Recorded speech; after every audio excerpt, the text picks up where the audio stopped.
What up?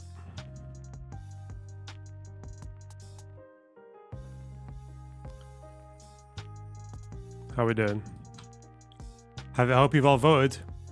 I don't know why the fuck there are people in this chat being like, Loaderbox, what?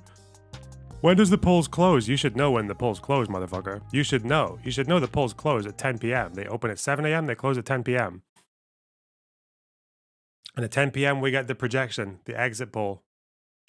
Because in an election in the UK, they conduct polls at the polling stations. They ask people as they leave, who did you vote for? And if they answer, they take it down, they do a poll, they try to make it representative. And at 10 o'clock, they already have the exit poll, the projection, which is usually fairly accurate. And they tell you who's set to win, by how much. And then you just watch. You just watch the map turn different colors. But goddamn, the ID thing was weird, man. I don't like that. I didn't like being asked for my ID. I had to vote in a park, though. My polling station was in a park. That was quite cute. And it was really sunny when I left. But then it started raining when I was 2 minutes up the road going to the park. So that's fucked up. What did you vote for? I voted for SNP. Kirsty Blackman.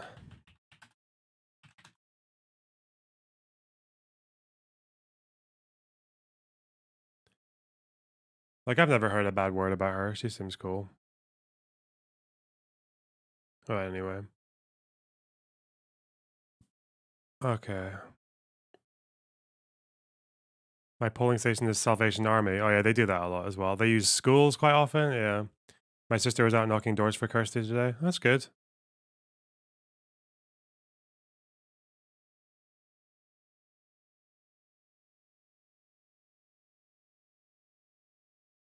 I'm just thinking, separatist, true.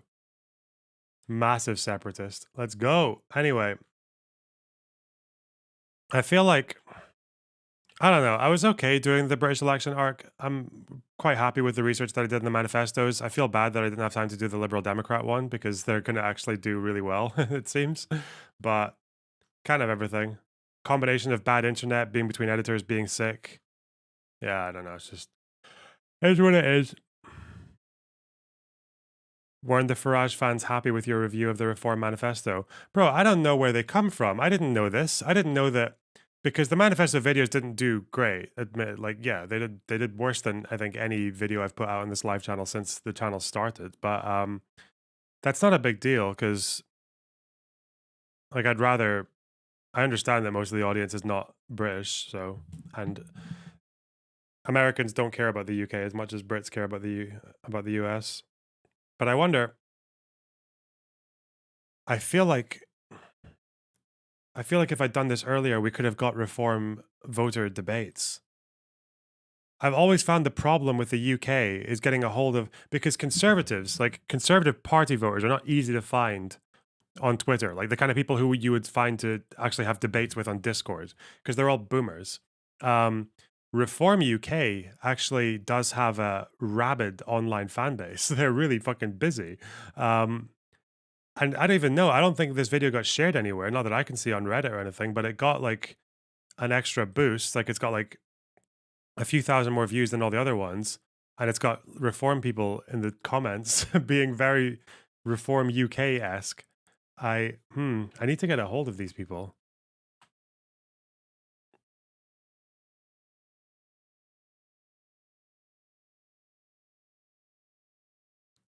They mostly use Telegram, I assume. Have you voted? Yeah, I voted. Yeah. But yeah, I feel like these Reform guys, they're like, they'd be really good to farm for content. Like, shit. If you knew the election was going to happen, would you have delayed the Israel trip? No. The other thing about this election is it's not even close. It's more one-sided than any election we've had since 1832, right? Which is probably why no one's particularly excited about it, or at least as much as they would have been. How did Corbyn become a meme god all of a sudden? Corbyn was always a meme god. He's always had very Zoomer vibes in his Twitter account, yeah.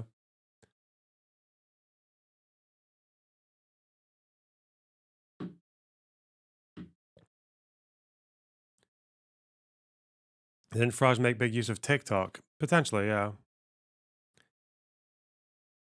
It's just, I don't know, it'd be really good to get one of them on because of how indefensible so much of their fucking claims are. There's Reform people in Scotland. Yeah, but not that many of them.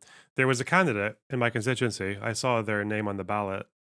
Saw that the party there, but I don't actually know how popular they are. Did you see Farage's WEF tweet? No. Is the immigration argument of reform weak? Yeah. The idea that you can just stop the boats and take them back to fucking France without explaining how you're going to convince the French to agree to that is ridiculous. And if you're going to deport them somewhere else, look at all the issues we had there with Rwanda and how expensive it was. Like how expensive it was per person to do nothing. Like, yeah, it's so stupid. It's also incredibly unethical because there are reasons people might come here to claim asylum without coming through like a standard legal flight, right?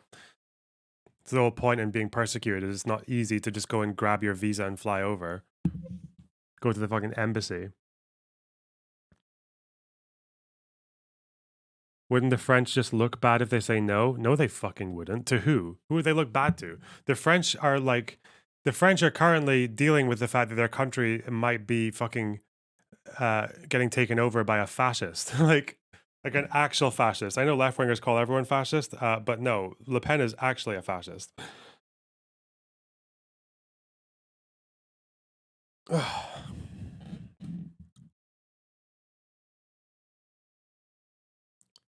I don't think those guys care about how they would look if they say to the UK, no, we're not going to take your deportees. Why the fuck?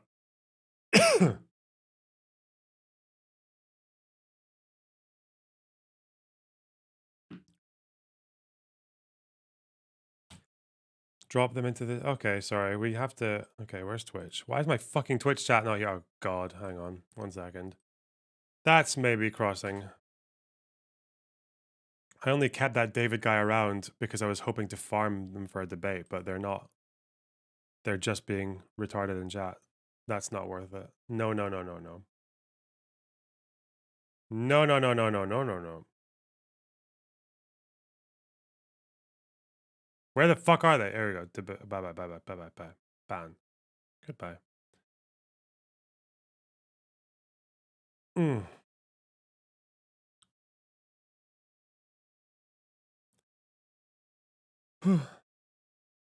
Oh, chill.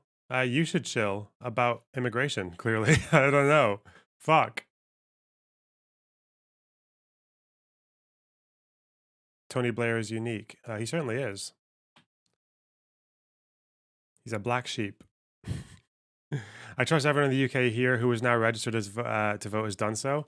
Hopefully, I don't know. Is it? I don't know. I don't think people who don't vote would watch this stream. It's not really a safe space for.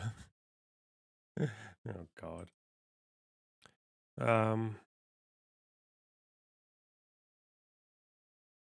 Weren't leftists and centrists dropping out to stop National Front? No, they are. Yeah, like I've been told this for years. Like I remember I spoke to a French person maybe about 10 years ago now, and they were basically saying that you would need like 70% of the country to want Le Pen in for her to win or some shit because of how you would need like, yeah, you would need a pretty unprecedented situation because of how much opposition there is and how the French system works. So, yeah, it's the opposition might keep her out, but it's still fucked to think that this person, Le Pen, wins a third of the vote in the first round, comes on top, comes number one, and then all the other parties need to come together to keep her out. Like that's a scary thought for a country to like to have to engage in that kind of practice just to keep one party out.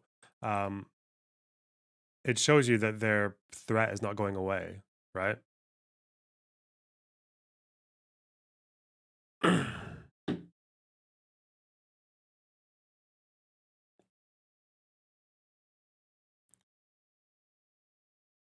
Hmm.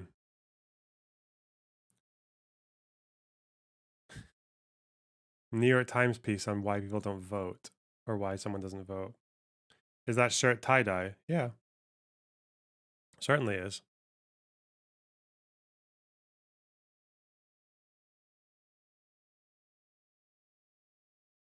Did you see the SNP having a hand cash back to the EU because they couldn't allocate it to anti-poverty projects on time? I've seen all. Yeah, I think I heard about it. I didn't know the details though. I just heard that they had to give money back to the EU. That's a problem. They need to have fucking, they need to take a good look at themselves because they've gone through a lot of shit recently. Yeah. Anyway.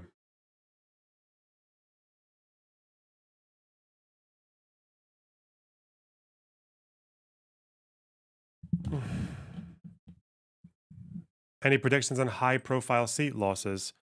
I don't know. I don't care about different people getting unseated. Like, oh, let's unseat Ian Duncan Smith. It'll be so fucking epic. Like, and then these fucking parties, all these parties invest like a disproportionate amount of resources to unseat key figures. That's what they did with the Corbyn campaign. It was like unseat Boris when he was the fucking prime minister. Like, or when he was running for prime minister, when he was like the leader of the opposition party, or unseat Ian Duncan Smith. Like the fucking hubris of it. Yeah, it's ridiculous. That was a really stupid thing that the Corbyn campaign did. I don't know why, because obviously they were in a fucking echo chamber where they thought there was going to be a Corbyn landslide, but fuck. Let me see though. Now it might be different. Now I think a lot of people are expected to lose their seats.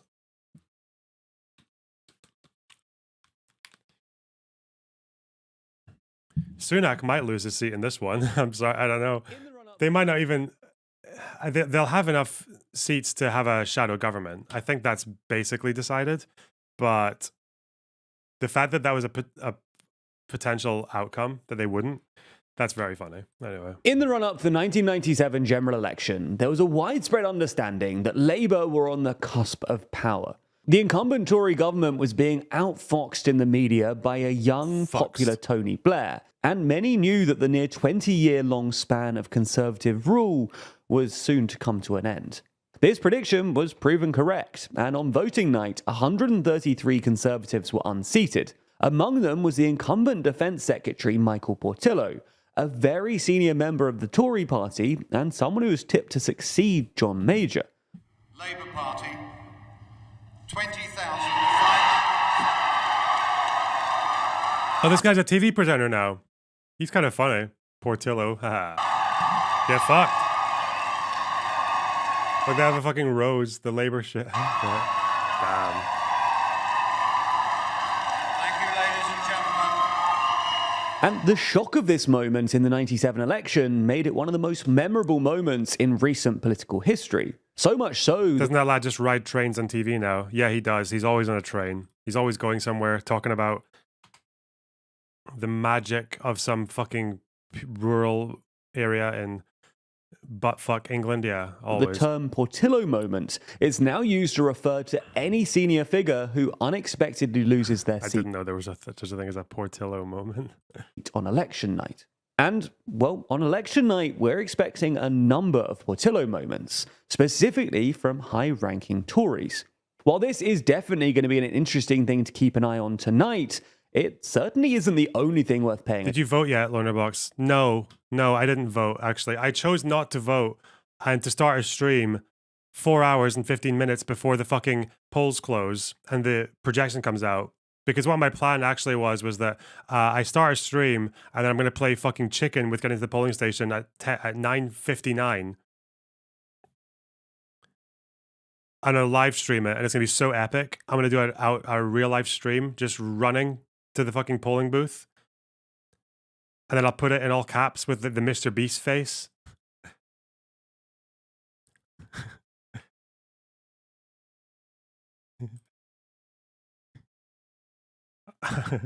I broke electoral law by voting on 1 past 10. Oh, God. Attention to. This election affects all of the major parties, and there's a real possibility of a complete realignment in British politics, with the Lib Dems potentially moving up to overtake the Tories and become the main party of opposition. So in this video, we're going to take a look at exactly what you should be paying attention to on election night, with each of the political parties. Before moving on and discussing which Will the Conservatives make triple digits? Tory beasts might be losing their seats. What actually happens if there's a queue at 10 p.m? I have no idea. I would imagine if you're in the building by 10 o'clock, they're probably going to let you vote. But I don't know. I've never done it. I don't know. In 2019, I voted in time. I voted in the morning. But when I got home from work, and I finished work at about 8 o'clock, maybe, no, 9 o'clock. I think I finished work at about just before 9 o'clock at night, and I went out on the way home, and I bumped into one of my friends. I was like, "Have you voted?" And he's like, "No." Oh shit, is it today? So I took him to a bus. I like dragged him to a bus and put him on it to get him to go and vote. I think he made it, but he was like well within like half an hour of the polls closing. So I don't actually know what happens. Try it and try it and tell us. I could go there for experimental purposes.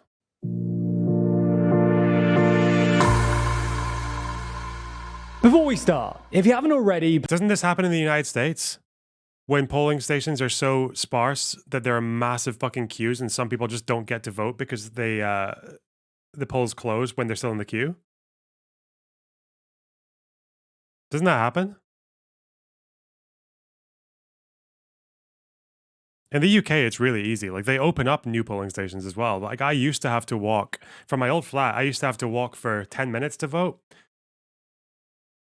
And then the election after that, it was 5 minutes because they opened a new polling station just like between my flat and the one that was between my flat and the old one.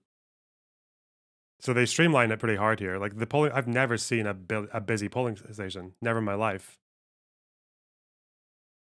Didn't you do a postal vote? No.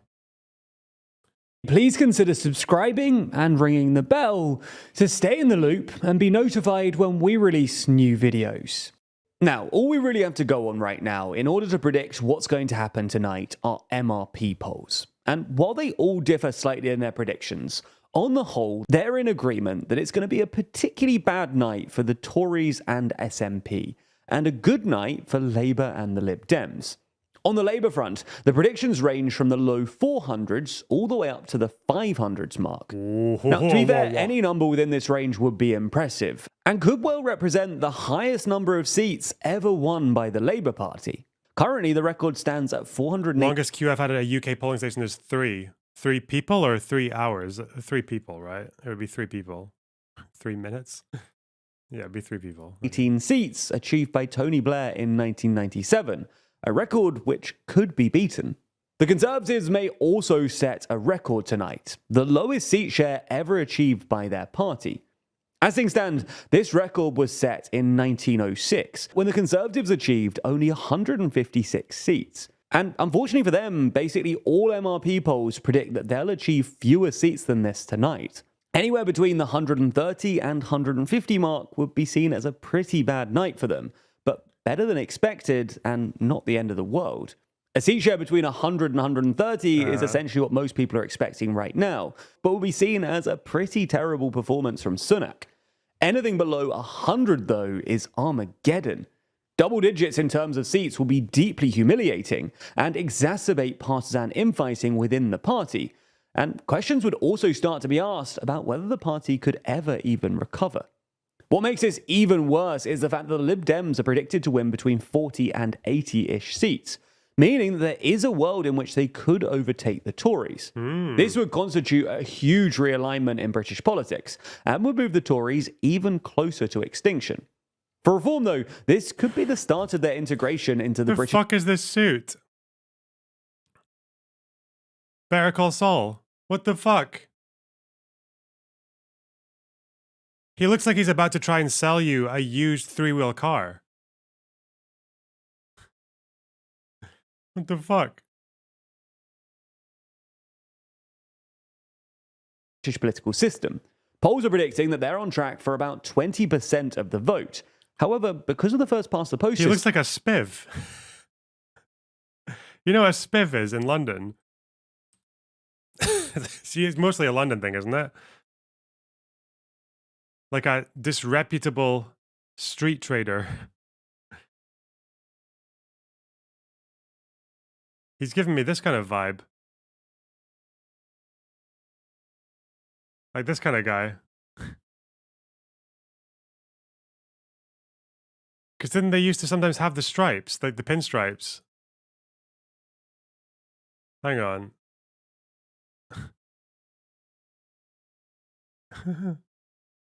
Yeah, like this dude.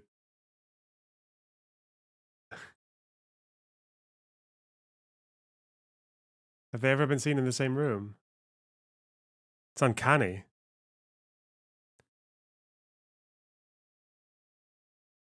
Yeah, Del Boy, yeah. Kind of guy who sells double glazed windows. Fucking window salesman. Reform, though, this could be the start of their integration into the British political system. Polls are predicting that they're on track for about 20% of the vote. However, because of the first past the post system, the best they can hope for in terms of seat count is about 7. However, this will give them a pretty decent bridge Based. But I love that archaic British voting system. Incredible. head to work from in the next election. So that's roughly how each party is expected to do and the numbers to keep an eye on.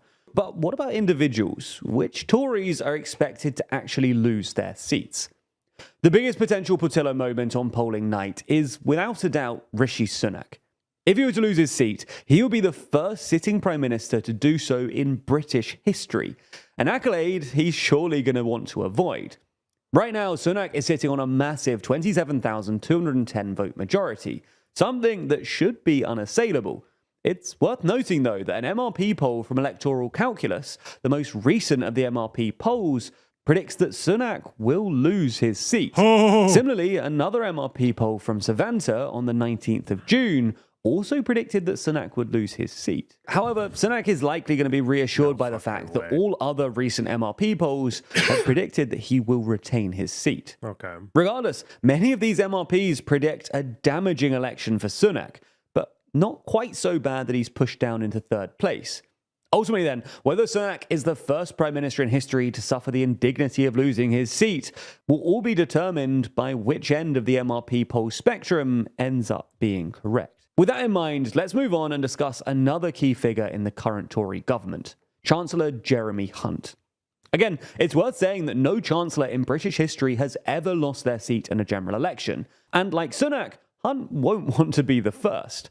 Unlike Sunak, though, his constituency is far from safe, with his majority in 2019 standing at only 8,817 votes.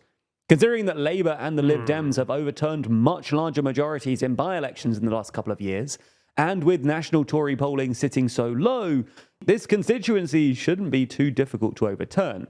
And unfortunately for Hunt, current MRP polling also backs this up. In fact, the only MRP poll so far that says Hunt will retain his seat is the Ipsos poll from the 18th of June. And to be fair, even in this poll, the prediction is that Hunt will only win his seat by 1 point, with him on 34% and the Lib Dems on 33%. Every other MRP poll predicts a loss to the Lib Dems. As things stand then, it looks likely that Hunt will probably lose his seat, unless either the national polling changes or there's a marked step up in his local campaign. It's not just these two either. There's also Home Secretary James Cleverly. Elected to the constituency of Braintree in 2015, Cleverly held a pretty significant majorities there ever since. In 2019, for instance, he achieved a near 25,000 vote majority. Again, as we saw with Sunak, it's not impossible that this could be overturned tonight, though. Of the MRP polls, 3 predict that Cleverly will lose his seat to Labour, Savanta Salvation and We Think, and the other 9 all think that Cleverly will retain his seat, albeit with a reduced majority. So all in all, it looks as though not only are the Tories expected to lose a huge... I don't understand what's the point in calling a general election. Sunak was taking a risk, I guess, because he had no credibility and he was getting rammed in the polls and he wasn't very popular. So I guess, yeah. Also, just because it had been 5 years, right? Like, we were going to have an election in December anyway. Will you be watching a live election broadcast on stream? If so, whose? Swan Star, thanks for the £10. Really appreciate that. Yeah, of course I'll be watching. Yeah, I'll probably be watching it on Sky, maybe, because I think they're the ones that you can watch without getting copyright rammed, and you know they have the nice graphics. So maybe that. I don't know. We'll figure it out. Huge number of seats across the country, but they're also potentially set to lose some of their biggest political figures too. Ultimately, all of this will become clear on Thursday evening when the election results begin to come in. And if you want to be guided through those results, see our live reaction to the exit poll and interact with our team live. Oh, aristocracy streaming again. Look at that. What the fuck? Oh, subscribe. Okay. Then you can join us for our official election night live stream. If you want access to that stream, you'll need to pick up a copy of Too Long, our 60-page, high-quality magazine full of TLDR's very best journalism. This issue is focused on the UK election, diving deep into the campaign, the results, and how the winners plan to fix Britain. It's more than just Britain, though, with stories including the European Parliament. Okay. So we're looking forward to some seat losses. That's nice.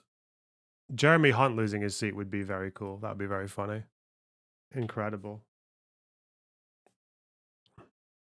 I do not like Jeremy Hunt. James Cleverly, yeah, that'd be pretty funny as well.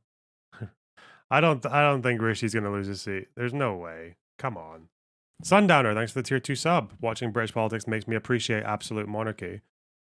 Yeah, well, pros and cons. Who did you vote for? SNP.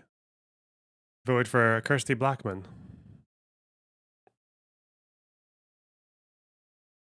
Why did, in your video about the Greens, talk negatively about the Lib Dems referring to something in 2010? Because in 2010, they promised not to raise tuition fees, and then they raised tuition fees.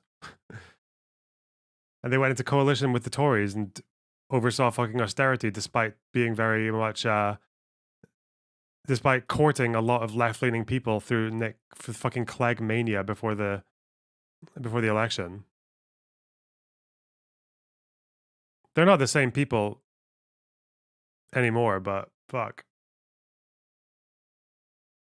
They actually had promised to abolish tuition fees. Well, yeah. And ended up raising them to the highest they'd ever been. They tripled, didn't they? The peak was 3K and then it became 9K. Fucking EMA got taken away. God, imagine if I was a fucking school kid when EMA was gone. EMA was taken away just after I finished school. So, but that shit, that was a fucking lifeline for me. At times, you know.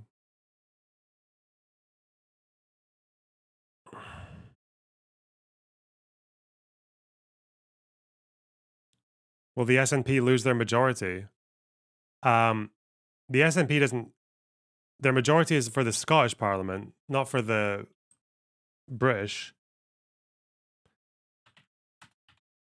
They don't have a majority in Scottish Parliament. Like, you mean just in Scotland? I don't actually know. I think Labour is set to be the largest party in Scotland, right? After this one.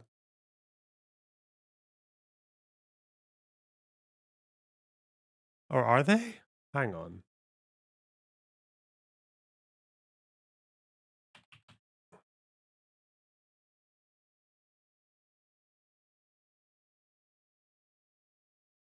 Is there anything that says what the MRP poll is for just Scotland? It's a toss-up for who. Reacting to politics. Cringe. Michelle, thanks for the £10. I know. Imagine watching someone react to politics, you fucking loser. Thank you very much, though. I appreciate it. Yeah, I think it's a. Hang on. How many? Hang on. SNP are predicted to lose like 30 seats. It doesn't look like that because there are loads of small seats here in Glasgow because it's high population. Electoral calculus.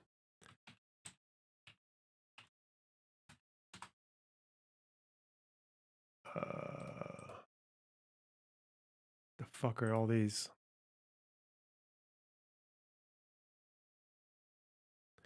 Do you vote for SNP because of independence or because they represent interest? Oh, because they represent interests. Independence is like one of the lower reasons that I vote for SNP. I just like what they do. Their MPs are like as representatives, they're just reliable.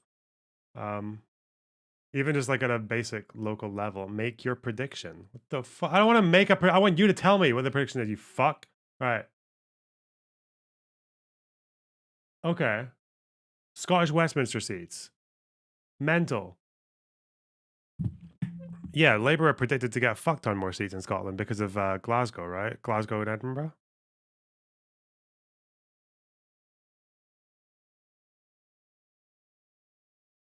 Is this 2019?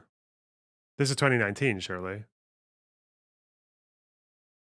But yeah, Aberdeen's staying SNP, it seems to be. Ooh.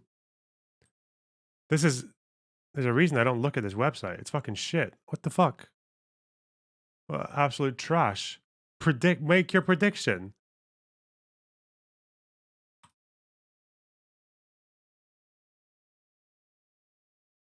Bro, what the fuck? All right. Yeah, no, Labour are expected to. Okay, what's this? Is this predicted? This isn't 2019. Predicted win. Okay. Yeah, oh god. The Central Belt is absolutely fucking. That is a big flip.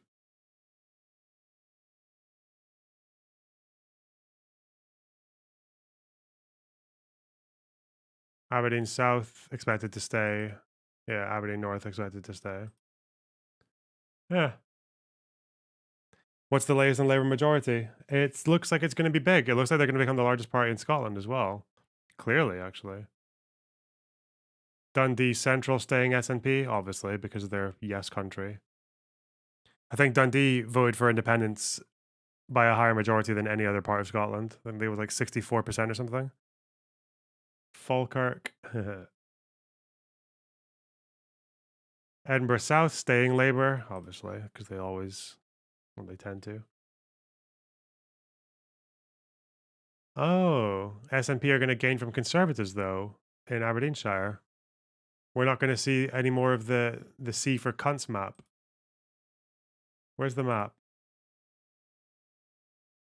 Because in last, it was a C, that a C for cunts.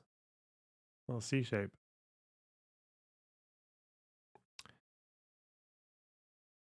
Do you think Aberdeen University has political leaning? When I was there, it was all Conservatives. the largest student society was the Conservative. I don't know what, that was 20, like, that was like just after the Tories won the election, so.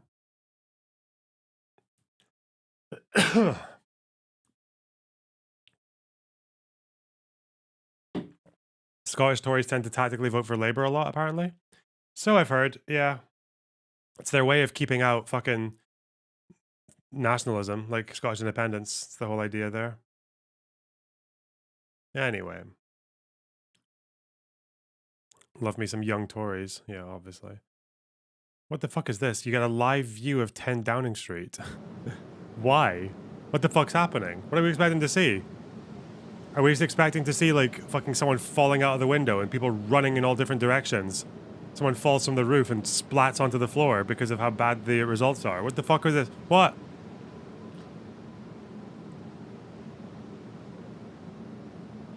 Fucking Larry the cat. Fuck this. I'm off. Why am I why? Who the fuck? What? Wait, hang on. I'm gonna ask in the chat.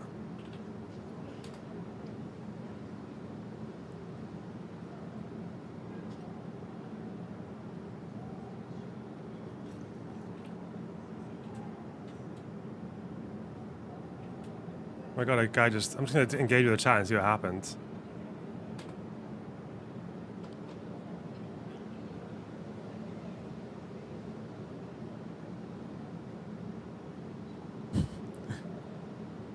Vote reform and get our country back. Vote Labour if you love knife crime. Labour will win, the party for Islam dominance in Britain. There's a ceremony in a minute, Loner Box, mate.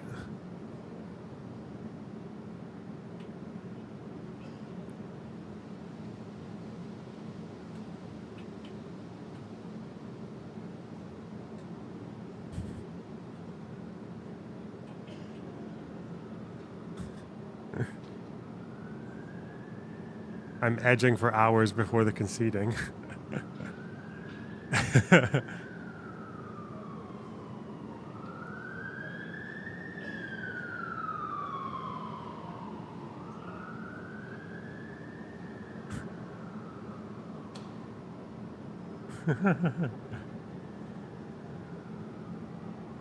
Hang on. Let's just take a chance. Just take a little chance.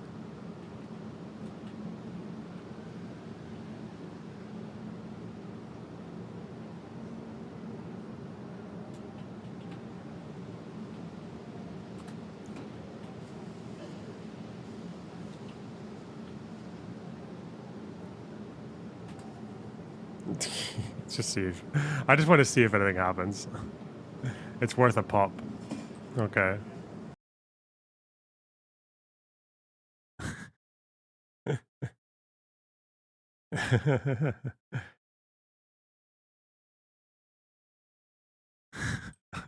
People are piling in now. Okay. I just want to see what happens. Wait, the fucking sound's gone off. Why? Oh, I paused it.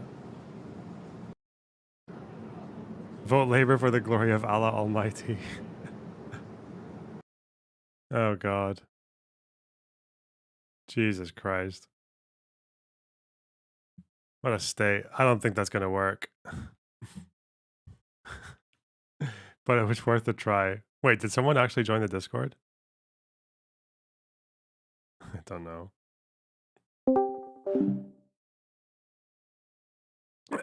It's okay. It's okay. We'll try. We gave it a pop.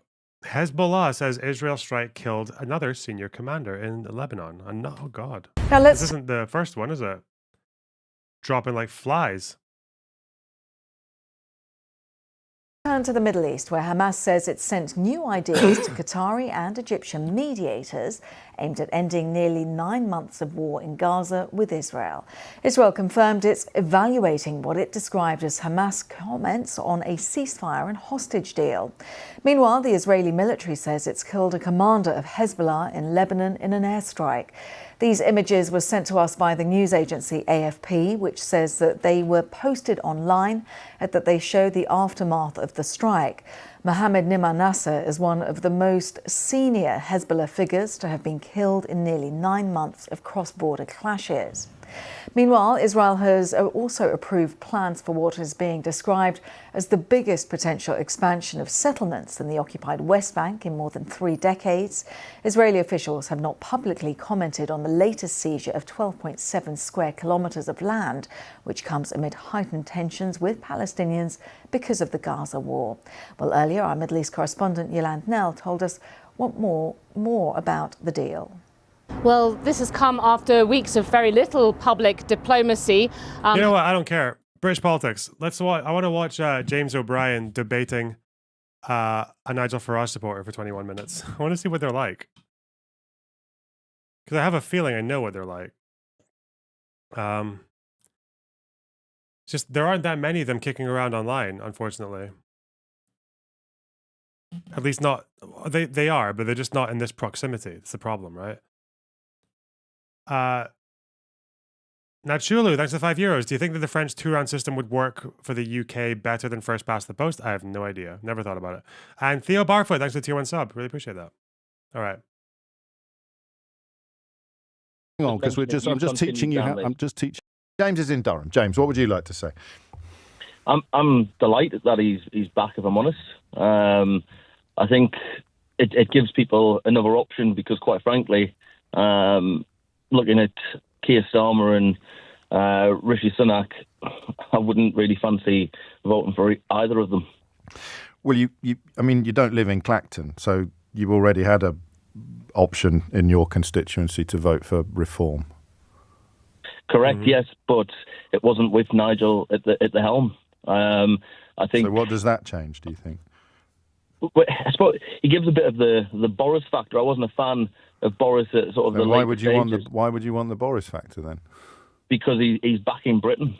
Who is? Nigel. How? Nigel. He's putting the British values there first. And so can you talk? I love that phrase. I like it a lot, actually, James. Can we go through what you think they are? Yeah. So if I go on holiday to Dubai. I want British values, not theoretical holidays. That. So what are British values? This is what I'm about to say. If you let me finish. Of course. If I go to Dubai, I respect Muslim laws. I will fully respected. You don't drink in public. You're not allowed to walk around. So there's someone in the Discord saying, someone joined saying, "Hi, I'm here because this guy promoted his server in the most pointless live stream ever, literally the Downing Street door."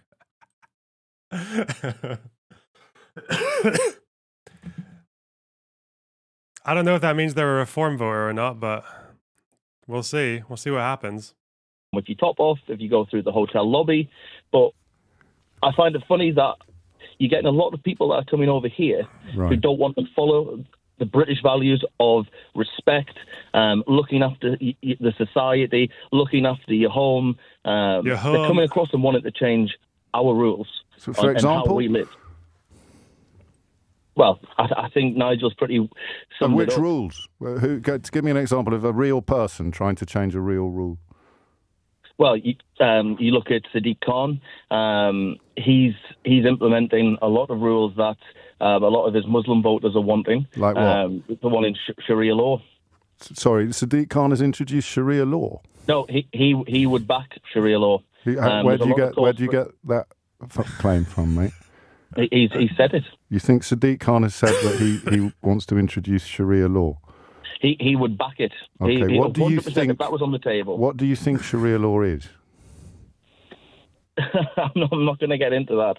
You know what Sharia law is. Well, I know that on things like divorces and domestic disputes, some people are happy to have their cleric, if you like, sit in a form of adjudication, but that can't be what you're objecting to. So what is it you think Sadiq Khan has publicly backed that you're troubled by?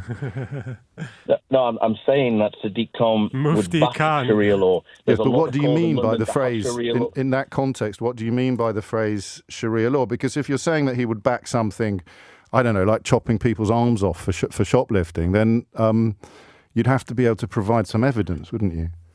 But okay, we'll go back a stage. Is that all Sharia law is? I mean, that's the only strong example of Sharia law being like institutionalized in the UK. It's barely institutionalized. Yeah, for some Muslim families in the UK, if they're going through a divorce or like a kind of like a family kind of dispute, then they might rather go to a Sharia court than like a British one because they have different ways of handling their divorces. Like they might try to, like consult their cleric, right? Like a local or an imam or the fuck. I don't know who handles that, but it's something like that. But when people say they're bringing Sharia law to the UK, I'm guessing they mean something different from just Muslims who want to handle divorces differently, right?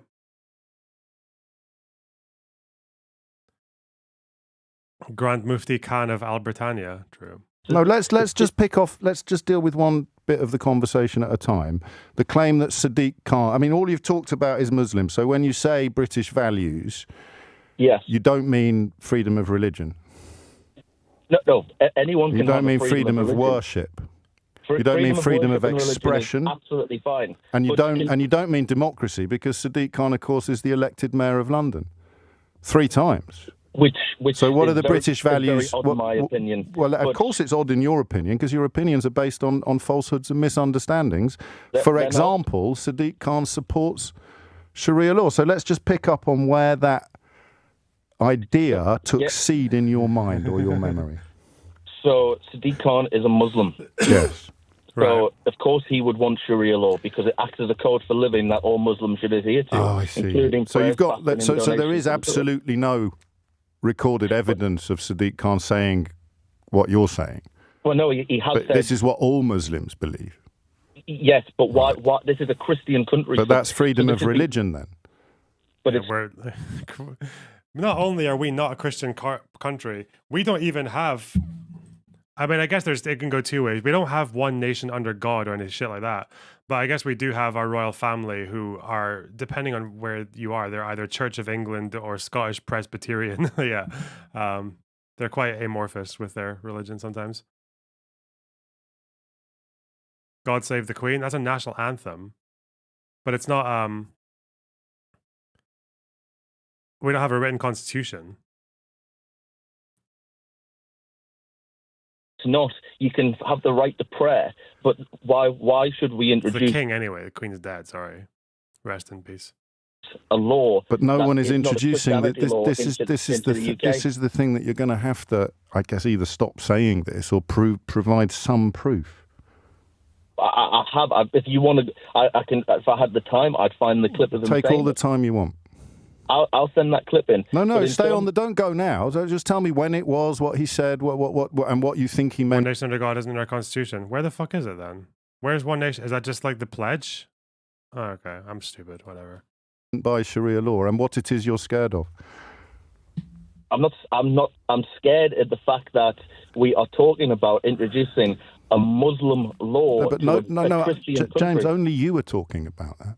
No, I mentioned I it. have Sadiq Khan on this program every month for the last God knows how many years, and he's never once mentioned this. Actually, now I think about it, you probably could, England is probably more of a Christian country than America is. The fuck, which is ironic because there are a lot more.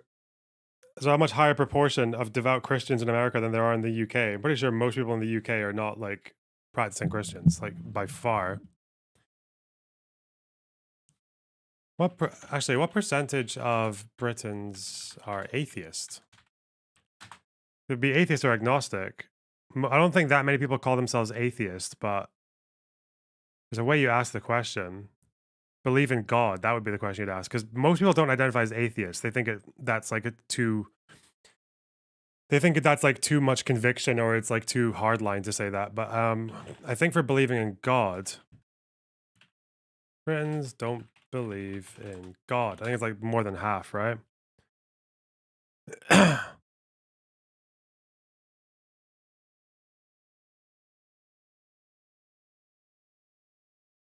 I guess if don't believe in God but believe in a spiritual power, 23%. Believe in God, 30. 37 don't. Okay.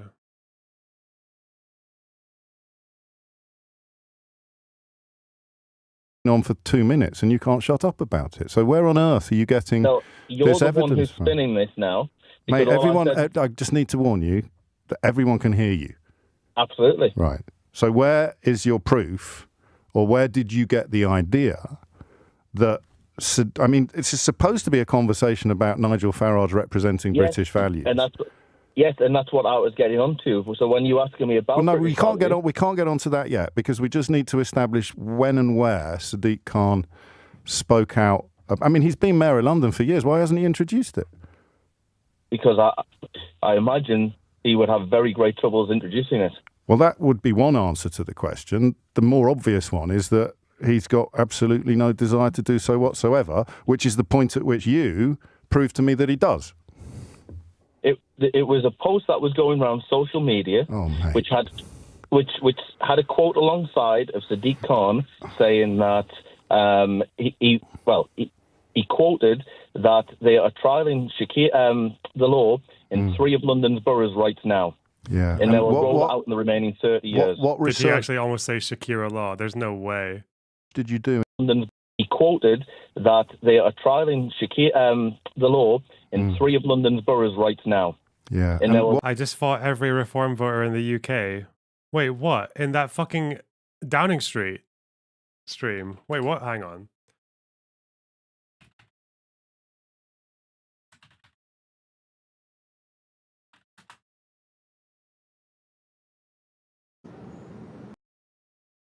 Are you still fighting in here? Hang on.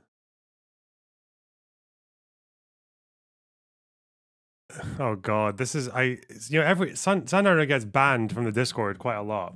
He gets banned very frequently from the Discord, and I never know why, because I just hear people saying, "Oh, he's banned again." I'm like, okay, or he's muted. I'd lay my life down before our monarchy, you know. Dean Harvey, monarchy will soon be Muslim, and you will lay your life before it. The disrespect Muslims give is unreal, forcing bullshit upon us. I tell you one thing, leave our daughters alone. Oh no.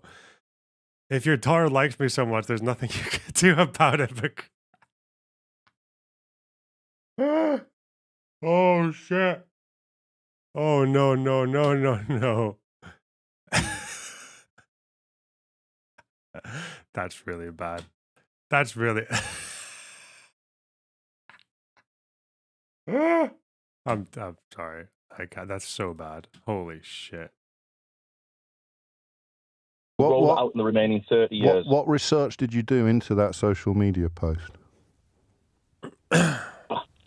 it was on the Daily Mail. No, but what checks did you do on it?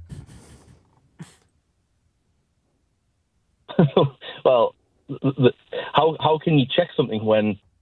Right, do you want me to show you? Okay, you go ahead. Okay, so I'm going to ask you a question, which I promise you isn't patronising. But do you know what Reuters is?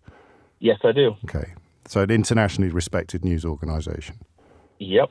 So while I've never heard this claim about Sadiq Khan before. I'm 99.999% confident that it's complete rollocks, right? And the only time I ever hear things like this is when people tell me that Nigel Farage defends British values, and I push them for some proof. I push for some proof or some evidence or some explanation. And you tell me that, for example, Sadiq Khan, I don't know what this has got to do with Nigel Farage, but hang on, because I'm just teaching you how to do fact checks. All right? So you tell me that the Mayor of London wants Sharia law to be imposed in London, and you mention a social media meme or quote, and I can find while talking to you, this isn't the BBC, I've done it all myself while talking to you. In fact, people watching on YouTube will be able to watch the process of me just simply Googling a few of the words you've said in this conversation. And up pops Reuters from July the 1st, 2020, saying, fact check, the Mayor of London did not say Sharia law is being imposed in London. Let me read some of it to you. Social media users are sharing a quote attributed to the Mayor of London, Sadiq Khan, implying that Sharia law is being implemented in London. This claim is false. The Mayor of London's press office has confirmed that the quote, which misspells Sharia, is fabricated. Posts showing the quote alongside a picture of Khan have hundreds of shares on Facebook, including you, I imagine, right? The quote attributed to Khan reads, "We are trialling Sharia law in 3 of London's boroughs right now. We will then roll..." Did you say Sharia law? There's no way. Bro. Loner, I have an issue with your recent vid on the Tories or Labour. I can't remember which one. Okay. Thank you. What am I supposed to do? Okay. I'll take that critique. Oh, wait, you echoed it on live, the £2,000 tax rise. No, I fucking didn't. No, I did not say that. I said that there is a gap in Labour spending, which there is. I said there's a gap in Labour spending, which they're either going to have to make up by making cuts or by raising taxes or by borrowing. They've said they'll rule out all three, but, they're going to have to do something. And then because the Tory party have made themselves the tax cuts party, they've decided to jump on that gap by filling it in with taxes and then dividing amongst the number of taxpayers. They haven't ruled out all three. Their manifesto has. Their manifesto says no austerity, no tax rises, and no borrowing, or staying within the fiscal rules. If you want to say they haven't ruled out all three, because when they talk about cuts, they haven't said whether or not closed loopholes... Hang on. Closed loopholes like what? Non-dom. Non-dom is like what? Like a couple of billion? And the Tories are doing that as well. When I talk about taxes, they're saying they're not going to raise income tax or VAT, right? Like the main ones that most people pay. Hang on. Let's have a look. Labour Manifesto. No, it will not be part of the change, dick. Hang on. But I did say, first of all, I don't know which claim we're talking about. I said that Sunak filled in the blanks with tax rises, even though that's not necessarily true. Am I wrong about that? Because it's not necessarily true. They could forego their fiscal commitments and just borrow more. They could cut somewhere else. They might raise taxes, but to say that that's definitely what they're going to do, and for Sunak to go around saying, you're going to raise £2,000 in taxes, that's not true. That's not necessarily true.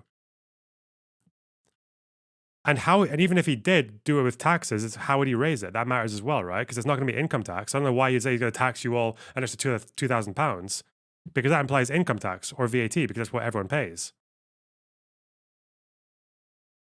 I'm not sure what you're telling me I'm wrong about. Fuck. Where's the...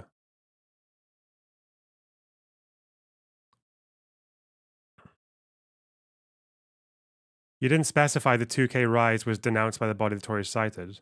Okay, that's not really an error though, because I said why the 2K thing was an issue anyway, didn't I? I said it was them filling a blank that doesn't necessarily have to be filled with taxes. I feel like that's fair enough, isn't it?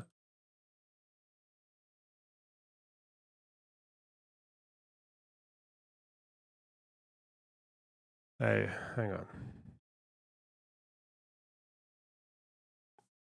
So what did I say about it that was wrong?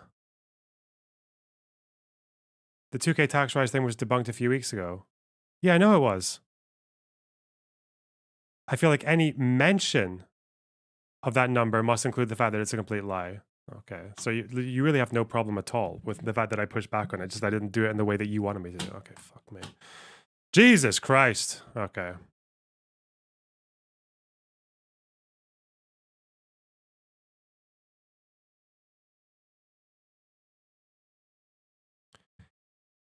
Oscar, thanks for the 10 arse. I don't know what those are, but thank you very much. I appreciate that. Hang on. Hang on.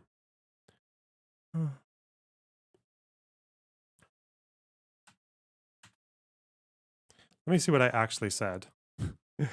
Did I say this in the Conservative video or the Labour one?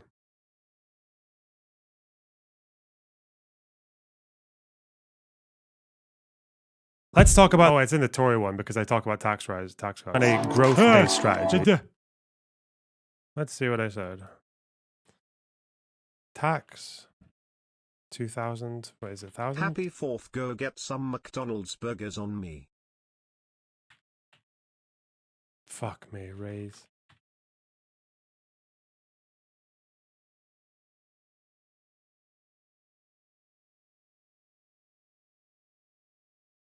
Oh my God.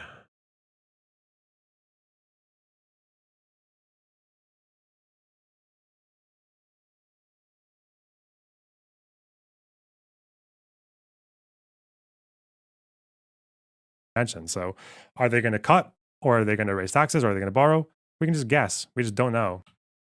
More than you're planning to raise for it. You do taxes. We're not going to borrow any more than the current fiscal rules allow that this government follows, and we're not going to do austerity. You've got a bunch of things you want to do, though. You have a plan for the NHS, which costs a lot more than you're planning to raise for it. You've got plans for building 300,000 houses. You've got all these plans.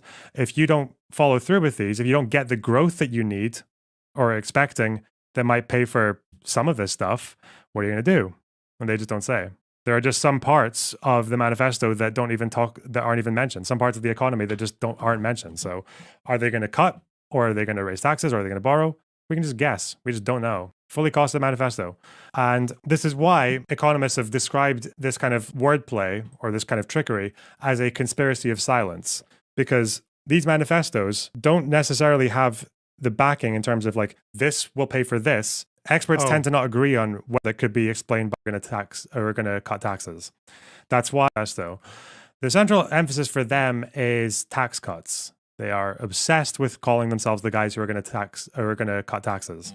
That's why, for that gap left by Labour that could be explained by borrowing, cuts, or taxes, well, the Conservatives have fully decided they're going to pay for it with taxes. So that's why Rishi Sunak in a debate with Starmer can say like 12 times, Keir Starmer is going to raise your taxes. He's going to raise it by £2,000 per person. And he's saying that because they've calculated the gap in the manifesto and they've filled it with £2,000 per person in taxes. That's it. They don't know if it's going to be borrowing or cuts. They've just said taxes because that's their party line. The Conservatives are promising a lot of cuts. Quite a lot. 17 billion in... Okay, so the thing I could have added here was to say that the £2,000 calculation is false anyway. It doesn't even actually fill the gap. But that it's still like... That it's still just them guessing what might happen, even though there's no indication that that's actually what they're going to do. Okay. All good. All good. Roll it out in the remaining 30 next year. Correct. I mean, it's illiterate, James. What? So you're And- saying and- that and was on it's- Reuters that it was proved to be wrong? And it's false. Okay, well, I'll do what politicians can't do and accept that. But look how much you've built on it. Nice one. But equally, that still doesn't change my opinion of that when you're asking me about the British values, there still is a lot of talk about Sharia law. Right. Yeah, from who? Who's talking about Sharia law all the time to you? Is it fucking Muslims? Are they the ones who... Speedy Taco, thanks for the $17.76. That's very funny. Happy 4th, go get some McDonald's burgers on me. You know what? I might actually order McDonald's today because I'm going to be streaming through the night anyway, so, you know. Fuck it. Yeah, I'll do that. I'll spend $17.76 on a freedom burger. Why not? Pasta, thanks for the 20 Swedish. Really appreciate that. 42. I don't know what that means, but thanks.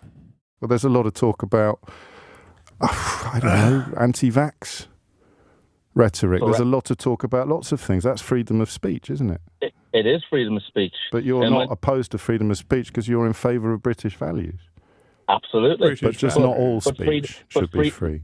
No, there's a difference. Freedom of speech seems to be one-sided, very one-sided. Okay, so who doesn't have freedom of speech then? I'd probably say the Count Dankula. white work. The white working class. Okay, that is Count Dankula, to be fair. I'd probably say the white working class man. What do you want to say that you can't say? You can say it to me, I promise. I'll protect you. Okay, but what I'm saying is, how do you know that I'm white? You've just assumed that there. Okay, are you? I am, yes. But okay. Well, let's carry on then. What's the thing you can't say that you wish you could? No, what I'm saying is, oh God, when you're on about British values. No, that was you. I'm just waiting for you to tell me what they are. I'm not going on about them. No, but you were asking me, and then you're saying liberal. In terms of yeah, bet James did assume the guy's gender as well. Fuck me,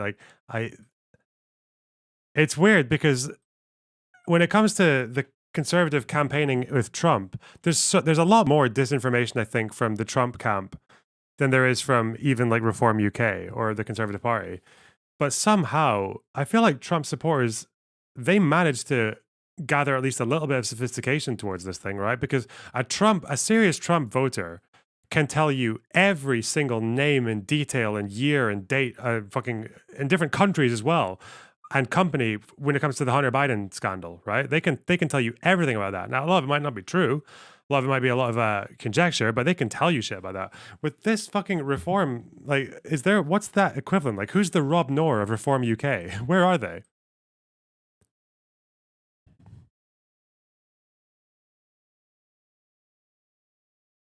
God.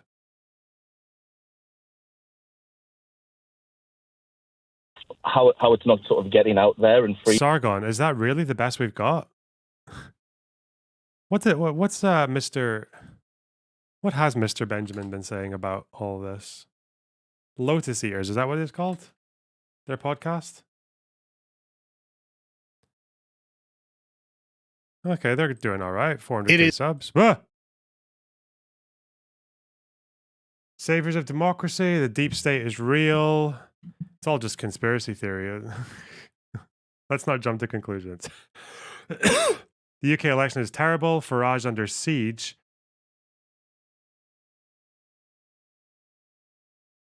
Le Pen is coming. Oh yeah, they like Le Pen. It's over for Farage. The Welsh National Socialist problem. Which of these do I want to... Sadiq finds the English flag distracting. Okay. Farage is right on Ukraine. Okay. Yeah. Yeah, we could get something out of these guys, couldn't we?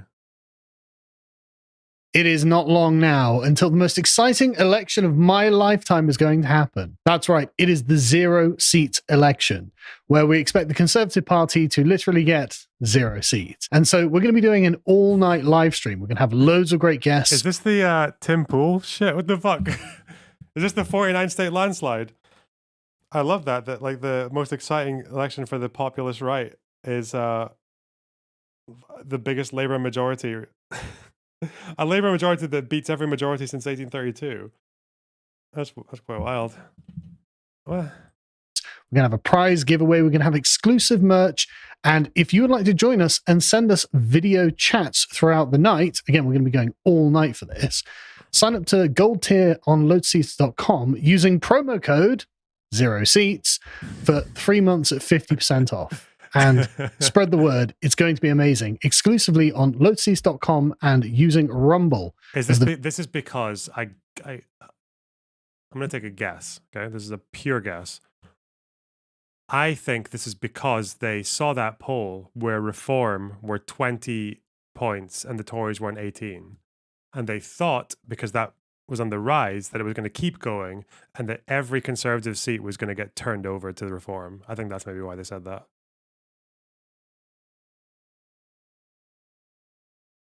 That Reform was going to consolidate the right-wing vote. Using Rumble as the video player. So remember, folks. How long after polling closes does it take for them to get the exit poll out? It's immediate. It's at 10 o'clock. Bang on 10 o'clock, you'll get the exit poll. Yeah. Thursday. Maybe 1 past 10. The 4th of July, 7 p.m., lotuseast.com. You don't want to miss it. I really don't. Yeah, maybe I'll talk to those guys. Who knows? Freedom of speech. The thing is, though, you know what? Or maybe is he on Twitter? Are they on Twitter? I'm guessing the only issue is going to be is that these guys have accumulated 5 or 10 years worth of talking points about different times when Sadiq Khan said something about the English flag or whatever. I'm like, oh no. It's going to be a pretty low information one compared to that. These guys got lists on. I might just what British politicians do you think you could get on if you tried? You don't need talking points. No, I'd be interested in knowing just what the British, like where those guys are, like where the Reform fans are, like what they believe. I can even just listen and take notes. I can be like, I don't know about that, but I'll take a note of it. Sorry, loner, I'll be back tomorrow. Need to get me some rightoid swag. Michelle, thanks for the £10. Really appreciate that. And Swanstar, thanks for the £10 as well. These guys got Liz Truss on. What Scottish or British politicians do you think you could get on if you tried? I have no idea. Don't know. But how come? I'm not a Tommy Robinson fan. Yeah. But the media was reporting that there was only. Why aren't you a Tommy Robinson fan?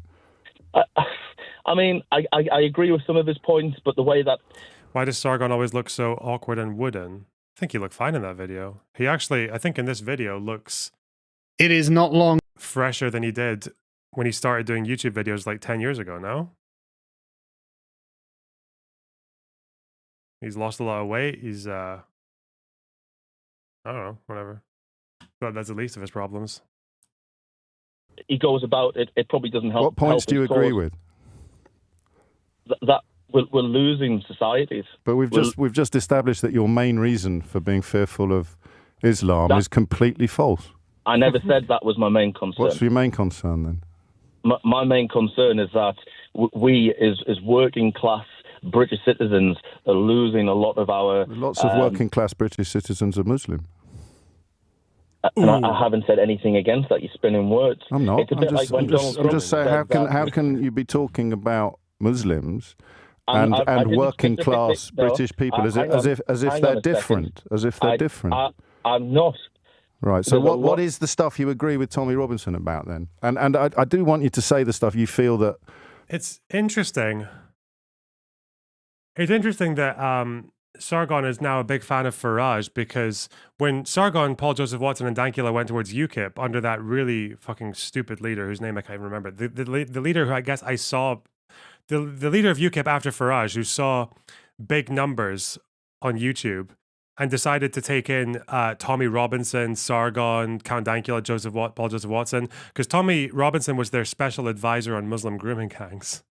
And the other three were like actual candidates for the European election, and they got fucking annihilated. They underperformed massively. But Farage abandoned them. He distanced himself from them because he said the party had become obsessed with Islam.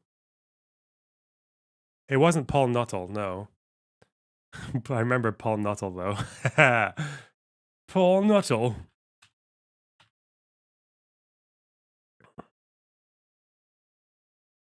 Jared. Oh, it was Jared, wasn't it?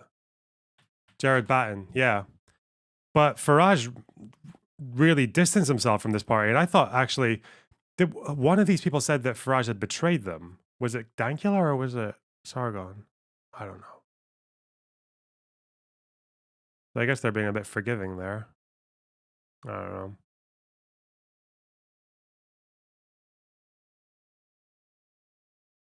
Huh.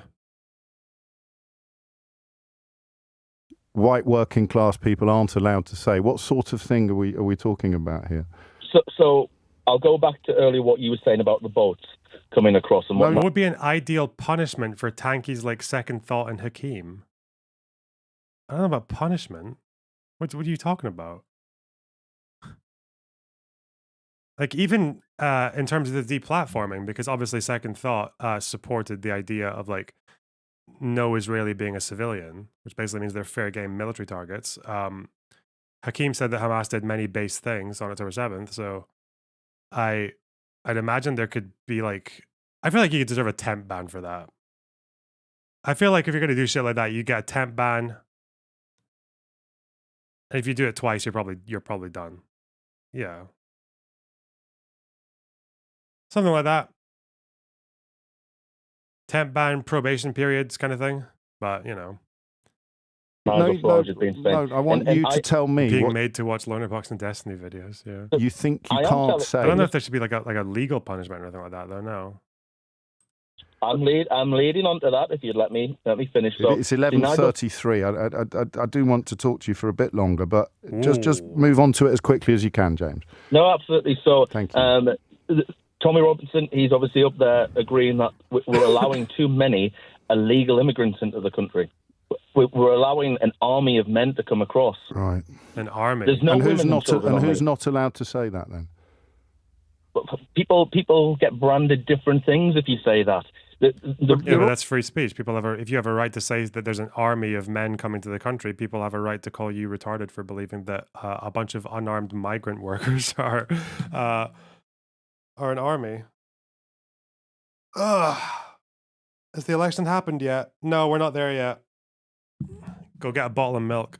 We're always going to get branded something. I get branded lefty, loony, liberal. I mean, I think they showed a picture of me at Tommy Robinson's rally and encouraged everybody to boo. If you say stuff in public, James, then people say stuff back to you. But you were telling me about the things. You were telling me about the things that you're not allowed to say. You weren't telling me about being branded. Yeah, you're not allowed to say that we're having too many people come across. But you just did. Yeah, exactly. So how can you not be allowed to say the thing that you just said? Because then you're shamed for it, saying, oh, well, we need to help them out. Mate, the Conservative Party, the Labour Party and the Reform Party are all saying that there are too many people coming into this country from overseas. So what is it that you feel... But the Conservatives and Labour won't do anything about it. No, but we're talking about them not being allowed to say it. I just want to get to the bottom. In the same way your claim about Sadiq Khan and Sharia law, we got to the bottom of that, didn't we? We did. And it was complete crap, wasn't it? Well, yes. So now let's try now to get to the bottom of the idea that you're not allowed to say there are too many people coming here.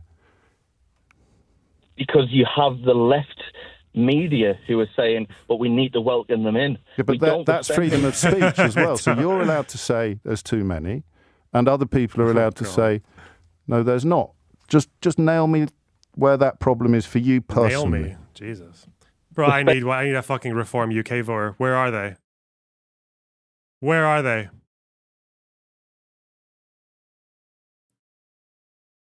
Spending £6 million a day on these illegal immigrants.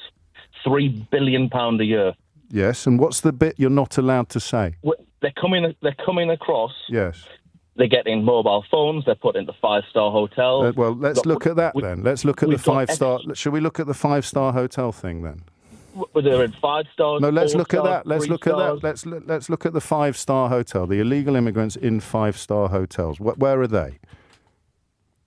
And where? No. Let's go back again. Actually, where did you hear that? The news. You heard it on the news. Which news? Yes. Various outlets. Okay, and where are the hotels? You've got the one which is barricaded down. This is why I need to prepare for these talking points, because there will be probably 2 A4 sheets worth of quips that these people use that are reinforced and spread around on infographics and social media, and I just need to know all of them.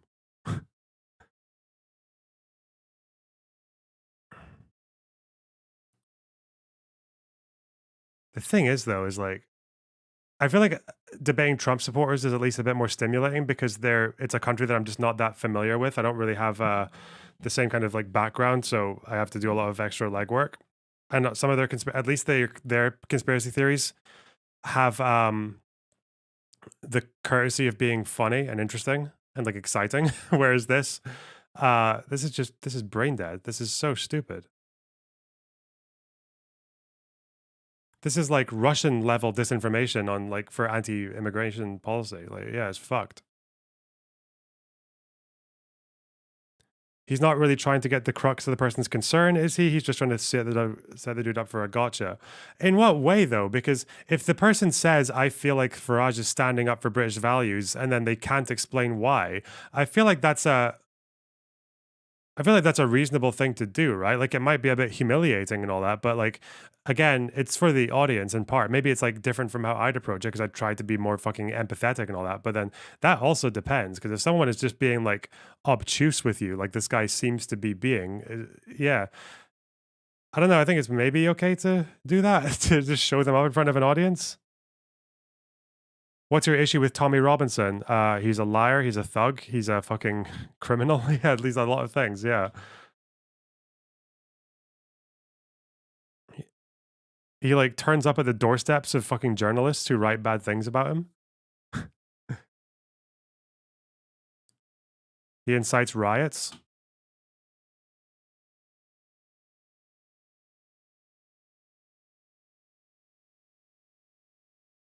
And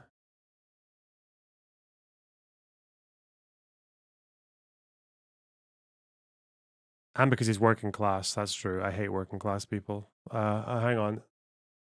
Well, only if they're white.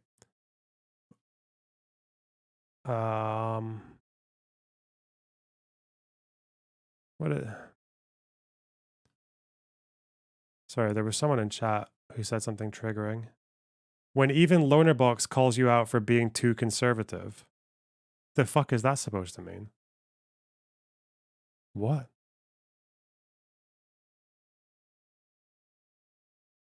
Okay. In Plymouth. Mate, you don't barricade 5-star hotels. They cost about 400 quid a night. What would all the other guests say?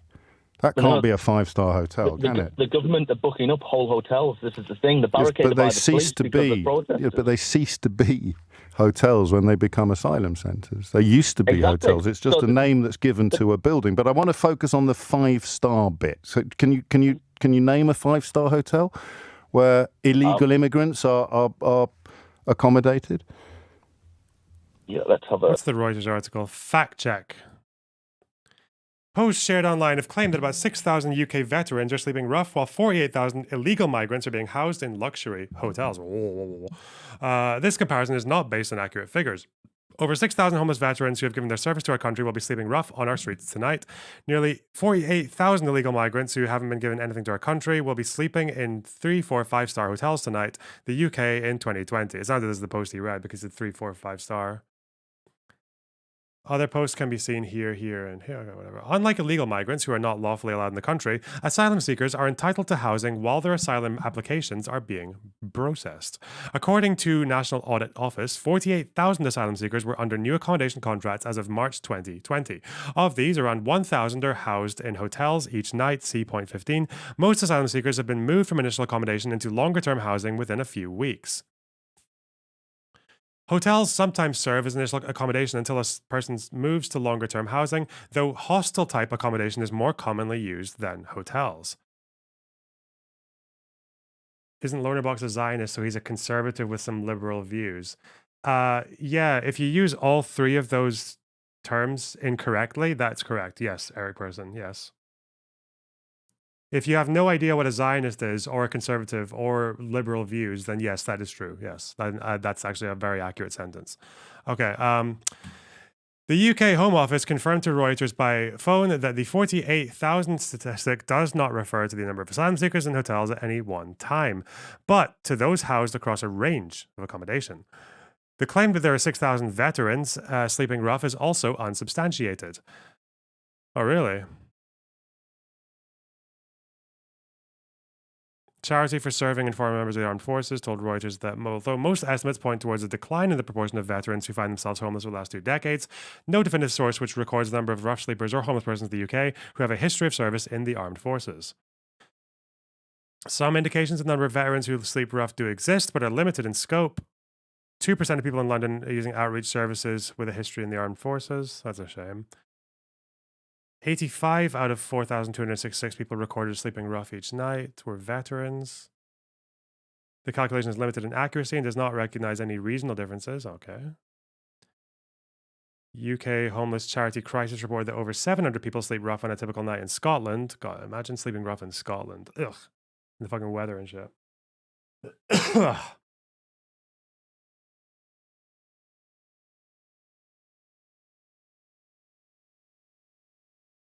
Estimates and street counts identified a total of 38 rough sleepers across Northern Ireland, 176 in Wales.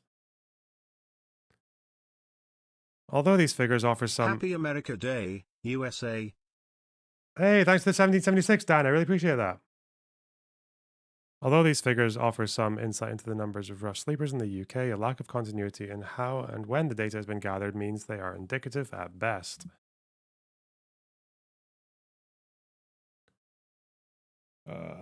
Eric Person, Discord. Come in Discord. While I'm waiting for Reform UK voters, we can just stick to what we know, eh?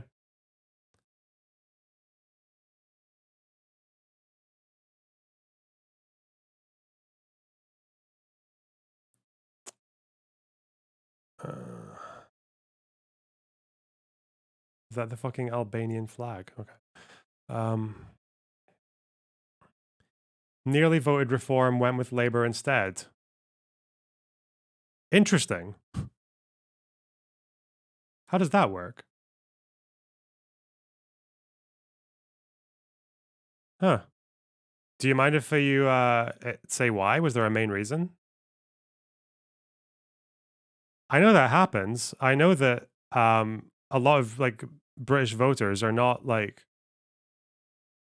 they can be swayed from Reform to Labour and the other way around. Like that does happen. They exist. There are many of them actually. I'm just wondering why. Who do you think Mark Collett voted for? I think the BNP still run candidates, don't they? He might have gone for Reform though, as a pragmatic position. You joined Discord. Okay. Are you in the VC? Are you in the waiting room?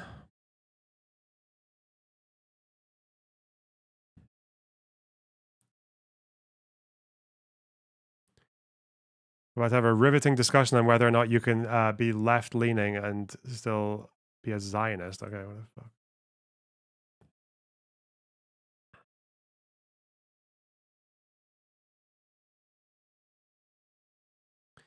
You know someone who switched because of Nigel's West provoking Russia? Yes. That is true. Because I said this, that you can get away with things like that in America. In the UK, Farage said that he gave the Mearsheimer take, that it was the EU and NATO that pushed Russia to attack Ukraine. The problem with that is if you say that, you sound like Chamberlain. You are associated with the appeasement camp. And in the UK, that's a absolute fucking no-go for most people. Yeah. You cannot be Chamberlain. You have to be Churchill. And Churchill would have wanted war with Russia. Fucking yeah. Churchill would have stood up for liberal democracy. Yeah. So in Ukraine. Oh, God. It's just funny how that works in the UK. That there are some things, and they're like, because the Conservatives tried this. You understand that the Conservatives over the last 4 years especially have tried actually quite hard to inject culture war into their campaigning, into their messaging, especially with people like Suella Braverman, right? But it doesn't work. It doesn't seem to strike the same chord here with most people, which is kind of interesting.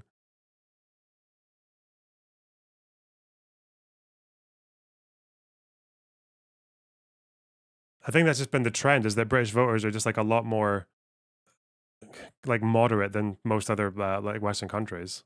Like we don't like, that's why it's taken us this long. It's taken us this long to have a far right party in Reform UK gaining potentially 15-20% of the vote. You know, France, they've had that for like 2 decades now. Or a bit less, maybe. Germany, they've had that for quite a while as well. Poland, Spain, like all these countries have had those kinds of contingents, but this is a very recent thing for us. Oh, they replied. Hang on.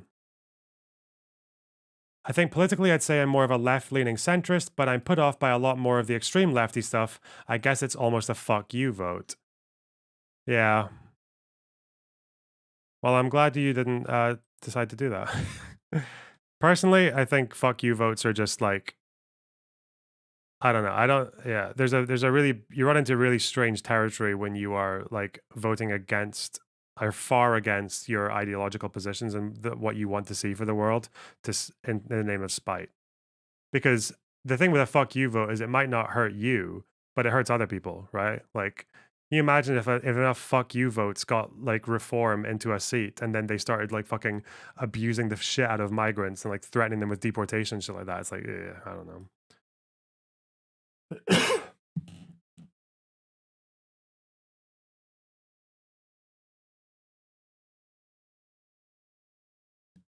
Better to just spoil the ballot. Yeah, but spoil the ballot is like, that maybe rings a lot less of a statement than voting for a fucking far-right party. Approximately 1,000 asylum seekers are housed in hotels each night. They claim that there are 6,000 veterans sleeping rough as unsubstantiated. Okay. So sometimes they use hotels 3, 4, or 5 as hostels or temporary accommodation. I agree with some reform stuff, but a lot of the manifestos seem pretty contradictory. Interesting.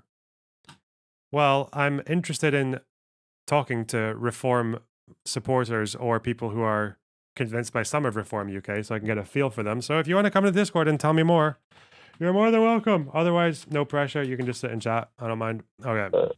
Look, shall we? Yeah. If that's the case.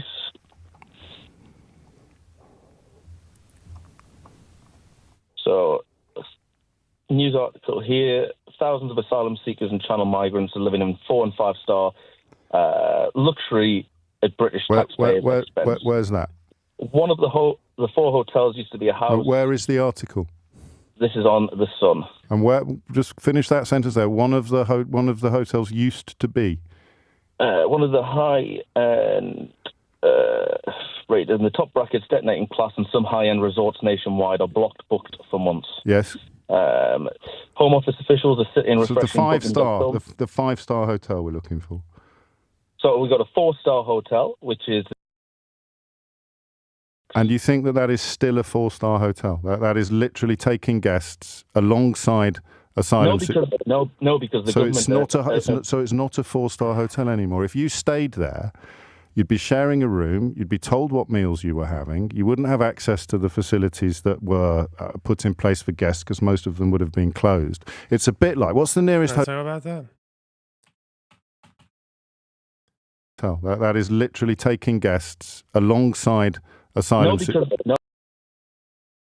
Nationwide are booked for months. Yes. Home Office officials are sitting refreshing. So the 5-star hotel we're looking for. So we've got a 4-star hotel, which is. And you think that is still a 4-star hotel? That is literally taking guests alongside asylum. No, because the government. So it's not a 4-star hotel anymore. If you stayed there, you'd be sharing a room. You'd be told what meals you were having. You wouldn't have access to the facilities that were put in place for guests because most of them would have been closed. It's a bit like, what's the nearest hotel to you, where you are now, James, in Durham? What's it like?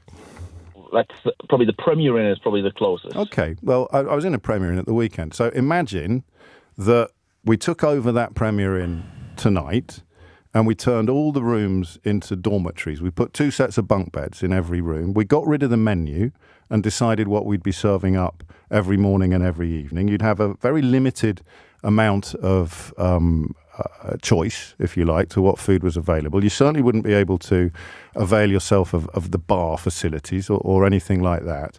But the building in which this was happening used to be the Premier Inn. We'd maybe even leave the sign outside that says Premier Inn. Would you describe the people staying there in those bunk beds as staying in the Premier Inn? Yes. Oh, well, then you've got me bang for right, because it's no longer the Premier Inn, according to all of the... I mean, it's got the sign outside, simple as, James O'Brien, absolutely fucking annihilated by good, honest British simplicity. That's just basic common sense, you liberal. You metropolitan fuck. All right. Uber, thanks for the $5. A recent YouGov poll showed only 5% voted for Labour for their policies. 48% said it was to get the Tories out. Yeah, I saw that poll. Yeah. Get the Tories out was pretty far ahead of all the other reasons, which was not the same, I think, when it came to Mr. Tony Blair. So, yeah. Pretty big L for Mr. Starmer. Definitions that gave it that title in any way, in exactly the same way that building over there that was once a 5-star hotel and is now an asylum centre is not a 5-star hotel anymore. Do you see that? Well, okay, so let me flip it round to you. So say you book every single room in the Premier Inn. Yeah. Just for you. Is it still a hotel? Yes. Exactly. So what's the difference from the government fully block booking a hotel and then the housing? Because the hotel that I'm staying in is the same as it was last year. It hasn't been turned into an asylum processing centre.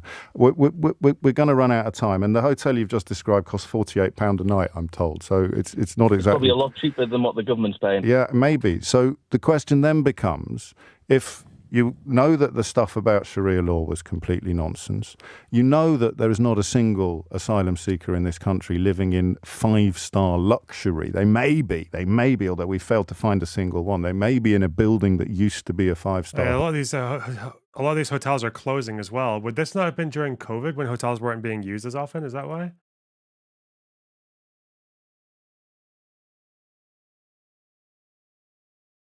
Temporary solution to ensure the Home Office meets the statutory obligation to accommodate some seekers who would otherwise be destitute. Yeah, they did this because they didn't have the facilities in place to deal with the numbers. But yeah, the idea, like, I don't even know, if you just have to think about it, if the government puts you in a room in a 5-star hotel, does that necessarily mean that you're getting, like, the same,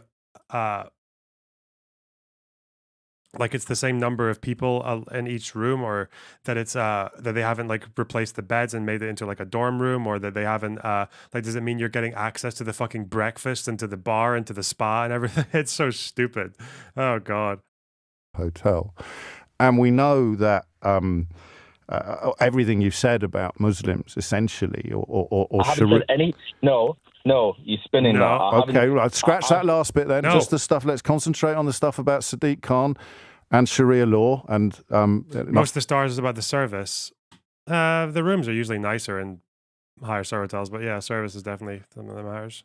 Thing about Muslims and the nonsense about the 5-star hotels. Can you tell me in a sentence or two why, when you put the phone down, you're still going to believe what you believed when you rang in? Yes, because Jesus, you've seen it on the, well, I suppose maybe being on the left and in the media might not see it as much.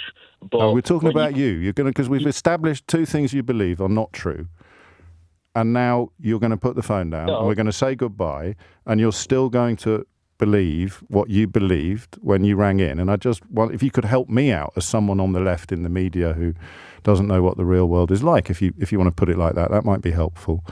Why will you still believe the stuff that you now know isn't true?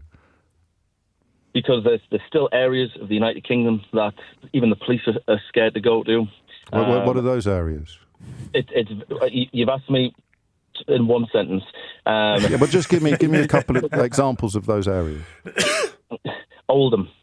The police are scared to go to Oldham. No, there's the streets in Oldham. There's streets in Bradford. There's streets in Birmingham that the police. Why are they scared to go there?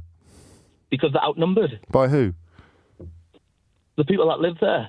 Well, the police are outnumbered by the people who live everywhere, James. On your street, the police are outnumbered by the people who live there. So who do you mean when you say the police are outnumbered? But who are they outnumbered by? Holy shit. The foreigners that live there. The foreigners that live there? Yes. How do you know they're foreign?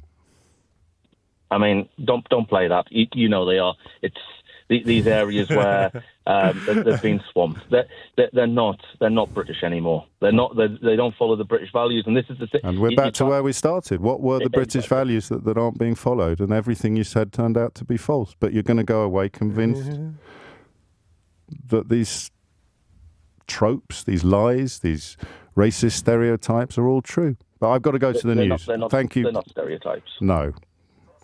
They're all, yeah, you've got the proof that they're true, but it goes to a different school, right? Right. Oh, he's funny.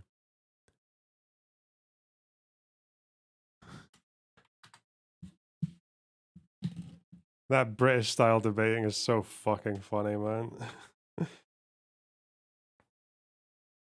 It's so dry. It's so dry. I wanted to go to one of these no zones and eat pork and drink and see if I got Sharia lawed. Wow. More than half of Oldham is white British. I'm guessing, to be in good faith, he probably means certain areas of Oldham or Bradford. But I've never heard of this from like I've never seen any credible source saying that there are areas in the UK where the cops just won't go because they're scared. In France, there are places where the police kind of don't really bother, like the outer circles of Paris. I'm pretty sure that's true, but I have no idea where it is in the UK. Because it's like Mordecai Kadar bringing up fucking was it East London to me? I'm like, what the fuck? What? The stereotype of Bradford is that it's full of people who aren't British. Bradford does have a high immigrant population, but I would almost guarantee that it's not majority Muslim. I would say Bradford is probably still majority white. No, let's have a look. ONS. How life has changed in Bradford, Census 2021.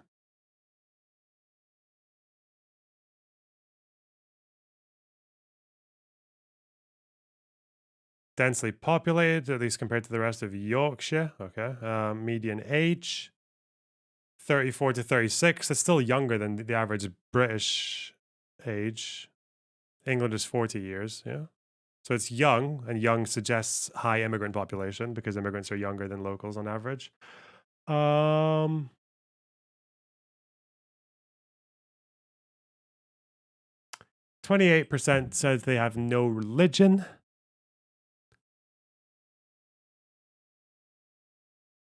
33% Christian, 30% Muslim. Where is the ethnicity? Country of birth. 80% born in England.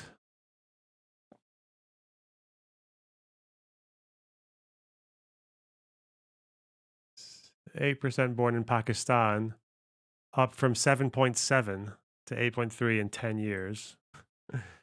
This is the exploding population growth that we've seen from fucking Kadar, but that's not really ethnicity growth would be more because obviously second generation migrants. Let's see, disability. What's the fucking ethnic groups? 32% identified as Asian, Asian British, or Asian Welsh, up from 26% in 2011. It's a big increase. Sizable.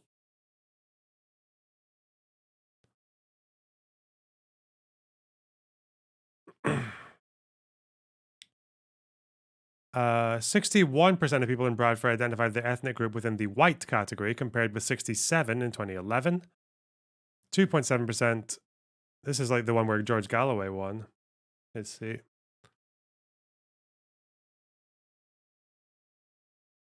Many factors contributing to the changes. Self-identifying.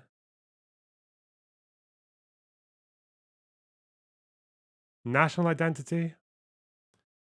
How do they identify nationally? The percentage of residents that identified as British only increased from 28% to 65.1%.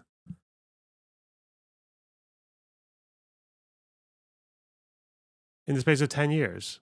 Is this because of locals identifying as British only? Or because of migrants?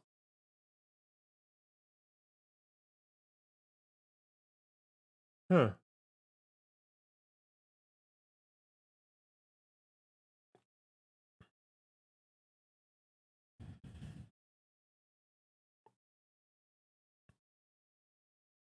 Do you think that level of demographic change is sustainable? Yeah. I mean, when you say sustainable, do you mean like if it stayed the same as this for like 50 years? there'd be challenges, be big challenges. I don't think it's going to, though.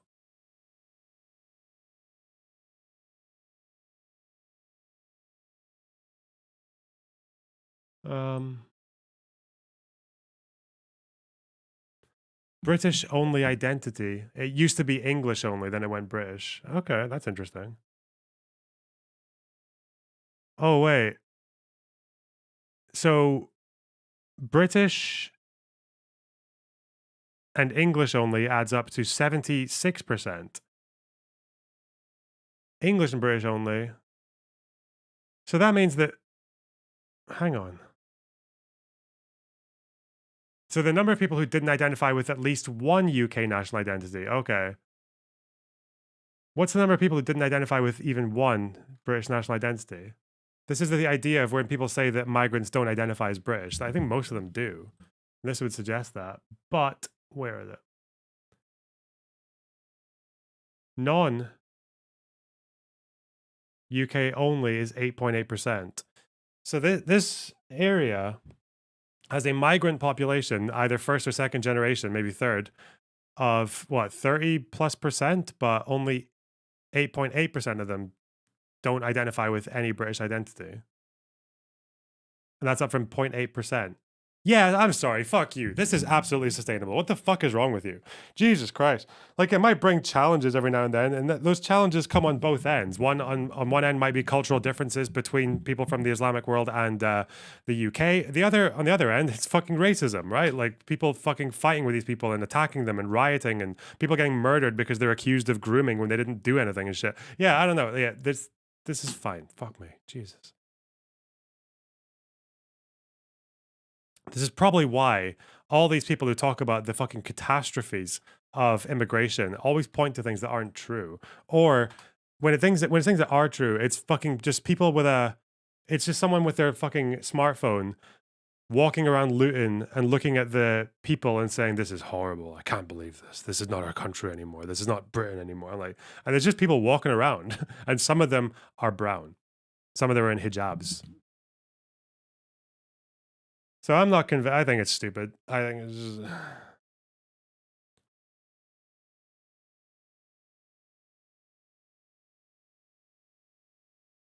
Mordecai moment.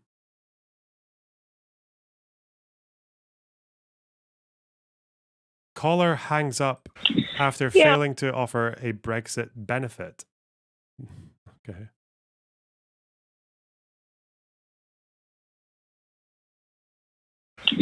Yeah, I've been listening to the debate, and I think that whilst I can't defend the Tories in their entirety, there's a lot of mistakes, and I agree the country is very, very broken. I do think that Sunak is the safer pair of hands when it comes to the economy. Safer than who? Safer than Labour. And the reason I'm saying that is that the Labour government, last time they were in power, when Cameron took over, left a note on the desk to say there was no more money in the coffers. They bankrupted the country. No. You've forgotten the 2008 global financial crisis. No, I haven't. No, you have. No, I haven't. No, there were pension rates. You clearly have. No, trust me. Please don't put words in my mouth, because I didn't. I was telling you the words you hadn't said. I went through and experienced Doesn't most data show we integrate migrants far better than continental countries? What data? I don't know what data shows that, but we do. I mean, that's mostly based on a vibe to me. It's like, or generally lower crime rates and lower fucking. Apparently now we know the data of most immigrants seem to identify with at least one British identity, at least in Bradford, where the immigration proportion is actually quite high. But yeah, very heavily the financial crisis in 2008. But nonetheless, Labour were irresponsible in the spending, having raided pensions and everything else. There are problems, though, that need to be addressed. The Rotherham girl abuse stuff comes to mind. Okay, so that's like a really big issue, right? That was like horrible what happened there. What particular issue needed to be solved there? Because my understanding of what went wrong in Rotherham was a problem that Rotherham has had for decades, since the 1960s.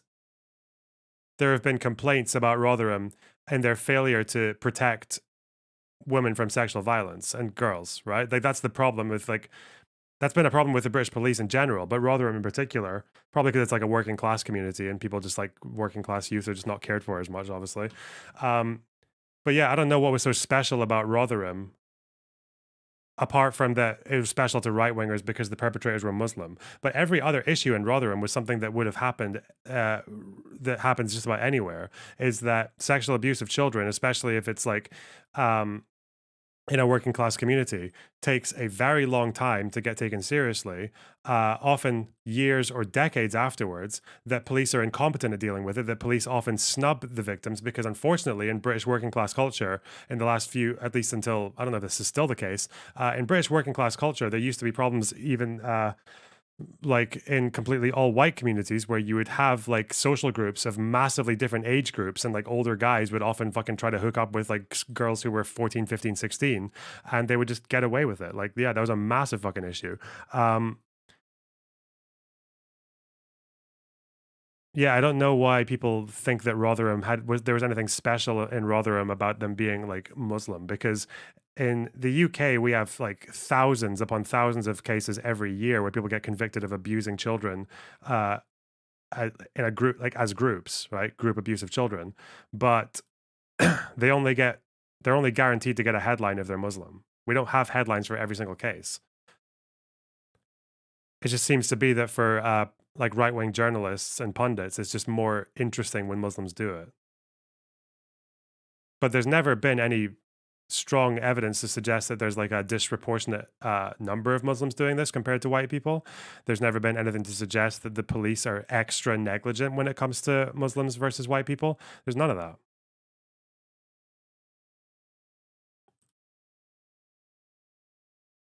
I don't know. And that balance has got to be heard on this conversation, whether you like it or not. Well, you can say all you like, and when you say that Brexit was a ridiculous situation, well, there's 51% of the country voted for it. We're not all ridiculous. We have statistics on that. There was one statistic that people used to spread around a lot, which was of a study by a group called Quilliam, where they said that 80-something% of grooming cases were grooming cases were Muslim, like grooming gangs were perpetrators were Muslim, but they didn't really ever accurately define what a grooming gang was and how they were able to extract legal data from it, because it's not a legal term. They weren't like, so they don't really explain how they were able to get that from police records, and they didn't explain where their data came from. And their study literally just shows you a chart with a bunch of numbers on it. They don't say where the data came from. They don't say how they attained it. They just say that they used data mining or something. Yeah, it's like the most retarded fucking study. And even if you average out their totals, the number of offenders they used in their sample was 22 a year. 22. It was just a bullshit study. And I'm guessing what they did was that they just got newspaper articles and just counted the names. That's probably all they did. Which would be a good method if every single group case of group child exploitation got headlines, which is not the case. So it's ridiculous. The Home Office did a study on it, though. UK Home Office grooming. What did they say about it? Because I'm pretty sure they said that there wasn't any particularly large overrepresentation. There might be a bit because migrants are younger on average, and younger people are more likely to commit those crimes. But let's see.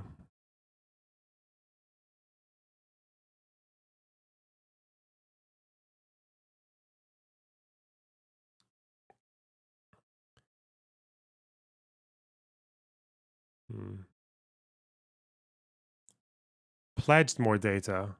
No, what's the Home Office study? Home Office study, grooming guy.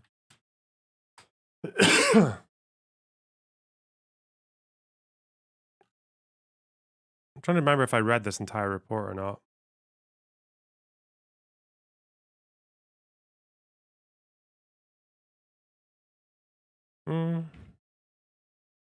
Oh, is it 2020? It's older than I thought it was. Let's just find what I'm looking for, and then I'll find it from the original. Most abuse gangs made up of white men. Okay, that wasn't surprising at all. Under the age of 30. Yep, they're generally younger. High-profile cases fueled a perception, obviously. Zach Prokowski, thanks for 200 bits. Do we anticipate many Tory tears, or are they just despairing and beaten down and be relatively dry? I have no idea. I don't really know. Do you think it's realistic we rejoin the EU? Absolutely not, no. I mean, you would have to have... First of all, you'd have to vote in a party that wants to do a second referendum. You'd have to do that first. You'd have to vote in a party that actually says in their platform that they're going to do a second referendum. That's the first thing. Then you would have to have the referendum. All right, let's see. Research found that group child sexual exploitation offenders are most commonly white. Some studies suggest an overrepresentation of Black and Asian offenders relative to the demographics of national populations. However, it's not possible to conclude that this is representative of all group-based CSE offending. This is due to issues such as data quality problems, the way the samples were selected in studies, potential for bias and inaccuracies in ways that ethnicity is collected. Okay. This is from the... whatever the fucking thing's called. There was a particular... CEOP? Whatever.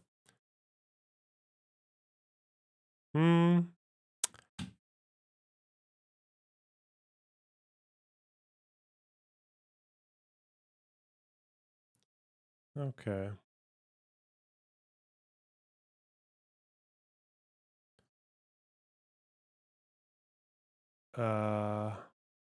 Overrepresentation. Let's see. Is this the research I'm supposed to be looking for? 669 watching. Nice. That is nice, isn't it? So cute. Soy. Right, where is it? Here we go.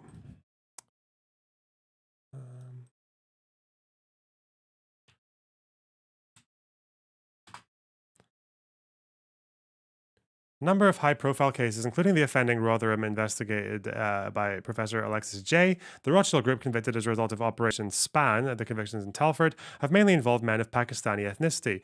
Beyond specific high-profile cases, the academic literature highlights significant limitations to what can be said about links between ethnicity and this form of offending. Research has found that Group CSE offenders are most commonly white. Some studies suggest an overrepresentation of Black and Asian offenders relative... Not enough to conclude that this is a representative of all offending. Okay. Data quality. During our conversations with police forces, we have found that in the operations reflected, offender groups come from diverse backgrounds, with each group being broadly ethnically homogenous. However, there are cases where offenders within groups come from different backgrounds. Motivations differ. Sexual interest in children is not always predominant because it's more often it's more opportunism, right? What's the footnote? 4 and 5.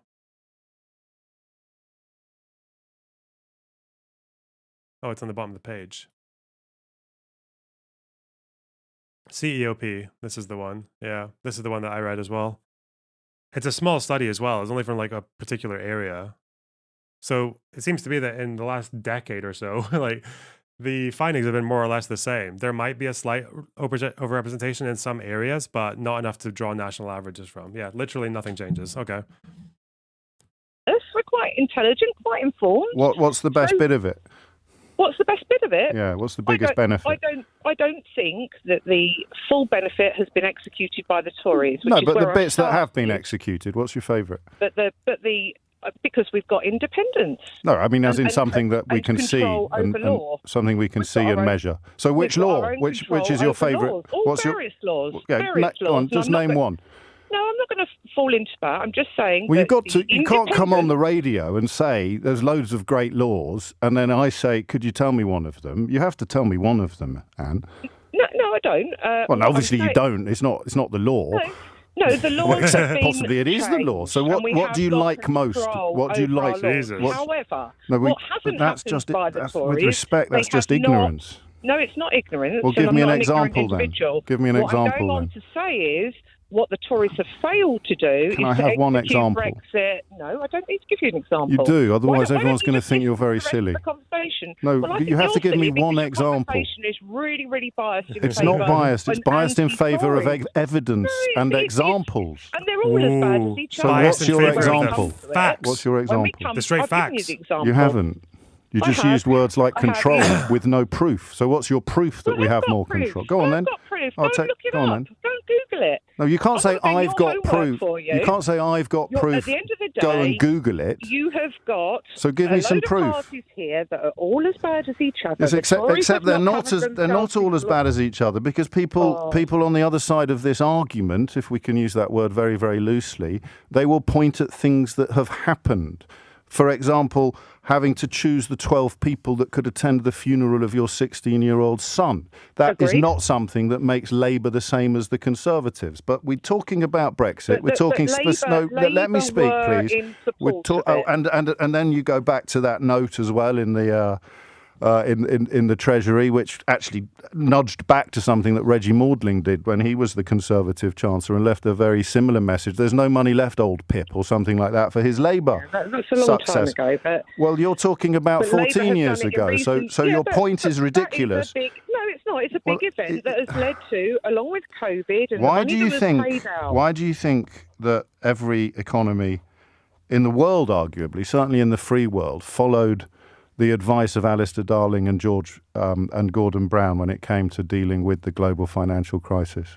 They did, actually. I remember Gordon Brown was like one of the big advocates for whatever the fuck they did with the bailouts and everything, yeah.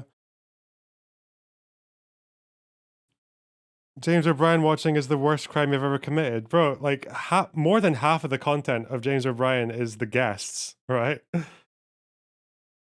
That's what he's doing, right? He's farming them.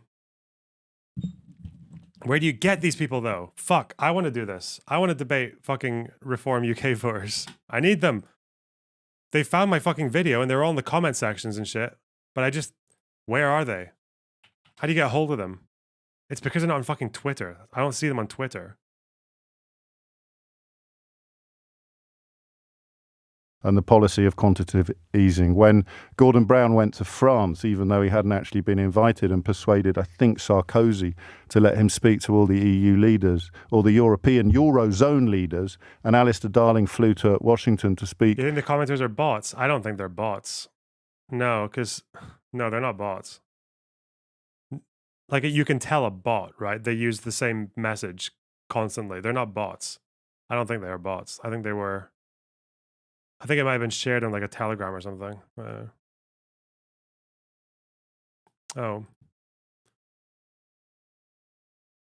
To America, why do you think they all took the advice of the two Labour politicians? They were paid for by Channel 4. True!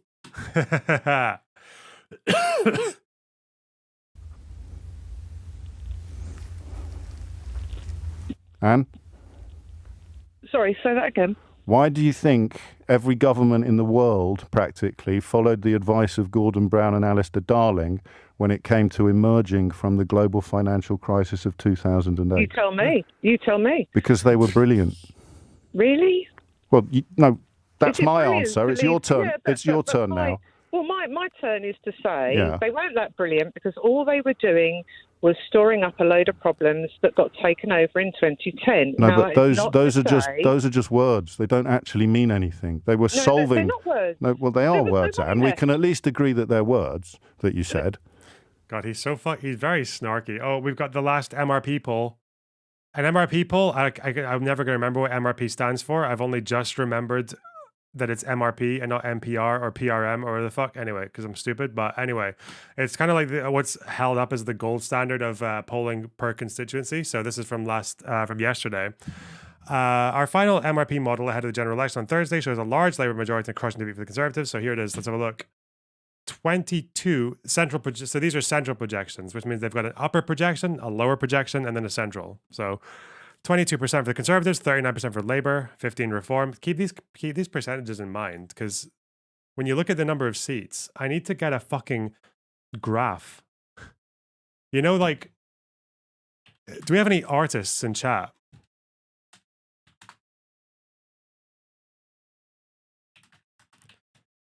Not even an artist, just someone who knows how to do this and how to do this well. I want to see something like this, where you've got the 5 parties with the percentage of the vote share and then the percentage of the seats above.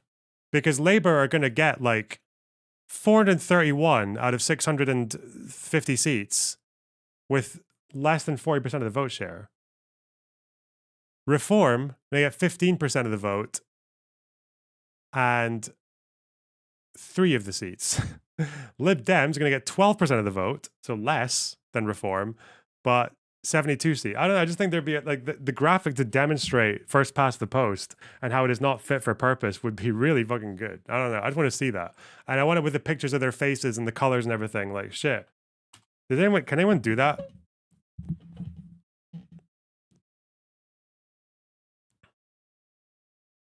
Like just like an infographic, you know? Do you want it to be interactive? No, it just needs to be like an infographic. It's something you can share on fucking Twitter or something like that, yeah. Because the Would fucking... you ever call in on one of these shows? What would the topic have to be? I wouldn't call in, no. Unless the topic was some crazy shit. Thanks for the £10 there, I really appreciate that. Actually, the proportion of people voting for them is right down, and you do have effectively people voting in all the right places in order to give Labour that incredible number of seats, and that is some of the maths. So, yeah, Conservatives, 102 seats. Look at this. It's fucking... And this is actually, it's bigger than it looks because Conservative constituencies are often higher because they're more rural, like larger, sorry. Would you do it for an IP thing? Maybe, I don't know. Calling in is weird because I feel like if I'm a creator, I should be scheduling conversations, not just calling in. Like, what would I do? Just sit on stream and just wait. I'm pretty sure people say that for the majority report that you would have to wait for like hours to get in. I know, isn't that actually how Mike from PA got started? I'm pretty sure Mike from PA used to just call in to majority report and talk to them regularly. And then eventually, like, that was how he got his name recognition. Don't know if that's true, though. I just heard that. Wonder what O'Brien would do if a tanky called in. Couldn't tell you. This is Scotland. See, again, Labour are projected to win most of the seats here. Doesn't look like it because it's all urban, like the largest urban centres. Oh, damn. Still Gordon and Buchan. Still Gordon and Buchan getting fucked by Conservatives. Oh, it's actually close, though. I don't think SNP are going to swing it, though. 3 points. No. It's actually going to be close. SNP Labour in Aberdeen North and South. Not in South. In South, it's pretty safe. Huh. Where did you get the vote share numbers? Oh, that's here. That's on the MRP poll. Did I not link it? Vote share numbers are here, right? Sorry, here you go.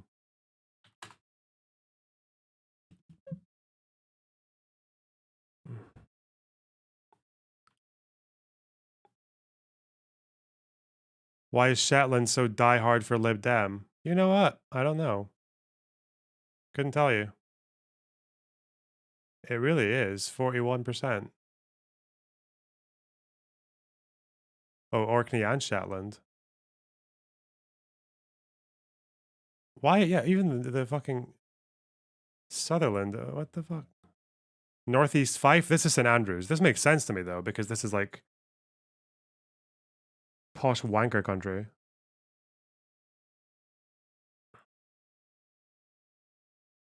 What's this? Numbers in spreadsheet.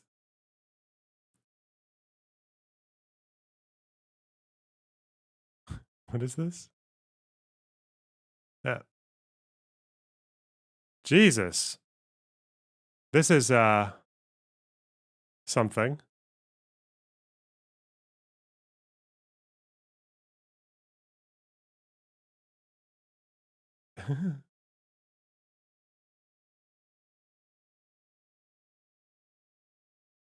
Cool. Those are some numbers, all right. No getting away from it. You did that in like 3 minutes, did you? Crush on me. What's this?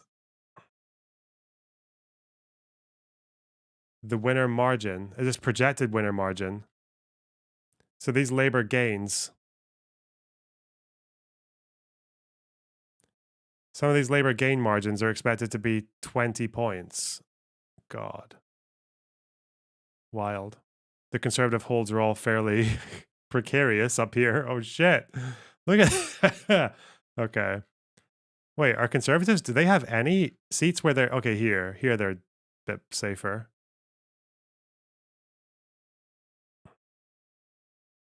You wouldn't normally, am I right? You wouldn't normally expect the gains to be higher percentage points than the holds, right? Because a hold would be like the safe seats. Because like Labour holds are really like, some of them are 25, 30%.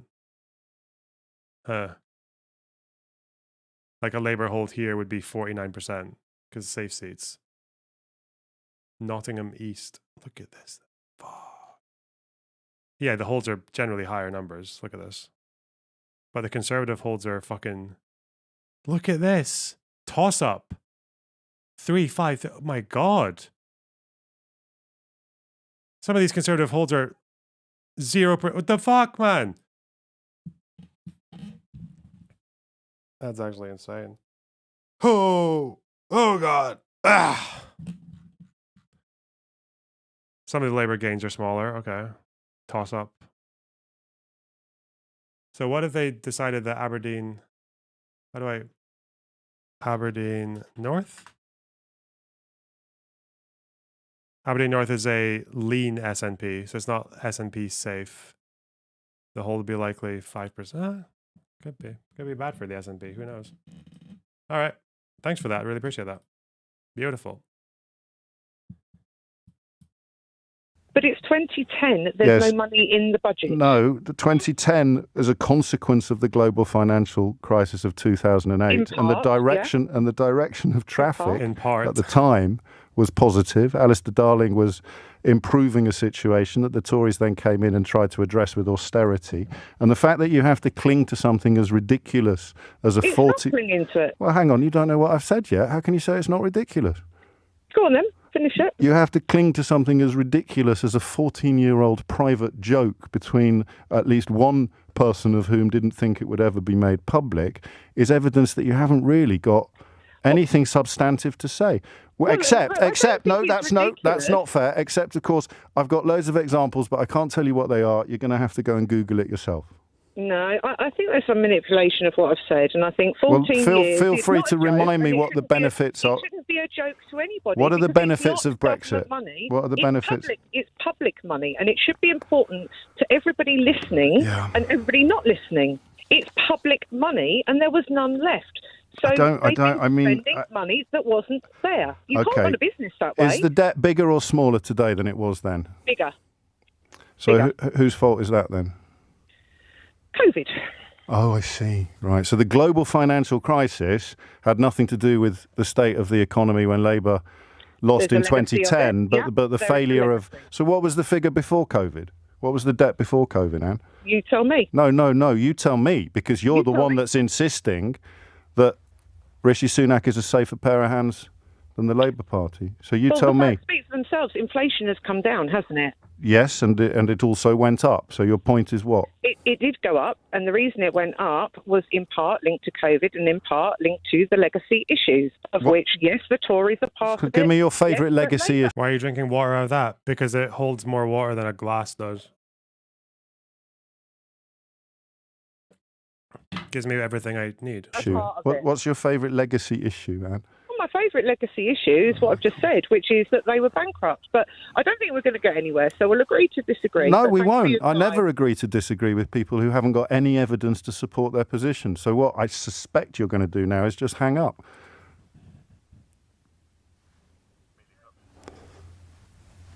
I'm like Nostradamus.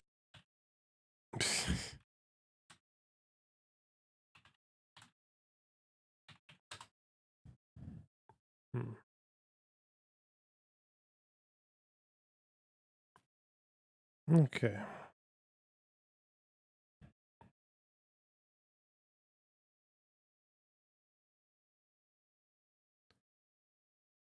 I like these debates. These debates are fun. Let's get your voices.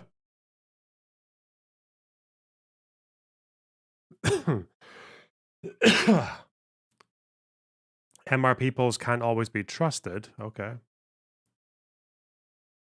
Joe Biden said he screwed up. No, I don't care about Joe Biden. Come on. The Sun endorsed Labour. What the fuck? Okay. I mean, they did that in 97 as well, so.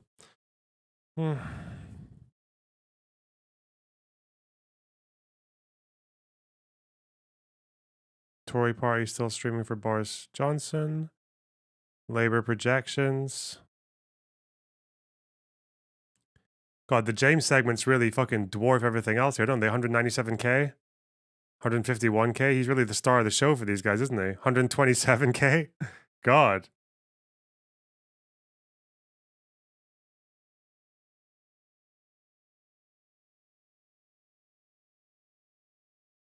He is the funniest. Why does Nigel Farage attract so many racists?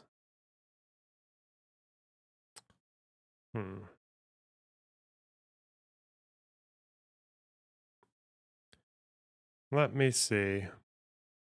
The worst election campaign of our lifetime. Let's have a look at this. 2 days out now. Some days I sit upstairs thinking, should we talk about this or not? Do you think Farage is racist? Yep, he seems quite racist. Yeah. Obviously desperate and profoundly hypocritical, to the point of actually being a national embarrassment, the way that the Tories and elements of the client media have tried to inflate this story about Keir Starmer having dinner on Fridays. Should we give it attention? Do we inflate it by giving it oxygen? Do we actually bring it to the attention of people who may be stupid enough to think that it is in some way damaging to Keir Starmer? And some days I think, no, I probably shouldn't give it any more attention. And other days I sort of think, well, you know, if people are going around hosing the electorate with liquid manure, then perhaps it's our job to go around afterwards hosing them down with scented soap water. I honestly don't know. I honestly don't know. I guess it's subject dependent, Not isn't quite it? sure what he means by It's got that. something to do with context. Imagine, if you would, for a moment, how Tory politicians and client journalists, the kind of Tory journalists who were pro-Boris Johnson, pro-Brexit, pro-Liz Truss, pro-Rishi Sunak, pro-austerity, pro-David Cameron, pro-cuts. You can probably think of a few off the top of your head. Imagine how they would be behaving today if a left-wing politician or commentator, let us invoke the ghost of Jeremy Corbyn or a Diane Abbott or a Keir Starmer or an Angela Rayner, had attacked a Tory politician for observing Friday night dinner with their Jewish husband or wife. Just imagine for a minute What is what this the story? headlines and what their spittle-flecked commentators would be spewing this morning if a left-wing politician had attacked a Jewish family or a politician with a Jewish wife for observing the Friday night tradition of having a family dinner. He gave an interview to the rather splendid mother and daughter podcasting team of Jesse and Lenny Ware. I think it was last year. I've had the great privilege of going on that podcast myself, and it is an enormous amount of fun. And they have this incredible gift of getting you to relax. Starmer said he would have dinner with his family at 6 o'clock on Friday. The Tories used it as an attack line. Wait, why? Oh, to stop working. Bro, fucking kill yourself. Oh, God. Okay. Not a politician, so you don't need to get me to relax. But they managed with Keir Starmer to lead him into territory where I don't think he had necessarily been before. And the Jewish Chronicle picked up on this story last year. Remember, anybody pretending today to think that this is damaging to Keir Starmer, you can know two things about them. Number one, they display their desperation like a forehead tattoo. And number two, they will be well aware of this story in the Jewish Chronicle in July of last year. They just may be pretending not to be. But the phrase he used was really nice and really special, the weekly tradition of Friday night dinners. I won't do a Friday night event. I choose to spend the evening at home with my family for Shabbat. He's not Jewish himself. His wife is, and her dad often joins the family for Shabbat. He describes it as a rock in the week. Shabbat. I don't know. I don't know. The way English people pronounce fucking anything. Yes, says don't amplify the right-wing press and their inane headlines, but the headlines are out there. I genuinely don't know whether or not it falls to us some mornings to provide some truth with which to balance out exaggerations and lies. But I would focus first on that simple thought of how the kind of people pretending today, Grant Shapps, pretending today that Keir Starmer has some sort of question to answer or that there's some sort of misstep here, how on earth they'd behave if a Jeremy Corbyn fan had attacked a right-wing politician for observing a Jewish family tradition. God, he's really harping on this point for a long time, isn't he? Friday nights. Just focus on that. Just think about that. That's all. Don't think about anything else with regard to this story. Just think about how the people pretending to be cross with Keir Starmer today would be behaving if the boot, as it were on the other foot. And then you get an indication of just how broken the Tory establishment is. Just think about that. Oh, I'm thinking about it. I have to think about it because you've been talking about it for 4.5 minutes now. Client media just doesn't know what to do. Everything they dreamt of for 14 and a half years has happened. They got it all. They got every single thing they wanted. I was looking back at some of the headlines with which they greeted Liz Truss's budget. I greeting it as the finest thing that had ever happened to... Oh, this is what I want. Look at it. Sky News have their election night live at 9 p.m. Welcome to Studio 4. Look at it. Look at it. They got everything. They got the big fucking map that they're going to walk over as they explain the different constituencies. And then they're going to look at all the bars going up. And it's, oh, God, I love it. The election analysis. And you know what? It's all just fucking bullshit. They're just like, oh, my God, they've won in Clackham of Tweed, Clackhamshire. Oh, my God, they said unbelievable. Well, let's just wait to see what happens from the next constituency. Like, fuck it. It's just like that for 8 hours. It's so funny. It's so good. Hello, welcome to Studio 4, Sky HQ. I'm going to take you behind the scenes here. It's like watching a fucking football game where you know who's going to win, you know what the score is going to be, but you're just sitting there with everyone speculating on like which minute each of the goals are going to get scored. That's what these things are like. It's like, and people call themselves fucking analysts over it, yeah. At Election Night Live, this is our studio. We've never had anything quite like this before. It's very exciting. We had to steal it for Monday Night Football, and it's got lots of exciting toys, starting with this. I'm standing on it. You can see. We call it the dance floor, but actually it's more like a political map of the UK. It's going to show you our analysis, give you a sense of the political story and how it's changing. But check this out. That's not everything, OK? Because as well as having this, screens aplenty, we've got something we have never done before. Look at who is joining me here on the dance floor. Look, Rishi Sunak, Keir Starmer, not in real life, I should say. Might look like... This is absolutely fucking amazing. This is so good. Look at them. They look so real. Yeah, look at their little shoes. They put little shadows behind the boots, behind their shoes, behind the heels of their shoes. But it's one of these two men who's going to end up in this place. Why doesn't he run into them? Over there, when we know all the results. God! It's our own virtual Downing Street. They put the fucking cat. Bro, this is so good. This is this is what we're tuning in for, okay? This is what we're all going to be watching together in an hour and 10 minutes. Can you fucking believe it? Look very closely. Have a look at this. You can see who's going to join us. Our special guest, Larry the Cat, alongside other special guests. Now, that is just a snapshot of all of the things that this studio is going to allow us to do. There'll be plenty more on the day. We're going all over this place. It's 360. Join us for Election Night Live, 9 p.m, July the 4th. Oh my God, do they have an option for VR headsets? Should I have bought a VR headset so I can actually be inside the zone as he's walking around? Oh, shit. Remember, you can... Maybe next year. Watch or stream Sky News for free wherever you get your news. Amazing.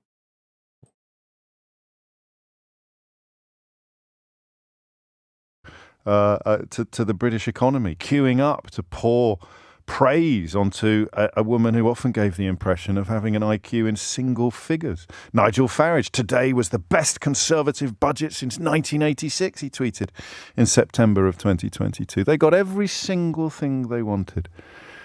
And look what's happened. This is what is so interesting to me as we near the home straight of this election, with, of course, nothing guaranteed, nothing certain, but they got every single...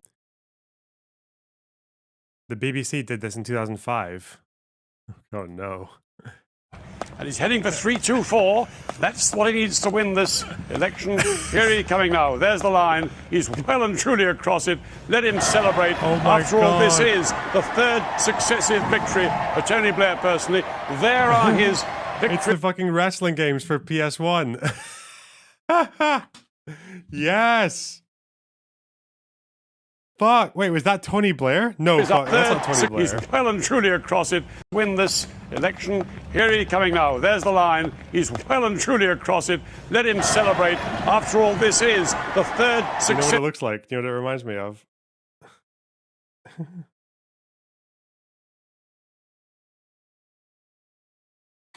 It reminds me of this. Does anyone know which film I'm thinking of? Can you guys guess? Can you guys guess which film I'm thinking of?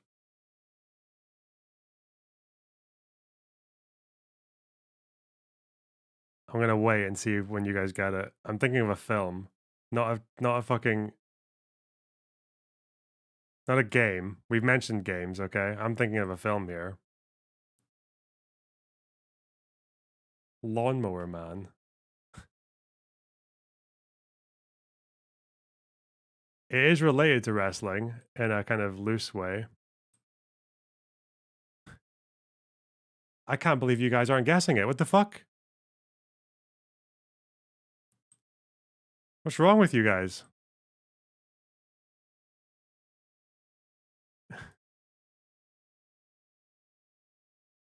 Shrek? No. First letter. The first letter doesn't really give it away. I guess you could say M or T.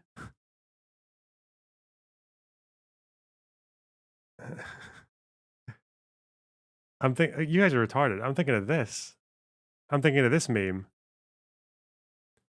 You know, in The Mummy Returns, when The Rock played the Scorpion King, and they animated him onto a fucking CGI scorpion, an animated scorpion, and it looked like a fucking, it actually just looked like they used the skin for the fucking wrestling game.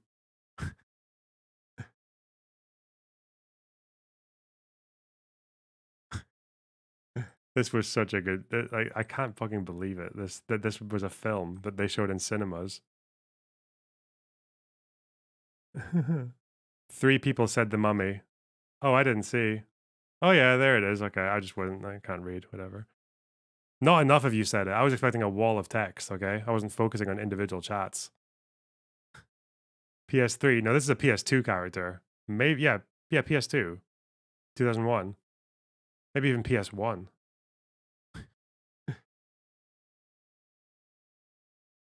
I wonder if they'll let you watch the clip.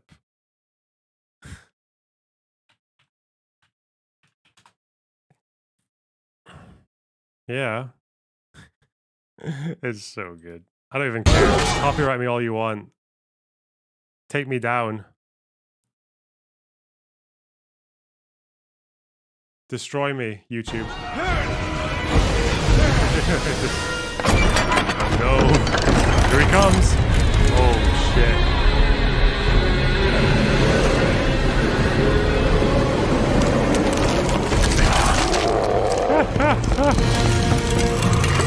Okay, the shadow, it doesn't look too bad. Like you expected to see something kind of okay. But when does all hell break loose? Oh no. Oh, there he is. Fucking smile.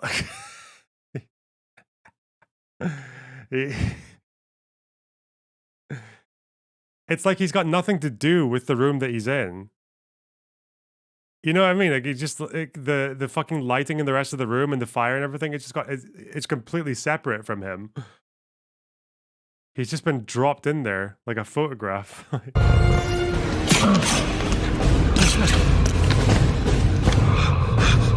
no. How are we gonna get out of this pickle, Brendan Fraser? Yeah, I can't fucking believe that, man. Successive victory for Tony Blair personally. There are his victories. Oh, okay. Across it. Let him celebrate. After all, this is the third successive victory for Tony Blair personally. There are his victories. Oh, God. What else do we have here?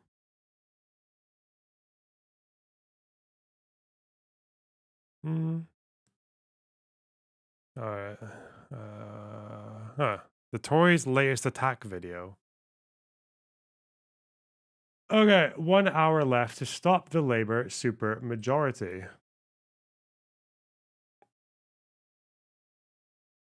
Oh yeah, they're still pushing this line, the supermajority. You know that if you have there's no such thing as a supermajority in British politics. You understand that.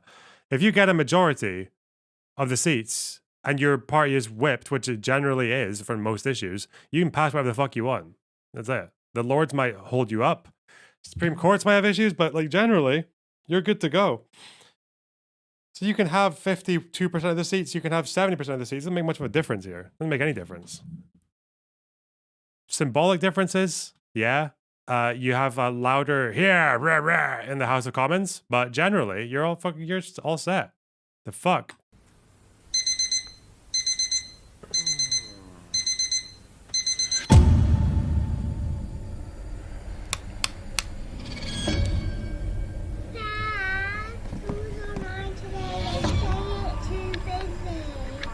Could not be reached for comment.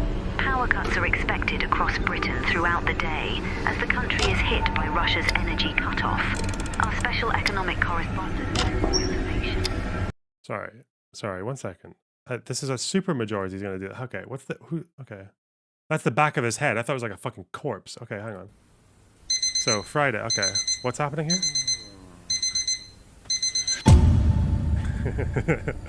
Okay, it's a year later. There's no power.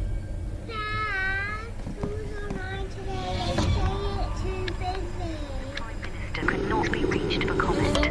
Power cuts are expected across Britain throughout the day as the country is hit by Russia's energy cutoff. Our special economic correspondent has more information.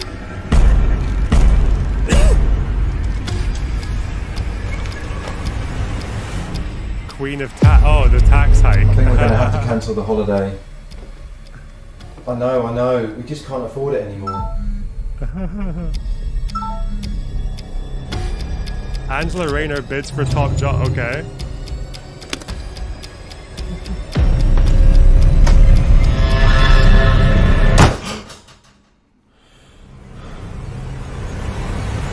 Oh, he's got time to vote to stop it. Hey. Bro, how fucking they've already conceded defeat, haven't they? They've done this for like the last week and a half or something. Oh my god, what a fucking joke. This is the party that's dominated British politics for the best part of the last 120 years. Oh god. Not the tax hike. No.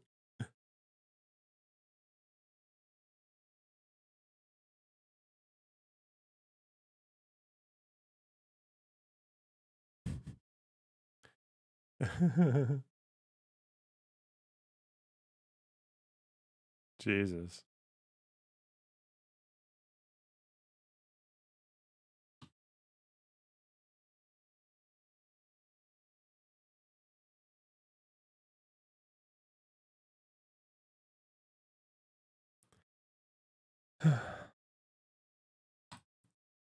You don't understand, there won't be any more electricity.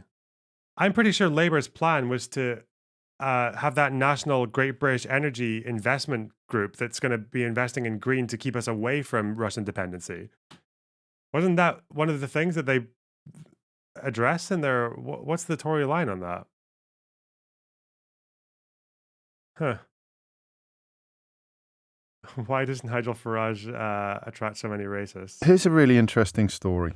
And it's not about British politics, it's about German politics. It involves the Alternative for Germany party, the far-right AfD, rose from the ashes in some ways of the Nazi movement. And certainly I think the invitation to Nigel Farage to speak to them a few years ago was issued by the daughter or the granddaughter of a senior Nazi. They've done some research into what supporting them does to your mental health almost. And it's really interesting. It's the first time it's been sort of established that switching to the support of a far-right party, in this case the AfD, might have a direct and sizable impact on voters' satisfaction with their lives.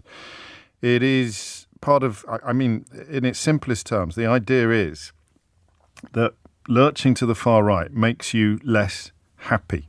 There's a real chicken and egg here, isn't there? Because you always imagine that people who are attracted to the lazy othering of far-right politics, the hatred of homosexuals or foreigners, people with different coloured skin or people from different countries, and somehow being persuaded to blame them for your dissatisfaction. You always presume that the level of dissatisfaction must already be quite high to make you susceptible to that sort of propaganda and rhetoric. It turns out we may have got this a little bit wrong. I don't know what tempts you there in the first place. If it's not dissatisfaction with your own life, it could just be simple fear of the unknown, I suppose. Simple and genuine, if you like, fear of the other. But when you get there, you become less happy. Partly, one has to presume, because you are exposed almost ceaselessly to negative rhetoric about the country's decline. The number of Twitter accounts I've stumbled across since Elon Musk bought the platform that just detail tirelessly and endlessly, like an infinite doom loop of crimes being committed by people who aren't white. And the whole point of these accounts is to persuade people that everybody who's not white is a criminal or a threat. And that, I think, is how you get to a place where somebody called Leslie Lilly, who is running as a candidate for Nigel Farage's party, has been talking about his desire to kill people arriving in a small boat in Dover. Comments reportedly from his Facebook page. I hope I'm near one of these scumbags one day. I won't run away. I'll slaughter them, then have their family taken out. Did he start off miserable, hate-filled and unhappy, or did he become miserable, hate-filled and unhappy after he signed up with Reform Limited and sent his subscription fee to Nigel Farage's party? I don't know, but I just couldn't help seeing the story about Germany in the context of what we're reading today and what we're learning today, and indeed thanks to this remarkable investigation by... Did you see the Channel 4 video following that canvasser? Yeah, I did. The guy was pretty mental. Yeah.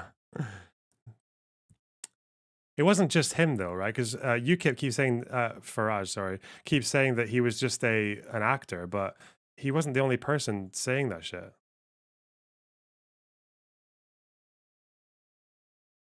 So, not sure. Channel 4 News, what we're hearing today about Reform Limited, because we've been here before. We were here with UKIP. I can't remember whether we were here with the other party. The name temporarily eludes me. The one he set up that wasn't UKIP, then he stood down all the candidates so that the Tories could win all the constituencies. And what was that one called? Was that the Brexit Party? So UKIP, the Brexit Party, Farage Fans Unite. Farage Only Fans, was that one of them? Only Farage Fans? Only Fans Farage? I forget. But anyway, whatever that one was called, I can't remember whether it happened with that because they weren't really around for long enough. But it's the term of Reform Limited now to sort of belch an almost unending avalanche of bigots and prejudices. I suppose you'd begin with the story from about 2 weeks ago, maybe only 3 weeks ago, which found that about 1 in 10 candidates for this outfit were friends on Facebook with a man who's trying to sort of resurrect Oswald Mosley's British Union of Fascists, the so-called new British Union, calling for a fascist revolution. I mean, listen, we've all made friends with people on Facebook, perhaps without doing due diligence and the proper amount of research, and one or two candidates signing up to this clown's outfit would perhaps be unfortunate but forgivable. But when it's 1 in 10 of your entire roster, then the question of what is it about Nigel Farage's party that attracts fascists has to be a question that we turn our attention to. Inevitably, because this fella, Leslie Lilly, also described the COVID vaccine rollout as a crime against humanity. So you've got a selection of people who who will believe anything. Which brings us to the Channel 4 stuff, which was broadcast last night, this extraordinary interview or extraordinary undercover footage featuring a character called Andrew Parker saying things that I saw at least some supporters of Farage this morning saying that you'll hear in any pub in England, apparently you'll hear people describing Rishi Sunak as the P word. As you know, if you listen to this programme on a relatively regular basis, I spend quite a lot of time in pubs. I can confidently say I've never heard anybody use the P word. I suppose the only way you could state with absolute certainty was that people use the P word routinely in pubs, is if you're the person that routinely uses the P word in pubs. Most pubs would get you barred, that kind of behaviour, not least because increasingly the hospitality sector is being propped up by people from the subcontinent. But this chap, Andrew Parker, is on a website somewhere touting for work as a film extra. Or as describing himself as an actor. There's no evidence anywhere that he's ever done any work as an actor or earned a crust as an actor. Perhaps he has, I don't know. But the kind of people who believe, as Leslie Lilly, this candidate, believes that the COVID-19 vaccine rollout was a crime against humanity, will absolutely believe that Channel 4 found an actor on a website and that you could discover just on a simple Google search and decided to pay him to pretend to be a racist in the hope that nobody would actually notice that he was really an actor. So conspiracy theories are already out there. Where racism leads, conspiracy theories always follow.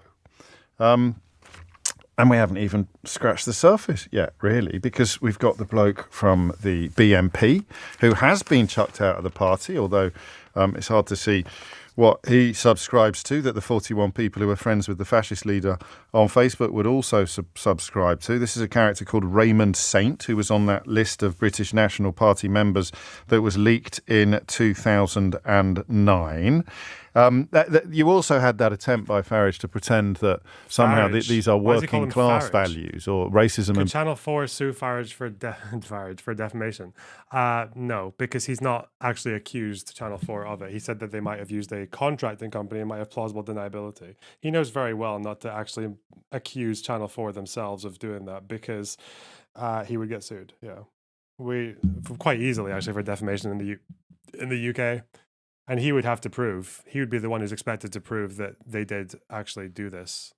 So, and he wouldn't stand a chance because that's almost definitely not what happened. So, Bigotry or working class principles, somewhat conveniently overlooking the fact that Oswald Mosley went to Winchester College. So, the idea that racism is confined to the lower orders is not only racist, it's also incredibly snobbish. But on we go. Here is Andrew Parker, the activist in Clacton, where a full list of candidates is available at lbc.co.uk/candidates, being filmed secretly by Channel 4 News in a programme that was broadcast last night. What you need to know about this, or what I think you should really focus on, is the fact that he is supremely comfortable sharing these views in the company of anybody else who's signed up to canvass for Reform Limited. So even if you hold these views, and I can usually judge by my inbox that I still have a few people listening who do subscribe to these views, you wouldn't say them to people that you just met.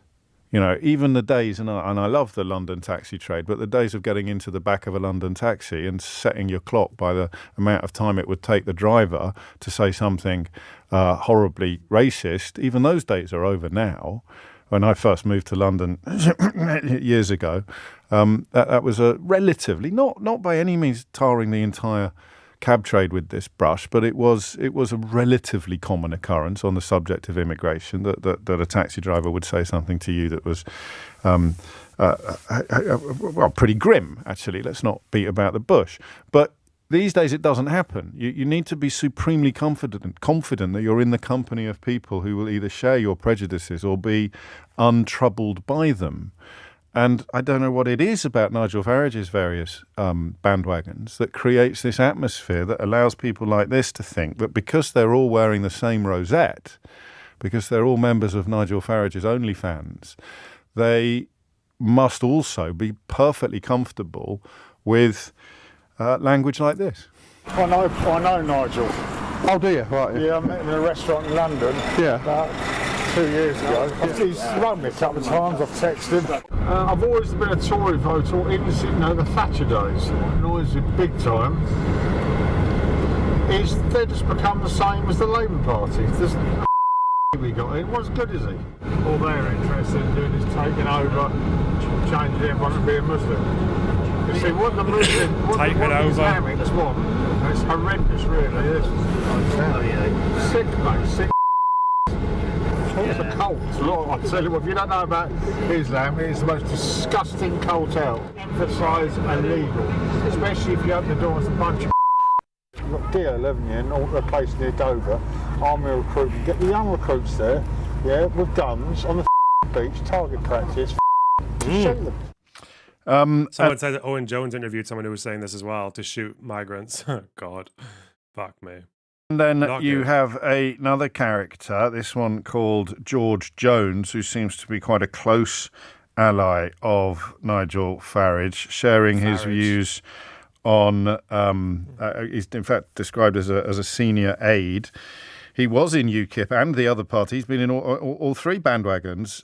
And he had some interesting things to say about both people who are not white or indeed police officers showing support for gay rights.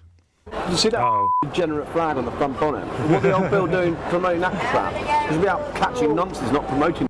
Our police officers will be paramilitaries, they won't be police. We're going to bring back the news. Oh, apparently there's a Financial Times article demonstrating the success of UK immigration versus other countries. Might look at that. Bring back the news, conflating homosexuality with paedophilia. And there's more. There's always more. But the question then becomes, and one more thing that's really interesting. Well, actually, Hope Not Hate have done some great work in this field, showing that various truly far-right organisations, Britain First, Patriotic Alternative, Homeland, all urging, and even little Tommy Ten Names, who's currently, of course, holed up in Canada, I think, all urging their supporters to vote for Nigel Farage's Reform Limited. So what is it about Nigel Farage? People say that he calls him that to annoy him because, I guess his name, because Farage sounds too European. Is that the meme? It's kind of silly. Farage. Okay. That attracts so many racists. 0345 6060 973. Something quite interesting happened when Richard Tice made way for him, is they stopped chucking people out of the party. Hope Not Hate Hope Not Hate's a wonderful organisation, the founder of which is the guest on this week's Full Disclosure, Nick Lowell's, just an amazing listen. You'll remember the recent ITV drama showing the work they did in preventing the assassination of a member. It's funny because I think James O'Brien is actually one of the few political commentators out there who is probably an quite sincere supporter of Starmer. Like, he actually genuinely thinks Starmer is really good for the country and shit like that. And he makes a lot of excuses sometimes for Starmer's misgivings. So yeah, he is very slightly left of center person.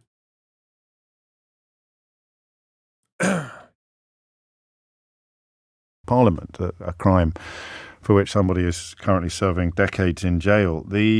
What changed? They stopped chucking people out, and when Hope Not Hate started doing the kind of vetting and due diligence that you'd think the Reform Limited might have done themselves, they started under Tice. They started chucking people out of the party, and a lot of Farage fans started complaining. It was really interesting. They were furious that people were getting chucked out of the party for saying racist things, or for being bigoted or prejudiced or overtly Islamophobic or homophobic. They were furious. They were sort of accusations that Hope Not Hate was running the party. So one big change since Richard Tice, and I don't know about you, you could almost feel sorry for Richard Tice if he wasn't such a flan. But the difference in the party that he was trying to construct... It must be so frustrating for this guy, because he is just he is very much the British version of the coastal elite, the way that he talks. Oh, well. In a vaguely respectable way, compared to the party that Farage presides over, where he doesn't really chuck these characters. Do you think Corbyn will win in Islington? Well, let's see what the graph says, shall we? We got a graph. It's Islington North, right, for Corbyn.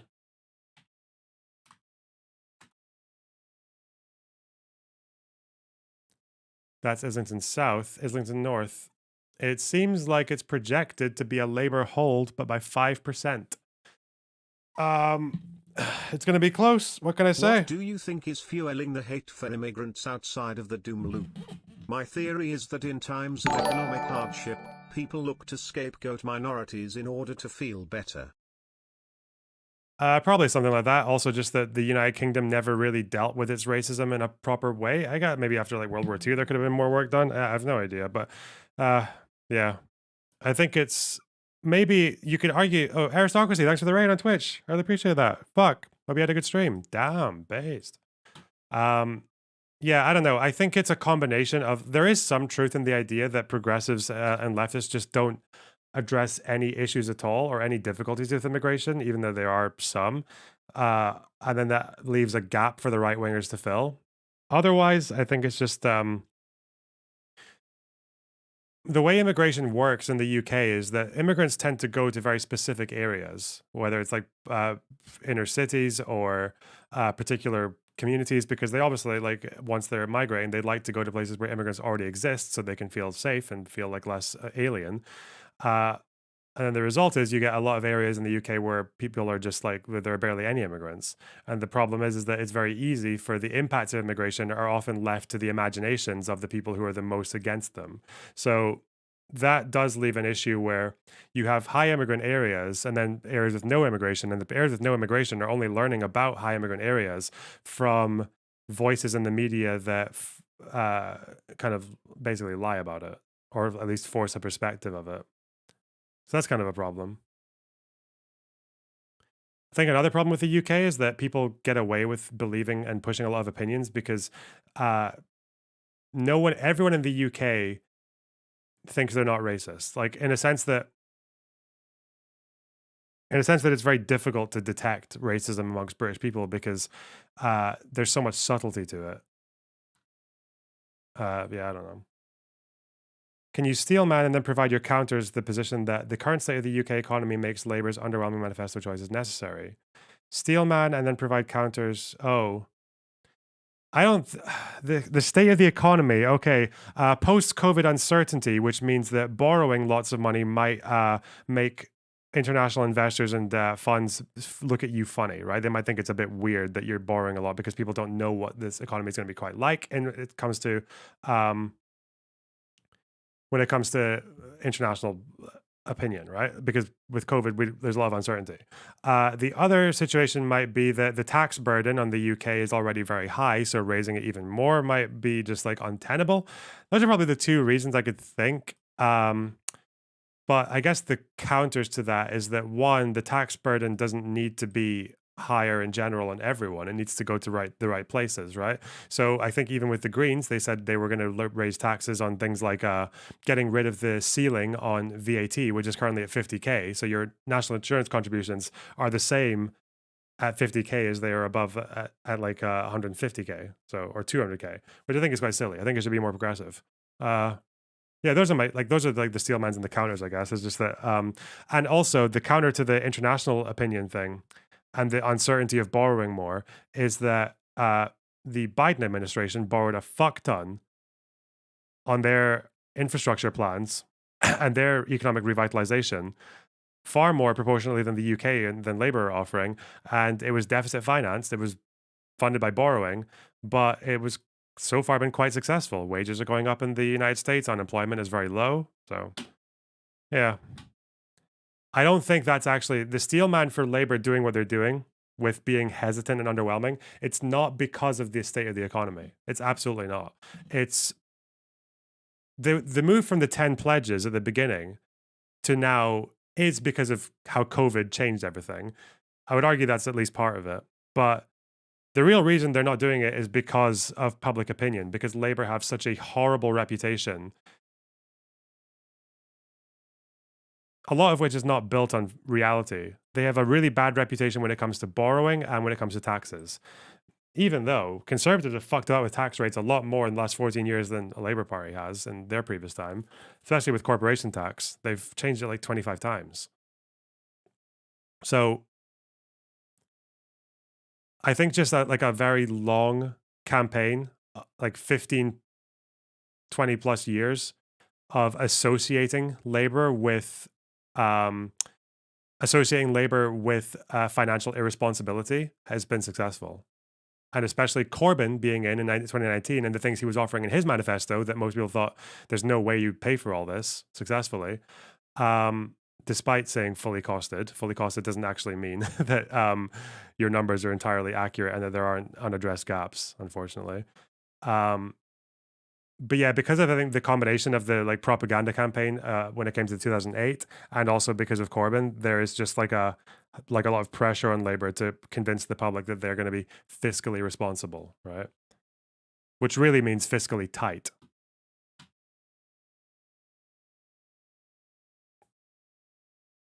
Why does Labour want to do more austerity? I don't know if they want to do more austerity. They have left a few parts of their manifesto which doesn't address currently existing government plans that would involve cuts to unprotected services. Maybe they want to leave that because it's just safer than raising taxes or borrowing to pay for it. Or they want to just borrow and raise taxes when they're in power because it's easier to do it than promising you'll do it before. I don't know. Don't know. Out. He just makes excuses for them or pretends that they speak for non-public school educated bigots. It's absolutely fascinating. So, first question is, what is it about Nigel Farage that attracts so many racists, Islamophobes, and fascist sympathisers? Good question. Wow, no idea. Okay, hang on.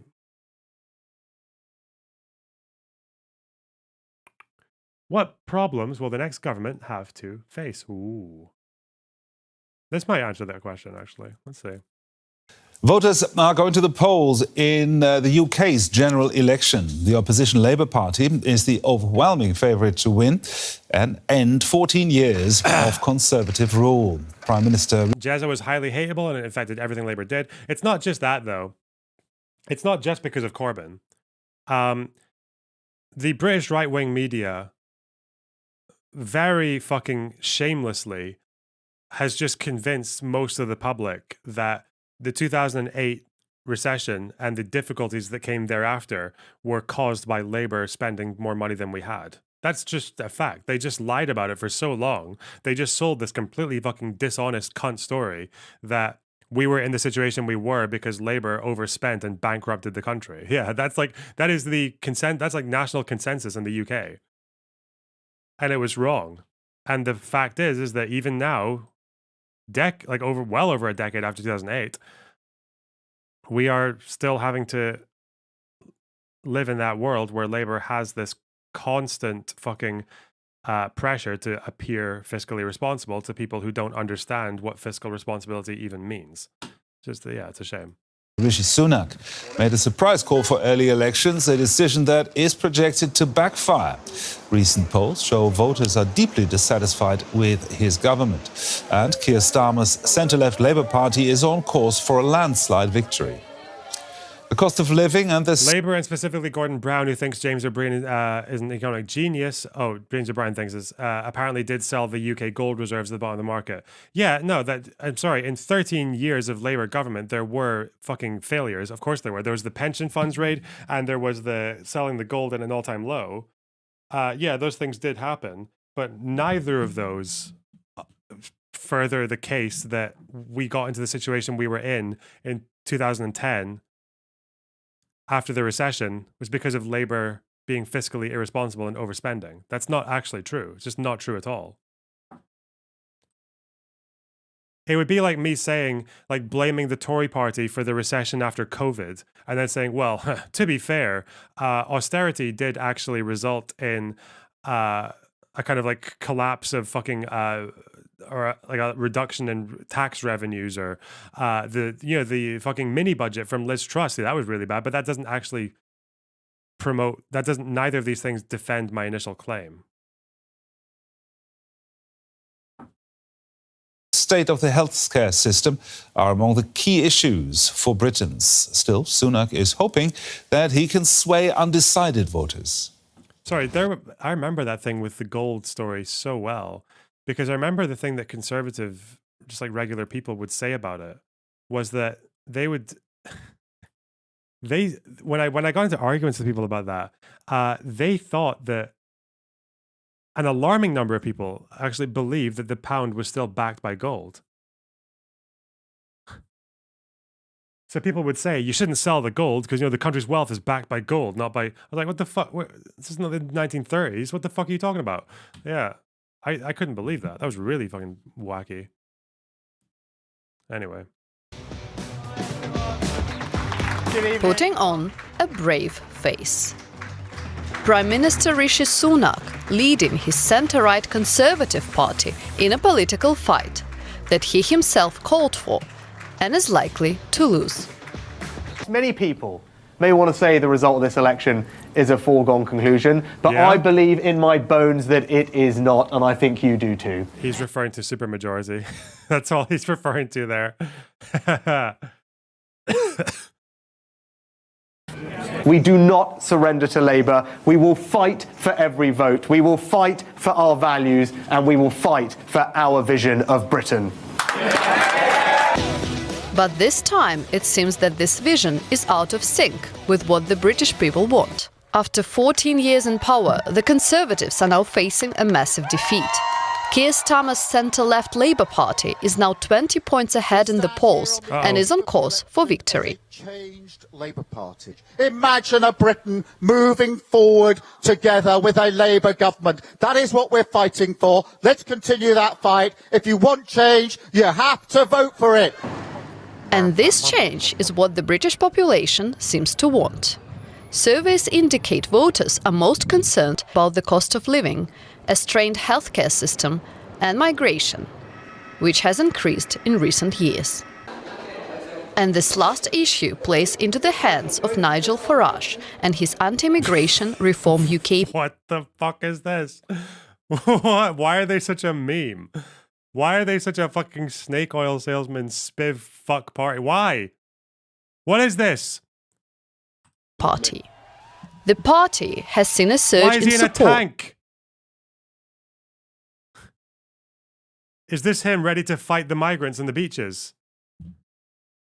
Meet them at the boats?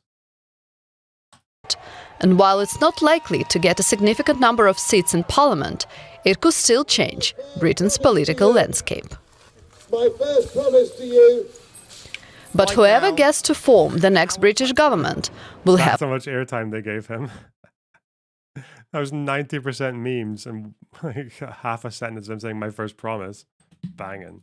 to prove to the British public that this time they made the right choice.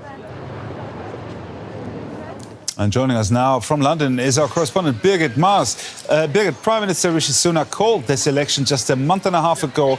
Now polls show the Tories 20 points behind Labour. Why did he call the election so early, and was it a mistake? It was definitely a bit of a gamble. So he had a bit of headwind, economic good data, inflation just coming down from a 41-year high. So he would have hoped that this could basically carry him along and help him. But as you said, the polls really haven't changed, and Labour has a solid lead, about 20 points in the polls, hasn't really changed much. So yes, it could have backfired, but in any case, it would have been a long shot and difficult for him to turn things around. Now, what can you tell us about the Labour leader Keir Starmer, Britain's likely next Prime Minister? I'm here in Keir Starmer's constituency in central London, and over the past weeks I've tried to engage with people. I've tried to ask them, how would you describe Keir Starmer? And I have to say that it really wasn't very easy. A lot of people couldn't really describe him, characterize him as a little bit boring. Keir Starmer knows this, and he's trying to... Is it deliberate that Keir Starmer's wife, and I don't know anything about women's fashion, okay, so this might be completely off, that Keir Starmer's wife and Rishi Sunak's wife both appear like they've been very intent on looking like trad wives. I can understand for Rishi because like the South Asian women often dress like this, but like it just seems kind of funny that they both have massive like trad wife vibes coming. Is this something that they usually do?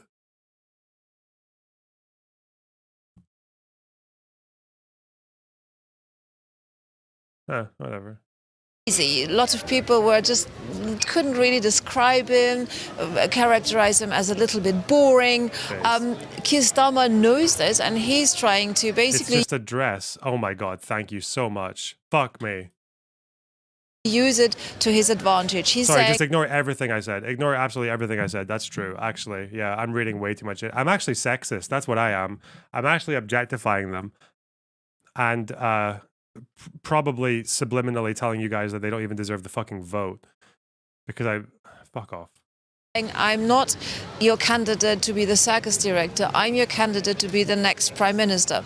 He's a lawyer, so he's saying he's going about things diligently, slowly. He's not offering a great vision, but more slower reforms to get mostly the economy back on track. So that is what he's hoping to promise to the British voters. That'd be a change, but a change to sort of more solid centre ground, centre left politics. Now, what is on top of his to-do list once he is in number 10?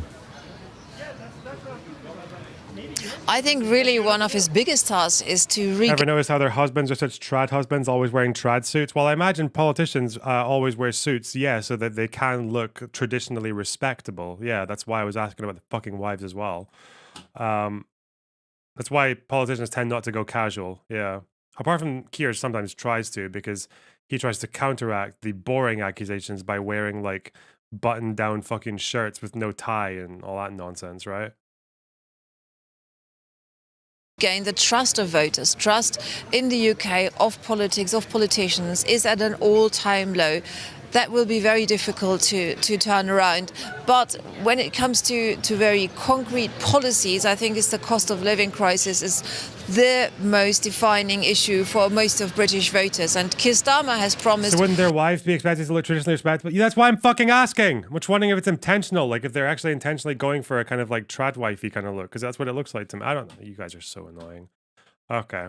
To turn the ailing British economy around and to bolster growth. So that we all know will not come overnight. It's more like a long-term strategy. And the question is how... Oh, it's just I'm going to fucking ban all of you. I got...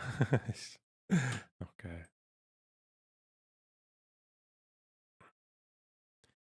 Bro, that guy's shirt with the fucking skulls on it or whatever looks very like kind of goth, you know. There's a kind of like a dark kind of vibe on this guy. The way this guy's dressing is like, bro, it's just a shirt.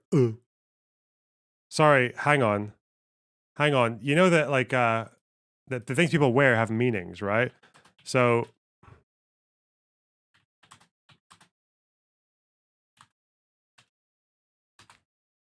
sorry, next time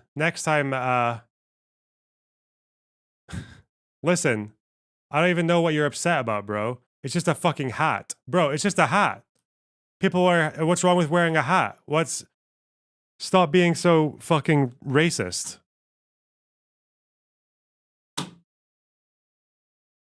How is he going to do this in the short term? Public services are crumbling. The health service has over 7 million people on the waiting list. More and more people had to resort to food banks. So there is really a cost of living crisis felt by very many people here in the UK, and they want also short-term answers, not just long-term answers. Birgit, briefly, when can we expect first results?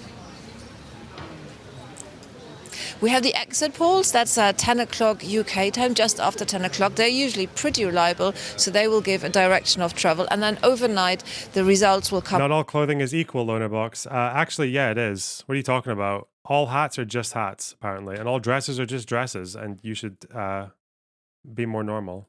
Pretty reliable, so they will give a direction of travel, and then overnight the results will come in. So we're expecting that by tomorrow early morning we will know who the next British Prime Minister will be.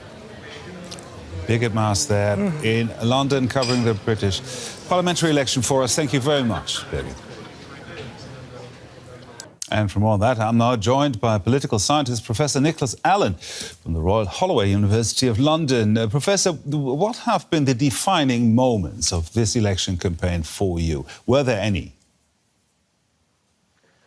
Oh, there have been quite a few, from Rishi Sunak's rather wet announcement when he came out into Downing Street and said he was going to the country. Gosh, it was a very long time ago now, but his soaked shoulders. And then Rishi Sunak also calling short his attendance at the D-Day commemorations, the 80th anniversary of commemorations of D-Day.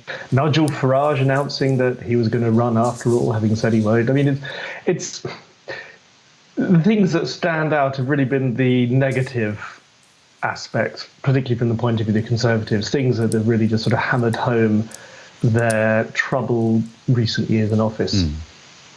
Now, Labour is expected to win in a landslide, if we're looking at the polls, turning away from the Conservatives in huge numbers. Why is that? I think this election is curious in one way, insofar as the last time Britain voted, there was an overwhelming majority for the Conservatives. There was. But the scale of the Conservative victory under Boris Johnson in 2019 was partly, if not largely, driven by the wish to get Brexit done, or just people to move on from the Brexit process, but also widespread concern about what the alternative, that is a Labour government or a Labour Party under the then leader Jeremy Corbyn, could offer. So there wasn't necessarily huge enthusiasm for the Conservatives in 2019. Rather, it was a kind of grudging wish to vote for them. The thing that's happened, of course, is since 2019, we've had COVID, we've had a cost of living crisis, we've also had Conservative leader Boris Johnson, who was embroiled in a large number of scandals. We also then briefly had a Conservative Prime Minister, Liz Truss, who sort of blew up the economy. So the relatively thin support that the Conservatives enjoyed in 2019 has just evaporated. And the Labour Party, rather, is now trusted to govern. I mean, there's a saying that oppositions don't win elections, governments lose them. But of course, governments only lose elections if there is an opposition that people are willing to vote for. And that is now the case. Now, if Keir Starmer wakes up tomorrow on his way to Downing Street, what's on top of his to-do list? Well, fire more leftists from the party. Purge get rid of more. There must be a few more kicking around, eh? He'll be briefed about the nuclear deterrence. That's one of the first things that all prime ministers are told about. And he'll then get to really get on with the task of forming a cabinet. And that'll be his priority to, at least in the first day, appoint the very sort of top senior people around him. It remains to be seen how many of the current shadow cabinet move directly into their corresponding government jobs, but it's likely that probably most of them will. Certainly, I think Rachel Reeves, who's the current Shadow Chancellor of the Exchequer, she can probably be expected to move into number 11 Downing Street, and it's going to be their relationship, their partnerships, Starmer and Rachel Reeves, that will really sort of be the... Look at him play football because he's so ordinary. He's so normal and relatable. Defining... Look at him in a high-vis jacket and a helmet because he's so normal and relatable. The defining tone, I think, for the conduct of the government as a whole. He's just like me. You mentioned Brexit earlier. Now, the EU has... If I was ever wearing a helmet and a high-vis jacket. It's not really featured in any of the election campaigns, but apparently a growing majority of Britons believes that Brexit was a mistake. What do you think Keir Starmer will do about that? Starmer has been very careful not to make any promises about rejoining the EU. I think you have to remember the traumatic effect of the Brexit process on both political elites and voters in Britain. No one wants to reopen those wounds in a hurry. No government, no British government, is going to contemplate any kind of reversal of Brexit until A, a number of years have elapsed, and B, there is a very, very significant majority in favour of rejoining. I think the best that can be hoped for those who are sort of minded or would be in favour of Britain rejoining would be essentially just closer partnership and perhaps a gradual shift for Britain sort of really to engage in dialogue with the EU. I think sort of rejoining the single market or anything like that is also way off the agenda for the time being. It's not something that I think Labour will want to waste any political capital on. There is more than enough in their in trade to be getting on with in terms of the economy and the public services. The political scientist Nicholas Allen of Royal Holloway University in London, thank you very much. Thank you. When will we start getting the first results? Why do people ask these questions over, like, I feel like you guys are from the UK, most of the people asking that. I thought you were from the UK. Yeah, you get the projection based on exit polls at 10 o'clock. Right when the polls close, they give you the projection. And usually the projection is quite accurate. So there will be a big fucking screen on all the media stations. Probably the BBC will be the first ones because they're the national media. And they will have some dramatic music and it go boom. And then it'll show you the face of the leader and then the exit poll. Labour, largest party, or whatever the fuck, right? Or they might say supermajority. We might just start incorporating that into our fucking nomenclature, into our lexicon now, because it's just to backfire on the Tories. If they want to say supermajority over and over and over again, maybe they should just for the first time ever in the BBC just have the exit poll projection, and instead of saying largest party, just say fucking supermajority. Be like, you guys did this. You did that. I'll show you, this is what an exit poll looks like, okay? If you guys want to prepare yourselves for the incredible moment, okay? This is like, we're going to microdose an exit poll. It's obviously less climactic looking at old ones because we know the results and they don't affect us anymore. So here we go. Epic majority, yeah. Sigma, look at it. See, look, oh God, look at it. This is going to be us on 21:59, on 9:59. We're going to be this fucking filled with anticipation, okay? This is what it's going to feel like. You're going to be looking at the time. With the Prime Minister, John Major at Huntingdon, the man who's waiting to see if the country has endorsed the choice the Tory party made in November. There's a bell that goes off.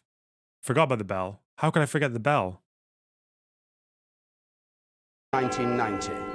And now our exit poll, based on talking to lots of people as they came out of the polls today in some of the key marginal constituencies. Just like any other poll, it has its range of error one way and the other, but it's just This year, the British public went to the polls and told them to go back to Poland. Hey, good one. First indication of the story we may be getting as the night goes on. I won't give it to you till 10 o'clock in case you still want to vote. But here we are. 10 o'clock, and our view is it's going to be a hung parliament. This election is too close to call. We're saying it could be from the Conservatives short by 10 of an overall majority to Labour, the largest party, and short by 13 of an overall majority. And the likeliest outcome is the Conservatives short by 25, which this one was wrong. I think the Conservatives won a majority. Uh-oh. Leave John Major, possibly as Prime Minister, but having to put together, make some arrangement with other parties or rely on other parties not to vote him out, to get the 326 he needs. We're saying at the moment the Conservatives are likely to be short by 25 of the 326, but as you see from that screen, it's possible that the Labour Party will be short by only 13 and that they will be the largest party, thus completely changing the political complexion. What a fucking retard. Off by, so they were supposed to be short by 20-something seats, so they were off by 40 seats. Okay. Which in UK elections is quite close. That's not that much. 97. One of the safest seats in the country. But on the wider scene, we're going to have to wait about 5 hours until we hear from the Prime Minister himself. Who's it going to be? Thanks, Kate. Who's going to win in 1997? Strikes 10, the polls close. We can give you the results. Will the exit polls be correct? We've spoken to 14,000 people in 200 constituencies tonight, and oh wait, what were their samples? 2,000 people. To 14,000 people in 200. They speak to 14,000 people. That's yeah, okay, yeah. They work pretty hard today. So they're doing this right now, right? They're asking people who they voted for outside different polling stations. Constituencies tonight, and we hope they've been telling us the truth. There it is, 10 o'clock, and we say Tony Blair is to be Prime Minister and a landslide is likely. And reaction from Sedgefield already down there on the right in the Labour Club, all applauding there. Conservative Party headquarters, rather more sombre scenes. So here are the details. Tony Blair to be Prime Minister, and this is why. Labour, 47%. The Conservative... Just for perspective, Labour right now are expected to get a bigger majority than this with only 39% of the vote. As opposed to 47. That's fucking mental, isn't it? Like 39%. That's fucking crazy. This voting system is not built for what's happening right now. This voting system is not built for parties having 39% of the vote. 22, 15, 12, 3, 8. Like, we're not built for that. We're built for this. Big, less big, others. It's 29% according to our exit poll. That would be the worst result, not just this century, but if you care to go back that far, to the Tory vote after the Great Reform Act in 1932 when they were led by the Duke of Wellington. The Liberal Democrats on 18%, pretty much what they did at the last election. When Earl Grey won. Good day for the Earl Grey. Others on 6%.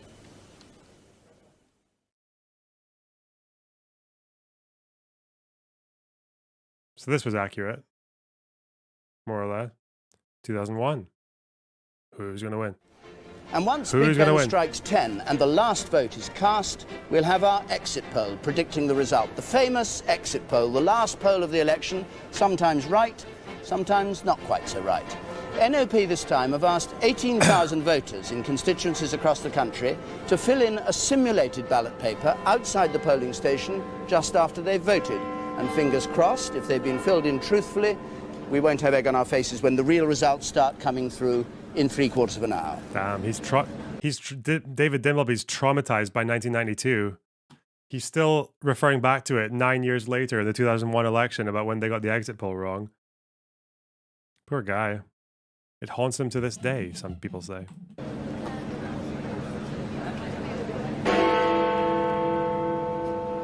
And our exit poll says another Labour landslide.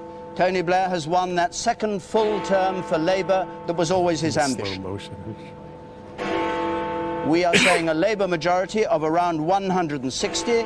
It could be a bit either side of that. It could even be above the 179 that they had last time. Well, that's their first reactions, but let's now find out exactly how this exit poll came about, what it actually says about the percentage of the vote. Peter. David, we talked about 18,000 people, and here's what they told us. The share of the vote. And if you think this looks awfully like that staggering Labour success in 1997, you'd be very right.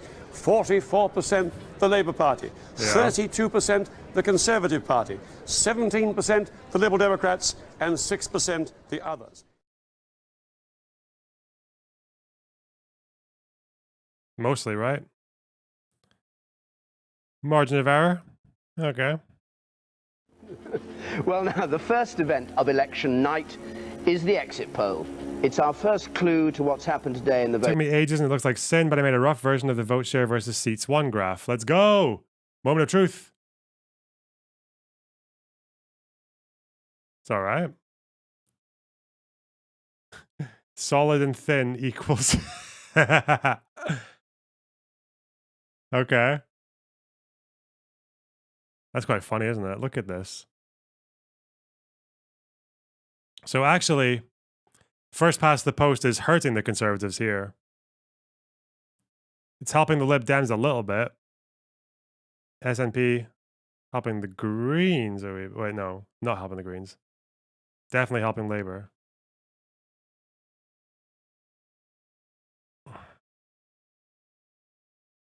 You could probably just put them next to each other. Or what I was thinking was doing it like this. That communicates it quite well, though. Sky News.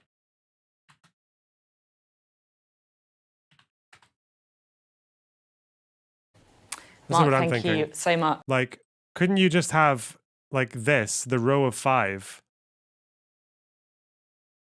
Like this, just the row of 5, but then below it is the vote share. obviously you only use the picture once. Like the picture can be in the middle, and then you can say what the difference is, like in percentages. So I'm guessing 39% of the vote share, 67% of the seats. Yeah, something like that, you know? Showing the discrepancy. Like whether, to show whether first past the post hurts or helps in this particular case. Andrew Smith, thanks for the tier 1 sub. I really appreciate that. That's in the black box off to the side. Ah, oh yeah, I see. Oh, damn, you went really hard with the fucking percentages, didn't you? With the decimals. Whoa. This isn't for these fucking... This isn't for the illiterate fucking 12 IQ idiots who watch Sky News, who can only handle whole figures. This is for the incredibly intelligent, highly experienced, sexually active Lonerbox fans who deal in 6 decimal places for each fucking number. Nice. Nice.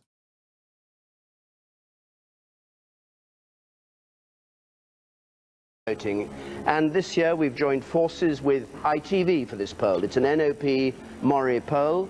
We've spoken to over 16,000 voters at 120 polling stations at huge expense, out of 146,000 or so, 46,000 I think it is, polling stations.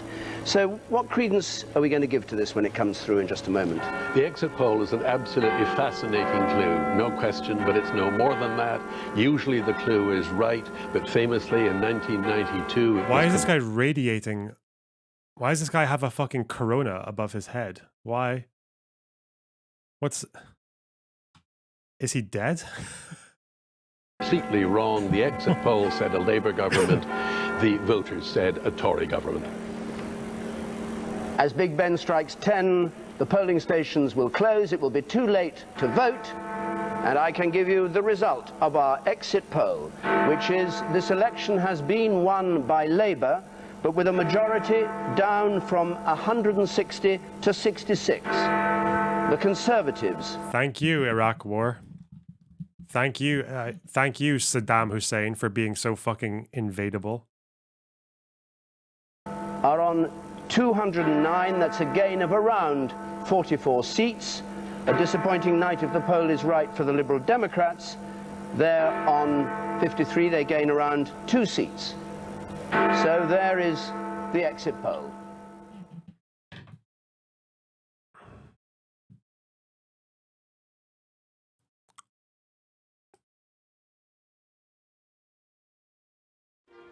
Now, in a moment, as Big Ben strikes 10, we'll be able to give the result of our exit poll. For the first time, not an opinion.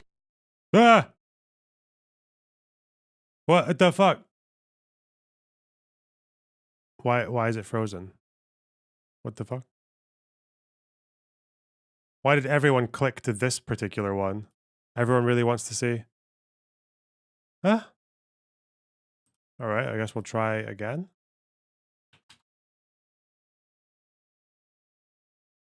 On 300. This is the Conservative victory. Okay.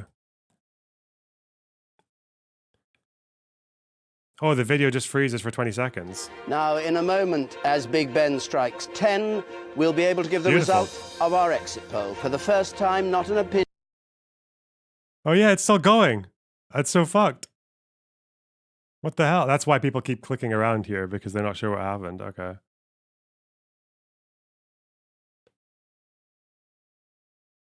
Well, just let it happen. Just leave it hanging awkwardly. Why not? It's going to be a hung parliament with the Conservatives as the largest party. And the figures? I remember watching this. You know what's quite funny is that Labour were in power for 13 years. The national consensus was that the results, the fallout of the recession was their fault. Because they apparently just overspent the country into a recession that would also spread globally somehow.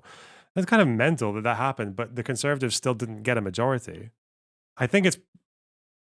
Is it because of the Liberal Democrats doing so well? Was that why? I don't actually know. I was 18. I didn't give a fuck about the details. A hung parliament doesn't necessarily mean minority government, no. A hung parliament means no one has a majority. It could mean a minority government, which means that, for example, the Conservatives could just be the minority government and they can only pass legislation if they can get some Liberals or Labour to agree with them. Or you form a coalition. A coalition government is not a minority government. A coalition is a majority. The Conservatives on 307, short by 19 of the 326 they'd need for an overall majority. Labour on 255. The Liberal Democrats... Or it could also mean new elections, yeah, because if they can't figure anything out, yeah. On 59, and others on 29. And if that's right, the Liberal Democrats, despite all that noise and fury, have actually dropped 3 seats, which could be one reason why you need to be a bit sceptical about this exit poll. Oh, he's hedging now. He's learned his lesson after 1992, after that terrible day where he predicted a hung parliament and never came. Shit. So we better get started. How do minority governments work in our parliament? They just lose the election if they didn't get the majority or form a coalition? No, minority governments have existed. They just need to be able to get people on the other side to vote with them. It would be like, yeah, they would need bipartisanship for some things that they want to get through. 2015 was wrong too? No, I thought 2015 predicted a Conservative majority and got one, no? Was Theresa May's a minority? Nope, it was a coalition with the DUP. The Democratic Unionist Party. The Irish terrorists, yeah. I need to go to the bathroom, be right back.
Hey, did you miss me? You guys have been quite generous with the super chats today. I really appreciate that. Thank you. Only like 3 hours and a bit into the stream. Nice. First, with our exit poll, which even now I can't reveal until Big Ben strikes 10. Remember, this is an exit poll, very carefully calculated, not necessarily on the nail. But here it is, 10 o'clock. And we are saying the Conservatives are the largest party. And here are the figures which we have. Quite remarkable, this exit poll. The Conservatives on 316. That's up 9 since the last election in 2010. Ed Miliband for Labour. He's coming out. What the fuck? Is the moment for Britain to choose its future. And we will have a general Sky News election thing. on the 4th It's the of Sky July. News thing. 6 weeks of campaigning now done. Fuck. A day of voting nearly over. The likely winner of the general election just an hour from being Oh my revealed. god. This is so good. Fucking. So the question is, will it be Rishi Oh my Sunak, god, it's Keir Sir Keir Burley. Starmer, Oh, for fuck's or sake. neither of them? Who'll be standing victorious in Downing Street tomorrow? They don't yet know. We don't yet know. But we'll find out tonight on Election Night Live. How accurate are the polls usually? Sky is so dystopian. Dystopian future sci-fi. The last exit poll I think that was wrong about the actual result, like the composition, was 92, I think. I think 92 is the last time they were actually just wrong by something more substantial than just like the actual number. Good evening and welcome to Election Night Live. There's less than an hour to run until the polls close, an hour until we release the exit poll, an hour until we find out who's likely to govern Britain for the next 5 years. The parties are battling to see which leader will step through the door of number 10. But we've beaten them to it. Throughout the night, we'll be here in the heart of a digital Downing Street. We'll bring you all the results of the general election as they happen. And we'll discover who'll be walking into the real number 10 as Prime Minister tomorrow. For the next hour, there's only one number that matters, the countdown to when we can release the broadcaster's exit poll. Our Sky News team, including our data editor Ed Conway, are part of that. And neither you nor I will know what they know right now until the magic moment at 10 o'clock. It'll be our first big indication of the winner of this election and the scale of any victory. With me on this journey will be a fantastic team of political heavyweights. Look who's here, my trusty wing Political woman. What would I do heavyweights. without her? Our political editor, Beth Rigby, right beside me throughout. Political silverbacks. Look at them. Just the other side, Trevor Phillips, a man who's seen his own fair share of election nights, imparting lots of sage knowledge later on. And for political heft, you don't get much better than the Mayor of Greater Manchester and my very good friend, Labour's Andy Burnham, and the former leader of the Scottish Conservatives and Beth's very good friend, Baroness Davidson. Welcome to you all. Are we all set? Yeah. Yeah. Excited? Totally. Yes. Yeah. Any nerves? A few. I mean, always nervous on election thrilled. night. Just it's thrilling, isn't it? It's so thrilling. Honestly, I'm so excited. I could scream. We're all following all the parties and players tonight, right across Scotland. I'm excited. Listen, guys, I'll bet every single one of you guys $100 that Labour wins. Bet you all. By the way, Nadia Whittam answered your question. If you're still queuing outside the polling station by 10, you can still vote. That's what that makes sense. So they'll just leave it open until how long though? Like, so if there's a queue, you can basically just run up there at like 5 past 10 and still put your vote in. I'd hope so, because it's a shame for people. Like, what if people are working or they get stuck somewhere? Yeah. 77 behind him at 239, down 19 from the last election. And the other parties, the Liberal Democrats and the Scottish National Party. Look at the Scottish National Party. 58 for Nicola Sturgeon. That's every seat but one in Scotland. I remember that. By the SNP. I voted for them. Nick Clegg Banger. For the Liberal Democrats on 10. That's down 47. Man, Nicola is such a fucking queen. I saw her in an airport once. I walked past her at like 5 in the morning in a fucking airport in Edinburgh. She's really small. She's like really, really short. Fucking fiery little pepper pot. From the last election.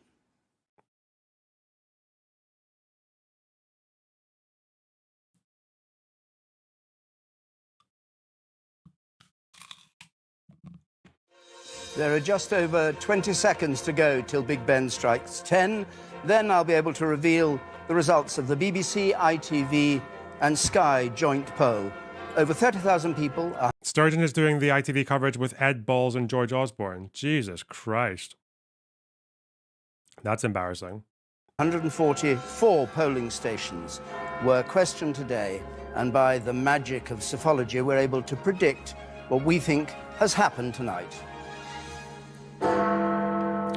And what we're saying is the Conservative... Was it under Sturgeon that the government did a really good job reducing gang violence in Glasgow? I think most of that work was done in like 2005. So no. I think, yeah, most of that big gap was dealt with early on.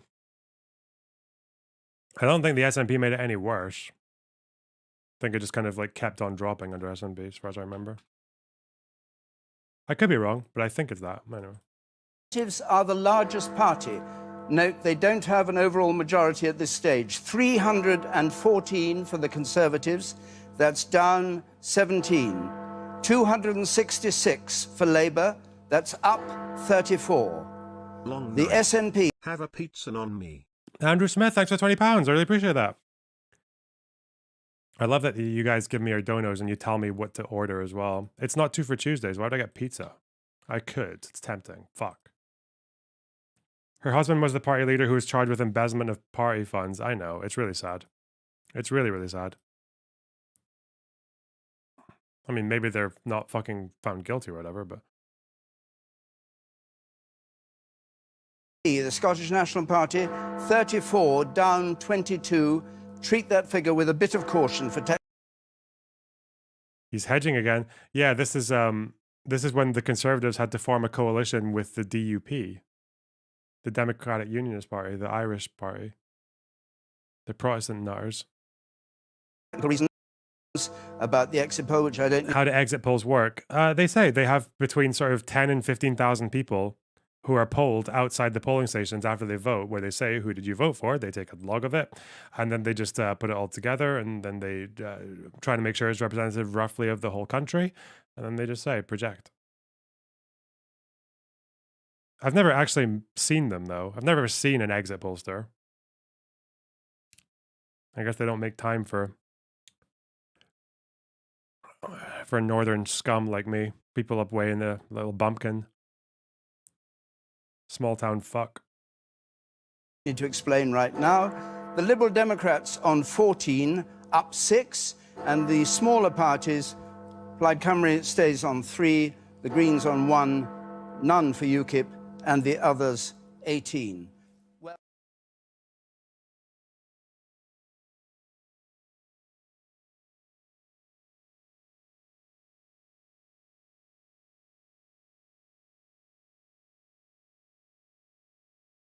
uh-oh, 2019.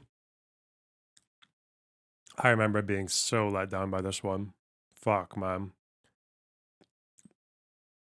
This is when I was like, this is kind of when I realized that getting all my information from Novara Media was a bad idea. Because in 2015 and 2017, and for Brexit and Trump, I felt like I was pretty on the ball when it came to predicting these things. Like, I knew Brexit was going to go through. I didn't know, but I put money on it. I put money on Brexit winning because I knew it. Like, I just had a feeling. Felt like it was going there.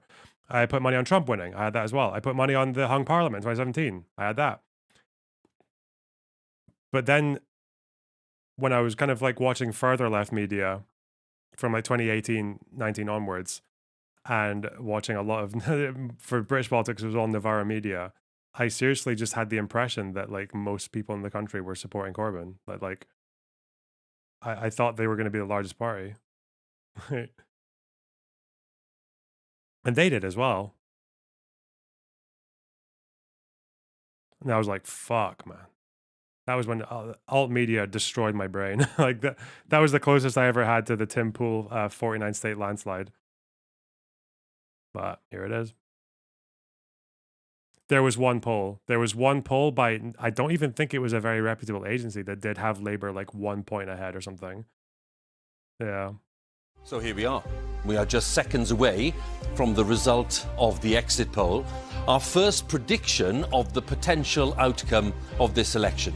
More than 20,000 people were asked how they voted today at 144 polling stations right across the UK on behalf of the BBC, ITV and Sky. So, as Big Ben reaches 10 o'clock, we are standing by with those crucial exit poll figures. Here they are.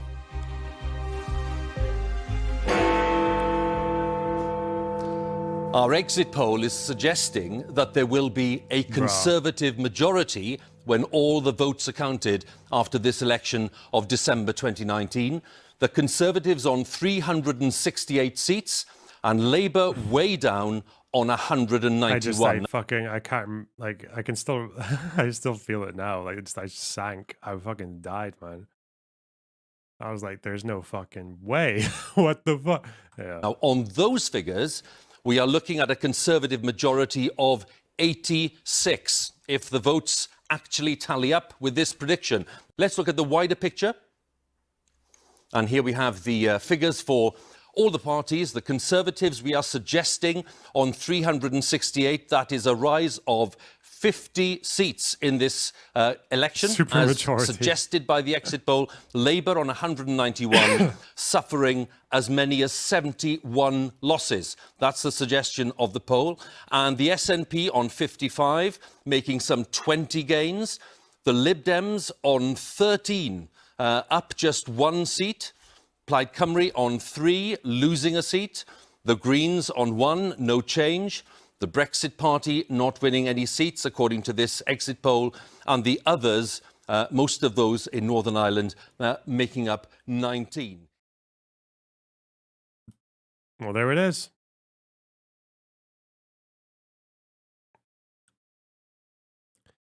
What a state. Wild.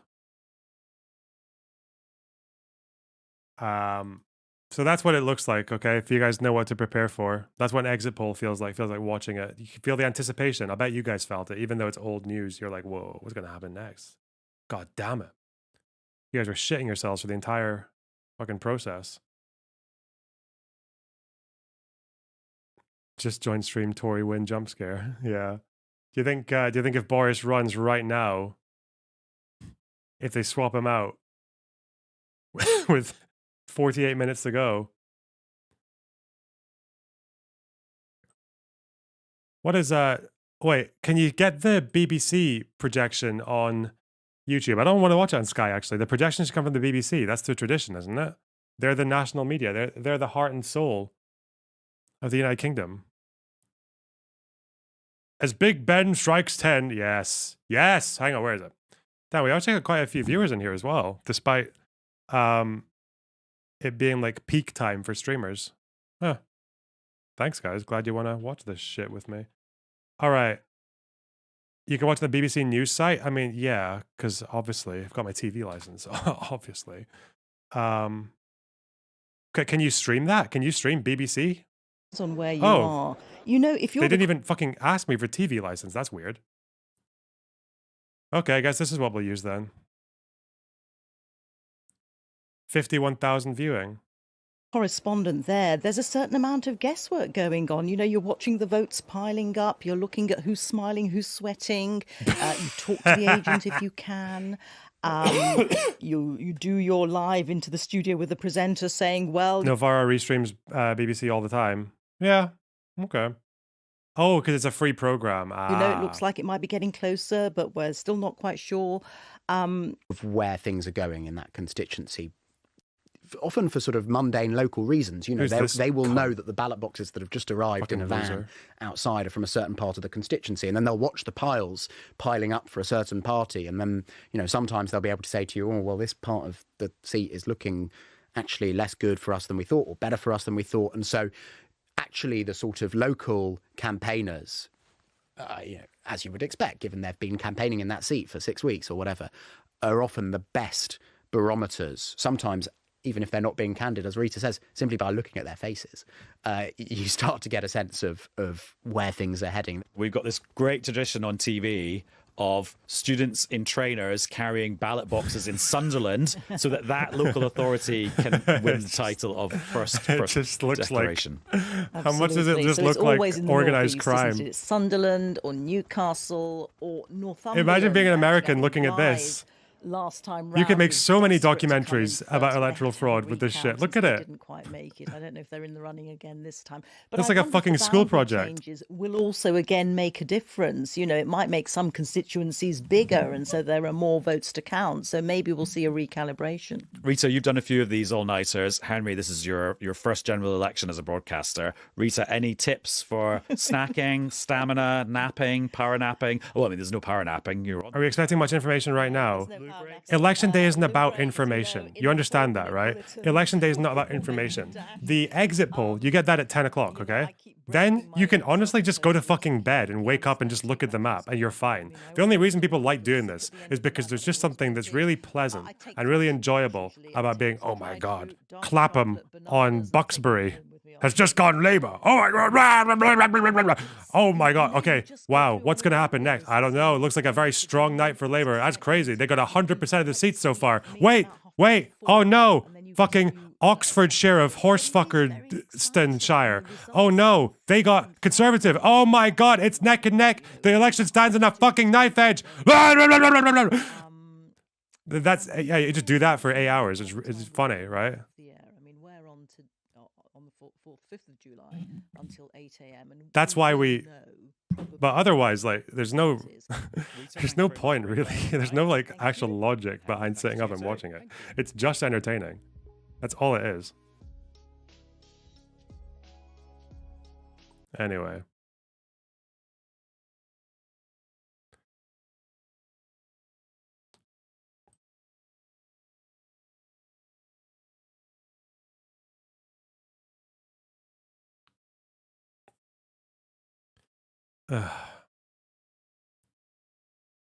It's normally Labour guys coping. Yeah, but look at us now. Weren't we? And just a little detail for you. There are lots of coloured pegs on the table. There are. And they use those to sort of separate the votes. But the returning officer was saying, actually, there's a lot more colours needed this year because there are so many other parties and independent candidates. Yeah, it's a big job. Lots of people, lots of volunteers who love this moment of a campaign when finally... There are Portillo moments. Oh, yeah. I forgot about the Portillo moments. The enormous, the ones that like barely ever happen, but they might actually happen today. Yeah, actually, right? To fly through the doors. And Tom, thank you. We will be here in the seat of Great Grimsby and Cleethorpes throughout the night here on Sky News into the early hours. We're going right through till 7 a.m, aren't we, Kay? We certainly are, SJ. Looking fabulous. I'll chat to you throughout the night. Thanks very much. Thank you. Highest turnout post-war? Oh, hang on, got to get to mine. I'm so ready for this. It's going to be a long night, this, isn't it? It's 83.9% in 1950. Very good. So Is you that were written close. in front of you? That's in my election guide. That Isla put together for you. That Isla Glaser put together. What's the turnout right now? Wait, what the fuck? Who is the oldest person to ever have lost a seat? She's asking what was the highest turnout post-war, not is this one. Okay. Was it Murray Black? Yeah. And I think it's my great friend Dennis Skinner was the oldest. He was. I was going to ask you how old, but Dennis Skinner. That's just 80. Dennis Skinner, for anyone who doesn't know, is a fucking left-wing hothead of the Labour Party who used to have so many fucking moments. I'm pretty sure was he actually like a coal miner or something, like, or was he just, he had that vibe of like an old Labour politician, like an old school Labour politician. Dodgy Dave. Yeah, don't forget Dodgy Dave. Recall that at the time, does the Prime Minister recall that at Union head? Yeah, he was like an old school union guy. Yeah. The time after he became Prime Minister under the coalition, and at the time when he was dividing the nation between strivers and scroungers, I asked him a very important question about the windfall he received when he wrote off the mortgage of the premises in Notting Hill, and I said to him he didn't write off the mortgage of the one the taxpayers were helping to pay for at Oxford. I didn't receive a proper answer then. maybe Dodgy Dave will answer it now. And by the way... Look at the fucking disgust on the face of these fucking chinless millionaire fucks getting fucking spoken to by the son of a coal miner. Oh no.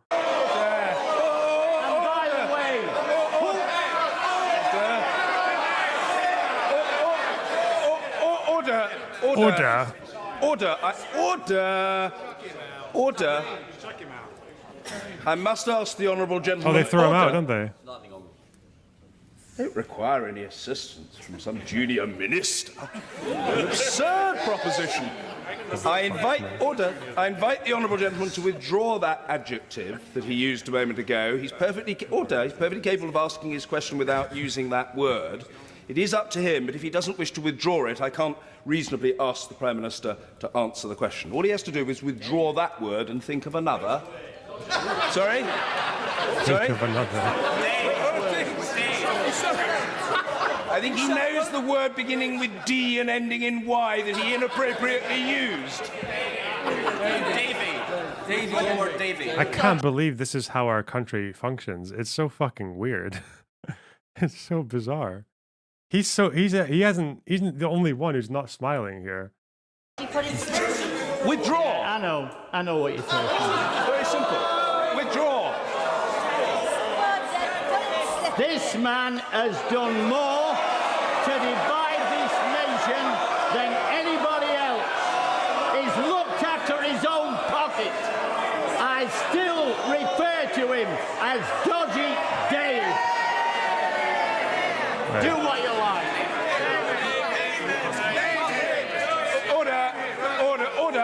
Order. I'm sorry. I must. Oh wait, I don't remember. Does the Sergeant of Arms have to get rid of him? Do they have to bring in the guy with the sword? Or does he just leave? Ask the honourable gentleman to withdraw the word. Very well.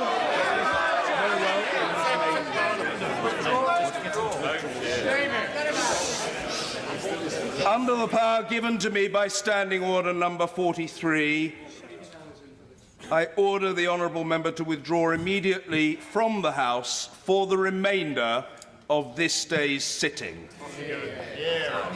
He's used to this. He's used to it. Because I think it's like there are microphones that hang from the top. So obviously if you have the microphone right next to you, they'll hear your voice like really clearly.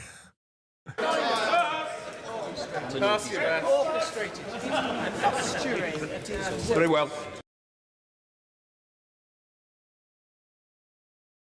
Oh, what the fuck? What's this? Cats. I don't care about cats. What's No Justice saying? God, she's popping off.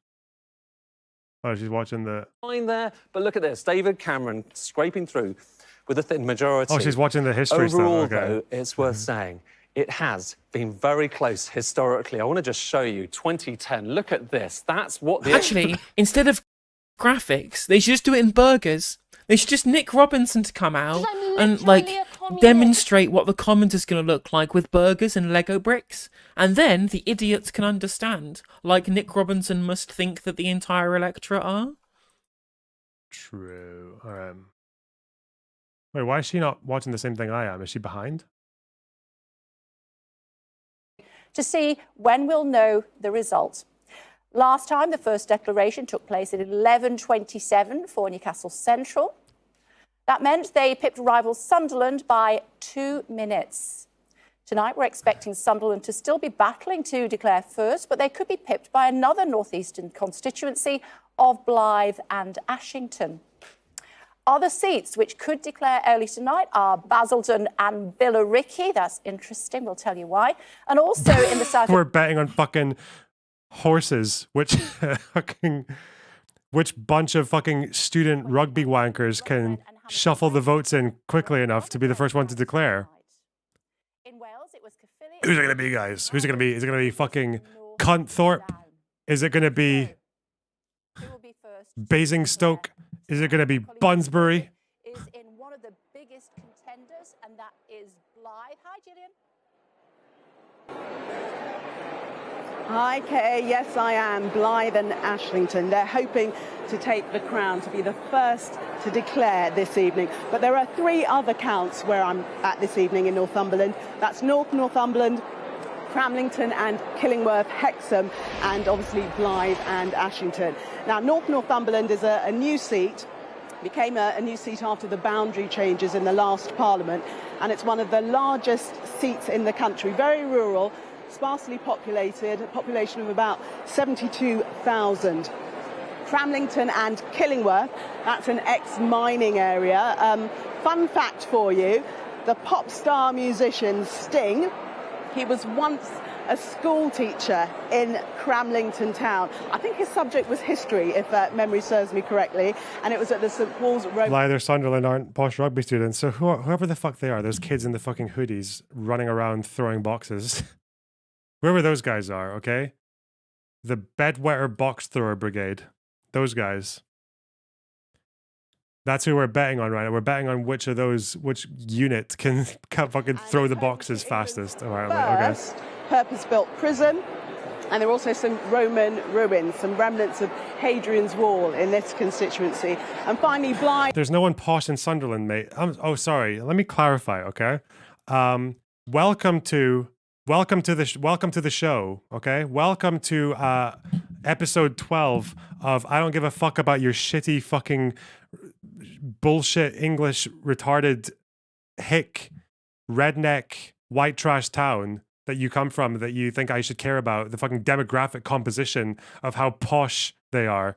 And our first guest on episode 12 of that show is me, Lonerbox. Hey, how's it going? Thanks for having me on.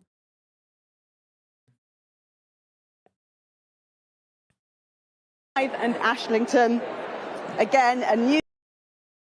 Okay, so we'll be watching those early declarations very closely indeed, and of course many... You know, like Nottingham, to me, is just a noise that people make sometimes. Like, I don't know why they do it, it just kind of happens and I let it be. Many others as well, so we're very much looking forward to that. Let's hear from some of them right now, should we? Our political correspondents, Gurpreet Nawan and Matthew Thompson, are in Clapton and in Chessington in southwest London. Our chief political correspondent, John Craig, is in Farnham in Surrey. And on we go, our communities correspondent, Becky Johnson, in Birmingham. Our Wales correspondent, Dan Whitehead, is in Cardiff. We're everywhere. And our senior island correspondent... Clacton-on-Sea. What the fuck is Clacton-on-Sea? You expect me to care about towns that have names like Clacton-on-Sea? Why? Is it to avoid all confusion? Are the people who live there so fucking stupid that they don't even know that they need to be reminded that they live next to a sea? David Blevins is in Belfast. Where should we start? Eeny, meeny, miny, mo. Let's go with Gurpreet. Good evening, Kay. I'm in Clacton on the Essex coast. This is a strong Brexit-supporting part of the country. 73% of people here voted to leave the European Union back in 2016. Around a third of residents are over the age of 65. And they were the first to elect a UKIP MP back in 2014 in a by-election after Douglas Carswell defected from the Conservatives. Since 2017... Oh, no, so wait, earlier, when I said UKIP never won a seat, in a general election, they never won a seat. They won in a by... okay. Clacton Leisure Centre for two constituencies, Clacton, as well as Harwich and North Essex. And we can get the first of those declarations around 3 in the morning.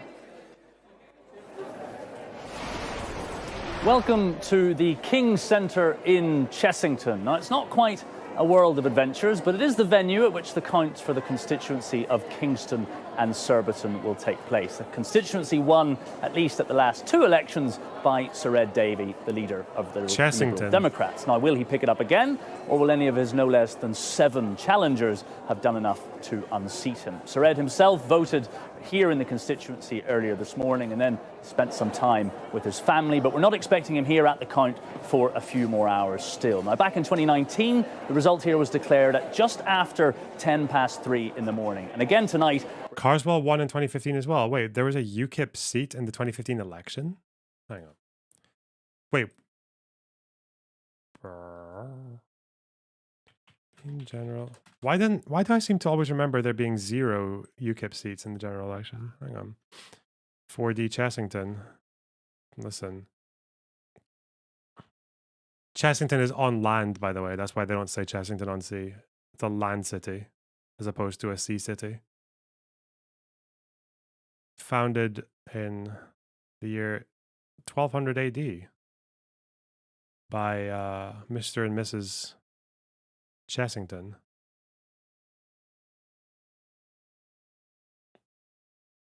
Oh, they did win seats. Okay. I'm stupid. They won 2. Wait, that was the exit poll. What was the actual fucking result? Democratic Unionist Party. Let's go. UKIP got 1 seat. They got 1. Okay. With 12% of the votes. Bro, I didn't know that they had that many votes. That means Reform are not actually surging in the same way that people think, right? If UKIP were able to get 12% of the vote in 2015, we'll see what Reform gets. I don't know, maybe they're projected to win more than like 15, 16. And where at times this evening it's felt we're here for the long haul, but thankfully I'm reliably informed the coffee shop is staying open all night. Well, good evening from the capital, Cardiff. On this side of the Severn Bridge, you can see that the counters here in Cardiff are starting to come into one of hundreds of leisure centres across the country being used tonight. There are 4 declarations for the Cardiff seats here, and we are expecting a big night in Wales, not just because of the results, but also a real change at this election because of the number of seats, thanks to the boundary changes. The number of MPs representing Wales in Westminster from tomorrow is falling by 20%, going down from 40 to 32, 8 fewer seats. So that is something to keep an eye on. Some 2.3 million people in Wales eligible to vote in this election. Many of those will, of course, voted already through postal votes, but half an hour or so left of the polling stations being open. We're expecting those first results in Wales to come in around 2 a.m. Crazy. Well, here they said in 2 a.m. It's 2 a.m. to declare. Oh no, we're gonna be here for a while, you guys. We're gonna be here for a good long while. What am I gonna do between 10 p.m. and 2 a.m.? I can think of things to do, but long night. Apparently. Coffee, pizza. I mean, I can get coffee, yeah. Video game? Which fucking video game? DUP deep dive? No. US poll? No. Election drinking game? What, like a bingo card? I mean, I do have gin and tonic, and I've frozen some ice cubes, so that's possible.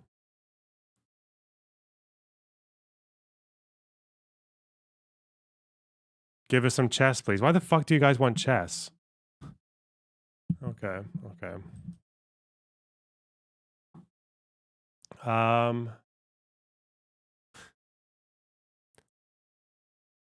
If I win this one bullet game, I'm only gonna do one bullet. No. I don't want to do 10-minute. I want to do 1 minute. Thank you. No increment. If I win this 1 minute game, Corbyn will keep his fucking seat in Islington, okay?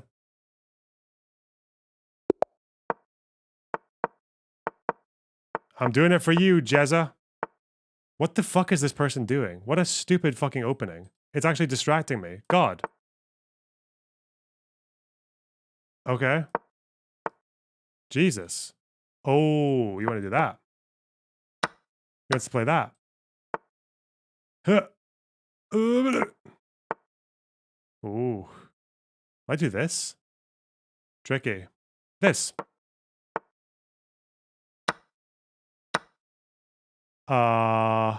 I'm fucked. Oh! Interesting. Interesting little hook there. But there's a fork.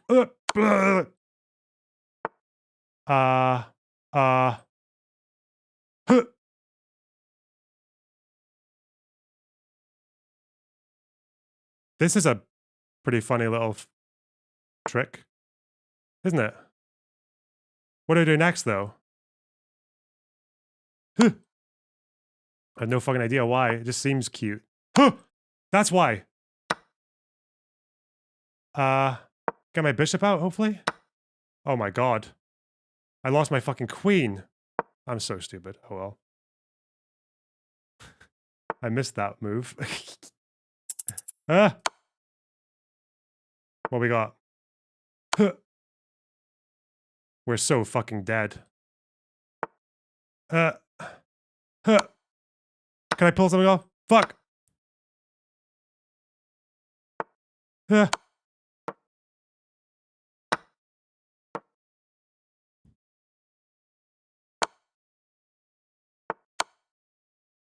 We might have something, though. With 1 second. No. Gonna lose on time. Fuck me. Oh, well. Corbyn loses. Sorry, guys. Rip. I feel like I made the much better moves there, but, you know.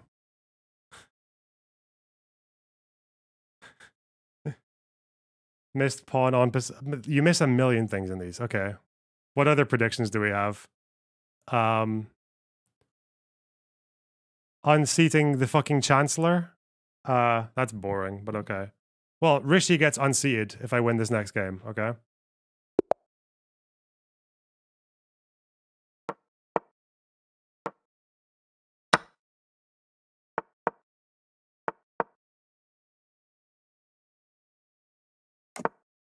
Interesting. Ooh. Let them take.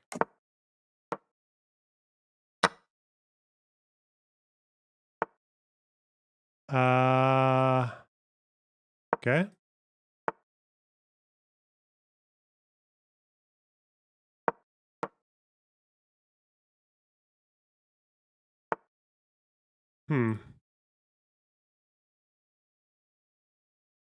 Okay. Maybe do that. I don't know. Fuck it. That should have been the move, I think.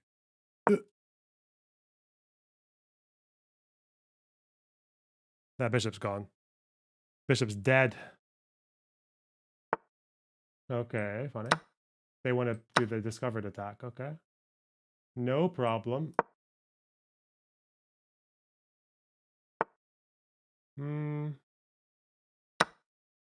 This.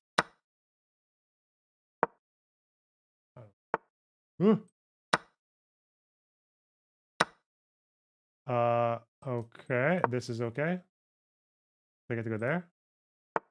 There's a bit of an exposed fucking spot here, I think. I don't know what to do though. Getting a bit trippy. Weird. This is fucked. They're so dead. You're so dead.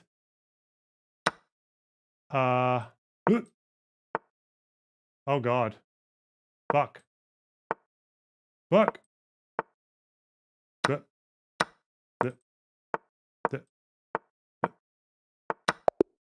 I still lost on time. Oh well, listen, everything's... What else? One more. Okay, if I win this next one, those last two predictions, actually, like, those last two losses are undone. Rishi loses his seat and Corbyn keeps his, okay? It's all on this one. Fucking Scandinavian. Oh my god, I hate this guy so much. I'm already triggered by this retarded fucking opening. Ugh! What do I do? There's a way to get this queen. There's a way to fucking annihilate this queen. Ugh. Oh! There's this! Not really, though. It would have been better to do earlier. Oh well. Now it's actually a really bad idea. No, it's not. It's fine.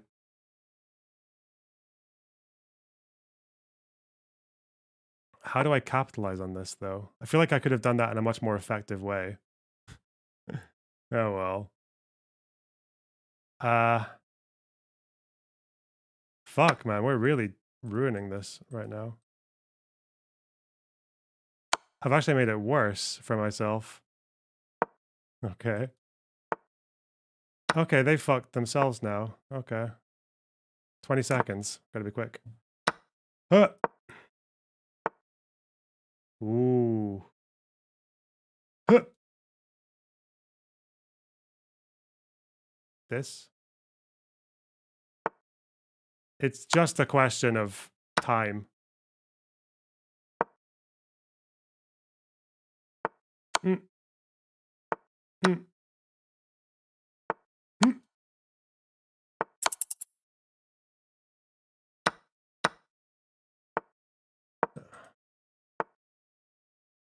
Fuck me.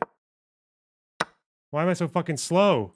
Shit. I'm like choking. God damn it, man. I don't know. I'm done. I haven't played in a while, and it's showing.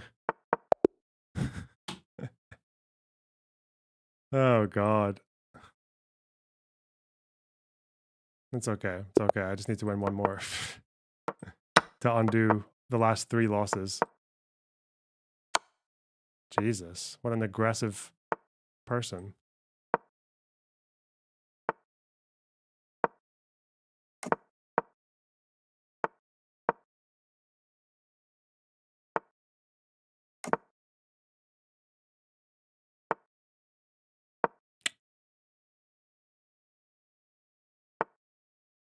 Mm-hmm.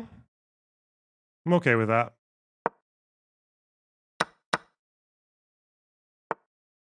What the fuck move is that? Yep.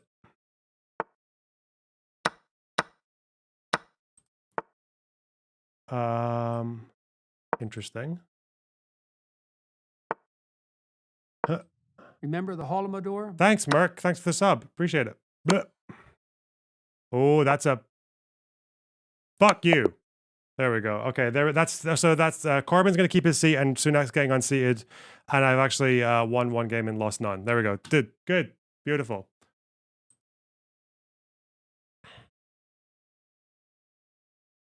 Easy. Actually, no problem at all. So, BBC coverage.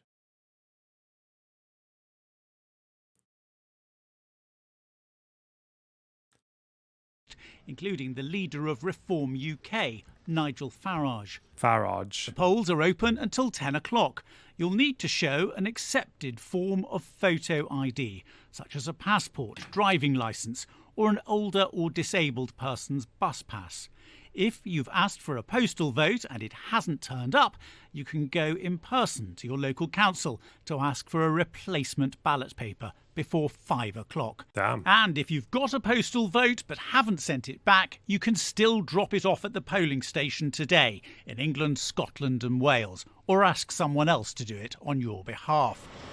At this Royal Mail office, they're sorting through completed postal votes to get them to the right place to be counted. If somebody opts to vote by post, we will get the postal vote to them. That goes out in something we call a ballot pack. They then return the postal vote. Oh my God, and it's got a clear purple strip brother. in it. All our machines are set up to automate that process. But on the very final day, we do a final day sweep just to make sure everything that comes through, even on the very last day, we can get to the returning officers. And here in London, that's to 16 different returning officers. Damn. Most of us vote in person, whether it's at a laundrette, a hairdresser's, or at the local hall. And some of us take our best friend. Voting is taking place for all 650 seats in the House of Commons. Last general election was the one that Boris won. Yeah, it was. All those years ago. Will be elected as an MP. To secure a majority and form a government, a political party needs to win at least 326 seats. Sean Curran, BBC News, Westminster.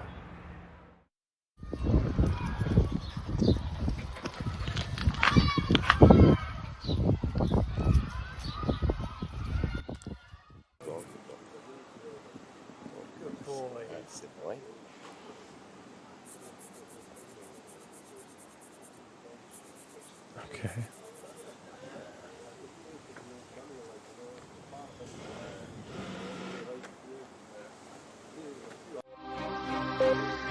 Stay with us on BBC Election 2024 for continuing coverage. Random thing I learned recently, but you won't get turned away for turning up to vote if you're drunk, as long as you're not disrupting anything. Yeah, of course. Yeah, why wouldn't they? You think they... Yeah. There's no way they wouldn't let you vote if you're drunk. God. Ugh. Fucking Larry. Okay.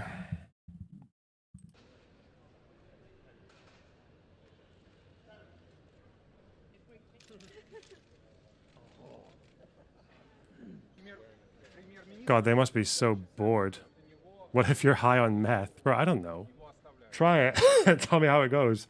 They're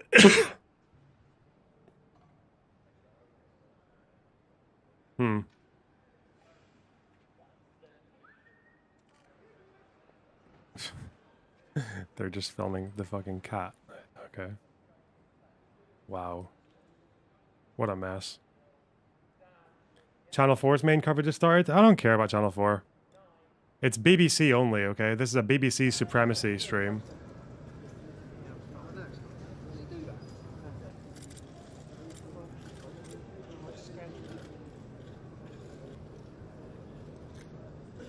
I wonder if I can make my my drink now. Be a good time to make my gin.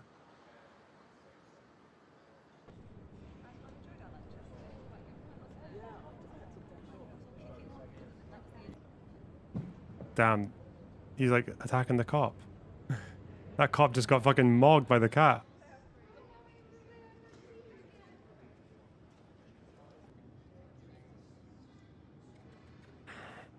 Playing a drinking game. I don't know if it's a drinking game.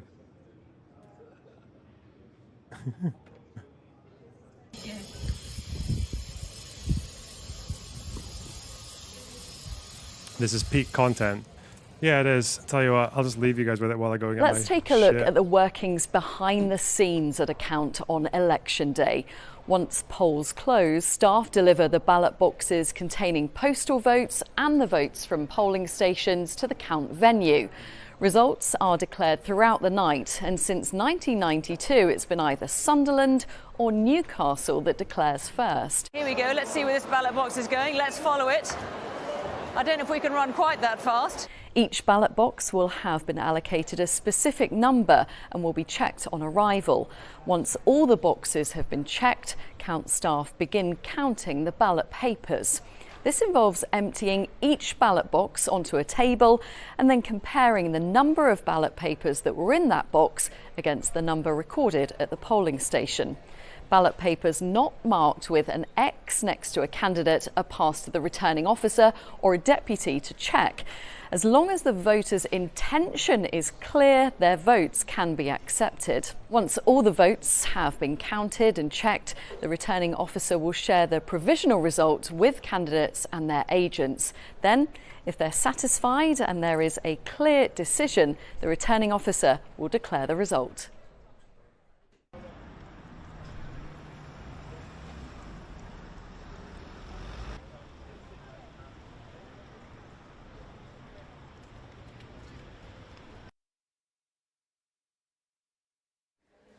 Let's take a look at who can vote in this year's election. Anyone on the electoral register who's over the age of 18 on polling day can vote, as long as they're a British citizen, a qualifying Commonwealth citizen, or a Republic of Ireland citizen with a UK address. UK citizens who live abroad can register where they previously were on the electoral roll, as long as they're not legally excluded. Students can be registered at both their home and term addresses, but can only vote at one location. So who can't vote? Well, prisoners serving a sentence in jail and also peers from the House of Lords. Everyone has one vote, so make yours on July the 4th count.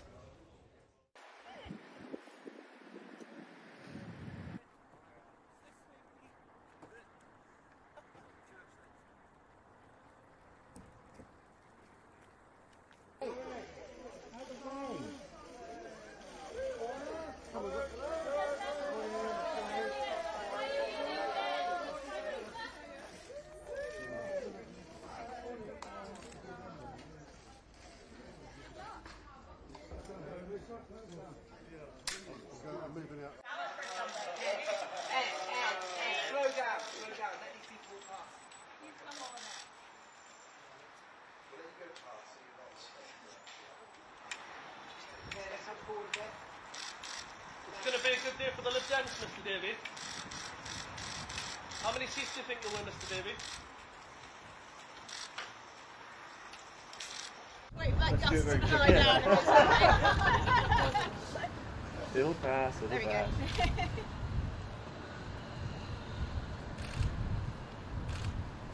Thank you, brother. Do you want to come right in for a minute while I'm having a bit of a skirt emergency?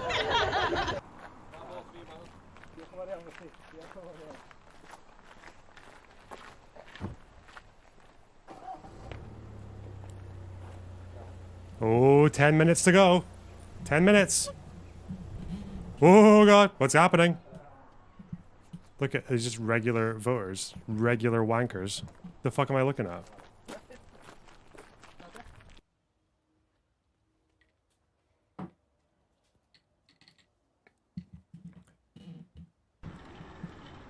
Ten minutes, guys. Surprise Tory landslide. It's coming. Hold your breath. What's gonna happen? Fuck.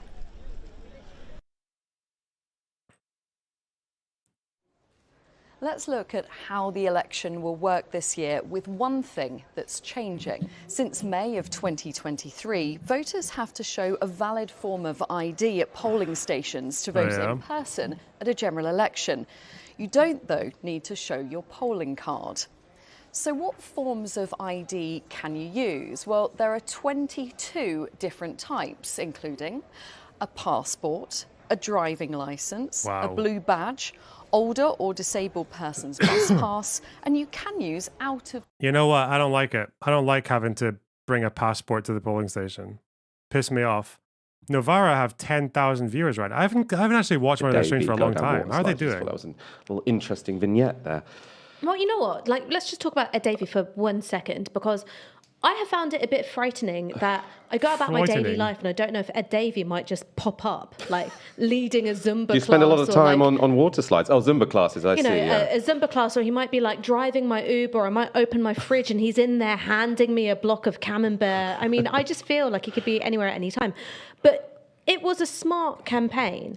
What he was able to do by basically distracting the nation with things which are funny and kind of good vibes is the Liberal Democrats' record as part of the coalition government. Ooh. And of course, what's in their manifesto, it's very different from the coalition era Lib Dems. And he managed that quite neatly. All he had to do is humiliate himself on television. Aaron, most memorable moments of the election? Well, memorable, I don't know. But on the Lib Dems point, you know, he could be, Ed Davey, Sir Ed, could be the leader of the opposition, doing effectively these stunts, these things you would have seen on You've Been Framed on ITV. Like Lib Dems, their manifesto is a lot more progressive than... It's actually more progressive than Labour's right now, which is... they're not really supposed to do that, but... Maybe Lloyd George. Yeah. These are huge names of British political history. And a man who's basically got out as, you know, as budgie smugglers and done Zumba in a swimming pool could be their successor, a Liberal leader of the opposition. It's funny, I feel like for the Navarra crowd, the most important thing to them in this election is Jeremy Corbyn keeping his seat. What do you mean progressive? Economic, yeah. They want to raise more taxes. They want to put more money into the NHS, yeah. That was just your imagination. Hang on. Econo boy. Hello. Hello, Mr. Box. How's it going? Good. 6 minutes till the exit poll. Are you excited? I am excited. I'm excited for your country, Loner Box. Whilst you know the U.S. is veering towards fascism, the UK, of course, is poised to turn away from it. So, congratulations. Well, that's what I'm saying. You know, like the United Kingdom is just we're a better system. You know, I don't know if it's the monarchy, if it's just the kind of pomp of the House of Commons, whatever it is. The fact that we're really polite. The fact that our history doesn't really allow us to get away with supporting Putin or sympathizing with him in the war in Ukraine because they'll just compare you to Chamberlain. Yeah, I don't know. We got lots of things that hold this country together. Yeah. Yeah, it's hard to say what the big structural difference is between American conservatives and conservatives basically across the entire rest of the planet. I was talking to my co-host on the Three Wonks, Micah, and I was like, man, you know, like if you live in Canada, right? I don't think you're particularly scared at the idea of like Canadian conservatives running the country for several years, but man, it sure does feel that way in America with our conservatives. I wanted to ask you, what's your last minute prediction? How many seats does Labour get? Is the Conservative Party the third largest party? No, Conservatives not the third largest party. They'll be second. That's my one prediction. And my Labour, I don't know, 402 seats. Just above. So you're actually predicting a more muted result for Labour than the polls predict. Let me check. Maybe, I don't know. I don't remember the numbers they were predicting. What are they? They're predicting 431 is the central. Okay, let's put it up. Let's put it to 428.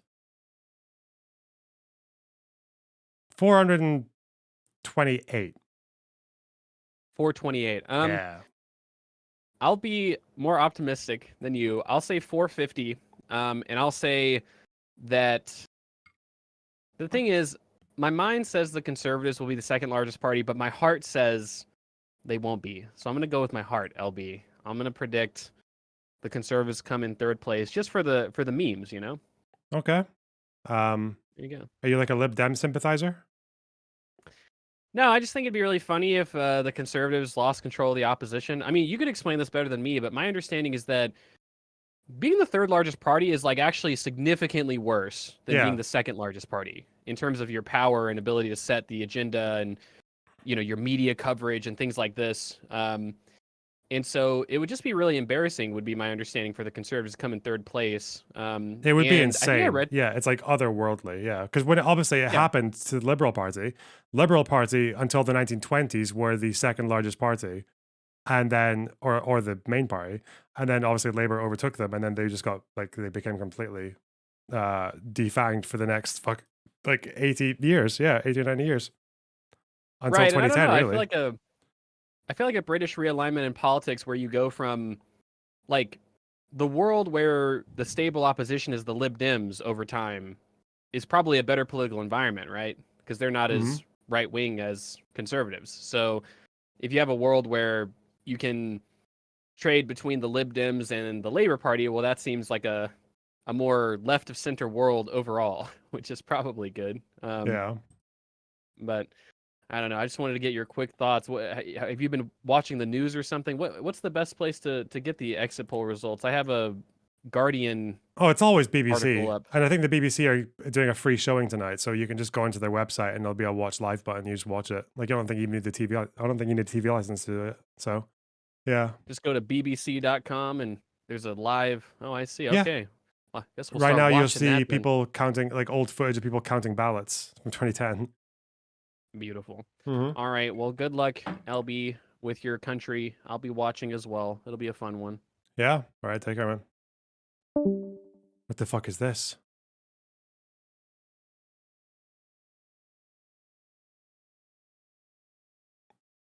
Visualization. This is so nifty. What the fuck? This is the outline is how many seats they get. That's cool. Okay, we can't divert. 2 minutes. 2 minutes, chat. And the parties do get a sense informally. Why the fuck are we listening to these guys for the last 2 minutes? This is oh my god. Good at their jobs. Of wait, where are the BBC getting absolutely absolutely fucking upstaged by Sky News right now? Look at Sky News. They will know. Look at the colours, the production value. Who the fuck is this guy?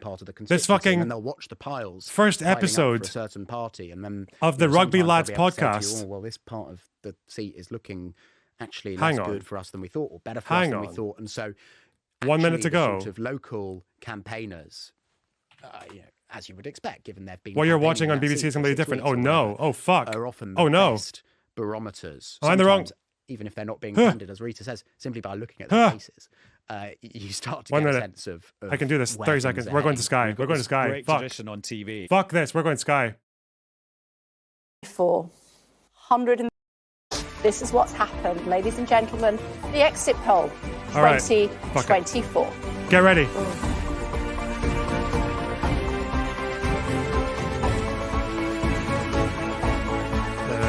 second.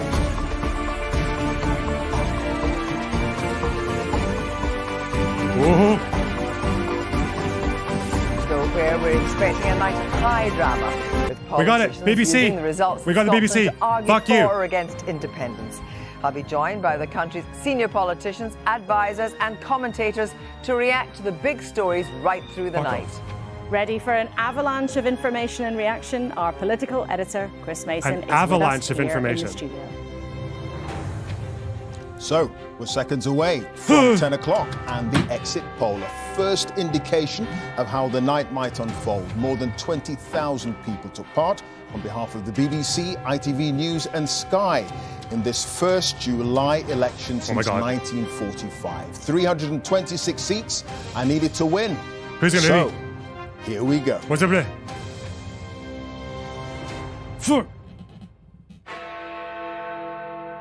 And as Big Ben strikes 10, the exit poll is predicting a Labour landslide. Sir Keir Starmer will become Prime Minister with a majority of around 170 seats. The exit poll predicts that Labour will have captured 410 seats, adding 209. It suggests the Conservatives will have lost 241 MPs, landing on 131. Reform? Onto the other numbers, the Liberal Democrats up 53 on 61 seats. Reform were expected to get 7. Seats.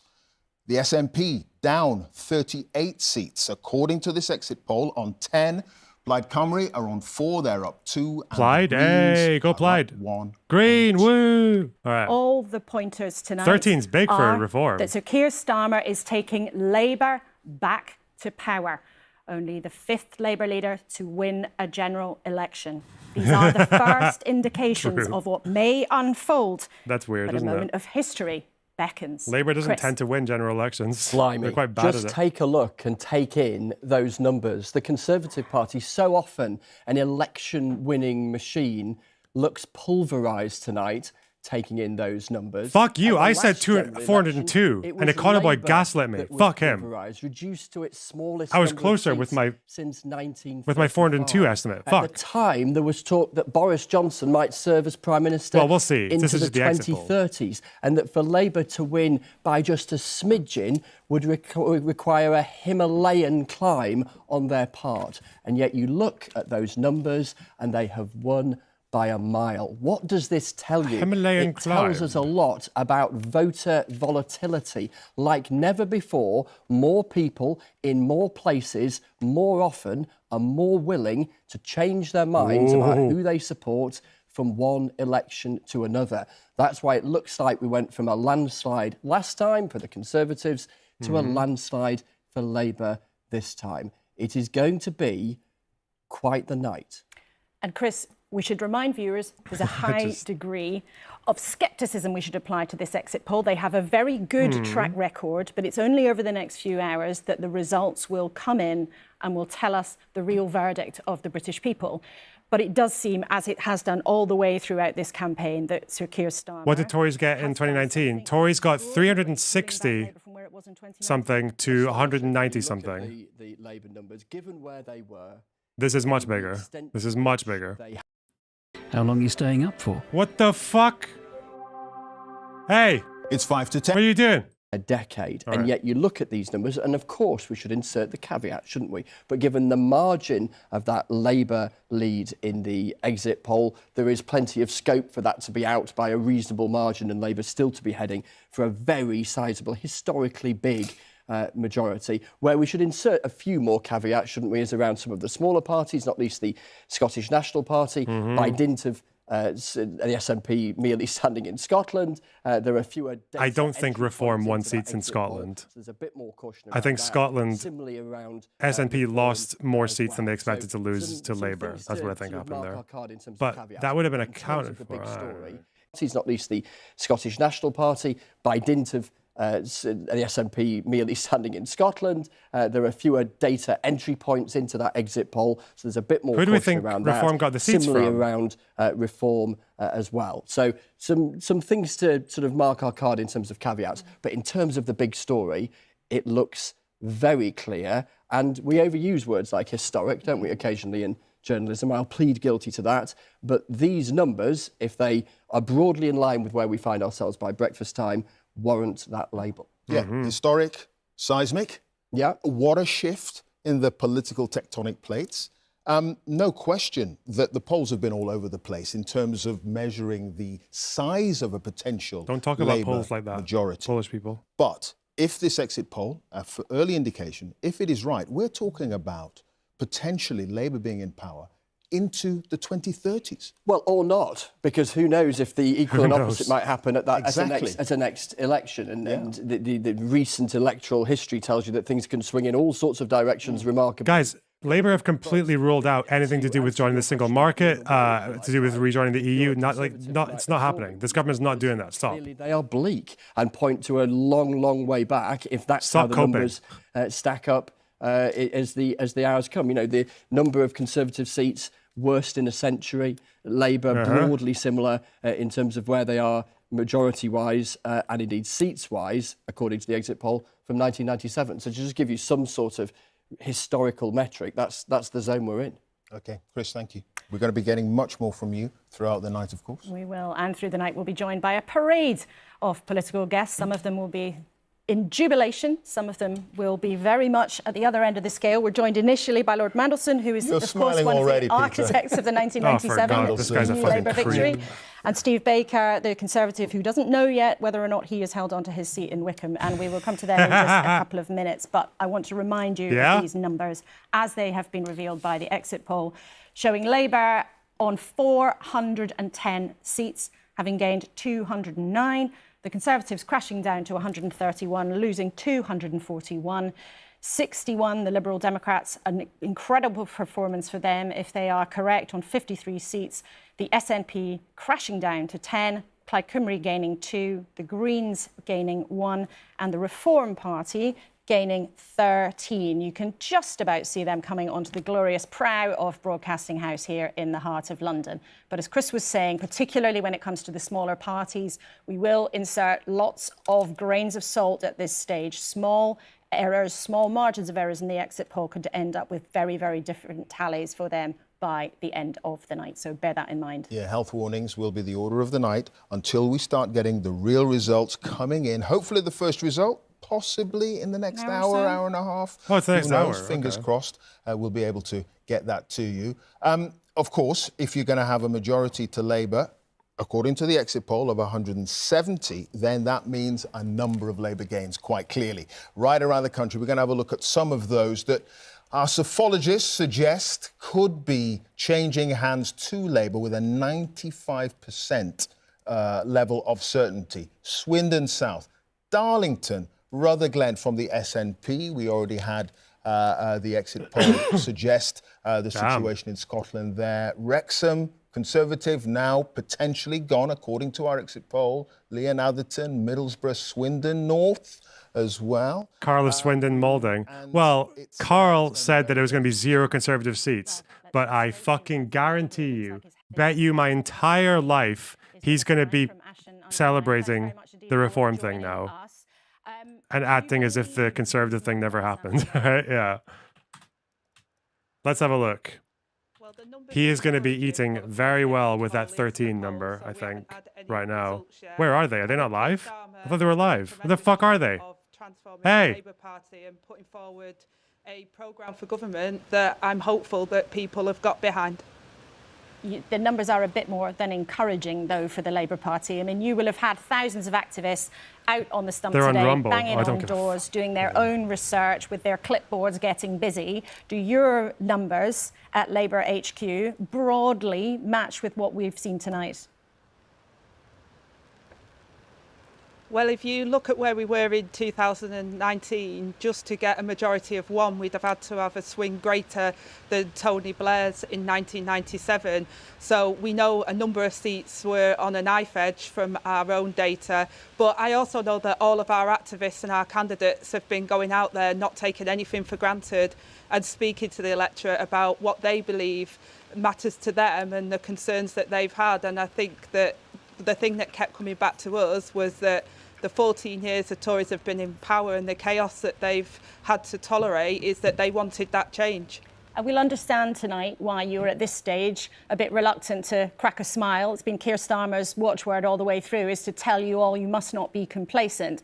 And yet you might be able to hear Peter Mandelson chuckling along in the studio here as you are nobly emphasising that it still may be uncertain for you. So do you... Jam, thanks for the $4.99. Larry the cat has a new roommate. Hey, good one.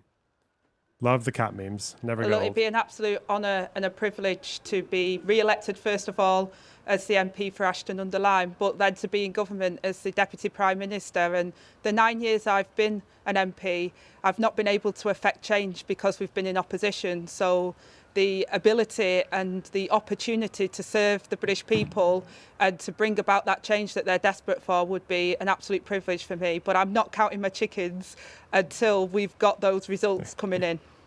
Angela Rayner, Clive Myrie here. You're saying you're not counting your chickens. What kind of chickens might they be? What kind of chickens would you like to see in terms of a future job description in a Keir Starmer government? Well, look, I've been dealing with the New Deal for working people. I want to see secure jobs for people. I want to see those 1.5 million homes that we've promised to be built. I want to support our local government colleagues and our communities and bring them closer together. And I want to serve in whichever way I possibly can, hopefully in a Labour government that can bring about that change they desperately need. And it will be a team effort. The Shadow Cabinet have been working well together, and the Labour team are very keen to make sure that we put country before party and that we serve in whichever way that Keir Starmer would like us to.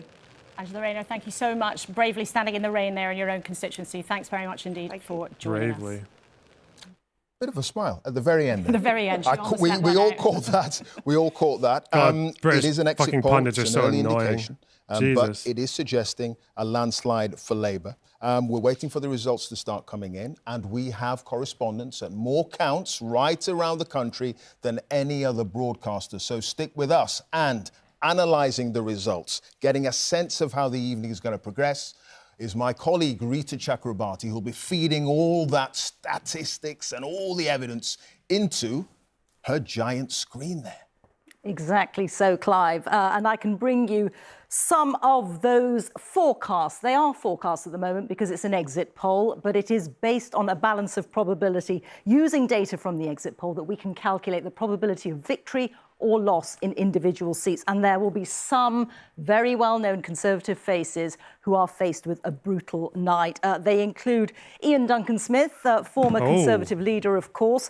We calculate his chance of hanging on to his seat in Chingford in East London as less than 1%. Steve Baker, who is in the studio here with us. Steve, I'm sorry to be putting you up here on the screen like this, but, you know, we are giving you a less than 1% chance of hanging on to your seat there in Wickham. Also, Grant Shapps, Defence Secretary, a 6% chance of winning his seat in Welwyn Hatfield in Hertfordshire. Let me bring you some more well-known names with a slightly better chance. Oh, only 19. Damn. Jeremy Hunt, the Chancellor, a 19% chance of winning his seat in Godalming and Ash in Surrey. Another way of saying that is an 81% chance of losing it, of course.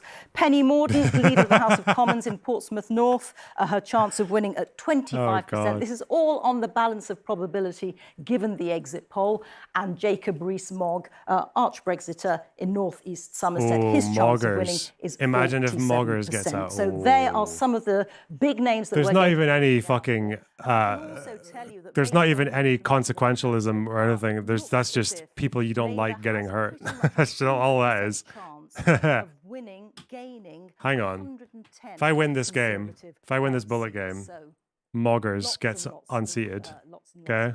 That's a tight one. Okay, come on. Get fucked, Jacob. I want you gone. Why would you go there, you fucking weirdo? Oh, God. Oh, no. I'm so fucked. Look at this. Hanging. Both of you. You were chuckling away when Angela Rayner was nobly suggesting things might still feel uncertain, but you clearly are deeply We're good. We're good. Fuck this person. Okay, that's a pretty clear loss for Jacob Rees-Mogg there. In the government, sorry, Moggers. Sorry, Moggers. There we go. I'm allowed to be a little bit more gobsmacked. He had a good run. I think the electoral meteor has now struck planet Earth.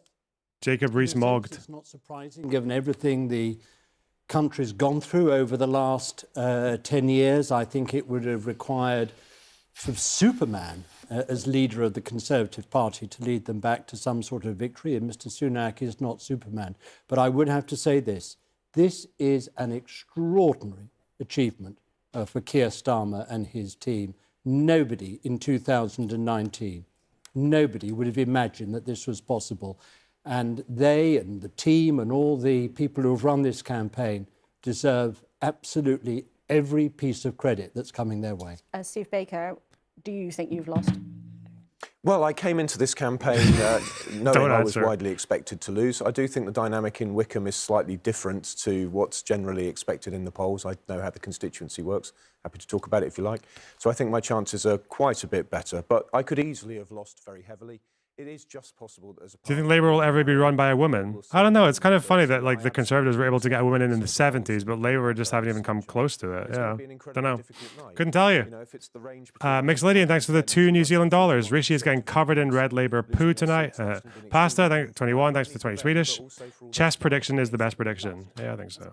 Oh, yeah, I think that to sit here, I mean, I think Angela was being far too coy. I am certainly expecting Angela to be Deputy Prime Minister within a few days, and I think Peter's showing his political experience by sitting here, being able to accept that Labour have had a landslide. It's a pretty devastating night for the Conservative Party. And what went wrong, then? Well, you know, Peter, to be fair to you, Peter, you know, you said everything that's happened over the last 10 years. The country's been through a number of big stresses, and notwithstanding my support for leaving the EU, there's no doubt it put the country through a great deal of stress. COVID. You made quite a lot of that stress with you and your Eurosceptic colleagues. You made things very difficult for people who were trying to run the country. Indeed we did, but I have to say, if we had not resisted the deal over which I resigned from the government, I'm quite sure the Conservative Party would have split sooner and we would have lost power to Jeremy Corbyn, which I don't think even Peter would have welcomed. So I'm not sorry that we did that. I think it would have been an absolute catastrophe, whereas this is likely, from a Conservative point of view, I think this creates a very bad situation. I mean, obviously I'd be in the Labour Party if I thought the Labour Party was a good thing. I think this will create a bad situation for the country, but one from which we can recover. But that wouldn't have been the case if Jeremy Corbyn and John McDonnell had taken power.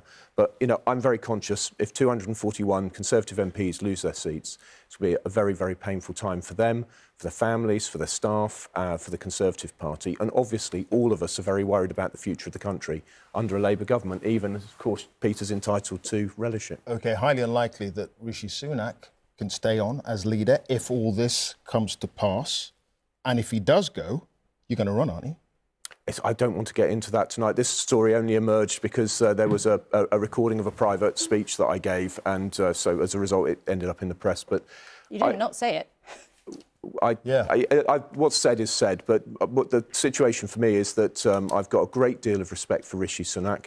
I think he's a man with a brilliant mind, a great heart for our country. D-Day, announcing this thing in the rain. But, you know, when that happened, Sky TV. I understand from my own... gambling. My own colleagues and some in the press that it took a while before even journalists realised that D-Day was a mistake. Now, with the benefit of hindsight, obviously it was. I think for those of us with a background in the armed forces, it was plainly a mistake and he had to stay to the end. I love British but the pundits. mistake was made. They're so good. But, you know, when you look at his capacity to execute and grip detail, it's terrific. And I saw Callie Mack, thanks to the €5.99. Starmer officially gets the mandate of heaven. Blessed be his name and his party. Rainwatcher, thanks for the £5. Lib Dems back to a comfy third. Time for me to open the champagne. I feel like the newsworthy part of this is the smaller parties. It's Reform getting as many as they did and SNP losing as many as they did. When you think about it, it's a lot more. It's a lot more. Yeah. Huh. Before 1997, we had gone up in 1987 under Neil Kinnock. We went up again under Neil Kinnock to 1992. We were on an upward trend. Heading towards 1997. Now, of course, Tony Blair and all of us turbocharged the changes in the Labour Party that gave us our landslide victory in 1997. But when you compare that to what we've been through, you know, we went down in 2015, we went down in 2019. I don't think there has ever been a party coming from opposition. I think it's unprecedented to overhaul such an electoral deficit as this and then catapult into not just a majority government, but a huge majority of the kind that your exit poll is suggesting. I can't think in history what precedent exists for it.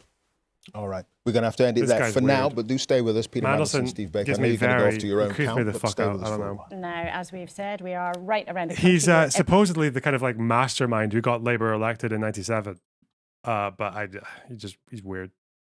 Blyth and Sunderland. Now, they are very eagerly racing each other to be the quickest count of the night. They are actually running with those ballot boxes. The bedwetters brigade, let's go. It's a fierce competition, very, very fierce. And we hope that one of them will come with the first Fast result as their of the legs night will carry them. sometime after 11:10. So we'll keep an eye on those counts. Heroic efforts there. Yeah, they really go for it in the North Really East. do. And They Sally really do. Nugent and Naga Manchetti, they're in competition. I think they're racing as well. They're racing. Pedro, thanks for the tier 2 sub. Are you ready for the 1,000-year Labour Reich? Yeah, I guess so. Is in Richmond, in Yorkshire there, with Rishi Sunak's camp. And just wondering if you're hearing anything as yet, Victoria, as to a response to this exit poll, what the mood might be? Well, nothing from the Prime Minister, as he still is right now. We're outside his house.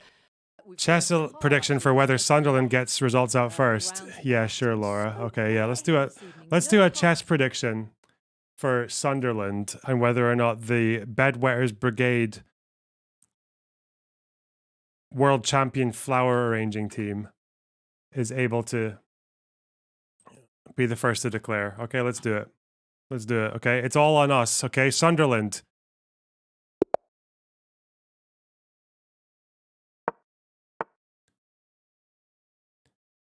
That's how much I care about Sunderland being the first wankers to fucking declare. I don't care. English, if you're an English town, okay? I don't care.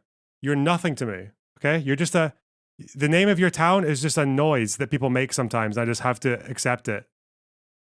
And I just nod along and be like, Sunderland. Okay, yeah, sure, bro. Good for you. I'm happy that happened to you. All right. Or I'm sorry. I don't know. Or I didn't read it. And if the poll is anything like right, she will be the Education Secretary shortly. She's inside at Sunderland while they continue to run around outside. Right, let's cross to the other big camp tonight. Let's speak to Fiona Bruce, who is at Camp Starmer. Perhaps a very different atmosphere there. We're going to stay on these pictures. But Fiona, have you seen height nor hair? Mixolydian, thanks for the $2. The Labour leader who's on the verge of becoming Prime Minister, according to the poll? The Tabernacle is anti-Ukraine and should be shamed. Okay. Yeah, sure. What? Yeah, should we bring him down? Is that what we should do?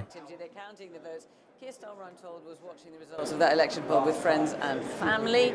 Okay. There were all sorts of caveats around the poll, as of course you both have already said, but I'm sure he was delighted to see that result.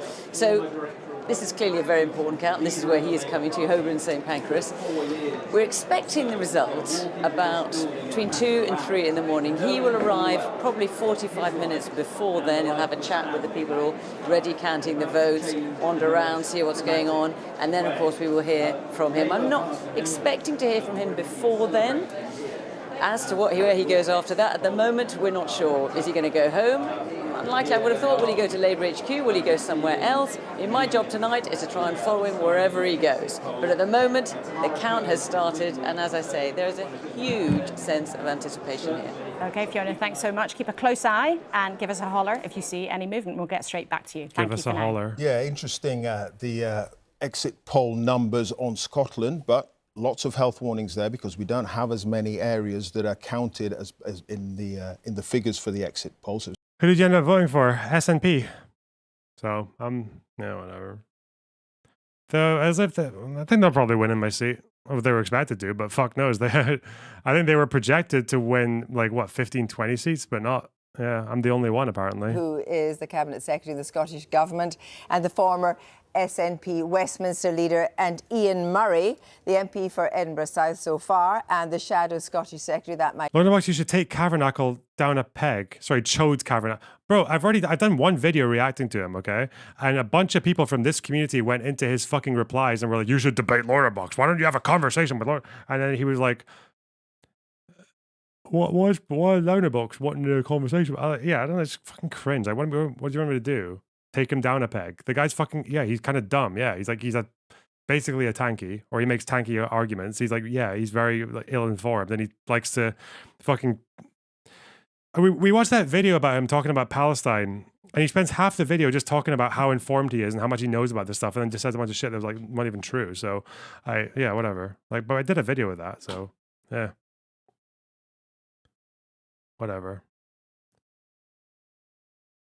How come the SNP got so smashed? They've been in power for a long time. They've gathered an entire fucking litany of failures and, like, you know, things that were very controversial and criminal issues as well with their leadership. So yeah, it's just and then 3 leaders in a very short space of time. So yeah, kind of just run their course, I guess. For the SNP is just the obviously Scottish party, and you have gone, if this is correct, you've lost 35 seats. Now, the former leader of the SNP, Nicola Sturgeon, tonight says this is the grimmer end of expectations, expects the exit poll to be profoundly right. What's your response to the exit poll?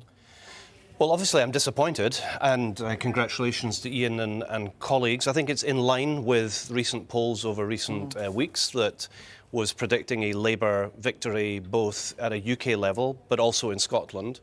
And of course, I'm disappointed. I was the leader of the SNP in the House of Commons for 10 years, so that's a lot of my colleagues who it looks like will not be holding their seats. And that is obviously disappointing. But I will agree with Ian. I think it's important. I think the public has just been so sick of Conservative UK governments that they have wanted them out.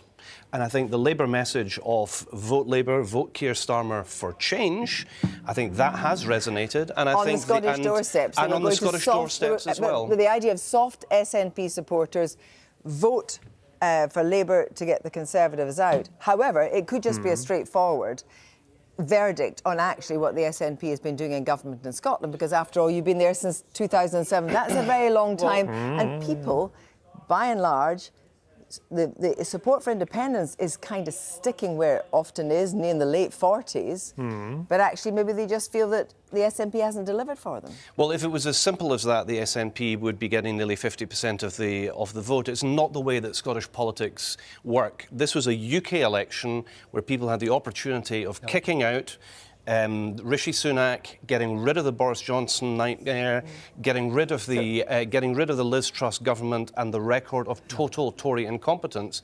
And I think the change message chimed. We know that it's a very powerful message, and I think voters in Scotland. Do you think independence is dead? No, I don't understand people who thought that you could have a referendum in 2014 and then just be like, oh, maybe in 2017 we'll get it. Oh, maybe 2018, maybe 2021, because the polls look like, oh no, there's one poll that said 51-49. No. If there's gonna be another independence referendum, it'll be in like fucking 20 years or some shit, right? Like, yeah, I mean, again, independence only needs to win once. It'll just depend on whatever the circumstances are at the time. 2014 was a good moment to have it because of the, the fucking Tories and austerity and shit like that. But, it failed. So just try again some other time if you want. But there should be a reason to want it. Like, not. If we're lucky enough for these figures to be correct and Keir Starmer becomes Prime Minister. But I think it's really important, particularly for viewers across the whole of the UK, to realise that people in Scotland were demanding change, but they were demanding change from 14 years of the Tories and 17 years of the SNP. It was about NHS and the huge waiting lists in Scotland. It was about the state of the Scottish economy. Yes, a lot of that was to blame on the Tories and 14 years of incompetence and chaos at Westminster, but 17 years of failure in Scotland. And if the SNP take from this message that the voters are wrong, they might end up in an even worse position come the Scottish elections in 2026. Angus Robertson, Ian Murray, thank you very much indeed. Kirsty, over to you now. Why are people saying cope? To him or to the independence thing? 51-49 seems way too close for an independent. Yeah, of course it would, yeah. That's why I'm saying is like, that's what the problem with people saying, oh, maybe next year, like are pointing to 51% polls and shit like that. Yeah, it's not good enough. That said, when we started the last independence referendum campaign in 2014, I think at the beginning of that campaign, yes was at like 30% or something. Yes was way behind. And then it became 45 by the end. Like, they gained popularity really fucking quickly. So, you know.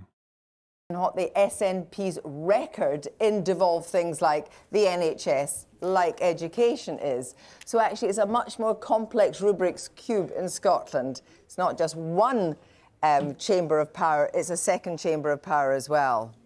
Great. OK. Kirsty, thank you. I think we could hear them in the background arguing over the numbers and whether they really believe the poll.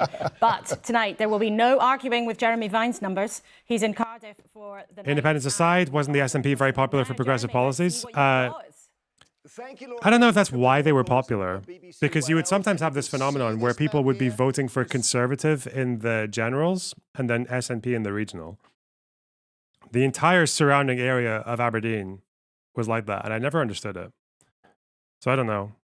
But yeah, the party has objectively been quite progressive, yeah. On economics, on social policy, yeah. So, I don't know.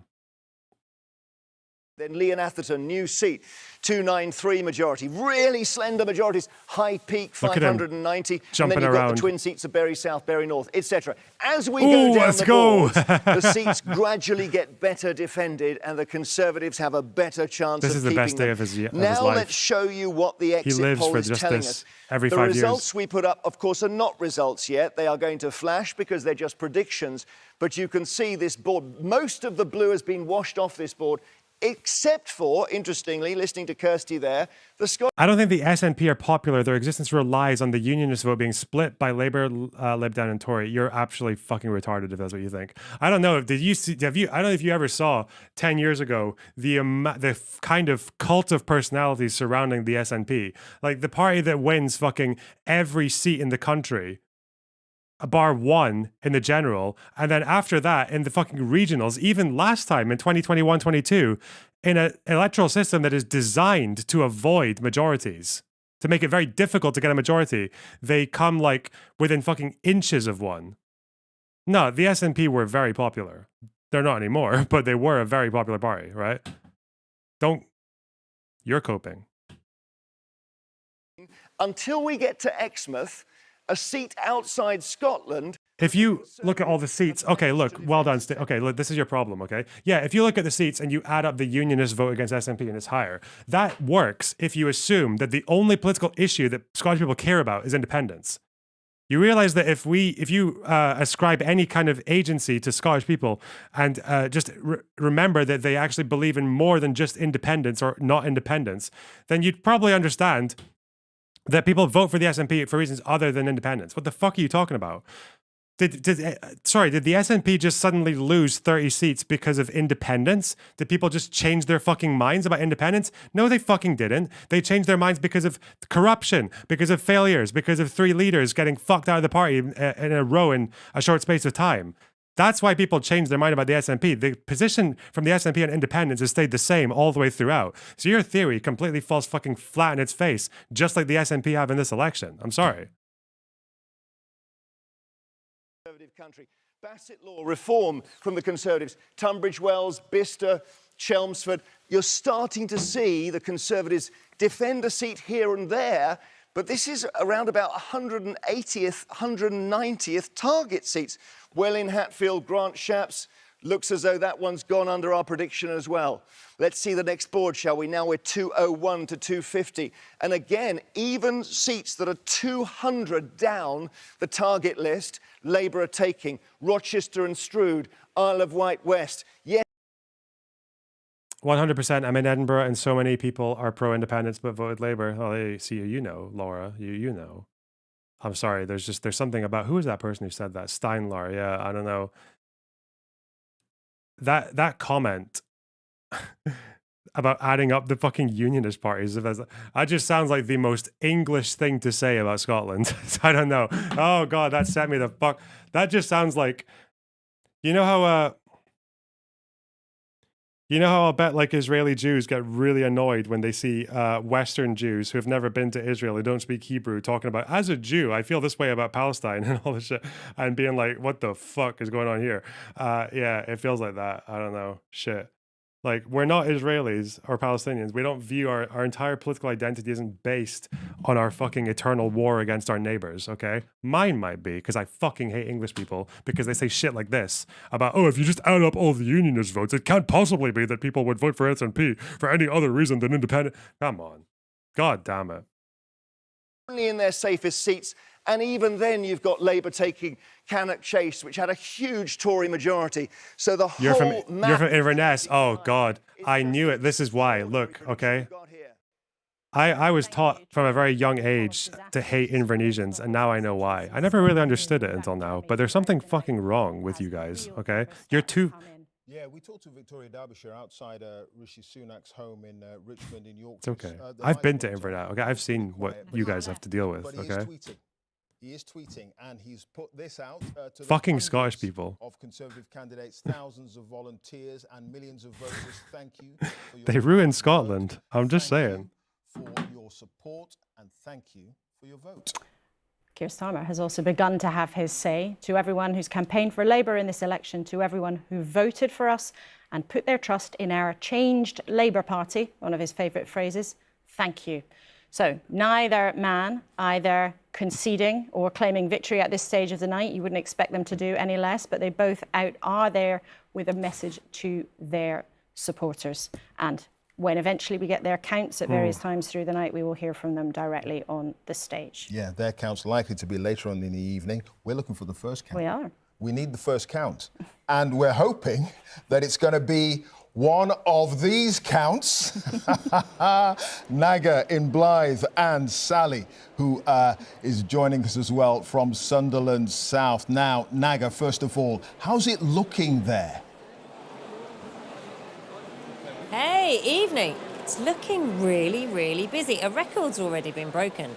I was here in 2019, and it took 38 seconds for the first ballot box to come in. It took 30 seconds today. It's a more streamlined operation here, I will say, but as it's been so strenuously pressed upon us, accuracy is key, not speed. I know you've seen the pictures of outside this leisure centre here in Blythe of cars coming in and people running in with boxes, but this is a really, really streamlined operation. There are 18 teams counting. They are prioritising the first constituency. There are 4 here, Blythe and Ashington. So that will be the first to be declared. And about 15 minutes ago, we were told, look, expect that in around an hour. But, you know, a little bit vague there because the expectation is that could come in at around 11:30. But it may be sooner, you never know. I know we're all waiting for the first results. 4 constituencies here, all new because of boundary changes, Blythe and Ashington. While they're running with the boxes, it's because apparently it's important if you can be the first constituency to declare the result. Lots of people, very little time to keep the operation streamlined. Might as well make something out of it, like I guess we're doing. Steal off one of the tables. I don't know if you can see, you might be able to see on the tables, a little thimble, because I'm seeing the lightweight paper that's being used. That is very much part of the key as well. I'll tell you a little story. The man who masterminded this operation in 2019 was Bill Crawford, and he'd been poached from Sunderland, where Sally is, obviously, and he'd worked at Newcastle in previous years. And now his son, Mark Crawford, is masterminding the operation here. So we'll see if success runs through the generations. Just remember, in 2019, Blythe lost out for being the first count because there was one bundle that needed to be recounted. Oh, no. Everyone here hoping that won't be the case in 2024. All right, Naga, thank you. We're going to go over to where the head honcho was poached, nicked, in order to try to get the This is what I told you guys. Staying up all night for elections is like, there's no value to it intellectually. It's just it's just a meme. Dodo, thanks for the €2. Do the Tabernacle voice. No. Mixolydian, thanks for the 2 New Zealander. I really appreciate that. Labour voting chavs should go press Tabernacle IRL. No, they shouldn't. Oh my God. No. Mixolydian. I can't help you fight your demons, okay? Stop. You're going to get banned if you do it one more time, okay? Jesus Christ. Before I talk about anyone else, because they are the kids that you have seen on your screens running these boxes in for the last half hour or so. They've been having special training. There is a human chain from the car park up the steps to the back door here, and then we see a sixth form or running. So these are 17 and 18-year-olds. Galloway's going to lose his seat. Vote yet, but definitely playing their part here on election night. And I know here at the moment we are perhaps... Where is he again? Is he in Bradford? No, he's not in Bradford. Is it Rochdale? Where the fuck where's George Galloway's seat? It's not Bradford anymore, is it?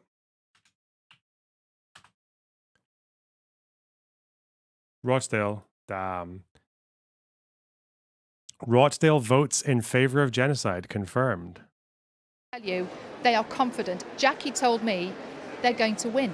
Well, it could be down to Jackie. Thank you, Sally, and to you, Naga, as well. We will... Naga's looking daggers there. It's great to see you both. Thank you. I was actually one of those. Sally was talking about those kids who were helping bring the boxes in. I was one of those. Oh, well, there you go. Yeah, up in Bolton, Lancashire. Well, there you go. Well, we hope you put in a good shift. Well, we see a long time. Peter Mandelson's impressed by that, ladies and gentlemen. Well, St Aidan's, we salute you, and those two aren't normally up this late, so we'll be going straight back to them when there is actually a result.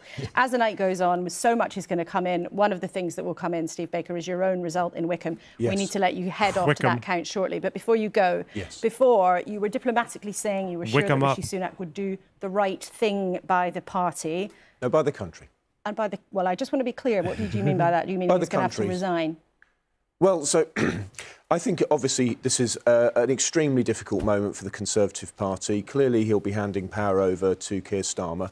But how he behaves as leader of the Conservative Party is something I'm sure he'll weigh extremely carefully. You know, we've just had a torrid time, a dreadful result. There will be undoubtedly recriminations, there'll be shock, there'll be anger, denial. We'll go through a grieving process, then we'll have to, at some point, earn the right to be heard again. But would it be credible for him to be the man at the helm when it looks like he's just led you to your worst ever defeat, or one of them, if the exit poll is revised a little bit? I'm sure he will be reflecting on whether whether his role might be to be there for a while to get us through the recriminations phase. But you realise what's happening here? This is a waste of time because everyone knows that Rishi's going to resign, right? But the Tories can't say it just yet because he hasn't resigned yet. So they have to do this stupid fucking foreplay where they both know that Rishi's going to resign, and she's like, "Do you think there'll be any questions about Rishi's future in the Tory party?" He's like, "I think we'll have to be doing a bit of soul searching. Yes, we want to see if you can steer us through to the future." Yeah, it's just so stupid. You believe that actually the wrong... Yeah, he's going to go, obviously. Lockdowns to allow the state to grow, to allow the tax burden to rise to its highest ever level. What's your view on that? I think that there's a great deal at stake. Why are you so sure he'll resign? Oh, because I played a chess game yesterday and I said if I win, Rishi's going to resign after losing this election in the biggest defeat since 1832. Okay? Yeah. Just a hunch, really. It's my feminine intuition. Obviously has had a profound impact on people. Brexit doesn't explain what's happening in the United States or France. Personally, I think that what has happened for 50 years is that Western states have been living far beyond their means and ultimately paying for it with cheap money. But hang on. And that has created a sense of injustice in the world not working. But hang on, do you think that it looks like you're going to get smashed tonight because you were too much to the left or too much to the right? On the end, I don't think we will be able to have those sort of abstract conversations. We've got some practical things to do about what kind of organisation does the Conservative Party want to be? How does leadership work in the Conservative Party? Because it seems to me that the old idea of being an absolute monarchy governed by regicide now belongs firmly in the past. And very practical policies which can make, for example, the health service work. I think we can be proud of our education record. But it's very interesting that Labour have returned to the idea of using the private sector to get waiting lists down. I've said it before, I'm sure I'll say it again. I wish the Labour Party had been able to say that consistently since 2010, because it would have created the space for us to do it, and maybe everyone's health would be in a better place. So, you know, all of these things are big factors, and it's going to take quite a while to work through them all. But I suppose what I would do is make a plea to all Conservatives at whatever level, whether elected to Parliament or formally, to just think extremely carefully about what they say in public. Now is the moment when we start to rebuild the Conservative Party, and it begins by not airing recriminations in public. We've got to learn to air our differences privately and work through them in a spirit of goodwill. Yeah, but Steve, I mean, you're quoted as saying you'd make a good leader because you've been nominated to lead Tory rebellions by your colleagues 4 times over the past decade. Brexit, COVID lockdowns, net zero, and so on. Divided parties don't win elections. We know that, don't we? No. Well, yes, Clive, that is true. Nothing better than being a divided party. So you're part of the problem here, potentially. Well, you know, this is going to be a conversation. I may well have lost my seat in a few hours. That, as you've articulated, is what is expected. Less than 1%. I'm expected to be swept away in a few hours, and I shall think that many of your viewers watching this will be cheering. But it is just a matter of fact that my colleagues asked me to sort out Conservatives for Britain before the referendum. I was asked to sort out actually a unifying project to the European Research Group afterwards. You know what? I remember spending like, how many viewers did you have 30 minutes ago? What, me? Or them? Probably me, right? You know what? I remember for spending so long after 2010 thinking about how happy I would be to see the back of the Conservative Party when it finally happened. And it didn't fucking happen.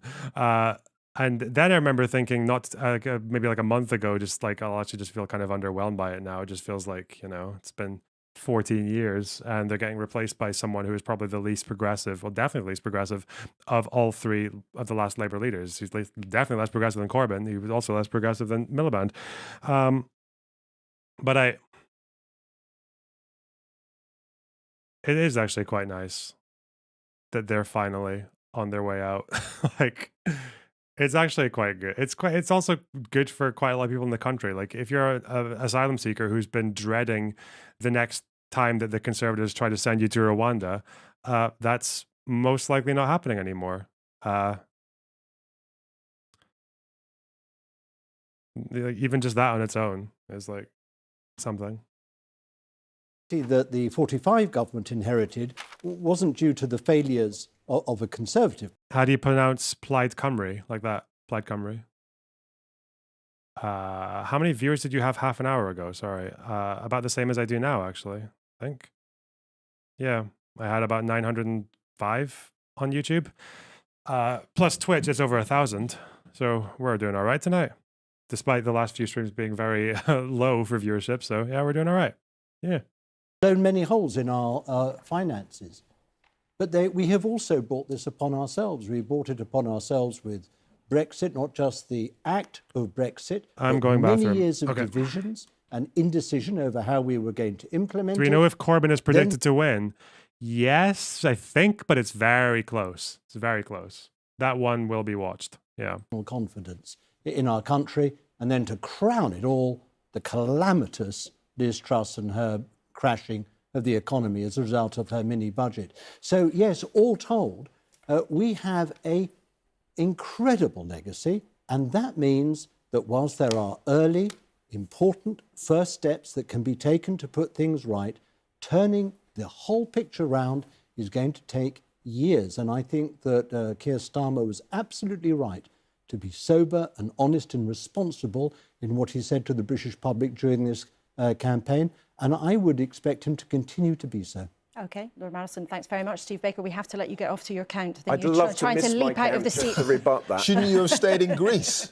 You were on holiday at the start of this whole thing. I did all the work I needed to in Greece. I invite you to interview my chairman at my count. OK, well, we'll see how it pans out for you, but we're grateful to you for nobly coming to bat for the Conservatives in what is an extremely difficult night for the party. We'll let you get off to the count. Thanks for being with us this evening. And Peter Madison, you're staying with us for some time there. So let's have a think about the numbers and a look behind them. Indeed, because we're having a good old chat, and we're having a good old chat based on an exit poll. And part of the responsibility for dealing with that exit poll is the result of the hard work of our election team and Professor Sir John Curtis, of course, who joins us now. John, there is so much to take away from this exit poll so far. Absolutely. What should we be focusing on? What do you believe is the figure or the element that is perhaps the most relevant, important, but also potentially accurate? OK, the crucial thing, first of all, you need to realise is that this seat forecast is not just simply a consequence of the national shares of the vote that we expect the parties to gain, but rather how they are distributed geographically and how that has moved decisively against the Conservatives. So, for example, support for the Conservatives is falling much more heavily in places where they are trying to defend a seat than it is in places that Labour already hold. But why is that happening?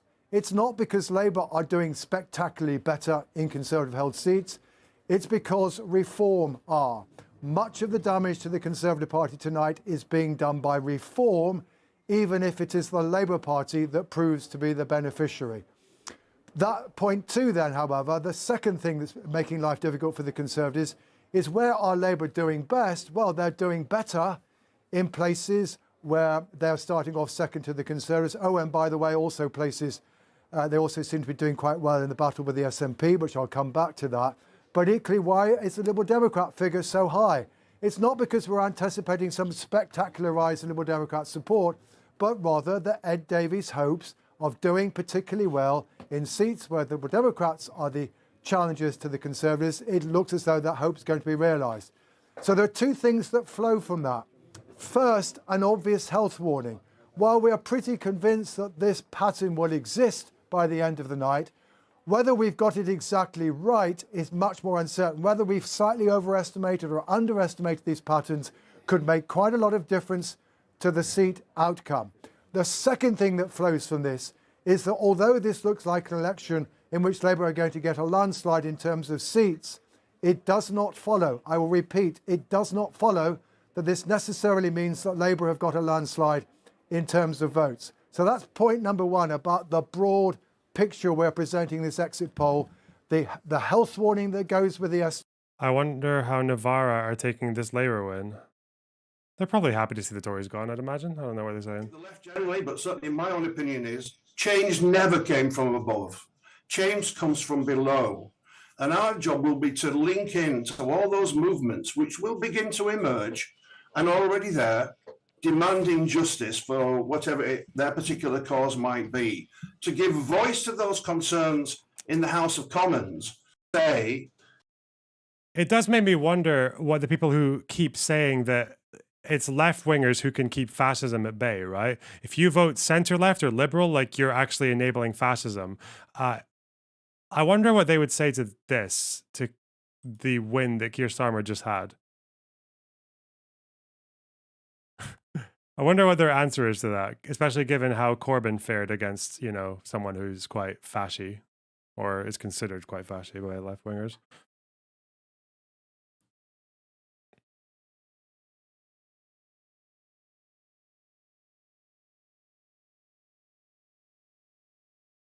I don't know. Because when they say fascism, they mean conservatives, right? Yeah, when they say that. But, I don't know, just be curious. Behind all of this, it does look as though, yep, Sir Keir Starmer is going to be the Prime Minister tomorrow. He's probably going to have a very substantial overall majority, and that, of course, is the crucial thing we're trying to find out. But there is still, inevitably, plenty of uncertainty in an election, which in many ways looks as though we're going to come up with all sorts of historical records in terms of shares, seats, and also the change in the geography of support. This is, in a sense, is going to be one of the most interesting and unprecedented elections in British psephological history. It certainly is, John, and you've given us the appropriate bucket of salt to be very careful about these early results, even though, as you've clearly explained, the seat numbers... The Channel 4 coverage is chaos. What does that mean? Chaos. What are they doing? Are there bombs going off? Are there people fighting? Hang on, Channel 4. What do you mean it's chaos? Are they streaming it on YouTube? No, they're not, are they? It's on their website. Channel 4, watch live, play. Britain decides. Sign in. Fuck you! Why'd I have to sign in? Oh my God. Register. Okay, I'll register. Fine, fine, fine. Come on. Get me. Oh my God. First, okay.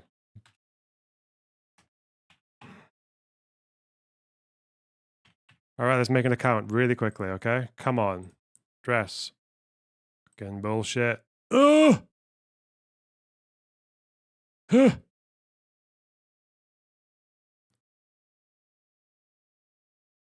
Register. I don't want to get emails. Leave me alone. Okay, are we in? Pick 3. I don't care. My favorite programs. I don't know. Gogglebox. Why not? I love that. I love Gogglebox. Makes me so happy. Football Cops. I don't even know what that is, but it sounds based. In-betweeners. Okay, fine. I love these programs. They make me so happy. All right.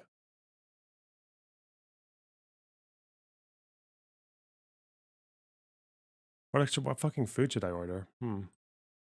Okay. Is that by then we should have a pretty good Okay. idea of We're whether in. those exit poll predictions are correct, how accurate they Why are, is it the scale of showing up the black Labour on- win that's predicted, and That's bizarre. Why is it showing up of black course, on the the scale stream? of defeat for Rishi Sunak's Conservative Do they have like a filter Party. thing? Now, this does mean that we will be seeing. Why is the Channel 4 thing not showing up on my honest. screen? It's But a when he copyright does- protector. That's so cool. Okay, wow. Sorry, can't watch Channel 4. But I thought It suddenly makes Theresa May look a lot better. She got Penny Mordaunt 42%, constituency you know? actually told an interesting story because the Labour share is hardly up. But what has actually happened is that 61% has been divided between the Conservatives and Reform. There you go. It's on YouTube, though. Third here at the moment because we There are it is. expecting this Oh, they to let be you do a it here. bit of a long Okay. night. The result here for Rishi Sunak's constituency, Richmond and Northallerton in North Yorkshire, not expected until around 4 o'clock in the morning. So we've got a way ahead of us yet. But the upside of that timing is that by then we should have a pretty good idea of whether those exit poll predictions are correct, how accurate they are, the scale of the Labour win that's predicted, and, of course, the scale of defeat for Rishi Sunak's Conservative Party. Now, this does mean that we will be seeing Rishi Sunak here later on. I would imagine he's not going to get here with a lot of time to go before the result is declared. He's not going to want to hang around, is he? Let's be honest. But when he does arrive, clearly all eyes will be You have to disable hardware acceleration in Chrome. No, I don't. I just have to watch it on YouTube, apparently. run up to tonight is, will Rishi Sunak lose his seat? In all Okay. honesty, just the fact that that question is being asked is astonishing. Astonishing. Because this constituency, well, it was frankly not even a question in previous elections. It was about as safe a Tory seat as it gets. Also, there's the fact that never before has a sitting Prime Minister lost their seat in a general election. The exit polls say that a Conservative win, a Rishi Sunak win here is likely. Okay. But I'd say there's just enough doubt there Ooh. that this is going to be gripping here. Thanks, Claire. Okay, well, I need to before we order move on, food. I'm going to fucking die. Mr. Taylor McKnight on Twitter X has sent me a message What saying, is there? can someone at Channel 4 News please tell Chris GM that Houghton is pronounced Houghton rather than Houghton? We had a long debate about it here. I mean, if you want to help Oh, God, these guys are so fucking exactly. boring. I mean, because I come from Lancashire where we had a Houghton. So, you know, there's three ways. Let us know what's right. We are going to go to Hannah right now, who's with our very patient audience. There's not everyone much there has got a right different now. story to tell about how they voted and why they're here tonight. Yes, they certainly do. And I'm joined here by the Hillman family, who have all voted in different ways, as I understand. How did you vote? Conservative. Wait. Labour. This must Reform. lead to some There he interesting is. conversations around the dinner table. OK, so are you my God, do they're you a fucking always family. vote Conservative? No. I have switched over the years. The reason I voted Conservative this year was I just wasn't that impressed with any of the main leaders. So I just looked locally at who was representing us, and we had a really proactive, good local constituency MP or candidate, Lucy Demery. So I voted for her. Fantastic. And for reform, were you dead set on reform from the beginning, or were you wavering? Oh, not at all. I actually wanted a Yeah. Labour majority, and I'm glad to see it come through. But from looking at the polling, I felt like that was almost a foregone conclusion, and that my vote would be better used choosing who I wanted to be in opposition. Who are these people? And I feel like Nigel Farage's direct, no-nonsense attitude makes him quite good in that role, if not government. Voting for the opposite. We've got a game theorist in, I think. All right, let's come over here. Thank you to all of you. OK, how did you vote? Conservative. Who are these people? Who are these fucking Labour voters? Who are these reform guys who have Labour as a second preference? What the fuck? That's weird, man. That's so weird. This is why Keir stayed in the centre. He knows. He knows the median voter. Fuck me. You always vote Lib Dem? Yeah, so in my part of London, it's normally Lib Dem or Tory. London. But I actually really liked what the Lib Dem stand for. You know, Ed Davey, there's a lot about social care. Labour Reform There's a lot Coalition, about, apparently. They want to put local people on the board of water companies. So, yeah, I like the Lib Dems. And we have another Reform voter over here, Amy. Hi. So originally I was meant to be Labour, and then very last minute I switched to Reform. That's very interesting. Now, two What Labour the voters, fuck? though, who switched to Reform at the last minute. What was your reasoning? Mainly, what Keir Starmer, the elderly, what he wanted to do with them, and the hiring a tax for people who are trying to work harder to better themselves. OK, so it was almost like a against Labour decision rather than necessarily a pro-reform. OK, well, let's come over here as well, because we've got two best The friends Arabs. over here. Why is the United Kingdom I mean, fucking... I would say why? don't necessarily see eye to... Why is this my country? What the fuck? Yeah, I think we come from very different parts of the political spectrum. Tell me the story. Yeah, so I mean, we're go. sort of best friends from university, and even at those sort of times, we'd be sort of back and forth, like squabbling and bickering, I guess, over time. But yeah, as in, we're still best friends. We know there's a common denominator of that, but we are always voting sort of opposite to each other. But that raises good sort of points and arguments between us. So which way round are you? And does this lead to a lot of drunken arguments at sort of 2 a.m. between you? It's all very jovial, really. I think we can see each other's perspectives most of the time. Which way round are you? So I voted Labour. Labour and? And I voted Conservative. Conservative. Yeah. And is that, are you kind of stuck, you always vote for Labour?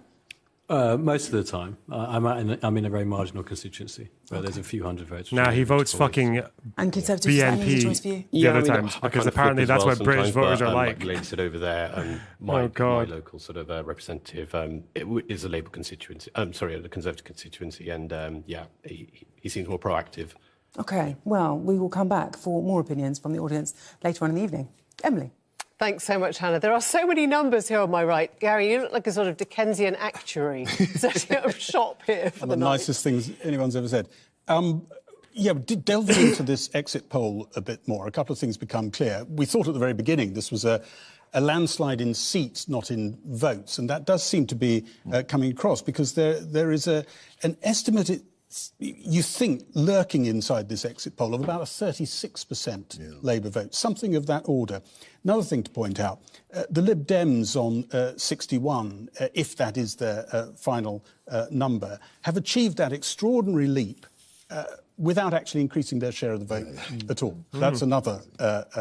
someone who really didn't enjoy playing a certain sport in the playground, first past the post, has managed to master it. 36% is about what David Cameron got in 25. A lot of people will find some comparisons, but the person who'll be jumping up and down most is Jeremy Corbyn, I suspect, in comparisons on that one. On reform, an awful lot of the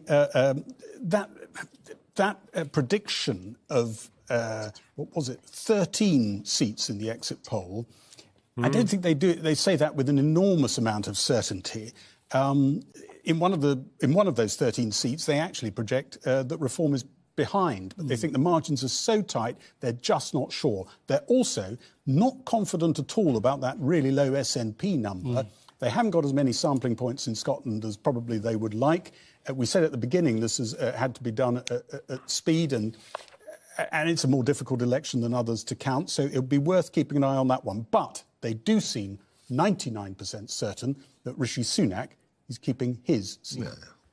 Just to tell you, sorry, we're just hearing that the first result is about 10 minutes away. We're going to be taking you to Blythe in the northeast. Now, this is a curious seat because it was one of the very first to declare last time round in 2019. And Good going, Blythe. At that time, Look at them go. It Look was at the these beginning fucking of the mavericks. collapse of the Red Wall. And it was the first seat won by Ian Levy, who actually thanked Boris Johnson in his acceptance speech. That seat, you will now see when it pops up, is red because of those confusing boundary changes. If it is gained by Labour tonight, it will not actually change colour. It will appear as a hold because of all the reasons that Hannah took you through. But it will be... Sorry, where's the Sunderland enthusiast in chat? That's what I told you. I don't care. You deserve it. Any fucking Sunderland sympathisers in chat, you You're sad right now. You deserve it. Okay. Saying there about the anomalies that seem to be coming out here. That you've ended up with a modest share of the vote, and when you look at how the vote is sort of shared out, people, Reform are going to have a big share of the vote. I mean, there are concerns here, aren't there, for big shifting sands in British democracy? Well, the headline number is a bit misleading. Well, it's not misleading in that if that's the majority, then that's the majority that Keir Starmer has. And I want to pick up on something Alistair said about Labour's campaign, is because our campaign was focused on those seats where we needed to win. And we could have just piled up votes in seats like Camberwell and Peckham.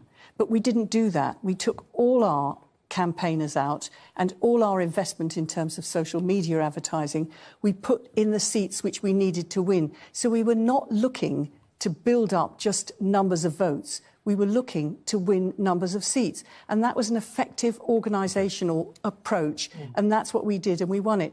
But it does... Oh, that's Harriet Harman. I haven't seen her in like over 10 years, so she obviously looks a lot older now. What the fuck? What do you think / want to happen to George Galloway and Corbyn? I want Galloway to lose and then probably kill himself in a video game. Corbyn, I'd probably rather he won. Yeah. Chris, thanks for the raid of 18. I really appreciate that. He needs to get on. I mean, Reform will have taken votes from Labour. How That's do weird, you isn't win it? them back? Well, I think that By being racist. they have fomented discontent on things like housing and the health service. And what they do it's is all they, racism. They, it's all they migrants, foment Harriet. discontent, and they offer no solutions. And I think one of the things that was particularly awful was them talking about they were going to have net zero immigration, when in fact that's not what they're actually promising, because they're leaving out of that students and essential workers. So what Keir's got to do is to deal with those basic concerns that people have got, on housing, on the health service, on jobs and the cost of living, but also rebuild people's trust and confidence in government. And Kwasi, how does Labour avoid falling into the same trap as the It's Conservatives? no, it's not quasi quite thing. Yeah, it is, yeah. Those people by saying... I want, sorry, wait, do I want fucking... Do I want... Labour potentially, I know we're banning talking about... Do I want a quarter pounder with double quarter pounder cheese meal? What are the things that people will focus on? What the fuck do I get? That's never enough, though. I'm always hungry after eating that. What do I get after second to Labour in... Do they even have anything at McDonald's that's good enough to have? This is the only fucking people who are doing deliveries right now. They're decent. To pick up disaffection with the government. And I think they're not just a problem for us. Getting nugs? I don't like nugs. I could get selects. I could get chicken selects. We haven't got any results, but that's we have really got decadent. What sounds like one getting a bunch of chicken selects with my already, quarter pounder and with this is cheese from the meal. Conservatives, Fuck me. Welsh Secretary Hey, David you guys T.C. know. Davis, who was standing in his Nothing Monmouthshire makes me feel seat, more and British he than thinks watching the election day coverage. P.S. I hope the guy you voted for wins in your district. She's not a guy, but yeah, me too. Thanks for the £10, James Crawford. I really appreciate that. this is just what the candidate, David T.C. Davis, believes has happened. He is expecting to lose that seat for the Conservatives. Oh, there's mozzarella in bites. Wales. Nah, fuck that. Can I just make a point? Yeah. Harry was saying that. I predict that Keir Starmer will lose. His majority might go down. His share of the vote in his own constituency might go down. This is they just weren't campaigning Malcolm Tucker. like That's that. right. And I think it's important to bear that in mind. That it really was a sort of efficient vote campaign. And it's like any sport, any game. You play to win and you play. Is it just that we're not a two-party? 3 chicken selects or 5? 3 is probably fine. 5 is decadent. Anything like this on history with a 36% of the vote. I mean, traditionally in the 40s and 50s, people were up. 5 is decadent, but it is the biggest Labour. It's the biggest majority since 1832. That's a 5 chicken selects kind of event if I ever have encountered one. I'm just saying. This is so fucking dense. I'm gonna have to start going to the gym again next week when I feel better. Barbecue dip, obviously, and They got 10%, I think, roughly, and they're going to get 61 seats. But it's a big problem. garlic mayo, It's a big problem for garlic mayo, or sweet and smoky barbecue. Ooh, 2 different barbecues. Fucking crazy. What are you expecting? Because You are incredibly efficient Mental. as a party, aren't you, at sort of getting your votes in the right places to win the right number of seats? Yes, I think it's probably about... Oh, the sour cream looks good, though. And as you say, it's efficient, but it's not just a question of... Let's edit it. Vince Cable. God, they're also old So now. when we start building up a local government base, many of the people who will be elected Let's tonight do... have been leading councils. They don't have the... You know, they've got experience, they've developed a profile, so it's I'm gonna do building more up garlic on mayo. something. So this is... Excuse these me. are actually quite secure, these areas. Curry where dip? we're No, fuck off. And you've done it on a first-past-the-post system. I guess you and Anne, Reform Okay, Lib let's go. Dems, are kind of strange bedfellows in that you both No believe deliveries to very schools, strongly that's fine. in a change of the electoral system. Now we're about to see, we think we might see 13 new MPs for Reform come in. Are you still wedded Let's give the guy to a good that tip. system? There we go. Yes. You take I mean, that. it's not just that it was bad for us. I mean, we're learning to work. Why is the within it, highest but, tip?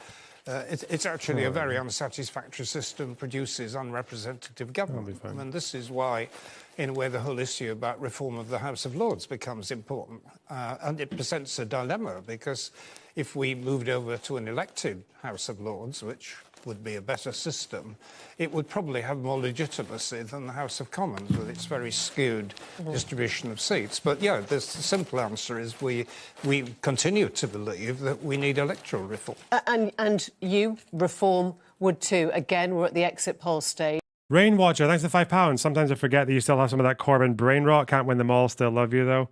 Listen, okay, it's sometimes, as a Scottish person who has had an SNP Green coalition, with Green as the minority, for a few years, I know the positive impact of having kooky left-wingers in a minority in your government. They can pull forward proposals that get watered down into actually Happy quite America decent progressive Day. policies. Sorry. Enjoy some freedom bucks, Statue of Liberty. Thanks to the $10, the Dan backslide. Really appreciate that. You know, perhaps a sort of Nadeem flavoured Conservative Party, or are you set against them? Well, I think it's far too early to discuss, you know, what approaches might. Why do you say progressive and not socialist? Because it's not social. Like, it's not. What? Why can't I just say social democrat? Why do you care?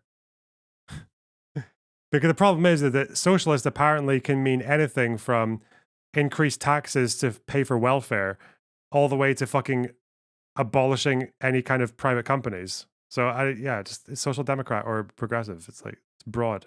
I'm going to get out. Genuinely, if that was the Mary case, Black. if I was sure that I would lose my seat, Queen. I would have stood again, because frankly, financially is a better packet you get. So I don't think it was a foregone conclusion at all. But just as well, I made the decision I did, I think. So basically, you lost Nicola Sturgeon and you lost Hamza Youssef, and now under John Swinney, you've got an absolutely disastrous result for the party. I mean, are you starting to think that you should never have changed leader last time round? Are you starting to think... I mean, what does it tell you about leadership at the top of the SNP that this is where you are tonight? I think it reflects the fact that the SNP have had an incredibly rocky couple of years. You know, and anyone who denies that fact is kidding themselves on. But I do think, to be fair to John Swinney, he did get the job 2 weeks, I think. She was elected so young, very young, the youngest, one of the youngest ever, actually, yeah. And she also unseated a Labour veteran, yeah. Is to Scotland what the Conservative Party result is to England and Wales. They're going to announce it, aren't they? I mean, they're going to say it here. Voted don't out say of it. Don't office spoil it. for having fuck. spent too much Wasn't time she 17? in office No, she wasn't without 17. providing results to the people of Scotland. Well, I would argue with that slightly, because 17. with the Westminster election, of course... This isn't the fucking 1800s where we elect fucking people who are sworn in the middle of their fucking Latin exams. What are you talking about? 17. What? Wait, hang on. How old was she? She must have been over 20, no? Or 20 on the dot. She's 29 right now. She was sworn in 2014. No, 15. Yeah, she was 20. Yeah. 20 years old. 17. Let's see what happens. But I think the most interesting is what you alluded to, and I think what Harriet Harman spoke about, which is voter efficiency. The two winners in terms of voter efficiency are Blythe, Labour. they're in contention to be the first to decide. The okay. projected share of vote on the exit poll for for Labour. It's 36%. We're going to stop you. We've got a result. Christian. Let's go to Sunderland South. Horton and Sunderland South. Oh, they did it. I, Patrick Melian, They made a comeback. Acting Returning Officer, hereby give notice that the total number of votes for each candidate for the Horton and Sunderland South constituency is as follows. Uh-oh. Richard Peter Bradley, 1,723. Chris Bernicle, 5,514. Bernicle. Tough luck, Paul Bernicle. Edgeworth, 2,290. Richard Maeve Phillipson, 18,800. Hey. Sam Woods Grass, 11,668. Really? The number of man. rejected ballot papers was 101. Was that turnout expected? was 51.2%. Were Reform expected and to have that Richard 11,000 Maeve votes? Phillipson has been duly elected to serve as member for the said constituency. Bro. OK.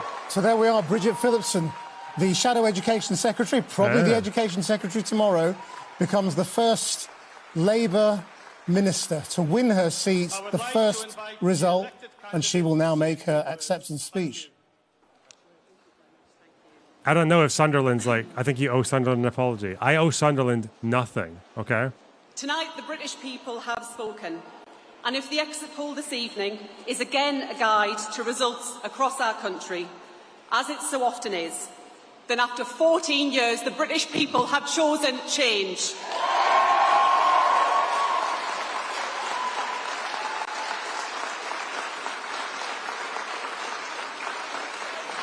They have chosen Labour, and they have chosen the leadership of Keir Starmer. Sunderland was very, very Brexit, weren't they? They were one of the big Leave voters. I remember that because I distinctly remember my partner at the time calling them Cunterland. Yeah, don't worry about that. Don't worry about Cunterland. Unity, not decline and division. Stability over chaos.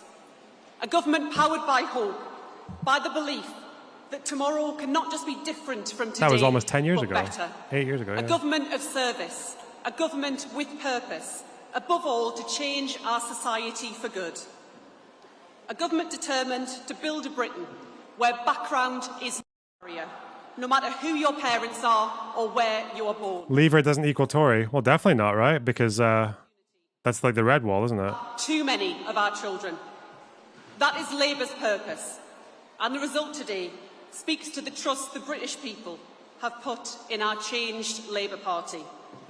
And after 14 years, as your Labour MP in opposition, I am so proud to be part of a party which has tonight not just won the trust of people here in Horton and Sunderland South, but of the people across Britain.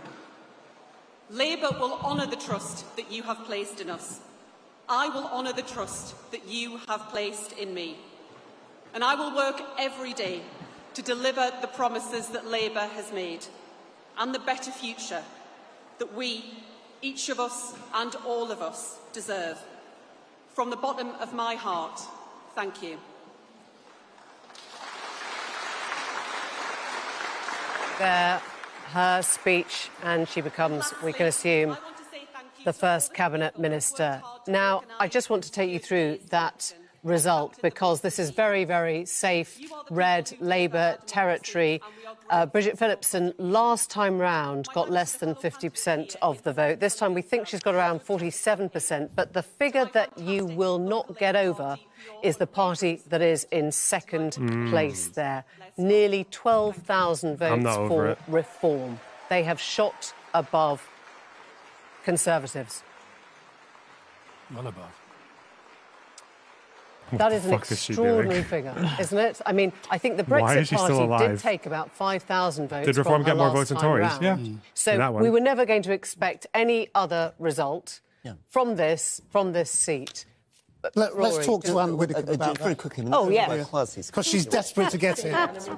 So that is an extraordinary No, not nationally. No, no, fuck, I'm not surprised. I am delighted We are obviously going to come second in quite a lot of seats, in addition to the ones that are going to win. But the interesting one is this is second in the Labour seat. I think that's pretty indicative. Where are the Tories? Three of spades, type this up. Where are the Tories? It's what I was saying to you earlier. This landslide is on shifting sands, and it could evaporate because what you're seeing, in many ways, where are the Tories? Get the Tories out, but no real love for Labour, and that is the great danger for Keir Starmer. Emily. I'm just looking at this. I mean, reform is on 29% of the vote.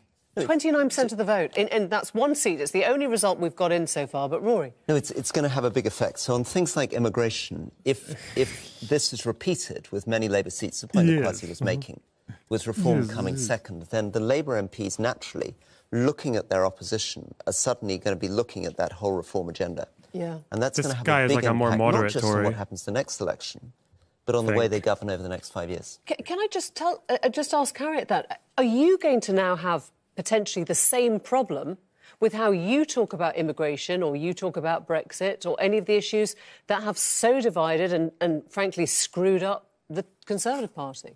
Well, I just think it's showing a level of discontent. And Nigel Farage said, join the revolt. And the protest is about the circumstances that people are facing in their lives, and therefore Keir Starmer will have to address those. But you don't address them in a way that right-wing populist parties often do, is by offering false promises that don't provide the solution. So he will have to get to work to dealing with the problems that underpin people turning to reform. I mean, timing is an extraordinary thing. It's impossible to know if this kind of vote for reform would have been... Labour and Lib Dem are pro-immigration. Who cares about anyone else? They have a supermajority. Yeah, that's all great and everything, but you know how Boris got a massive majority 5 years ago, like an intergalactic majority. Boris Johnson served Labour the worst defeat since 1935, and that was 5 years ago. Look at them now. Things can change, right? Like the entire political landscape in the UK is changing pretty drastically, which means that there's going to be a whole discussion now, probably the next year or two, about who the fuck is actually going to be the opposition in the UK. Like, is it actually going to switch over? Are reform going to become the new opposition? What's going to happen to that? Yeah, I don't know. That's a big question. A lot of seats that Labour win. But I completely agree with Harriet. You'll never beat Farage at Farage's own game. Labour have to have a strategy, to my mind, that is about delivery on the things that Farage exploits. And I think that is the challenge that Labour now face. And they've got the mandate to do it. They can do big, bold things. But they won't do it by saying, let's do what I think Rishi Sunak did, which is actually sort of lean towards them but not really mean it. Right. We probably need to talk a little bit about those boundary changes. In a way, it's a combination of A-level geography and advanced maths. Who better than Hannah to help us get our heads around it? Yeah, I mean, this is going to get a bit technical, but that's the reason why this is my favourite bit of the entire evening. OK, so every constituency should be home to about 7... I wonder how Lorna feels about Hassan calling him a fake socialist. I mean, I would be a fake socialist because I'm not, like, whatever Hassan's definition of socialism, because it changes. He's a revolutionary socialist who wants to basically, like, outlaw all private businesses when in some quarters. And in other ones, socialism is just, like, I don't know, taxing people for government spending for social programs. So I'm one of those things. I'm not the other. So has also changed. So some extremely clever people, they made these beautiful mathematical models to work out what the 2019 election would have looked like if it had been fought with the new boundaries. This is called the notional result. You're going to hear that word a lot tonight. And OK, things look a little bit different here. You know, the Tories, they've got a few more seats. Labour, the Lib Dems, they implied they lose a few. And OK, I mean, this is a fictional result. Why does it matter? Well, maybe it won't, but it could. Because of those new boundaries, the majorities have also changed. This is Jeremy. That's assuming he did call me a fake socialist. I don't know if he did, but 817 votes last time round. Jeremy, but because his new constituency of Godalming and Ash now contains more 2019 Tory voters, that increases his majority to a notional 10,720. Now, in about a dozen cases, the new boundaries would have actually changed the results last time. One more example for you. Westmoreland and Lonsdale in Cumbria. The yellow area, this is what it used to look like in 2019, a win for former Lib Dem leader Tim Farron. But the new boundaries now mean that it includes Conservative territory, which means that Mr Farron would not have won the seat in the last election the Tories would have. And so here is the final confusing thing. Because if Tim Farron wins this seat tonight, even though he's been the MP there since 2005, it's going to count as a Lib Dem gain. Now, tonight, it's not just us. Everyone is going to be using these new notional numbers to work out gains and holds. So there you go. That is the small print. I'm going to be sending around the T's and C's for you all to sign later. OK, thank you very much, Hannah. Harriet, you wanted to say something about this. The boundaries are obviously incredibly important, but one of the things that I hope Keir Starmer will do will be to do something about the problem with the boundaries, because the Electoral Commission... Don't care. Can you give me a breakdown, TLDR, of the main parties? Yeah, I can do, David. I'll hook you right up, OK? Don't worry. You're in good hands. There's this YouTuber who actually did a breakdown of the manifestos of all the main parties, or, well, most of them. You can go watch them. He's called Lonerbox Live. He's put the videos out, you know. They're there for his community to look at, and a bunch of them obviously didn't look at it because they're a bunch of fucking American Trump tards or whatever. Oh, yeah. But there they are. It's all there. Don't worry. Sorry, you're right out. Disproportionate number of constituencies where on the electoral register there are people who are white, middle class, home-owning, suburban... Are the votes... Oh, hi, Ranton. How's it going? Yeah, the votes are cast. The projection is out. So the votes are all done. The prediction is, based on exit polls, that Labour are going to win 410 seats as opposed to 131 for the Conservatives. So the biggest disparity since 1832 is what we're seeing right now. Here, and that can be sorted with AI and various other things.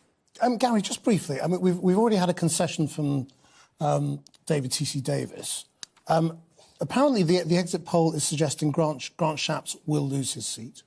Any other big beasts we can point out at the moment in terms of the exit? It's also suggesting Penny Mordaunt will lose her seat, and a smattering of others, but not, we think, the Home Secretary, James Cleverly, or Kemi Badenoch. Also, it's not actually saying that the Welsh guy's going to lose his seat. No, he got that. He's conceded. He may have conceded too soon. Maybe conceded is too strong. I think he's given indications he believes that he will lose. This happened before. I mean, Bob... Did they get absolute majority? Well, yeah, you generally get absolute majorities in the UK, yeah. Because it's a first past the post system. Not proportional. So they have a very large absolute majority of the seats. They don't have an absolute majority of the votes, though. They've only got 39% of the votes projected. So, you know. It does put into question a couple of the other things in the exit poll. They've got Reform winning Hartlepool, for instance, taking it off Labour, that by-election, famous by-election that nearly did for Keir Starmer back in 2021. It looks from these numbers as though that and quite a lot of the other Reform chances are really in the balance. Sure. The people doing this exit poll... And these exit polls get very weird. I mean, when you get down to these numbers, maybe 38% for Labour, it becomes much more unstable. So it might actually not be 13 seats. It might not be 13. One key number, though, to keep in your mind is that if you get more than... If Reform get more than 6 MPs... bingo is a cash till that comes in terms of public money to help you run your party, and it's a million quid it can be worth. And this is a party that probably feels it could. But it's a bit bizarre because the current structure is that it's a company. So as far as I know, he owns 53% of the company. Nigel Farage. And you're saying that the money will go into the. I'm sure if that was an obstacle, he would very quickly change this. But it's. Yeah, I mean, I wonder if you think that pollsters tend to err on the side of believing that Reform would do, because they don't want to underestimate a party. It's uniquely complicated because you've got parties that are winning seats on... Wait, I'm sorry, why don't people join at the beginning? Do people not know in chat how voting works in the UK? Do they not understand how our system is so intensely disproportionate? Do I need to explain it?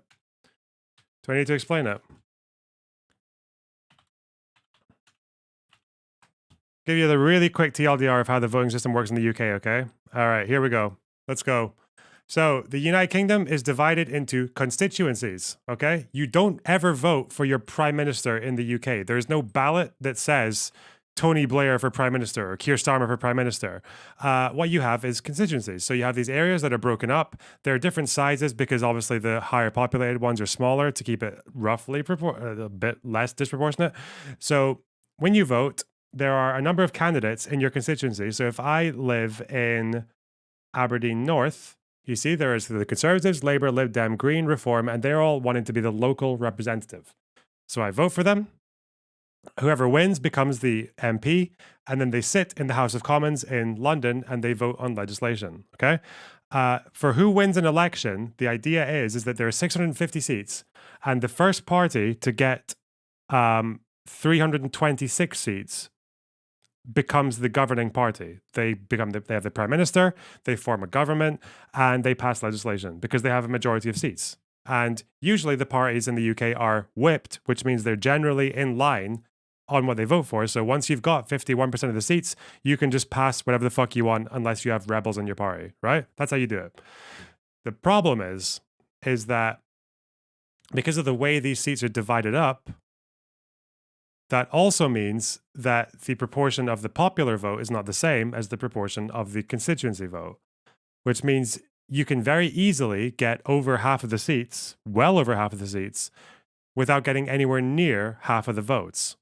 And that's what's happening in this election. Generally, it's theoretically possible to get a majority of the seats with a minority of the votes, with a lower number of votes than the other party. That doesn't usually happen in the UK, not very often, because we usually have two main parties, Labour, Conservative, and Lib Dem just kind of stay at the bottom without much relevancy. But now we have lots of parties getting very disparate numbers of votes. I need to get the door hung. 1 second. 1 second.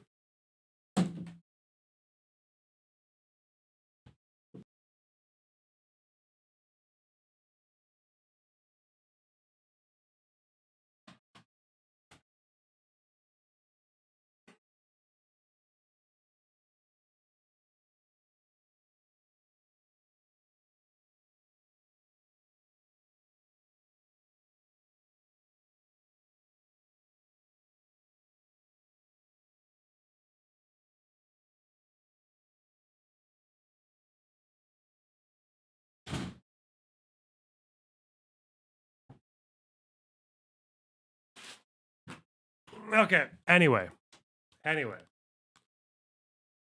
Blythe is up now. Don't care. I'm explaining voting to people. So, if you look at these results,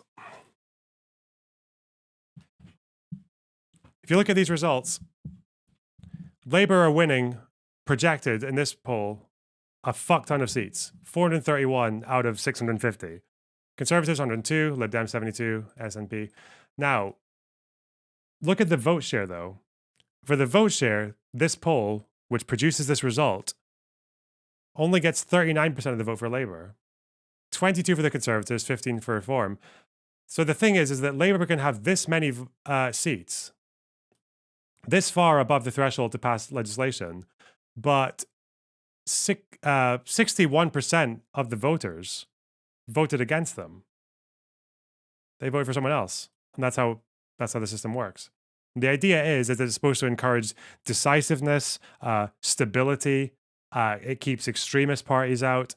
It makes it very difficult for new wacky parties to seduce people with fucking like flashy advertising, all this shit, and like that kind of idea. It's a very old school system. If you look at how it usually works relatively okay.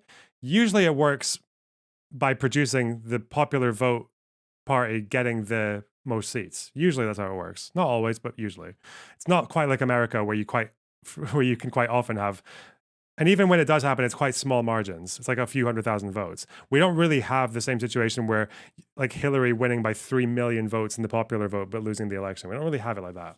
But if you look at what happens now, that we have new parties that are growing and current parties that are growing as well, like smaller ones, another party shrinking, as you get this issue.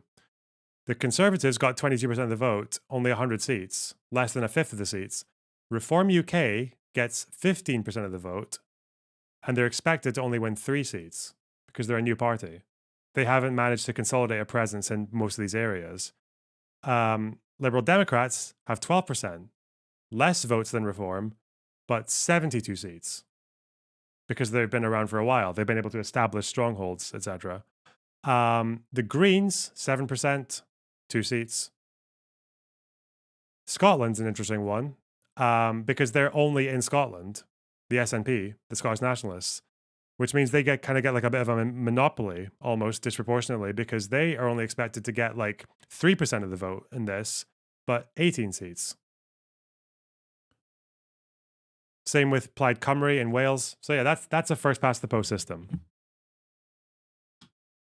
I don't think it generally is okay. I think it's not a big deal because usually the biggest party is the one that got a lot more votes than all the other ones. But I don't think it's built for this. It's not built for this kind of diversity of voters.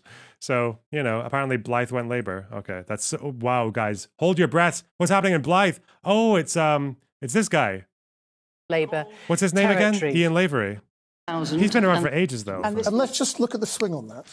Can we just go to the next page? Ian Lavery's been around for ages.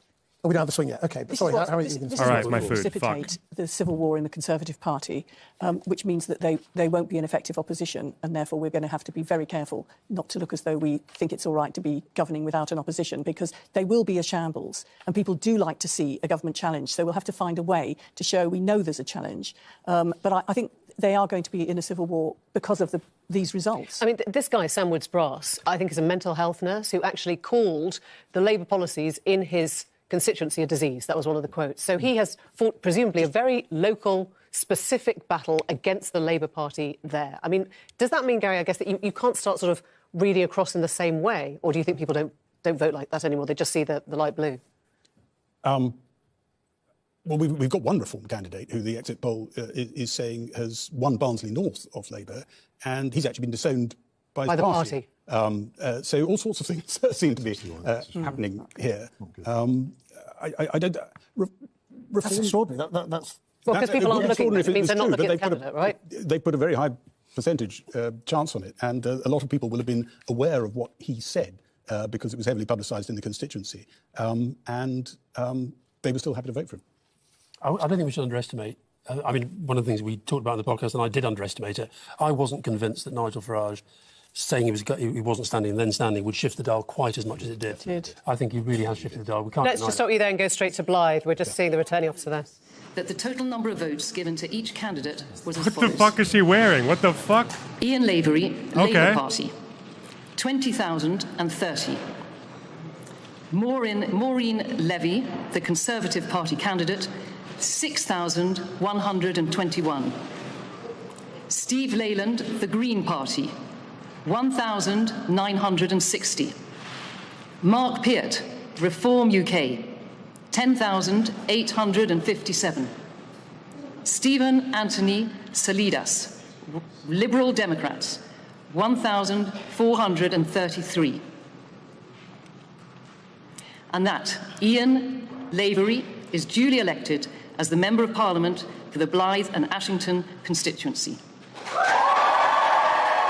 Okay. Lavery's been around for ages. The surprise here isn't that Ian Lavery's won. He is a long-time Labour stalwart, was with the National Union of Mine Workers, took over, in fact, from Arthur Scargill. He was always going to hold the seat of Blythe and Ashington. We call it a hold because, as Hannah's explained, the boundary change. Let's just listen in, if you want, to his... We're not going to take his speech, maybe. Are we going to take his speech? Let's have a listen. First ever elected Member of Parliament for Blythe and Ashington.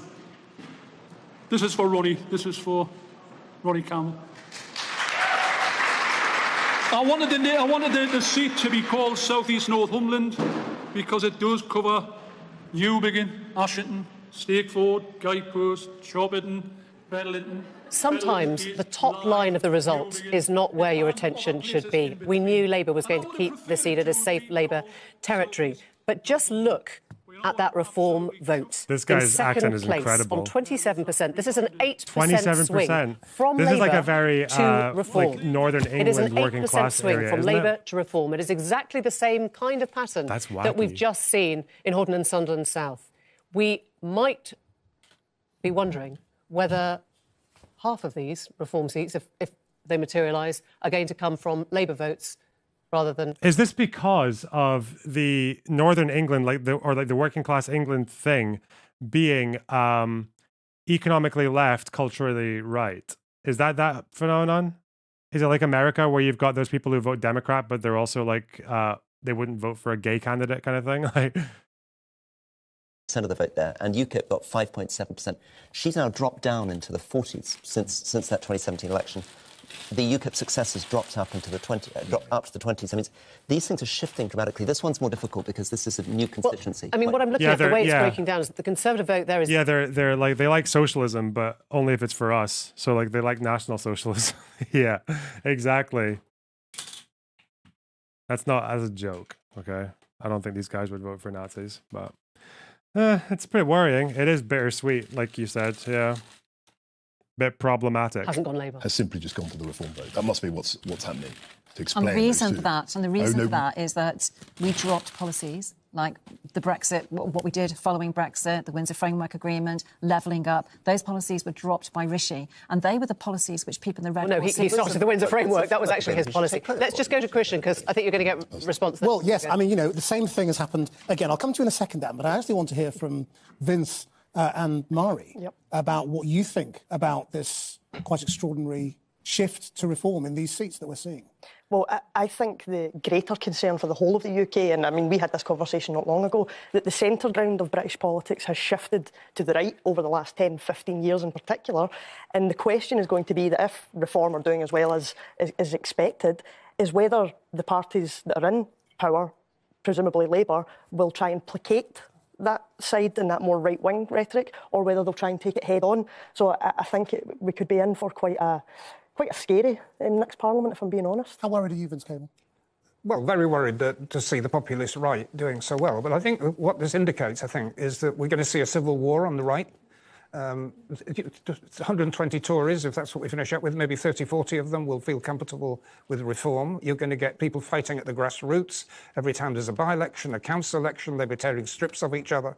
That's going to be one of the big political stories of the next few years. I'm not sure that the Tory party, as we recognise it, is going to survive this. I mean, the thing is, Anne Widdecombe, isn't there a possibility that if there's been a straightforward transfer of Conservative supporters in these seats to reform, it might just be a protest. It might just be the fag end of the Conservative Party, people saying, well, I'm not voting for them again. I'm not voting for Labour, so I'll vote reform. Well, it might not be structural. The first thing I would say about those two results is that if we can get that percentage in safe Labour seats, then in the marginals, I really want to see what we might do. That's the first thing to say before going on to your question. No, I don't think reform is just a protest vote. Now, there is an element of that, and only a fool would deny it.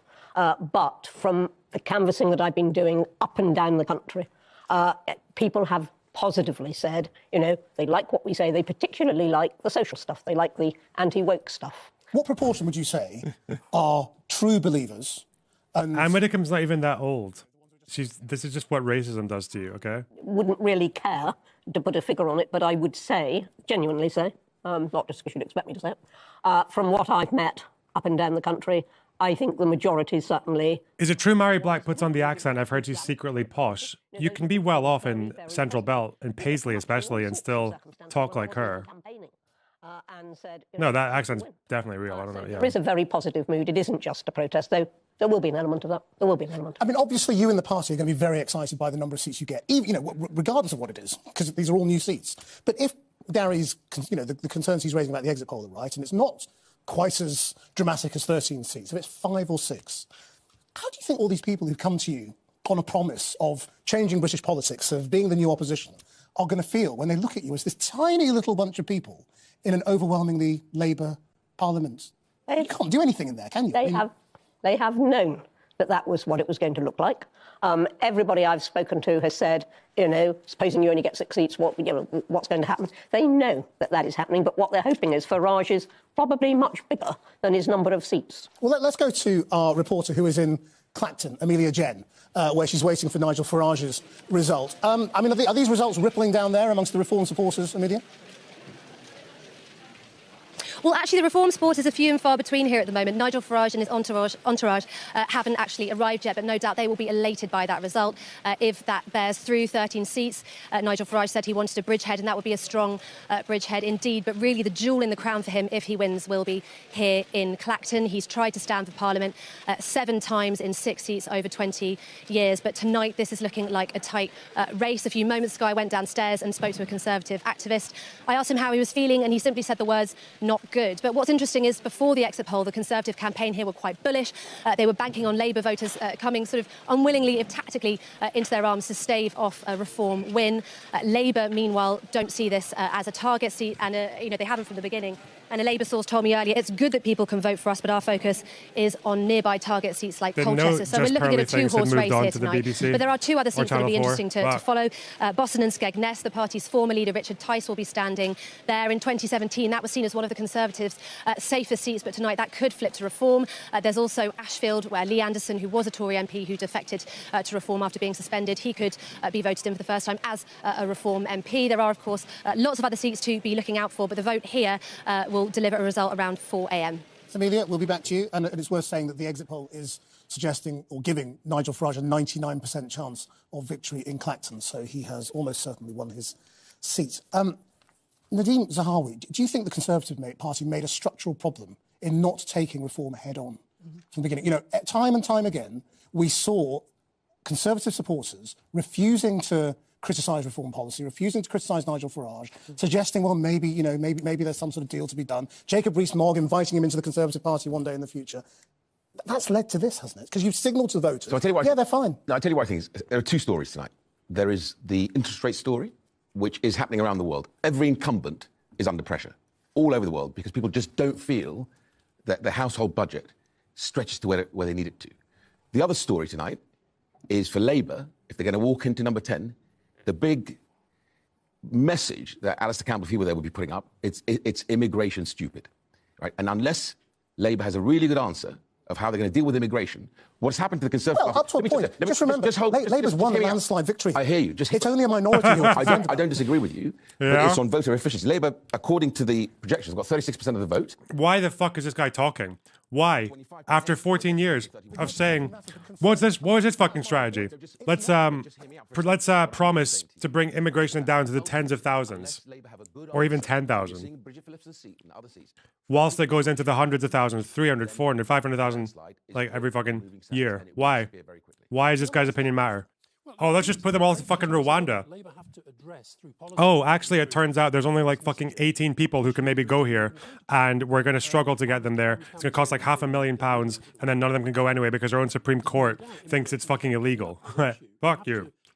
A fucking loser. God, fuck off. My view is pander to it. I think what the Conservatives have done, and they've paid a price for it, is actually they've sort of pretended to be like Reform.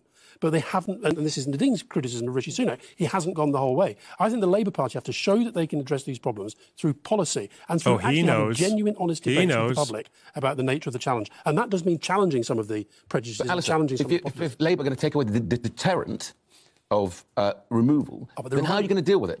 This is the whole point, why Reform will continue to batter you. No, but Nadeem... That is what will happen. One of the reasons... Listen, I don't think there's anybody in the country, including Rishi Sunak, who really thinks that this Rwanda plan was ever a runner. And I think that that's now gone. The challenge for us as a party, the reason this whole campaign was so divided, which really hurt Rishi Sunak, is because the immigration is such a challenging issue that it's hard to deal with. This is really, really hard. There are no simple answers. What Reform can sell... Yeah, which fucking deterrent, though? Leaving aside the fact that the plane never took off, how many people were actually expected to go to Rwanda? I thought it was like less than 100. We're set to go to Rwanda. So they earmarked 5,000 people for deportation. It got funneled down to 700. And then less than 150 of them were detained for the first flights. And I think the number who actually ended up on the plane went down again. And then when the plane stopped, a bunch of people got taken off because of individual cases.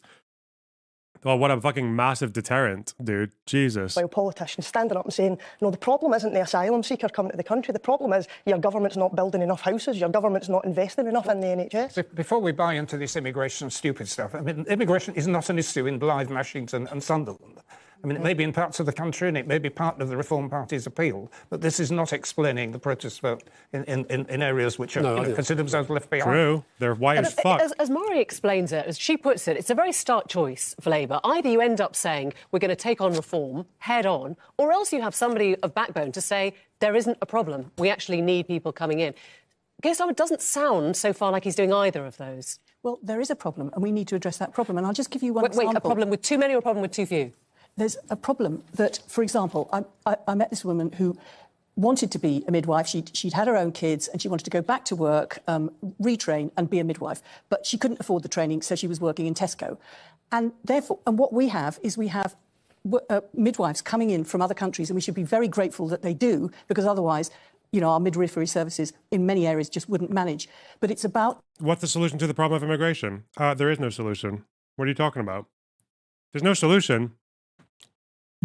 Because the people who say there's a problem can never identify the fucking problem. They'll say it's about the economy. You find out it's not really about the economy. If anything, in some cases, it might help the economy. Like, the impact that immigration has on the economy is, like, pretty neutral, in the UK at least. Is it crime? No, not really. Again, same idea. Studies show it's pretty neutral. Is it culture? Well, what? Apparently most immigrants in the UK identify as their own ethnicity plus British, right? They identify with at least one form of British identity, either British or English or Scottish. Is it grooming? Fuck off. Majority of grooming gangs are fucking white people. The majority of people who abuse kids are white. I'm sorry. Yeah, it's pretty proportional. As far as what people say with... the problem is that when you talk about addressing the issue of immigration or solving immigration, the problem people have with immigration is that they don't like immigrants. You can't reason someone out of that. You can't fucking show data because they'll use the data as a way, or like their impressions of data or one-off stories. They'll use all that shit because it's easier and it's more politically correct than saying that they just don't like immigrants. That's it. Now, how you deal with that on a political level as a party, I don't fucking know. Like, the thing that happened at the end of last year... sorry, can I just ask you a question? Did you always think that the Rwanda plan was a shocker? You're out now. I mean, you can say what you want. Look, I had doubts about it in terms of the deliverability. Would you go as far as James Cleverly? Absolute bullshit? Wait, I don't think he said that. Well, I think is that what he said? It was an ambitious plan. No, he denied that he said that. But I want to get back to this legal immigration, because the point that Farage makes isn't the fact that we have lots of illegal immigration. He says that legal numbers last year were 745,000 in 1 year, which is the size of Coventry. And then he made... Do you think immigrants should be so enclaved in the UK? Nah, fuck it. I hate enclaves. I despise enclaves. They should be spread out evenly, which means a fuck ton of them go to Sunderland and fucking Clacton and wherever the fuck else these wankers come from who think there's a massive immigration issue in their 99% white community. Figures are so much bigger than the illegal figures, yet your party made a big deal of the illegal and that's figures. Because they were concerned. And you made the mistake of raising something that is a right-wing issue, and you've been outflanked by it. So what happened, and Rory and I stood on this, in 2010, we said we would commit to tens of thousands as a net figure. And when you've obviously got one figure of 745,000 in a year, that's a problem. And you said it in 2015 and 2017 and kept breaking the promises. I think was a factor in the rise of reform. I think that's... But we couldn't deliver our public services on those figures of tens of thousands of legal immigration. We couldn't run our NHS if our legal immigration figures had gone down to 20 or 30,000. So Nadine's absolutely right. I mean, part of the problem is that we were making promises we couldn't deliver. Why is the government bringing in these hundreds of thousands of people? Because every industry, every care home, every hospital is screaming for people. And they're trying to generate growth and they're trying to keep the public services going. And it's of course, Harriet's absolutely right. In the long run, Britain needs to train and provide these people. But that's going to take 5, 10, 15 years before you have the people coming in to fill those jobs. So it's also true, I'm afraid, that Nadine's right, that next government has got a big, big problem on its hands. But, Rory, we have also addressed that issue. The number of places in medical schools have increased over the last 10 years, the number of places for nurses training, the number of people for care assistants, all those training, that workforce, particularly in the NHS. The NHS workforce has grown and the training places have grown. We just can't keep up with the rate of demand. That demand is partly created by the rise in population, which we have, which is pushing on to 68 million now, because partly it's almost a self-fulfilling prophecy, because the degree of legal immigration, which is creating a greater demand on the service. We will definitely return to immigration, but it is almost midnight. It is almost tomorrow. Why do you think reform got 14% among ethnic minorities? Well, assuming that's true, Maybe a couple of guesses, because I haven't looked into it. One thing is, don't underestimate how much migrants hate other migrants, or how much migrants who have been here for a bit longer dislike migrants who just came here. That's a very common thing. It's a thing in America as well. Second thing is Reform also campaigns on culture war issues, and migrants who come from countries, especially outside of Europe, even within Europe, if they're from the East, are going to be more socially conservative than the Labour Party, or even Lib Dems. Maybe even Tory Party. It's probably one of those things, or both. Or migrants and Scots. True. The party now has a... Yeah, and that will be the big And story. is Eel actually starting to smile here? Who? You. Well, you didn't believe the polls. I never believe the polls. And by the way, I agree with you earlier. I honestly think that we've got to have a rethink about, well, including us on the podcast. We commission polls every week. And towards the end of it, I was thinking this is getting ridiculous because we have been talking about polls too much. There's been so little debate about policy in this campaign. It's been incredibly frustrating. When your policy on the NHS is to get the NHS on track, what is there to talk about? Of course there was a focus on the polls because there was very little coming out in the way of policy from Labour. Get the NHS on track. That isn't a policy. Well, there's plenty of things they say, but I also think the way the media, and it's not all the media's fault, but for example, I really think it's been a loss that we no longer have press conferences in election campaigns. They've just vanished. So you have the TV debates, which are these sort of, these consume... Which were all terrible, in truth. Well, they weren't great. They weren't great. From anybody's perspective, from the format... You didn't let anyone go to them. That's why they fizzled out. When? When you were running your campaign. Didn't you famously used to I don't know what you're keep people talking from about. going I to the don't think you did press anything. conferences I don't know what you're talking about. We'll pick up polls again later on. But, I mean, it's quite right that we spent a lot of time talking about the people who are coming second and third, and we will spend a lot more time talking about the people who came first and what that means for Britain. But there are a lot of conservative big names sweating. I don't actually know if I believe tonight. her or him there. Because Campbell is a bit of a slime. Everyone wants their name to go down in history, but maybe not for the wrong reasons, because on election night, people are always looking for the Portillo moment, basically an election loss for a prominent politician. Now, I know you want to see the original, so let's take a little look here. This, of course, was in 1997. I'm so sorry, that was Nadine Dorries. OK, she's probably full of shit then. Defence Secretary lost to Labour's Stephen Twigg. A truly terrible night for the Conservatives. I would have wished to have been part of rebuilding it inside the House of Commons.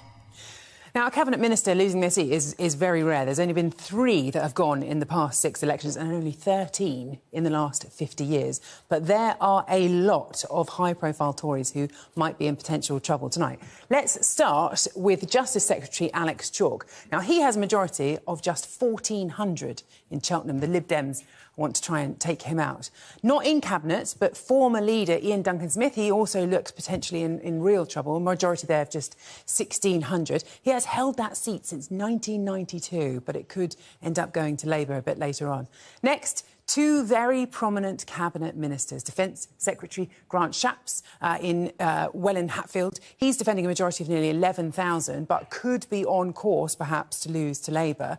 An even greater scalp, though, would be Jeremy Hunt, the Chancellor. He is in a new seat, Godalming and Ash. And if the Lib Dems were to win here, Hunt would be the first Chancellor ever to lose their seat while in post.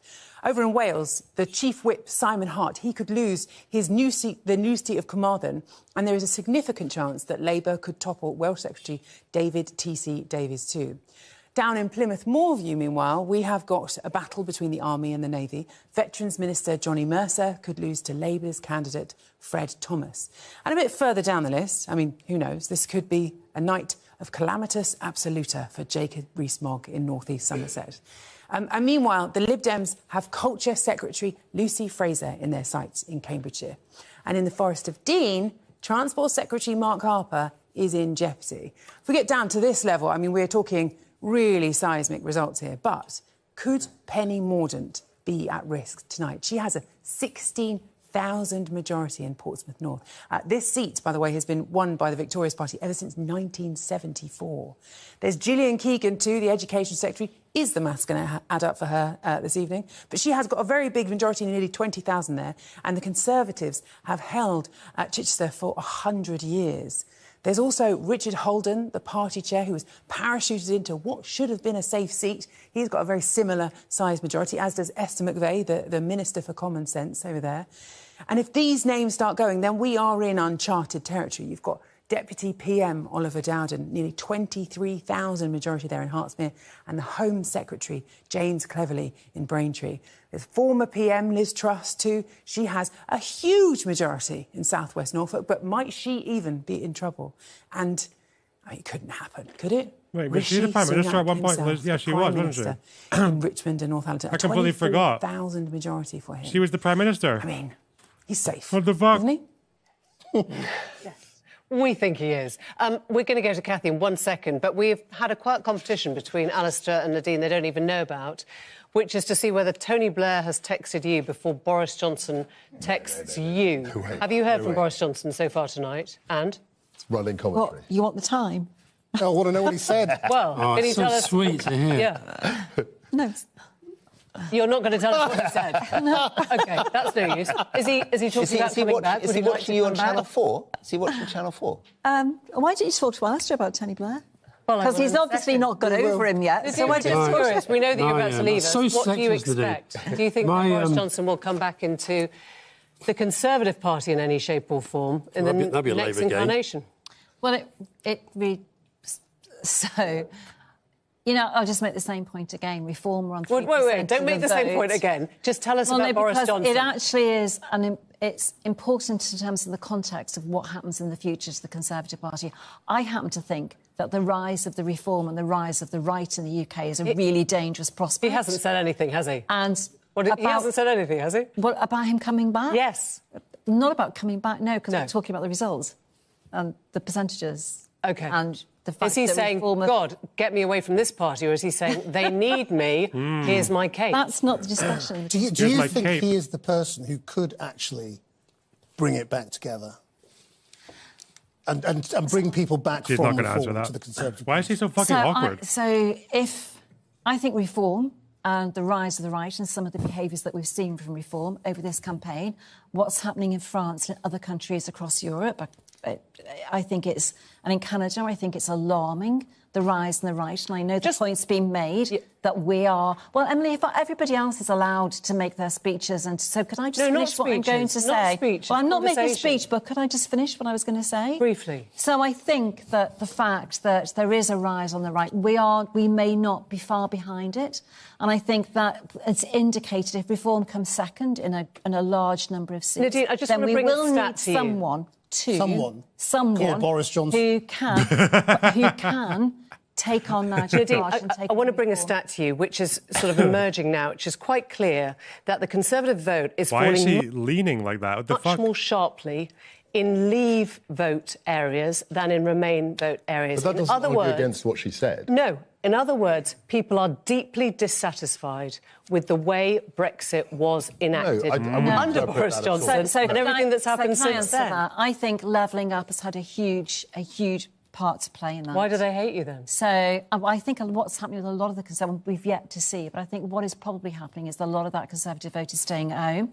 I'm not sure, we used to call them shy Tories. It happened in 2005, it happened to a degree, happened in 97 certainly, and it happened in 2001 and 5. They voted reform. That's what we're seeing. Not on the basis of these figures, no, not on the turnout. You just offered an interpretation of the figures, but you can interpret exactly what you're saying in a different way. No, I'm asking Nadine whether she looks at a fast fall in heavily Leave vote places. No, I see a reason for that. I see an anger with the party. That's right. I see an anger with what happened in terms of how Boris Johnson was removed, because a lot of the people in those seats did not vote Conservative, they voted for Boris Johnson. Can I see an anger that... Can I finish? You can, yeah. And I see an anger... I don't think I've interrupted you. And I've seen an anger with the way Brexit has been handled and how key policies like social care reform and levelling up were dropped in September 22, and I think that it's an anger you're seeing towards the Conservative Party. I think factually he did, because you interrupted him about health, but anyway, go on. Anyway, I don't mind being interrupted at all, but I'm amazed that Harriet is sitting there so calm. Harriet Harman produced a report which established beyond any doubt at all that Boris Johnson is a proven liar.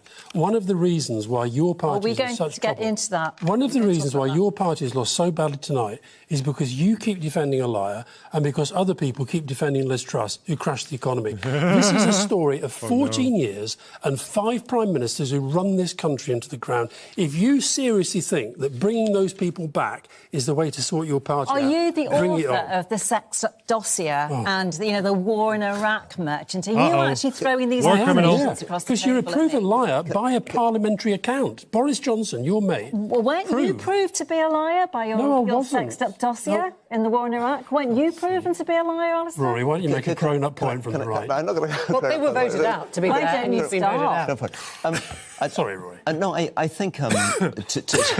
I need to... obviously, I come from You don't agree with the same party as the... I need to look up that dossier and see what actually happened. I don't actually know what went on I there. come from the same party. I've seen the film In the Loop, which is based on it, which apparently is just them fucking fabricating a document by taking a report and deleting all the fucking cases against going to war. But I don't know if that's actually what happened. It would be a very big mistake for the Conservative Party to bring him back. I know that's something you feel, I think, personally, and you believe very strongly, but I think you're wrong on this. Well, I'm actually not in that position myself yet, but you and I would have completely opposed... Well, I want to see how the night rolls out first. And you and I have come from completely different wings of the party. You would say that, and respectfully, I understand why you say that, but it really depends in the future which way the Conservative Party is going to go. So is it going to go to the right? How will reform perform tonight? Is it going to go to the right? Do we have to swallow reform up? Do we need a big beast who can take on Nigel Farage? Do we need to move to the right to survive as a party? Or do we stay centrist or move to the left? That debate is going to have to come when all those results are in sometime tomorrow and we look at who's come forward as candidates and what happened during the night. We can't make that decision yet. Harriet, can he actually stand, given that your report... Yes, he can. You can? Yeah. Your report doesn't ban him from Parliament. I thought it did. No. Why not? Well, what it did is said that if he'd have stayed rather than resigning, that he would have faced a recall petition, and that would have taken it back to the electorate. And those fall when there's a new election. The new parliament. He avoided his punishment, basically. I really wish he'd done that because he'd have won. I think we will return to this question, but right now let's go to Cathy Newman, who has got some reaction, and guest John McDonnell with her in Westminster. Cathy. Yes, thanks, Emily. I'm here in Westminster with John McDonnell, the former Shadow Chancellor, big friend, of course, of the former leader, Jeremy Corbyn. Welcome to the programme. Looking at that exit poll, a really historic night. It is. And I think, like most of my constituents, I'm just glad to get rid of the Tories after 14 years. And I think that's what this vote was all about. People just wanted to get rid of the Tories and start rebuilding the country again. So you don't care that it's not your brand of Labour that's been successful? I think inevitably what will happen, Keir Starmer will form the government. He's got a limited programme of 6 policies that they want to introduce, but the inheritance from the Tories is so toxic. I don't think any incoming Labour government has ever inherited such a poor inheritance. I think after those 6 promises, the next wave of policies are going to have to be much more radical. What's the latest on Corbyn? Oh, well, no. Of the children in my constituency That'll go straight to the front of every fucking item when it happens. 14 million people. The latest statistics are saying 1 million children in destitution. Right. So we need a radical Labour government, and I think that will have to come. So end the 2-child benefit cap? Inevitable. I mean, sooner rather than later? Yeah, so in the first budget, if it's not in the first budget, I'll be seeking to amend the budget to enable that to happen. But, Keir Starmer might say he's got such a mandate and that, the kind of passion politics that you and your friend Jeremy Corbyn espouse, that's given way to a kind of technocratic centralism, really, now. What do you say to that? I think we've got to interpret this properly. We've had a disastrous 14 years under the Tories, austerity, then Boris Johnson, a congenital liar. Then we had Liz Truss, who almost destroyed the economy, and Rishi Sunak, who really was incompetent, didn't have the common touch. This is a reaction to what the Tories have done to our country. There was limited amount of sort of enthusiasm and hope about Labour being elected because we said so little. but people nevertheless want to see change. And inevitably, our government, a Labour government, is going to have to address those change issues now. Do you think Keir Starmer's more of a lefty than he's let on? We'll see.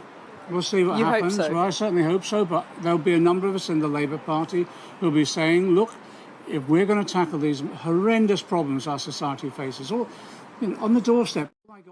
If Labour doesn't shift to the left, what's the odds of the Workers' Party of Britain becoming bigger? Absolutely nothing. No, no fucking chance. Sorry. Good luck with that. No.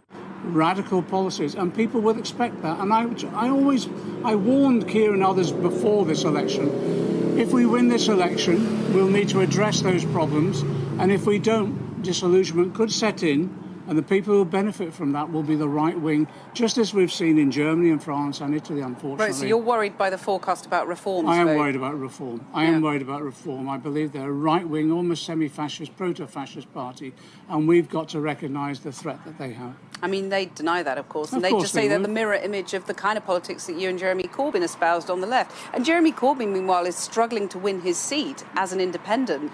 The left, you could say, has been cast out, and the Blairites are back in town. Well, my view is this, is the Labour Party remains a broad church. When it comes down to it, the ideas that will stimulate, I believe, movements in this country to make sure there is radical change are out there now. And the ideas will come, as always, from the left.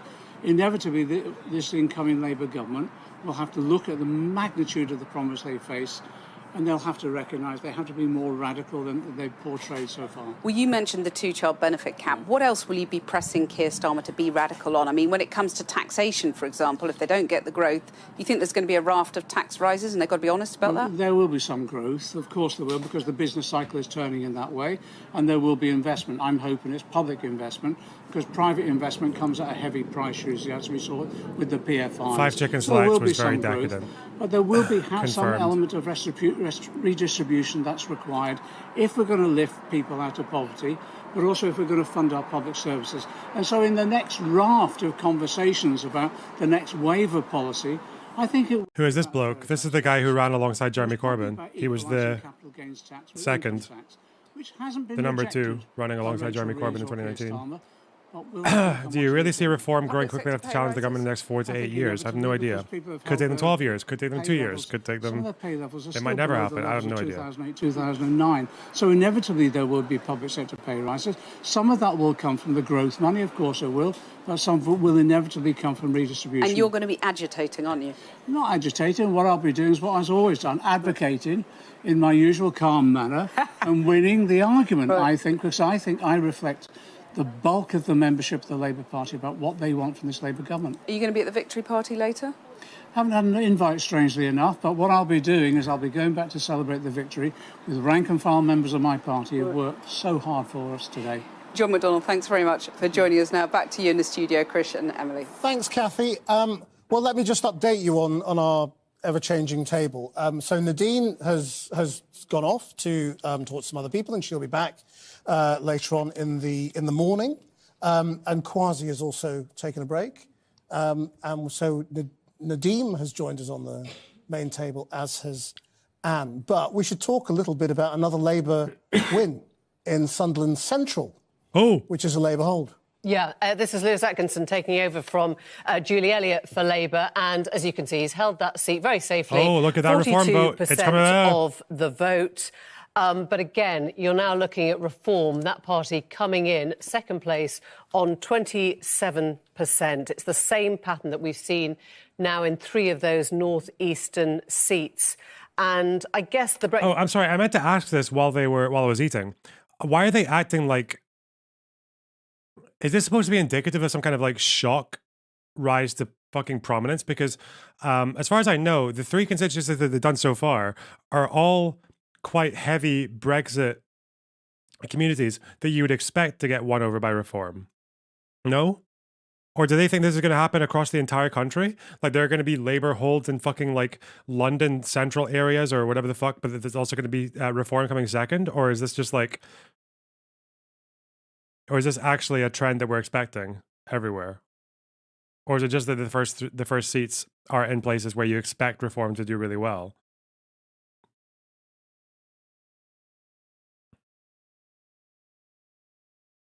Secondly, that he had to show that the Tories were failing and unfit to govern. Well, they actually did a lot of the work on that, without a doubt.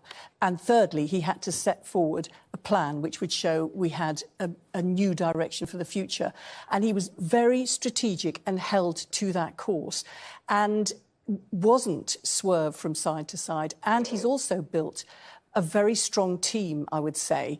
You know, the people that he will have around his cabinet table are, I would think, a very, very strong team. It's also going to be, I think, probably the most working class government we've ever had. It's very striking. They're very conscious of it. When we talk to Bridget Phillipson, we talk to Rachel Reeves, we talk to Wes Streeting, Angela Rayner, they're very, very conscious of the backgrounds they come from, very conscious of the kind of change that's going to bring to British politics. And there's going to be a very interesting tension because I think their instincts are very social democratic. I mean, they really would like to have a country more like Sweden, but they've signed up to spending packages, borrowing, that's actually pretty austerity light. And there's a big, big gap between signing up to £18 billion worth of Tory spending cuts, saying they're not going to borrow, saying they're not going to raise taxes, and what they'd really like in their heart of hearts, which is a more progressive taxation system, a more equal society. You think this is going to be an austerity government for Labour? If I absolutely believe Keir and Rachel Reeves, yes, I think they are. I think they're trying to get it out of growth, and that's a sort of austerity vision. They're saying they're not borrowing, they're not raising taxes, there's no more money seems a bit of a tool. They're hoping it's going to come naturally through growth. I think what he's saying here is true. Taxes that they've said that they're going to raise. What Rachel Reeves has Excuse said me, is that she doesn't want taxes to be put on hard-pressed working people. She said she's going to end the tax break on private schools. I'm working hard for you guys here. VAT. I should be in bed. That otherwise and could be used in public services. They're going to tighten up the rules on non-doms. They're going to tax the oil and gas companies. So they are going to use revenue-raising measures, and they've put them. Well, they are a start. They've put those revenue-raising measures in. They've said that what they're going to spend them on. They also think that with their stability and reform, they will get growth, and then the proceeds of investment will be there as well. But what if you don't get the growth? You might not like the plan, but that is a plan. But when Rory talks about austerity, he's right, isn't it? There is £18 billion worth of cuts in unprotected departments to come. That's going to be very, very difficult in departments like justice, DEFRA, and local government. And the taxes you're talking about are sort of 3 or 4 billion. Yeah, but every government, and we faced this in 1997, every government has to start with its inheritance. And that's what we did when we got it in 1997. But we set the economy on a better track, and we then were able to invest in those public services. But I think the difference is in 97, you were inheriting an economy that was performing well, where growth was already happening dramatically. In this case, you're inheriting a system that's really, really creaking. And it's going to be very difficult to meet people's expectations. I mean, you've got the NHS in trouble, you've got education in trouble, you've got the trains in a mess. People want public investment, and it's a government that's basically said it's not going to raise that money for that kind of investment. I think one thing that the big majority does help Labour with is this this planning reform stuff, because the planning reform, I think, is fundamental. Everybody's talked about it for decades, and it's always been very difficult to do because we've become a very NIMBY culture.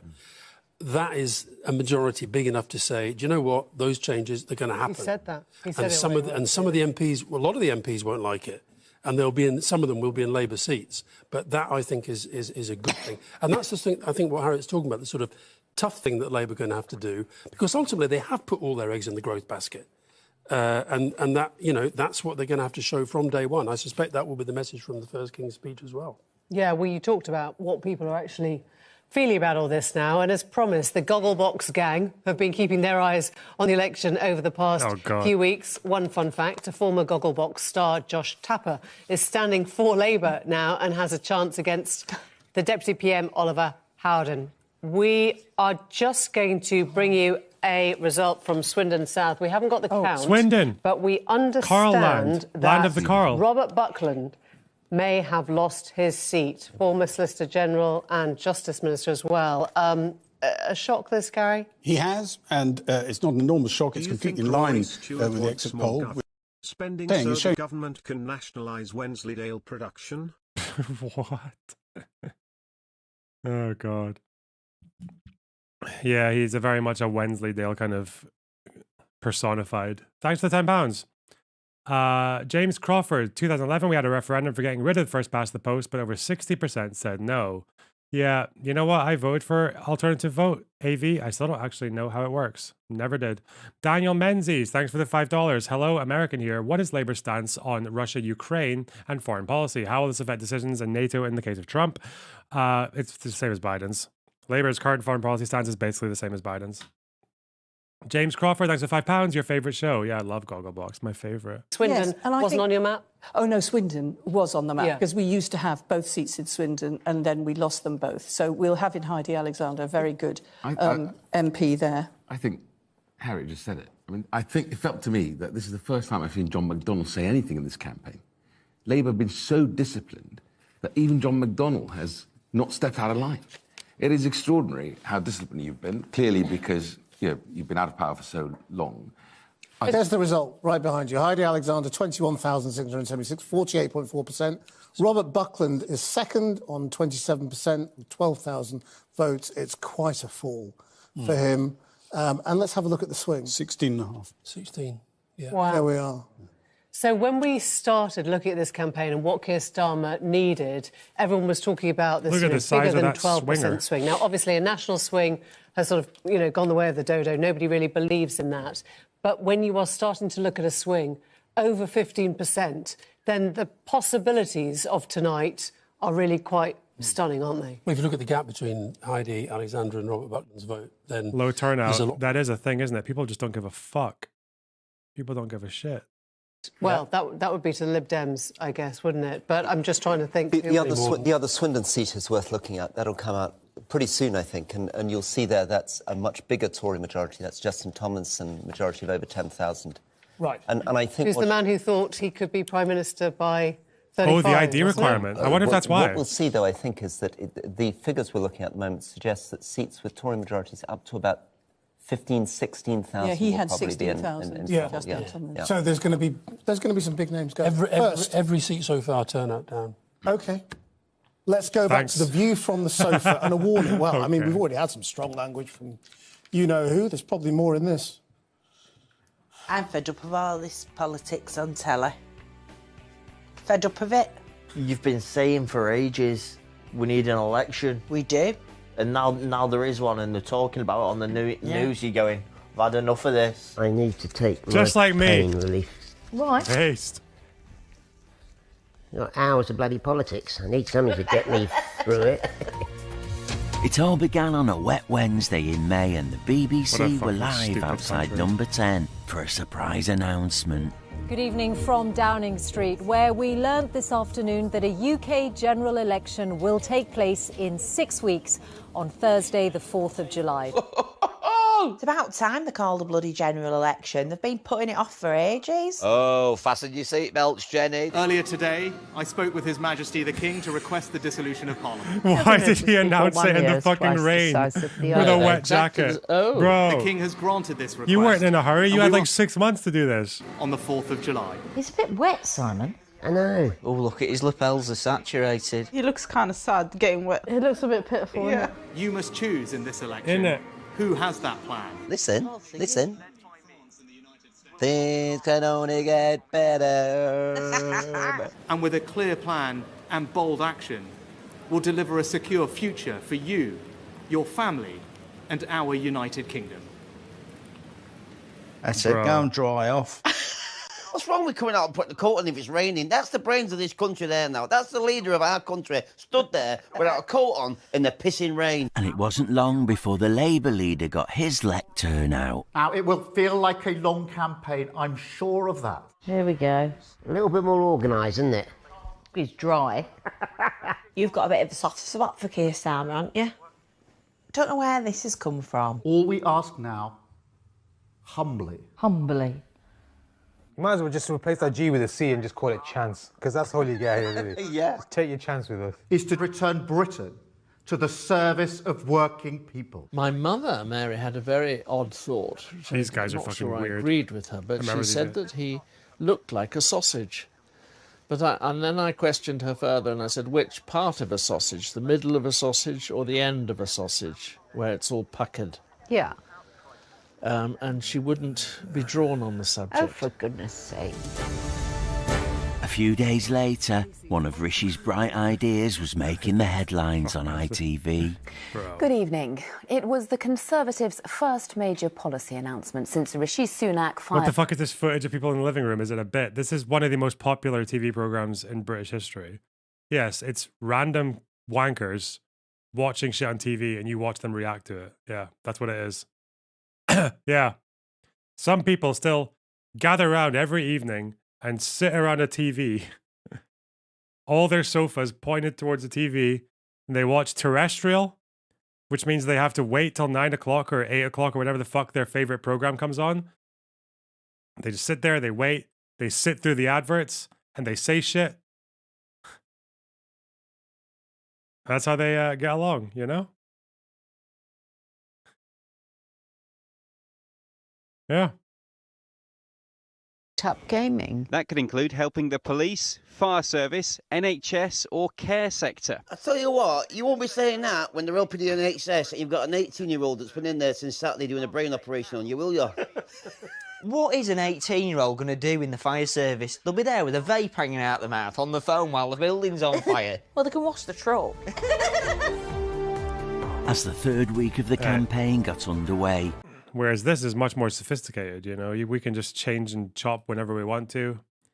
There's only one person actually doing the work in terms of vocal commentary, unless you guys are actually just like speaking at me as you type. This is much more sophisticated. This is high tech. This is executive Gogglebox we're doing right now, okay? Hang on. Where is Twitch? Apparently, who else is watching this shit? Are other streamers, like, are Americans watching that? Dylan Burns is having a peek. Is he? And they would negotiate. No, he's not watching the UK election. He's watching Putin. Okay, that's not UK election. Pointless. IRAs. Wow. He's not. Oh, IRA. I don't know how you write that. No justice? She's probably talking about it as well. If I'd backed Theresa May's Brexit deal, Okay. the Tory party would have split catastrophically and we would have had this kind of... Mooncat. Mooncat's watching it.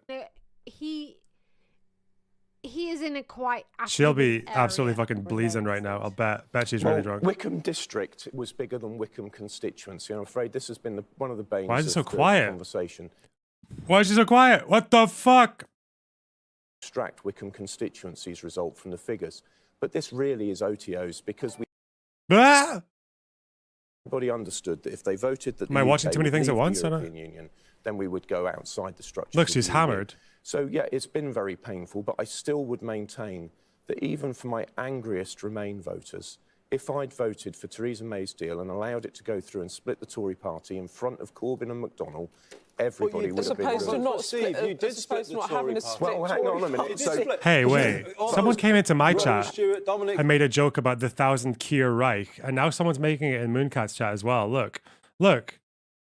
The 1,000 Keir Reich. Is someone actually going around all the chats and saying 1,000 Keir Reich to get their fucking 15-minute? Okay. Respect. Of my hustle. Look, there she is. Look. We won an 80-seat Knew it. majority. And shortly, Okay. 2 years ago, I became a minister, and I'm very proud of the work I've done in Northern Ireland, even as Trying that to is start hard a meme. compromise for Eurosceptics and Unionists.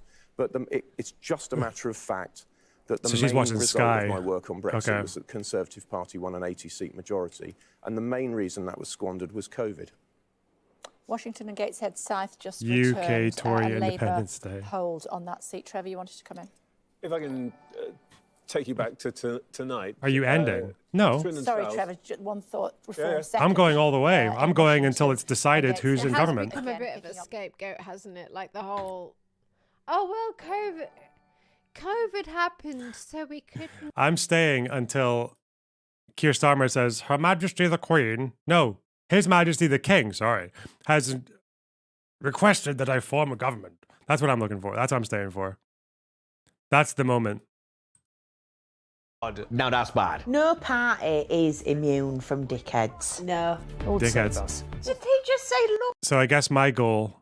Okay, we've done enough fucking Channel 4. Let's watch the guy. She's swedgered. Okay.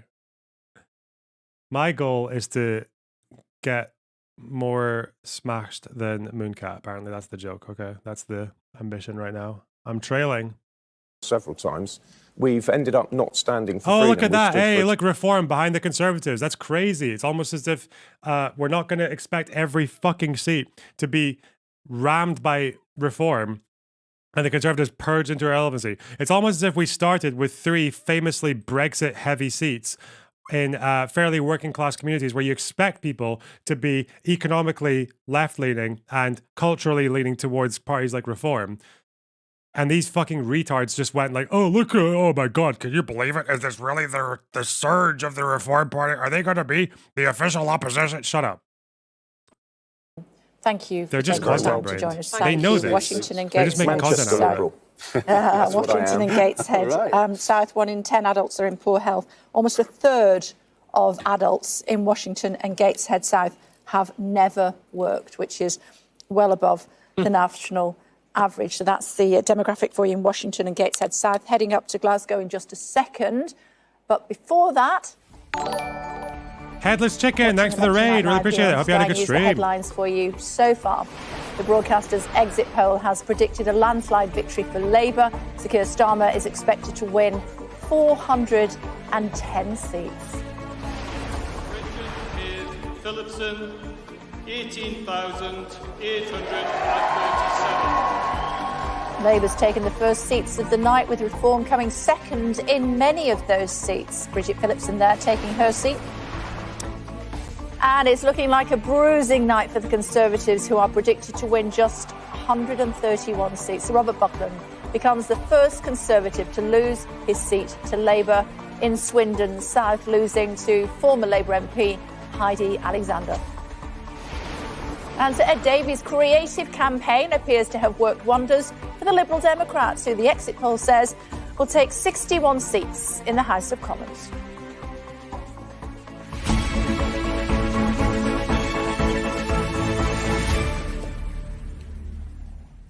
I love it. It's so Bad high night tech. for the Conservatives. Okay. Equally bad nights, I might say, for the SNP. Yeah. Predicted to win just 10 seats. Connor standing by for us in Glasgow this morning. Hello to you, Connor. 10 seats is the prediction.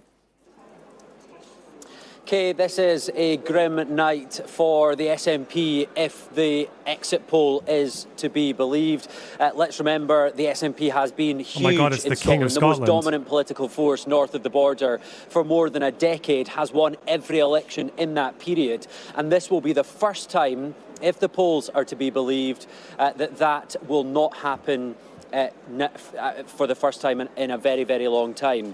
Now, I've been speaking privately to some senior SNP sources, and they are saying, look, this is bad for us. It is worse than we were potentially expecting. 10 seats was at the lower estimate. Potentially around 20 would have been a good night. What's going on here? What are the voters thinking? Well, clearly the SNP's been in power for close to 2 decades here in Scotland. It's still mired in that police investigation examining its funding and its finances that has had the arrest of its former leader, Nicola Sturgeon.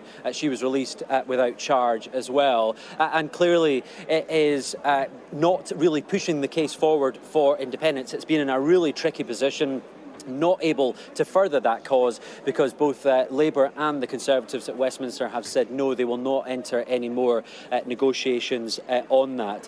Now, I think what's interesting from the SNP camp tonight is the narrative coming out. They're trying to push this away and say, look, this was the SNP supporters swinging behind other parties, swinging. Well, Labour introduced Shakira law. Shakira, that's really good. Hey, good one. Dankula must be happy. Yeah, he is happy because people like him are the kind of wankers who would be like, yeah, we're really happy that the SNP got fucked in Scotland. Let's not just think about who replaced them. The fucking Labour Party. Yeah, come on. Yeah.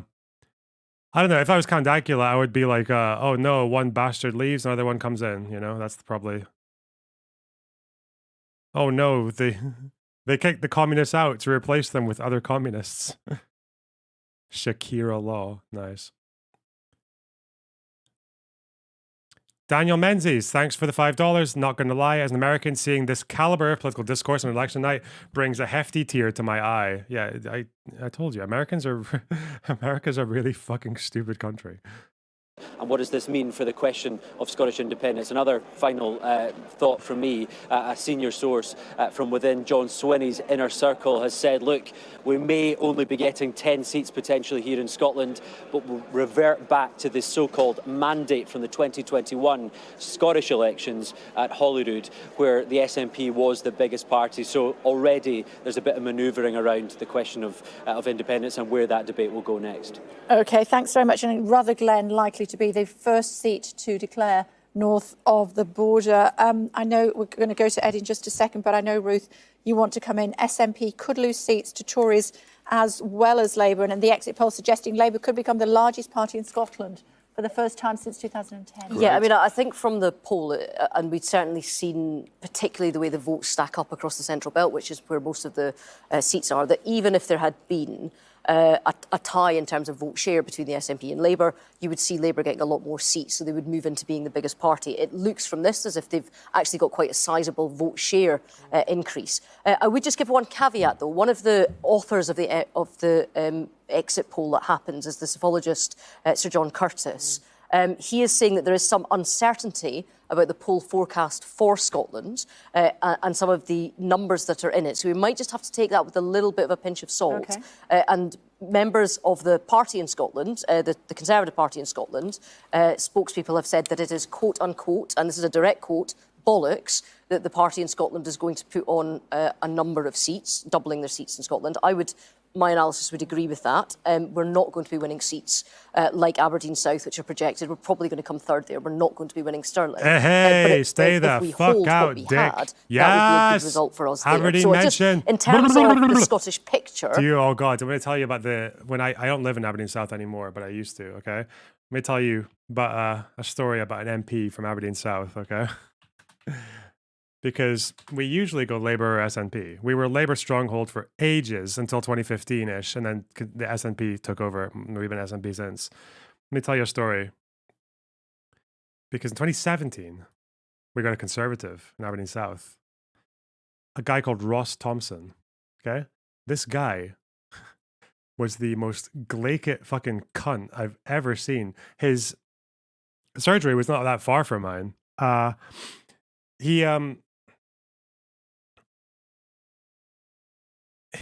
He was a big Boris fan back in 2017. Back in 2017, he was a big Boris fan. So he was one of the first ones, who was right-wing enough to be a Boris fan, even before Boris was a really, before he actually had his rise to prominence. He used to sit in his fucking office making YouTube videos, making cringe compilations of the SNP that he had clearly edited in Windows Movie Maker, and he would have the SNP guy just saying things, and they were apparently cringe, and then it would be it would fucking animate, and it would have the Time Warp song from Rocky Horror Picture Show, and it would spin around and then go to the next clip, and then the next clip, and it got tens of thousands of dislikes, obviously, and then he would take them down, and I think in 2018, 2019, he was a big supporter of Brexit as well, a massive Brexit guy. And when Brexit was going through, he was in Westminster, and there's this pub called the Strangers Bar in Westminster in the House of Commons. And so he's in the pub in the House of Commons, right, where MPs are, where journalists are, where people are with fucking contacts. And he gets really drunk and starts fucking grabbing people by the cock and groping them and shit. And slapping their asses, and in front of multiple witnesses, and they say it's because of pressure or whatever that he did it. It was a one-off and all that. He's really sorry, blah blah blah. But then his ex, he's gay. His ex from Aberdeen speaks to the press and says, that's why we're not together anymore. And then fucking local councillors who used to work with him in Aberdeen in the actual council, we would say something similar as well. So yeah, that was his rise and fall. Ross Sexual Touching Thompson. Which made me learn something about the Conservative Party, about their policy. Is that in the Conservative Party, you can be gay and you can be a sex pest. But you can't be both. And if you are going to be both, you cannot be Scottish. So he's done. He's definitely not coming back to politics, I don't think. I think he works for a charity now or some shit. That's what they tend to do. They tend to work for charities before, like if they're between jobs and politics. But, there you go. Ross Thompson. Ross fucking Thompson. What an absolute cunt. He went on Question Time once and absolutely fucking just dropped the ball completely. He completely fucking bombed. Yeah. Anyway. So, no, we tend to keep Conservatives out of the city, thankfully. From the exit poll. So already, you know, you're seeing it, Kay, in the... Left Mooncat because she's too drunk. No fucking way. Hang on. It can't be that... Hang on. It can't be that bad. Can't be that... version, so seats that were previously Labour, that then went Conservative in 2019, are kind of going back. But the effect is not as marked in Wales. And that's definitely what the exit poll says. Bringing Dan Whitehead, who's standing by in Cardiff for Let's see how she... I'm just going to... Have we got another result? Pass a message on. Really interesting hearing from Ed there about that impact in Wales. We're yet to get any results here, but it is looking like, looking at the exit polls, that red wall that went blue in 2019 is going to go back red. What's wrong with this? In North Wales. One interesting point, the Welsh Secretary, David T.C. Davis, we've just been huddled around on the phone with him. He is the candidate for Monmouthshire. And my colleague Thomas Evans has just been on the phone. Central declaring Newcastle Central. Hereby give notice that the total number of votes. Have we just interrupted that guy? Central and To be fair, sorry, mate. Maybe she's not too drunk. Maybe I'm not too drunk. Maybe I'm not drunk enough. Maybe that's the problem. Francis Lazark, the because I feel fine. Party, 4,228. What's this? Ashton Hector Muncaster. Oh, look, we're watching the same shit. UK, 7,000. Why I'm on?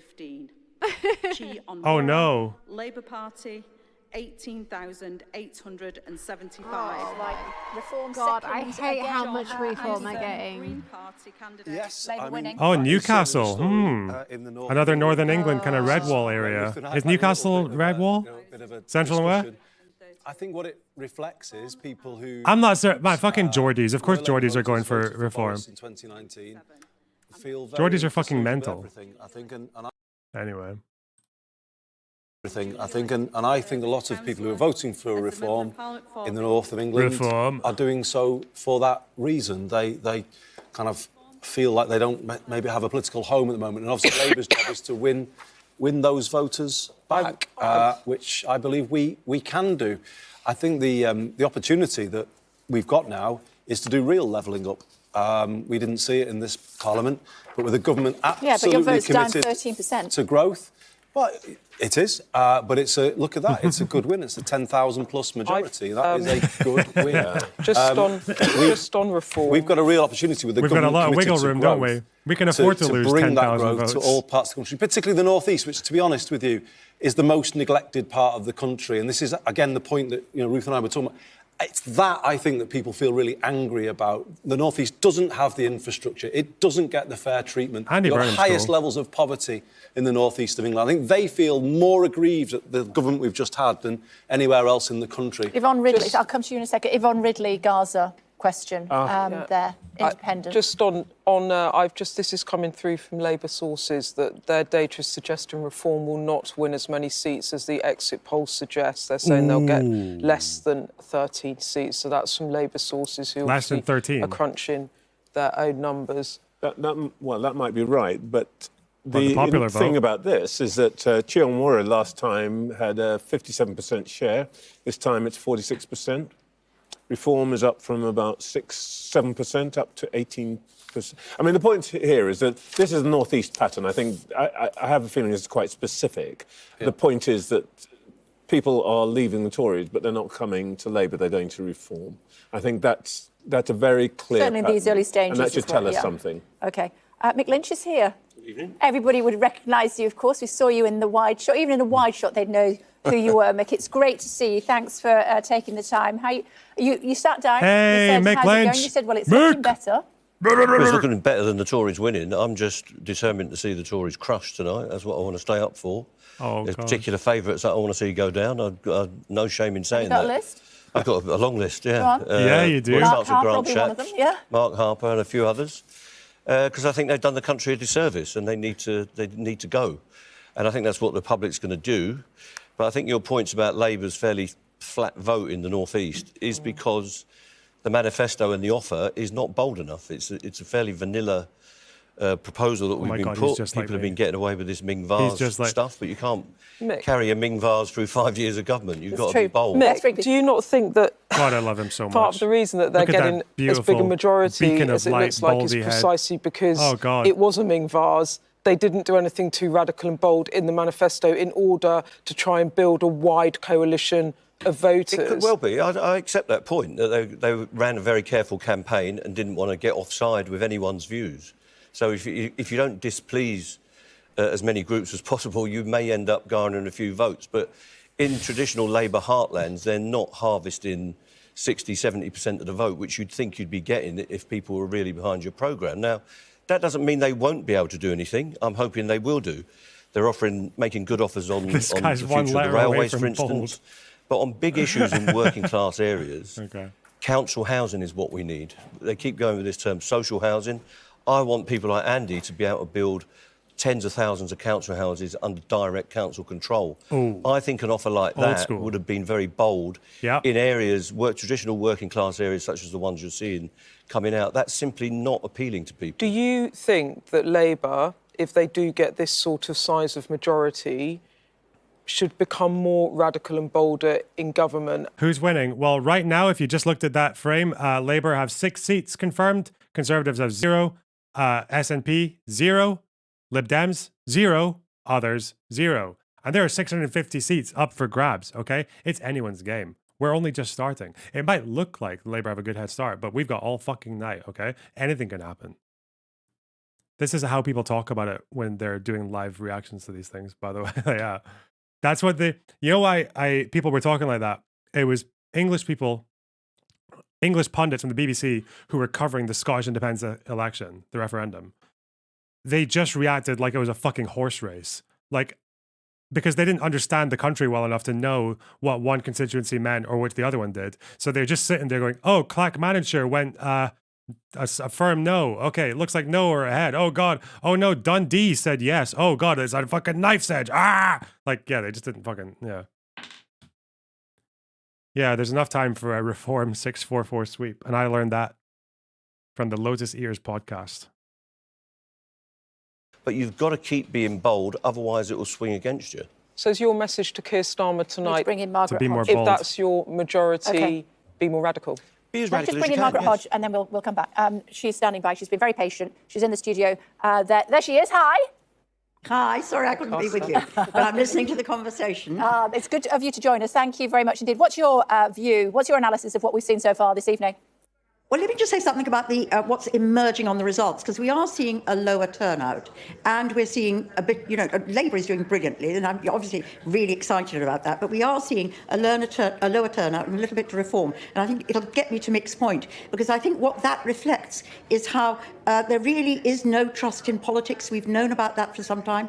I did some work after the 2001 general election in my own constituency at that time, Barking, because we had a low turnout. And what came out of it was focus groups and things that I did, was that people were not voting, not because they were apathetic, but because they were angry. And what we're seeing now is anger with a Tory government for all the way that they behaved with impunity, lying and, giving contracts to their friends, giving peerages, honours, all those things to their mates. That has led to huge, huge anger and distrust. Now, we've been absolutely clear in our manifesto that we'll only do the things that we can within the funding that we have available. And I think the worst thing we could possibly do to people aren't saying this. They're really bored with the offer. Mick, can I just say this? The worst thing we could possibly do is say, we've got this great big majority. We're going to break trust with what we said in the manifesto and immediately, unfunded promises, put up taxes. We're not going to do that. We're going to work slowly. We've all got a whole list of things that we know need doing in broken Britain. But that's why we've talked about a decade of renewal. We've got to work at it as quickly, as seriously as we can, and build that growth. And just one more point. Is there a single policy that you'd want to see from the Labour government? Yeah, the breakfast clubs. The free breakfast clubs in every school. So there's a £40 billion gap between what not that expensive, 300 something million, and what people owe HMRC. If we could produces just results get behind that and close that gap, which I think is really doable, just a nice thing to do. One of the ways that we can bring more money for public services. This is what's wrong with this election. We cannot just keep having elections about tax where the agenda is set by the Daily Mail and the Telegraph. The Labour Party of all parties must set a vision. And what the people in Sunderland couldn't do in this election is make a list of what Labour is going to do in working class communities on the council estates. So if you look at the rolling back of the Green Revolution, they could have described that as a way of renewing our inner cities, renewing... The Revenant want to stay up work. Good luck, box. Oh, thanks for the $4.99. Really appreciate it. Have a good sleep. Trans rights crab. Thanks for the tier 1 sub. What is Labour's position on the notorious epidemic? I don't know what that means. I don't even know how to pronounce that. Two things. First of all, if we put in more, it would either be higher taxes, higher borrowing, or unfunded promises. And let me just give you the vision. Let me just tell you what just in those first steps. Think of a child. A baby's born. We've said we're going to have 100. They do have unfunded promises, you dumb cunt.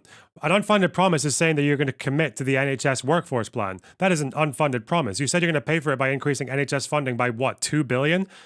On top of a budget of 192, even though barely 1%, less than 1% above inflation, even though everyone says that you need at least 3% above inflation to achieve that goal. That's an unfunded promise, you stupid cunt. Fucking hell, I hate Margaret Hodge. Who are the problem, and they won't be in the hands of councils such as and authorities such as Andy's. That's the message that Attlee had in 45. You're just so negative, Mick. I'm not You're negative. just so negative. I'm This not is negative. this I'm is a feeling brand upbeat new... because we've got rid of the Tories, but you've got to have something to fill the vacuum, and that's why you're only getting 48%, where you should be getting 70%. Yeah. Slug it out a bit. Go on, Margaret, go on. Well, I just think, you know, who has said that the 1.5 million houses that we've promised to build will not be affordable? I completely agree with Mick. Well, they're not affordable. We don't. You look at any development, they're selling. Hang on a minute. We don't know how many. We don't know how many will be. Just keep going. The council should be the landlord, not these developers. Ooh. Actually, housing associations or council, as long as it's social landlords, at a price people, no, they haven't. Yes, at prices people. Ask anyone who's got to buy a house association flat. It's funny that his volume is like half of hers and he's just if you're a fucking person railroading in her housing regardless. need, what you want is a decent home at a price you can afford. If that is provided by a housing association or by a local authority, that doesn't matter. What matters is you get a decent home at a price you can afford. And for you, you're putting No, you can't. This is fundamental. Very much Housing associations are fascinated to hear a party that is going to developers. literally have a landslide and you're arguing about what you want it to look like. Well, that's what politics is about, isn't it? Arguing about the future and working out what you're going to do. If you just go into a bland, vanilla election campaign, you'll get working class communities that are not coming out. We won. That's what's happening. We're winning. Arguments on the right for arguments on the left. I think there's something in the middle here, though, because Margaret is saying 1.5 million homes, which is the commitment, Margaret, isn't it? And I support that. But that is to build homes at the level we've not built since the 1970s. And the reason why we were building 300,000 homes here in the 1970s is because we had a huge council house building program. Oh my God, so he's just like me. I'm going to come in and say, I think I'm in the middle of the two of you here. I actually think you can. This will be a radical housing policy, to be honest with you, because I'll be knocking on Angela Rayner's door, Mick, and saying straight away, we will, in Greater Manchester, we will get you up to the rate of building homes, but a big number of them will have to be A politician like you will come up with clever answers, like make the pension funds, the occupational pension funds, come forward with innovative bonds that are backed by the government, that doesn't have to go on the government borrowing requirement.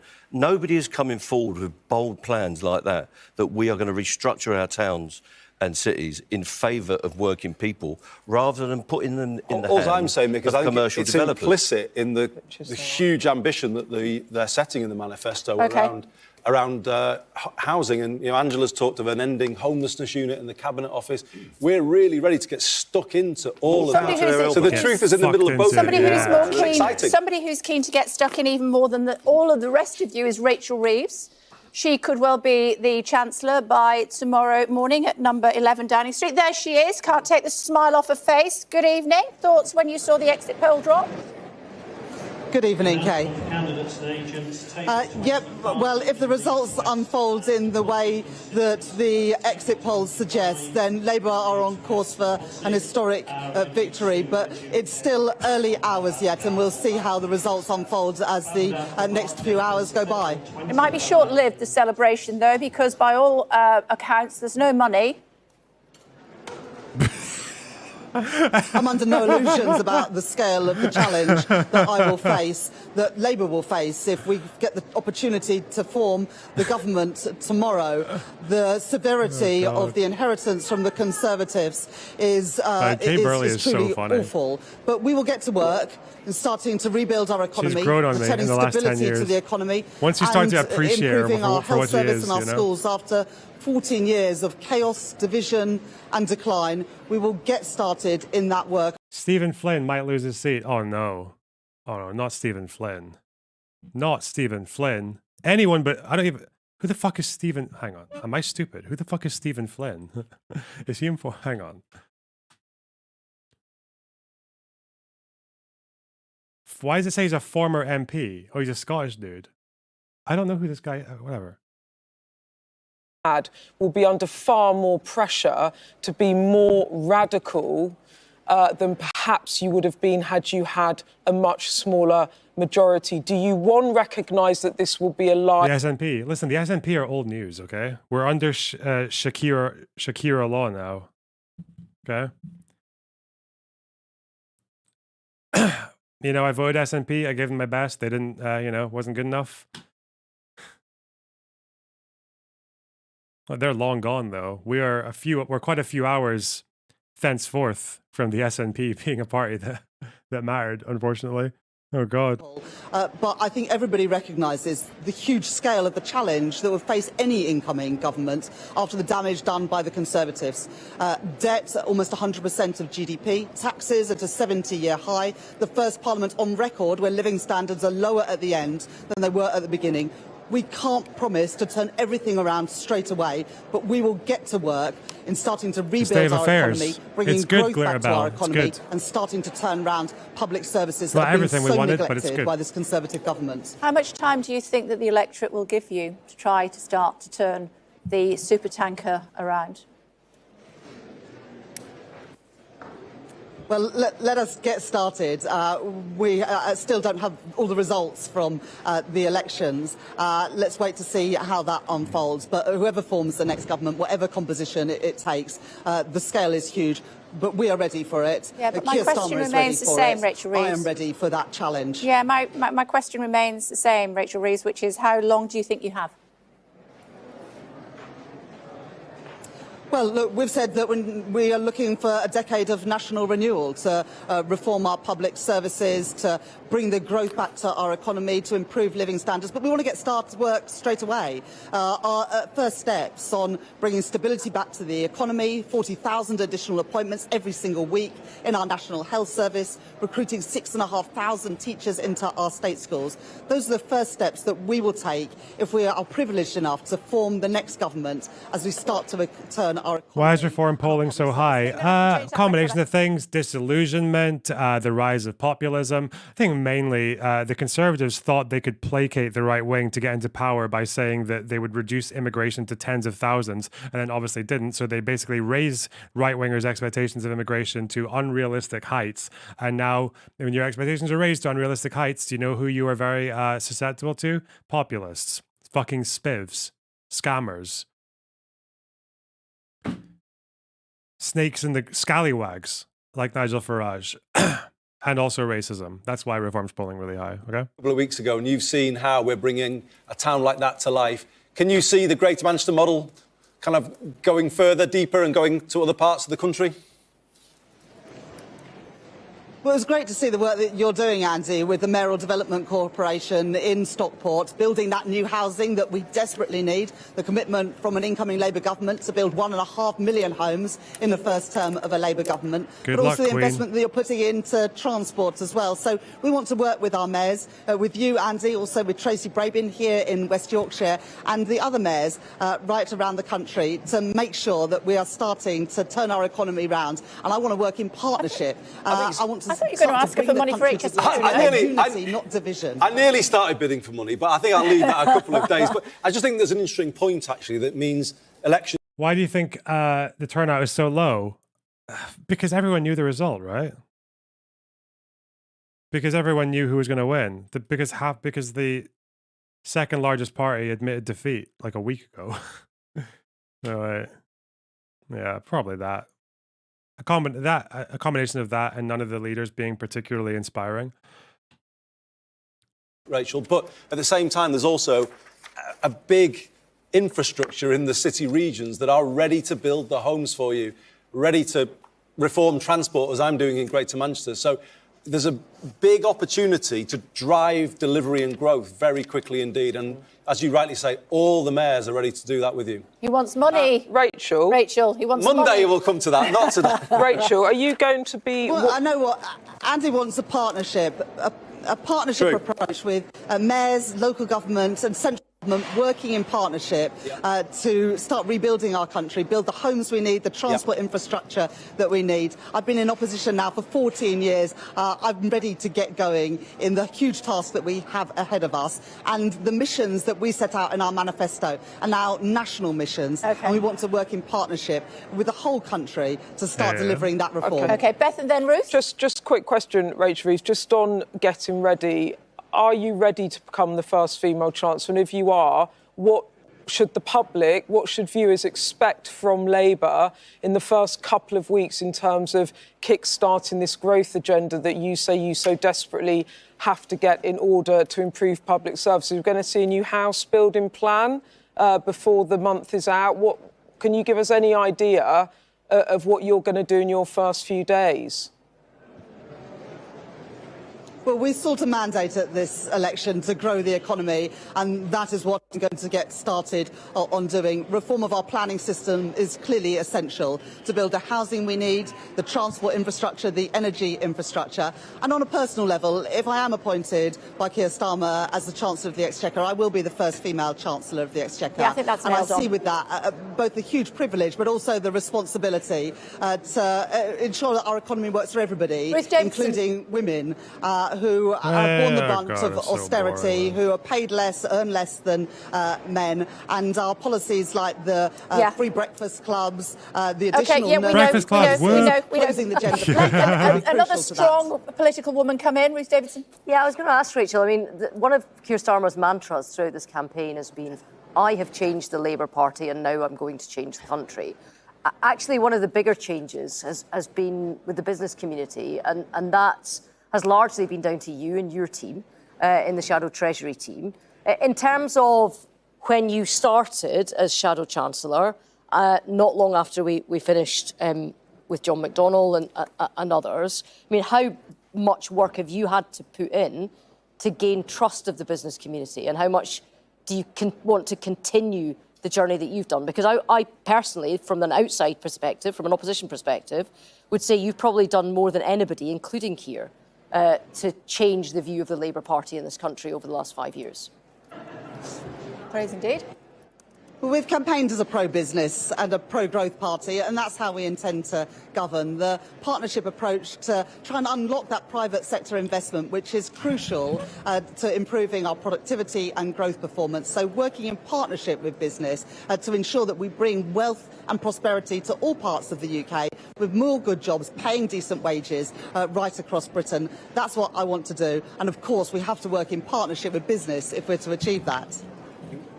Okay, just one last thought before we let you go. I know you've got a busy night ahead. I also didn't say no, Keir changed the party. Okay, we'll leave that hanging. David Lammy we had on the programme a little bit earlier on, and there is some suggestion that given that Dougie Alexander is likely to win the seat back up in Scotland, they'll be vying for the post of Foreign Secretary. Who would you prefer? No one ever answers these fucking questions. Why the fuck? Well, it's up to Keir Starmer I to knew you appoint were gonna say his that. top team. And if he becomes... Well, of course, but Keir Starmer has done more than anyone to turn around the Labour Party. He has, in the last 4.5 years, done something which I don't think many people believed was possible in December 2019, to ensure that Labour could be a viable political force again. He's done that. This is his moment, and he will, tomorrow, if he becomes Prime Minister, appoint the cabinet that he chooses. OK. Good to talk to you. Thank you. Great to talk to you too, Kate. Yeah. Thank you. Just I think hearing... early priority for investment might be digital infrastructure in Leeds, I think. I think you might not be wrong. Just hearing that Jeremy Corbyn's arrived at his count in Islington. Been told that's too close to call at the moment. Yeah, that's by right. Yeah, Labour think he's going to win, but as close well. His team is saying they're in with a shot. That's quite wacky because saying otherwise, saying too close to call for Jeremy Corbyn is wild because he is like a local hero in Islington. As a local MP and a councillor, he is generally seen in that community as like a very, very positive force, like just for decades. So the fact that it's too close to call is actually insane. I think he won that seat by like 20,000 votes last time. Like the margin was 20,000 votes or something. Yeah, he's like, ooh. So first I had too close to call. Half an hour later I've got it's looking difficult for us. So let's see.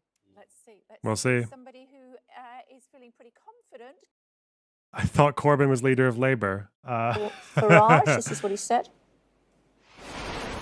It's midnight. There were 2 results in from the northeast of England that put Reform on 30% of the vote. That is way more than any possible prediction or projection. It's almost unbelievable.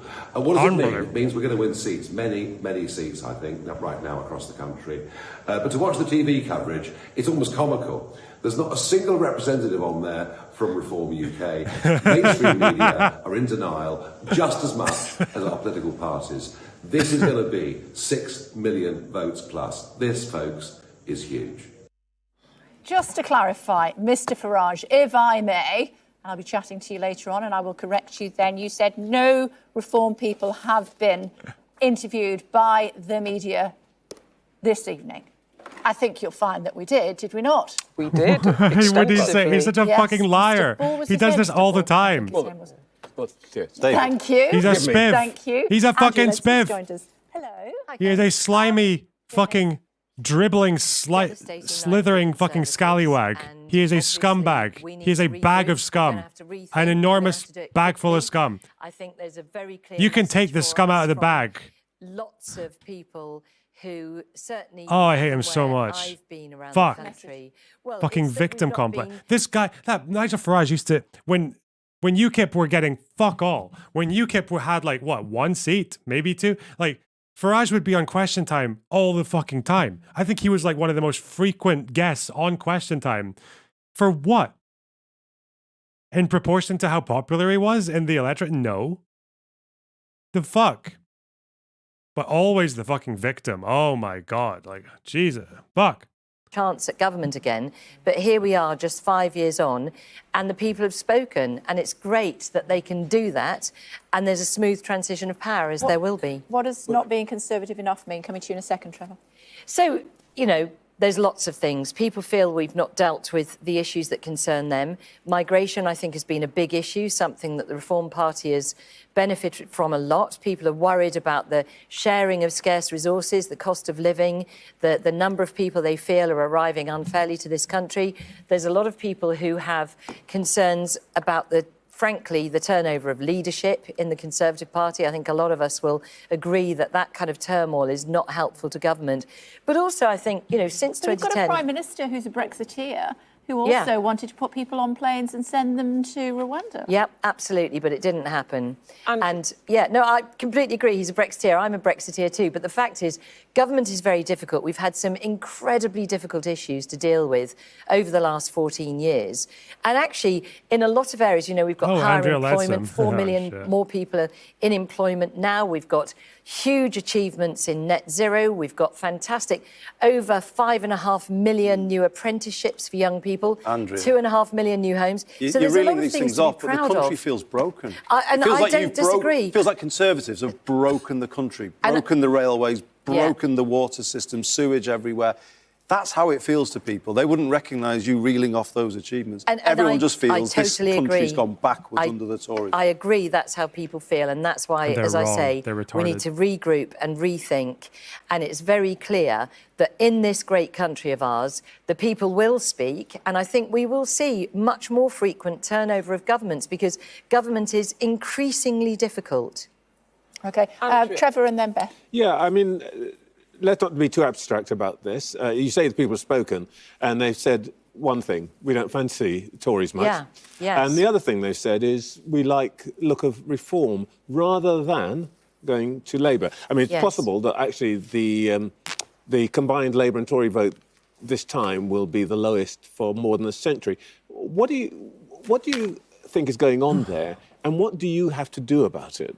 Yeah, so that is something for the days and weeks and months ahead. There's Count Binface. But it's absolutely right. It looks very early hours, but it does look as though Reform, that party of protest, has really touched a nerve with people who are sick of an incumbent government that they feel hasn't met their requirements. They don't have enthusiasm for Labour. I have huge concerns about Labour myself, but it does look as though the surge in Reform has been enough to significantly give Labour a huge majority. I think there's a lot of questions for Labour about what they're going to do with people's taxes, with the country. How are they going to make things better? And I think voters have felt the same. They've concluded the same. They don't see Labour having the answers. So they're voting for reform as well. Can somebody else do it? 400 and... Hold on a second, Andy. Not to take away from Hold it, on a Andy, second, but Andy. it's Just not let me say Gateshead enthusiasm for Central and Labour. Wickham are Labour hold, Beth. Can we just go back to the campaign and let's Yeah. just go back to where the party is? Because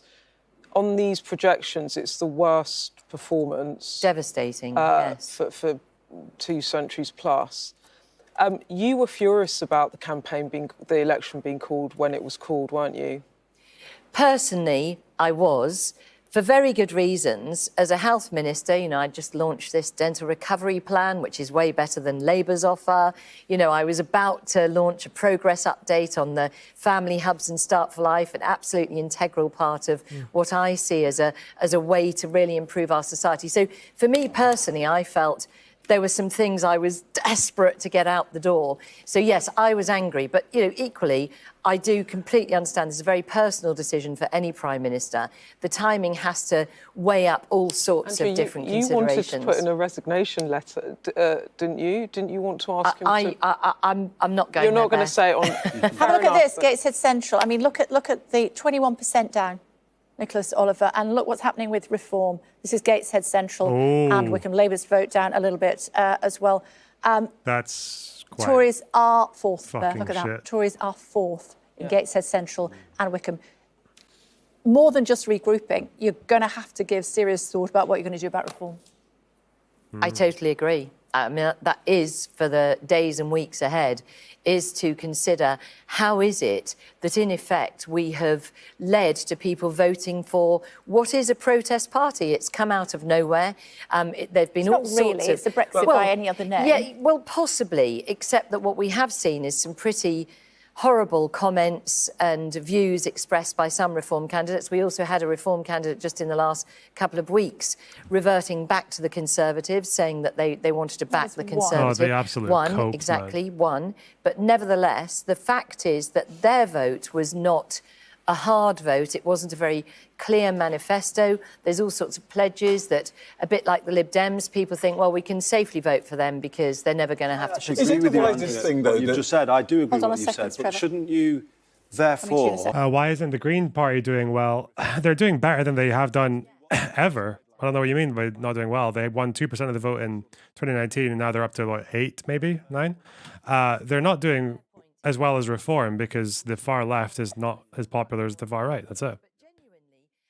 No matter how much BreadTube or fucking Twitter can make you feel like the far left is everywhere, they're not. They're a very, very small group in society. They're very small and generally ineffectual, generally just kind of like lethargic fucking contribution to the political landscape. Yeah, they just don't do much. Well, I mean, I was going to ask whether it was that wise, looking at the trends, to come on and dismiss reform in this way. But I want to ask you about a specific question about your own constituency. According to the exit poll, it looks like it will have gone. And one of the interesting things about your We should say former constituency, which is why you're I'm sitting. going to get some more gin. It's 10th in the list of mortgage holders. I mean, a lot of people own their own homes. And I noticed one name that hasn't been mentioned tonight is Liz Truss. Now, to what extent did the Truss interregnum really lead to punishment for the Tories tonight?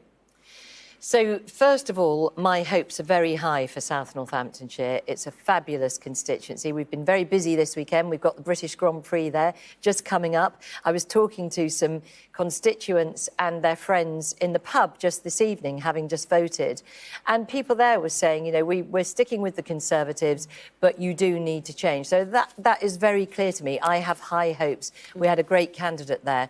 But to your point about is Liz Truss, has she been a big factor? I think undoubtedly yes. Yeah. I think actually what Labour have done very well is to somehow make out that the whole cost of living crisis, you know, the impact of Putin's invasion of Ukraine and energy bills going through the roof was all about Liz Truss's mini budget, which isn't true. And the Bank of England quite clearly, when I was on the Treasury Committee, made quite clear that that was a blip. The Liz Truss mini budget was a blip. But Labour have made absolutely fair enough. They made great political hay out of that. Lib Democrats, it looks as though they're projected to do very well this evening, potentially 61 seats according to the exit poll. We've just had some new images in of the man himself. A Liberal Democrat. A Liberal Democrat. And my goodness me, what a campaign he had. Yeah, he's lost a bit. He must have He's not, why isn't he in a puddle? Run over. The night is yet young. I think he may have a new nickname in the House of Commons when he gets back, because we like giving people nicknames, don't we? When we're in the we do. I think people will refer to him from now on as the Honourable Member for Alton Towers. I've also been told, actually, from Lib Dem sources that they think they're going to take Esher, which is Dominic Raab's former seat, and also Harpenden, which has been Conservative for a century. Andrew, I wanted to ask you something about, you've talked about learning lessons and the future direction of the party. You obviously stood for leadership yourself. You also backed Penny Mordaunt and ran her leadership campaign. Is there another seat? What do you want for the leadership of the party for the future? Do you think if Penny holds her seat, it should be her? Where do you think the party should go, Andrea? So, obviously, the night is yet young, literally and figuratively. There's a long way to go before those sorts of considerations. I mean, I'm a big fan of Penny, as you rightly say. Seat. And that is one key question. You know, I went to help her for a day, and she has a lot of support. There's a lot of people who are rooting for her, who are trying to make sure she does get over the line. I do think it will need to be someone from the centre-right. I think our country is a country of thoughtful and honourable people who are extremely tolerant until pushed. And clearly, in recent months and possibly years, they have been pushed. They have felt pushed. But centre-right is where we're being told I have to let you go. But the exit poll seems to be underestimating, doesn't it? There's a shy Tory thing going on, so maybe Penny Mordaunt might be. Yeah, I've got to let you know. Might be okay, but we'll see. Got to bring some cheer. We'll find out. We'll find out. We'd love to talk to you for longer, but we have to let you go. Until thank you very much indeed. It's great to see you. Long past my bedtime, but the chicken slice are keeping me going. 9 seats up for grabs in Birmingham. Don't worry about me. I'm always up late. Will be Labour, given what we're looking at with the election, with the exit poll, I should say, but we'll have to wait and see. Gaza, a big issue there. Becky standing by. I know that you've got lots of questions as far as that is concerned, Trevor. Hi, Becky. 9 counts, I think, in Birmingham. Talk us through what's happening at the moment. Yes, the vote's still being counted here. We've not been given a sort of estimated time of first declaration, although we are expecting Birmingham Ladywood will be the first constituency that we'll get a result for. And that's been a really interesting contest when we talk about the effect of Gaza and the views of Muslim voters going into this election. Look, the political parties, particularly Labour, were aware that their policy, the failure, as seen by many Muslim voters of Labour, to call for an immediate immediate ceasefire has hurt them. They saw that in the local elections, in areas where there are high Muslim populations. The share of the vote for Labour went down in the local elections, and so they knew that going into this contest, some seats that would be Khan on Channel 4. what you would imagine as safe Labour seats would potentially prove difficult, and so it has proven in Birmingham. We got him I loaded. think what you'll see is somebody who, under promises and over delivers. He's somebody who's not going to brag and, use the office of Prime Minister as a media circus. He's somebody who will demand, by the way, all of the team works incredibly hard. If you, work with Keir, either as a lawyer or as a politician, you will know he asks searching questions. He doesn't suffer fools gladly. He will demand the civil service work incredibly hard as well. But what you'll see tomorrow is a Prime Minister trying to bring our country together, trying to heal our country after what's been a very divisive 14 years. Well, and also, how easy will that be when you look at the extent of the vote for reform, on the right, pretty to the extreme populist right. You've been targeted by the far right yourself. How do you view that vote? Well, I think what Keir will do is speak to those who voted Labour and those who didn't vote Labour. If the exit polls are right, 410 of the 650 seats are going to go Labour. That's a remarkable number of seats. I think you'll see and hear him tomorrow talking to not just those who voted Labour, but those that didn't, because we as a country need to heal. You'll see him talking about the importance of MPs and ministers serving the public, but also the importance of us now putting the past behind us, and the importance of communities who are concerned about public services being starved of investment, concerned about low skilled, low paid jobs, them seeing the benefits of a Labour government serving the public. But are you concerned about the rise of the populist right? Look, let's wait and see how many seats Reform actually gained. I mean, I've seen the exit polls. Let's see whether they gain 13 votes. We know the Conservative vote is hemorrhaged. We also know, according to those results we already have, in some seats Reform are second. Our job as the party of government is to reassure people that mainstream politics works and the Labour Party is in the service of the public across the country. You'll see gains in every region of the country. You'll see the Labour Party be the biggest party in England, Scotland and Wales. That brings their responsibility. One final thought. You've clashed with Sir Keir in the past on green policies, for example, and also on Brexit, where you wanted to, you've talked about, making the case to rejoin the single market, for example. He's flip-flopped on both those areas. Will you be pushing him to go further, to be bolder in those areas? Well, I wouldn't characterise Keir as flip-flopping on those issues. He's been quite clear. Well, he's ditched policies in both areas, hasn't he? Well, because he understands the importance of having a manifesto that commands the sort of votes we've seen over the course of the last few hours. Look, I think you'll see Keir be a transformative Prime Minister for our country. You'll see him bringing our country together, healing our country, but also you'll see massive improvements in public services in the medium to long term. In the short term, Rachel Reeves will need time to stabilise the economy. Why isn't she asking about She'll make Sharia sure law? The OBR looks at her, budgets. Where's the Sharia law? This autumn. I think you'll see Bombshell. Angela Reeves of the next Angela Rayner of the next couple of weeks announcing policies around housing.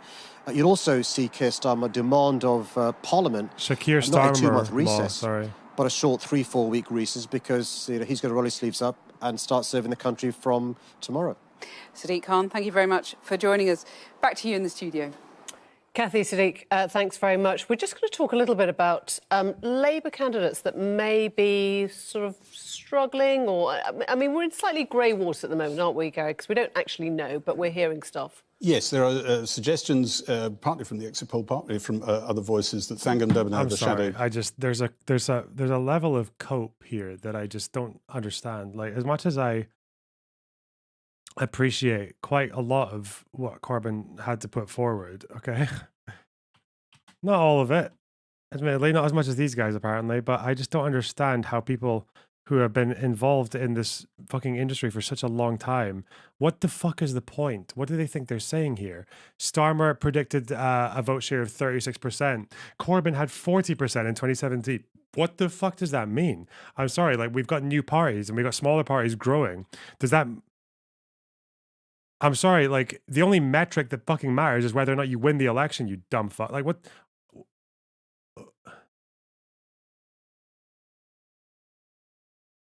I really don't understand it. It's like, what the fuck are you trying to say?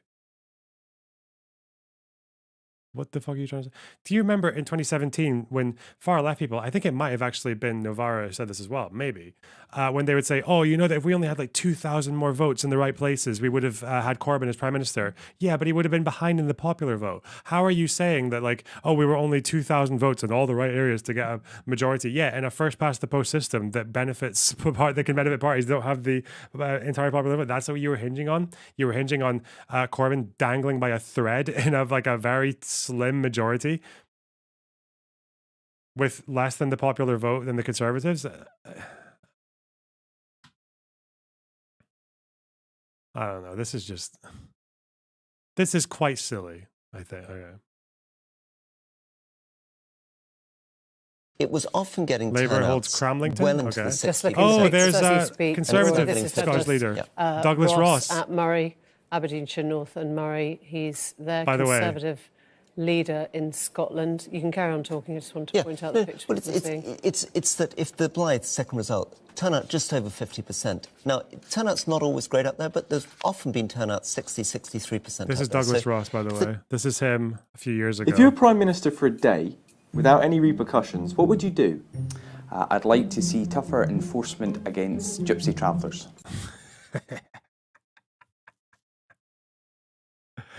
Bro, you got all the fucking power for a day. If you're Prime Minister for a day, without any repercussions, what would you do? I'd like to see tougher enforcement against gypsy travellers. Is that not the most fucking Scottish answer, the most European right-wing answer you could ever get to that question? Oh God. Yeah. Well, I was saying to Chris, that plays havoc with the poll. That is Keir Starmer's theme. Exactly, yeah. But doesn't that suggest that it's the one safe success? Sky, we're talking about Gaza. Party. I'm so sorry. Hang on. Of this process, and broadly speaking, they're not doing quite as well in the actual results. But like I say, it's early days, and we're talking really about a small number of constituencies. And as we get more constituencies, we'll update that. And I want to show you that as well later on for the Conservatives. We'll show it to you for the Labour Party as well, because the trends matter. The trends matter. I'm just being told by Isla that the Reform is second and the Conservatives under 20% in all of the North East constituencies so far. That's exactly it. And I mean, looking, for instance, so that was Gateshead. We'll bring Gateshead back up. Just these are the actual numbers. Just look at those numbers. Ooh. I mean, what we are seeing is potentially a redrawing of that map, with the Conservatives down in fourth place and Reform there with 21.4% in second place. Can I tell you something else while I've got you? South Shields, this is all Northern England, same right? pattern. South Shields as well. Fourth. I didn't load that on before. I know, because it's only just come in. That just come just now? So it's breaking news for you.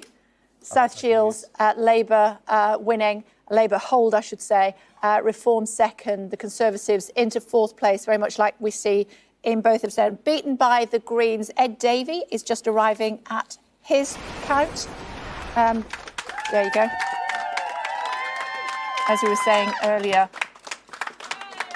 I sort of expected him to jet skiing or like fall out of the sky or bungee jumping or have like a rocket trail or something. I'm a little bit disappointed in that, to be honest. I think it's fair to say he's had a good campaign. Clapton, apparently the turnout there just below 60%. I've got but the turnout for Keir Starmer, well, Keir Starmer, 54%. Low for both, I would say, but you'd think Farage with the big gatherings to have a turnout of lower than 60%.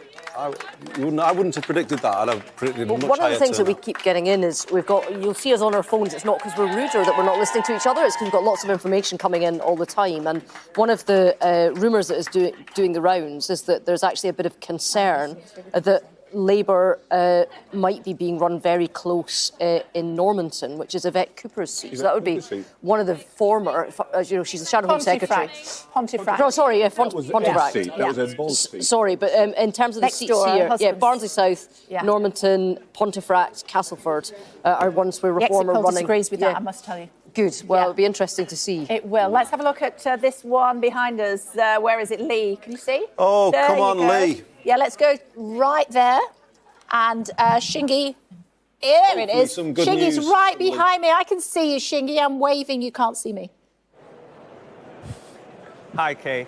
Well, just an update in the sense minutes of looking at the declaration here. So it's going to come a little later than expected. It'll be about 2 Did they talk a.m. about Gaza while I was on Channel 4? Wait, We're about 30 minutes from the declaration here in Lee. It's interesting here No, they because haven't. of that They've just been talking about seismic Labour numbers shift we again. had in 2019 with the first ever Conservative MP being elected here, the first time Labour had lost here since 1922. Today, the polls are projecting that Jo Platt, the MP who lost her seat that night, will win and win comfortably. We obviously know that she served as an election agent for Andy Burnham in one of his election wins, and that his majority the last time he won here was around 15,000 votes. They spoke They're about looking at Gaza. a strong majority. Oh, okay. You can do that hi, is by DGGers. How's it going? We're watching a fucking normal country functioning normally. Welcome to the show. So the exit poll turned out to be 21.4, so a bit better. And some of these are well over the line that the Labour must have Party not would said need much to about get Gaza. to. Well over that line, 4%. It should be her. Where do you think the party should go, Andrea? No, they didn't The talk about vote's it much still, at all. For Shabana Mahmood. Here? In fact, it was a Tory landslide. She won 80% of the vote in Birmingham Ladywood. That should be a completely safe seat. But actually, it was one of the seats, one of the 16 key seats. Raiders Cat, thanks for tier seen 1 as sub. Labour to I love be, drugs and boxes. To, Hey, to nice be ones one. to worry about because We're gonna be of here this for a issue while, by over the way. Gaza, because of high Muslim populations, and one of the seats that they've ploughed a huge amount of resources into to try to keep that seat for Shabana Mahmood, a key ally of Keir Starmer. Now, I'm hearing from Labour sources they think she will have done it, but they think it's going to be close, and that's because we've had a man, Ahmed Yaqub, who's come in as an independent candidate. He's well known. He's a local lawyer in the area. He's got some problematic views, some people would say. He was recorded on a podcast seemingly joking about violence against women, something that he's apologised for, but he is... Oh, TLDR for all the American cunts who just joined. So long story short, you know, in America, you have a leader of one party who doesn't concede defeat ever for like 4 years. Our Conservative Party conceded defeat before the election even started, before the fucking voting started. He conceded defeat like a fucking week ago and basically said, you should still vote, but it's just to stop Labour from getting a supermajority, which, by the way, supermajority means absolutely nothing in the UK. In the UK, you have a majority, in which case you govern like as you wish, or you don't have a majority. That's it. You get 51% of the seats is the same as having 70 functionally. Yeah.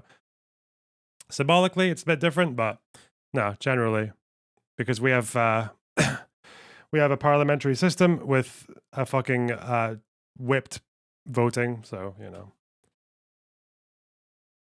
In other news, yeah, Labour are basically set to win the biggest victory in British politics since 1832, landslide. But the big but is that Reform UK, the alternative, who are not going to win many seats, are expected to bag a lot more of the popular vote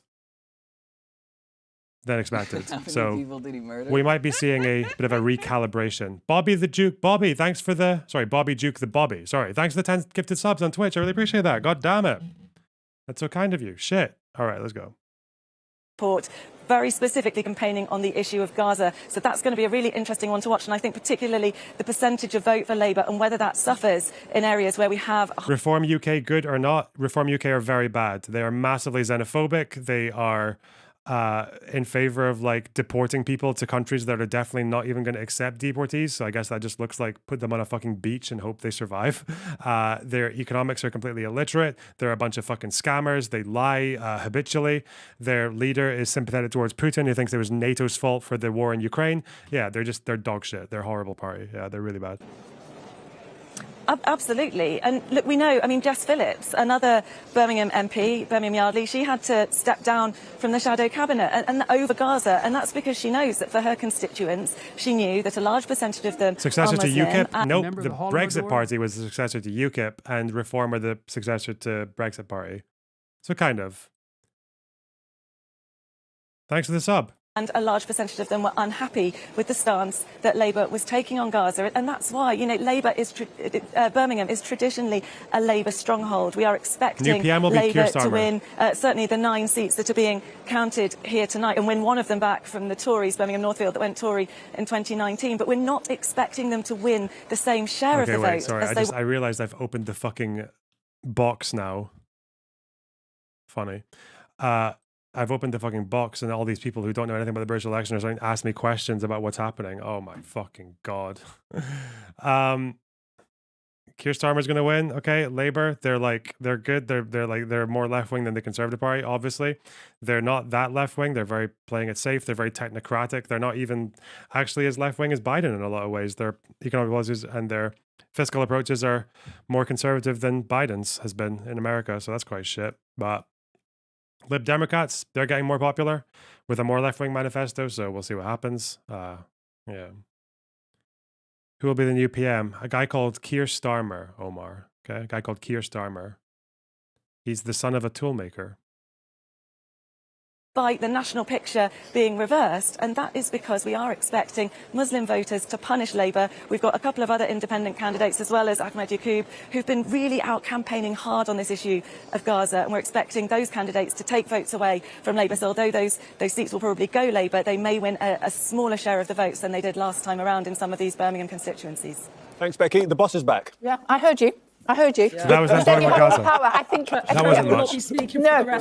Okay, fuck it. Lib Dem got a seat. Oh, what you're saying that's is huge. that in 6 to 12 months, you think that the government will have to become more radical. You want to see them scrap Look, the this is what I'm saying. The reform numbers, they're going to be a problem in some areas, in like massive Brexit areas or red wall areas, but it's not the trend, okay? They started in northeast of England, where you would expect reform to do really well. Yeah, I stick by it, okay? Don't worry about that. It's just fucking hype, okay? down a marker, aren't you, about what you expect from them as time goes on? I think it's not just me. I think the whole of our party will expect more because things are so bad out there. And what I think people will expect is to, yes, let's get this first wave of policies implemented because you'll restore confidence then and trust in the government being able to do these things. But then let's be honest with people about how bad things are, and therefore they'll Sorry, I just realised fucking DGGers means there's going to be more right-wingers than proportionally in my own fucking...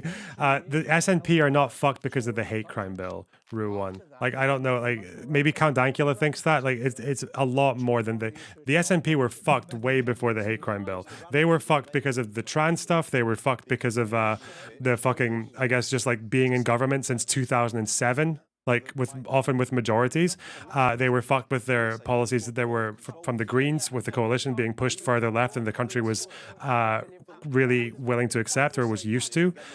There was obviously the criminal cases with Nicola Sturgeon and her fucking husband, and then there was going to Hamza Yusuf, who fucked up the coalition and had to leave. Like, you have two leaders leaving in pretty rough circumstances in a very small space of time. There's a lot of reasons the SNP are suffering. No one apart from fucking retarded libertarians who don't know anything about fucking laws and how to read fucking hate crime bills think the hate crime bill was a reason the SNP got fucked. Sorry, yeah.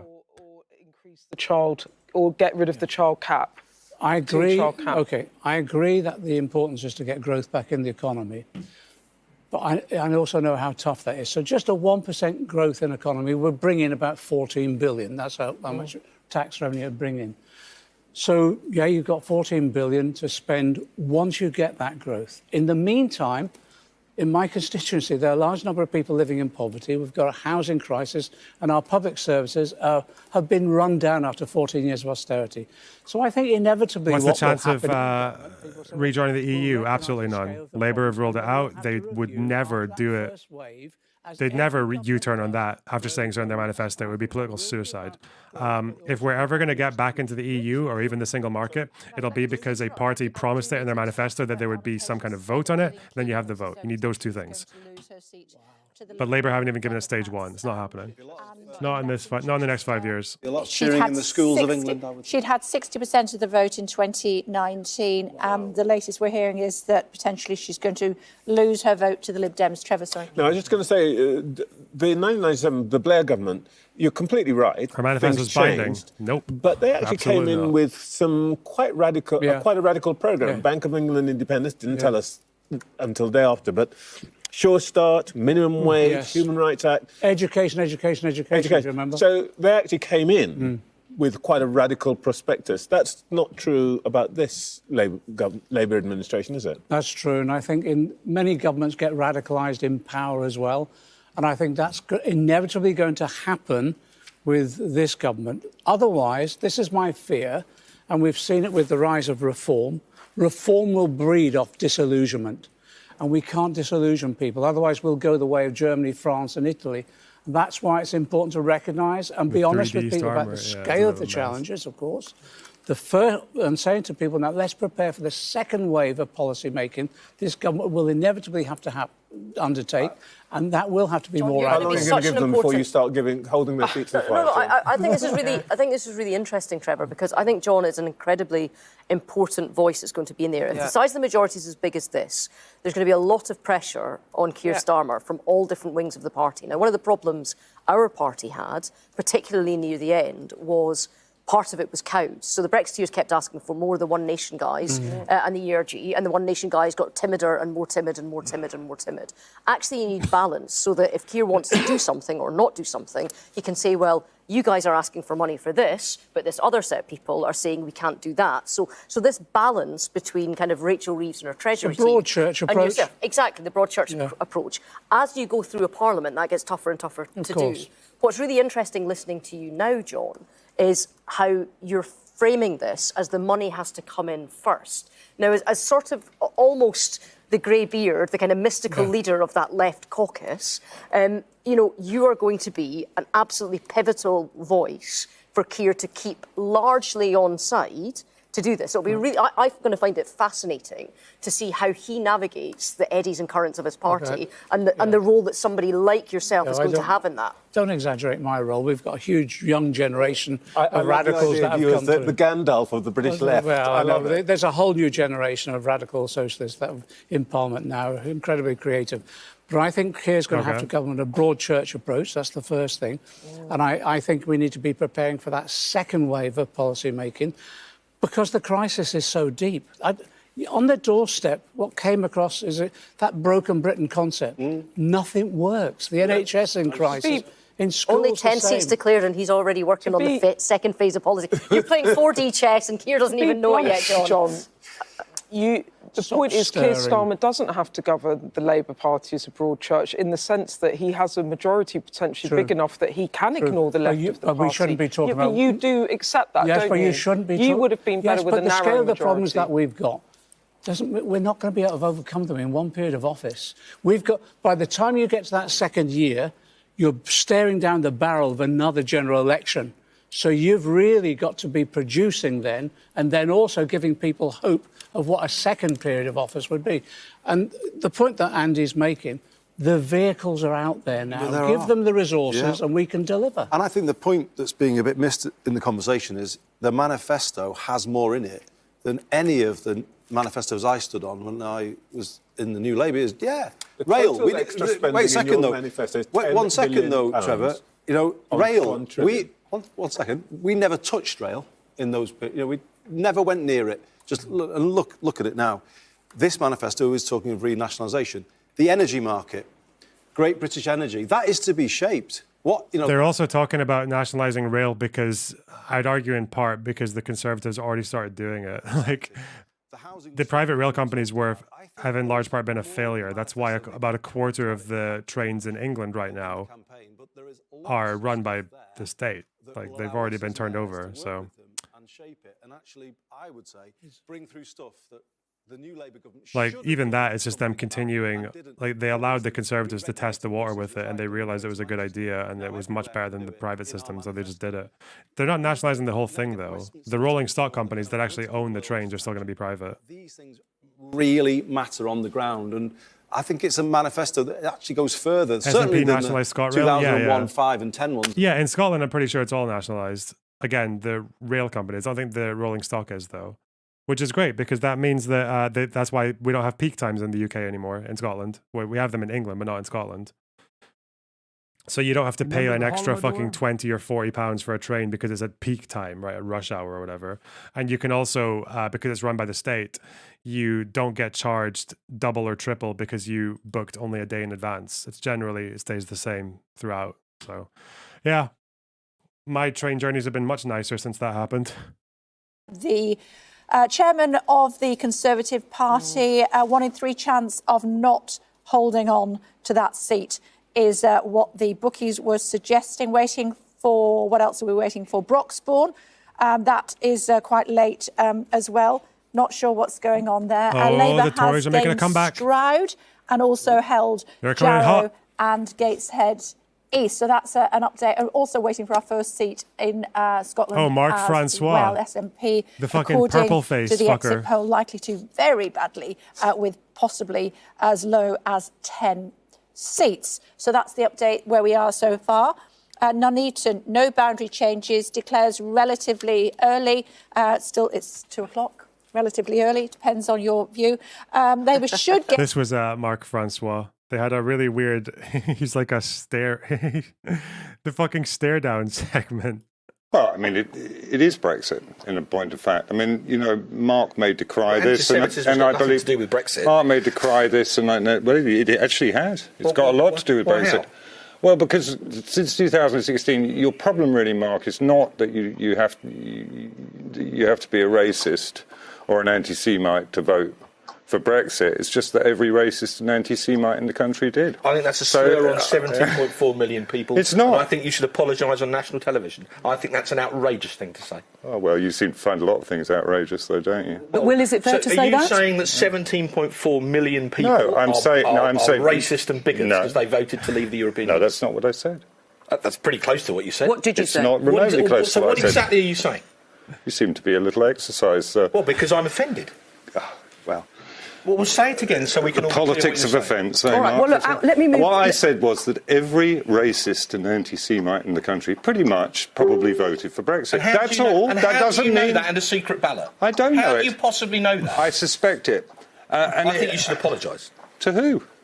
To 17.4 to racists and anti-Semites. Because you've basically tried to slur anybody who voted Leave as a bigot, and I think you should apologise. No, I haven't. I said that's the problem. Listen, Mark, what you said is everyone who is a racist voted Leave. How could he know that? Well, that of course is up for discussion. It's a secret ballot. How could he know? You know, for all the reasons I've used already, which is that the problem for nationalists generally is that they fall into the hands of what we call ethnic nationalists. All right, you mentioned Dominic Raab earlier, and on that we haven't got time to actually play the clip. Hang on. Let me bring in the two ladies. No, why don't they just stare? Where's the fucking stare down? And there would be a day of reckoning. The implication is if it went to a second referendum. Do you accept? Let me. What I said was that. Wait, where's the stare down? I want to run the stare down. Hang on. Let me bring in the two ladies. Hang on. Grace, there is a point that Dominic Raab said that there will be a day of reckoning if Brexit doesn't happen.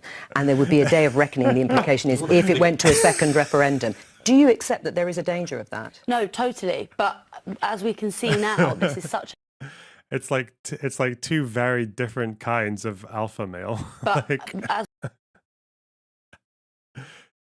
the two most alternative alpha males in the fucking country. Anyway, I don't know. That's just a very funny moment. Corbyn! For Labour against a guy called Michael O'Halloran. What happened? That's right. Hey! Election. I know trust is what and Osborne and whatever. Then Boris Johnson comes along, and to be honest, he's a congenital liar. And those images of the Queen burying her husband and they're partying at Number 10. How do you feel when you see this guy? Jeremy Corbyn? He's my friend. He's my friend and always will be. And if he wins tonight, I'll be arguing for him to be restored to the Labour whip. That's what I'll hope to do. That's what they did with Nye Bevan and others who lost the whip. But to finish my point, I think the turning point for the Conservatives was the Liz Truss budget. Him hanging around. If Sunak had been elected rather than Liz Truss, I think he would have most probably had more of a chance of a run-in, and the losses wouldn't be as great. I still think they would have lost. But they lost economic credibility over Liz Truss, and that was it then. They were out. Is he going to win? From what I hear, it's really close. Okay. Waiting to hear from their Blackpool South as well. Were you a Corbyn Labour supporter? Is yeah, I likely was. To declare I was admittedly very a lot more left-wing back then than I am now, but yeah. Interested, obviously, because it's the Northwest. I'm sure you've been to Blackpool many times I have. before. But also, Nuneaton declaring. Here we go. 15216. John Robert Homer, the Workers' Party, 967. Fuck off. Robin Adlington Howard, Reform UK, 9059. Uh-oh. Marcus. Oh no. The Conservative Party candidate, 11737. Labour. Keith Anthony Condacore, the Green I wouldn't have thought Party. Greens are going to beat them. So there you go. Conservatives into second place, a Labour gain there in the West Midlands. There are 2 pages. When you see the 2 dots, top right-hand corner, that means there is a second page, but I don't think it's going to impact on the They actually results have there. split the right-wing vote, haven't they? But that's also because like Reform have also taken votes from Labour, so it's not really, but I mean, kind of. Reform and Conservatives, they are different enough, I guess. Yeah. Holy shit. Gosling has taken that seat. Beth. Yeah, Nuneaton is one of these bellwether seats in the West Midlands. Have you moved right or just become more pragmatic? Red wall areas. But the drop for the Conservatives. I mean, that's given I mean, what if the I was more exit far poll is, left you than I would used to be, then I'd absolutely be expect logically Nuneaton to would change inevitably mean I hands, was moving and right, there it but has. yeah, I consider it more Marcus pragmatic. Jones was the Or- former MP. He'll be know, glad to depends on come what into policy. second place in that seat, given what's lost a going third on of his in. vote. But you know, symbolically, to come in second, not third, will be some crumbs of comfort for him, given what we've seen in other seats. Beth, just comment on turnout. No, Labour still because if I gained look at the 5 turnout, points. 58.7. Yeah. For a seat like this, that is low. No, and I think this is what this goes back to what we've been talking about, which is when you're looking at the seats, all the turnouts are looking, or the ones I've noticed, have looked slightly down. And I really think that one of the themes of this night, as we go through it, will be turnout lower, but majority really big. Do you know what's and interesting? that's the question of the mandate. Is the then, number right? the number of sort of themes that have been discussed during the course of this campaign, that the numbers are kind of bearing out. And one of the kind of conversations have been, there's a real will after 14 years to get the Tories out, you know, to have change, that it is a change election. Yeah. But the deal hasn't been sold yet on Labour. And if you're looking at the cumulative vote shares, the Tories are down 22% on the ones that we've seen so far. Massive, massive kick to the Tories. Labour's only up 2 points. Only up 2 points on 2019, which was not a high watermark for Labour. No, it was not. Labour so that did that really kind of badly almost anecdotal. Yes. You know, we're not that enthusiastic about Labour yet, but we really want the Tories out. It does appear. Examples of policies you've changed from more left to more right on. I mean, it's all just like a question of scale. Like, I'm still in favor of taxing like the highest earners a bit more to pay for social services and all that shit. But like, I think 5 years ago, I used to actually believe that it would be fine to just go back to the 95% tax, whatever, that we had in the 60s and actually enforce it, which it wasn't really enforced back then, and just yoink fucking obscene amounts to fund like a 4-day working week and a £20 minimum. I used to believe all that shit, or like turn a bunch of the companies into co-ops. Like, but yeah, obviously now I realize that it's a little bit more complicated than trying to do that. So, things like that. One of the historic landslides of 79 to 97 to 2019, actually, in which that was the biggest majority. But the reason for that, though, is we've almost got five parties polling now, haven't we? Which is, that gives the Lib Dems are polling, Reform are polling. Yes, but that's the point, isn't it? That but you had that in 2015 therefore, as well. the share. Yes, but you had that in 2015. that's When kind you of the said rise they of got the 4 million other. votes. They did. No, Okay, the Lib Dems. Starmer is incredibly underwhelming by my standards. I'm way to the left of Starmer. I feel like I align with Mick Lynch in British politics. He's like the guy. It's my social democrat daddy, the baldy beacon of light. Yeah. I don't give up on worker co-ops. I just think there's a means of transition to worker co-ops that is a bit more nuanced than just like seizing them and turning them over or whatever the fuck. Yeah. Correspondent John. And I don't think every enterprise in the world has to be like that, or even in the country. I don't buy the Vosh thing of like mandating or whatever. I don't buy that. Is in Welwyn, where the Defence Secretary Grant Shapps is defending his seat of Welwyn and Hatfield. Bear with me just 1 second, John, if you would, because I want to go to John Craig first of all. Is he going to keep his seat? Doesn't look like it, Kay. All the signs are that Jeremy Hunt, the son of an admiral, is going to sail off into the political sunset tonight with possibly a heavy defeat by the Liberal Democrats, although he insisted during the campaign he thought it'd be 1,000 to 1,500 votes either way. The The exit poll that we broadcast suggests a decent win for the Liberal Democrats here. This has been a target seat for the Liberals and the Liberal Democrats for many, many years, going back to when Every enterprise in the UK should be worker co-op, owned by a sovereign wealth fund, or nationalised. See, I don't buy that. I don't believe that. Not as a general, not as like a first principle anyway. If you could prove that that would be better than private for every single company, then yeah, go for it. But I don't know why you wouldn't just go with what works best for each area. Clearly, private works better than in some places than it does in others, right? We know private's not great for healthcare, but we know it is quite good for fucking, like, I don't know, Walmart, like retail, so it just depends. It looks always looked a bit more marginal than the other seat. He has about the manifestos as an American. Helped to understand tonight a lot. How successful do you expect Labour to be, and do you think this will impact other European races? No idea how it will affect other European races. As for how successful, I guess you mean in terms of as a government, not by polls, because we know they're successful electorally. I don't know. I think they're going to have to do something to...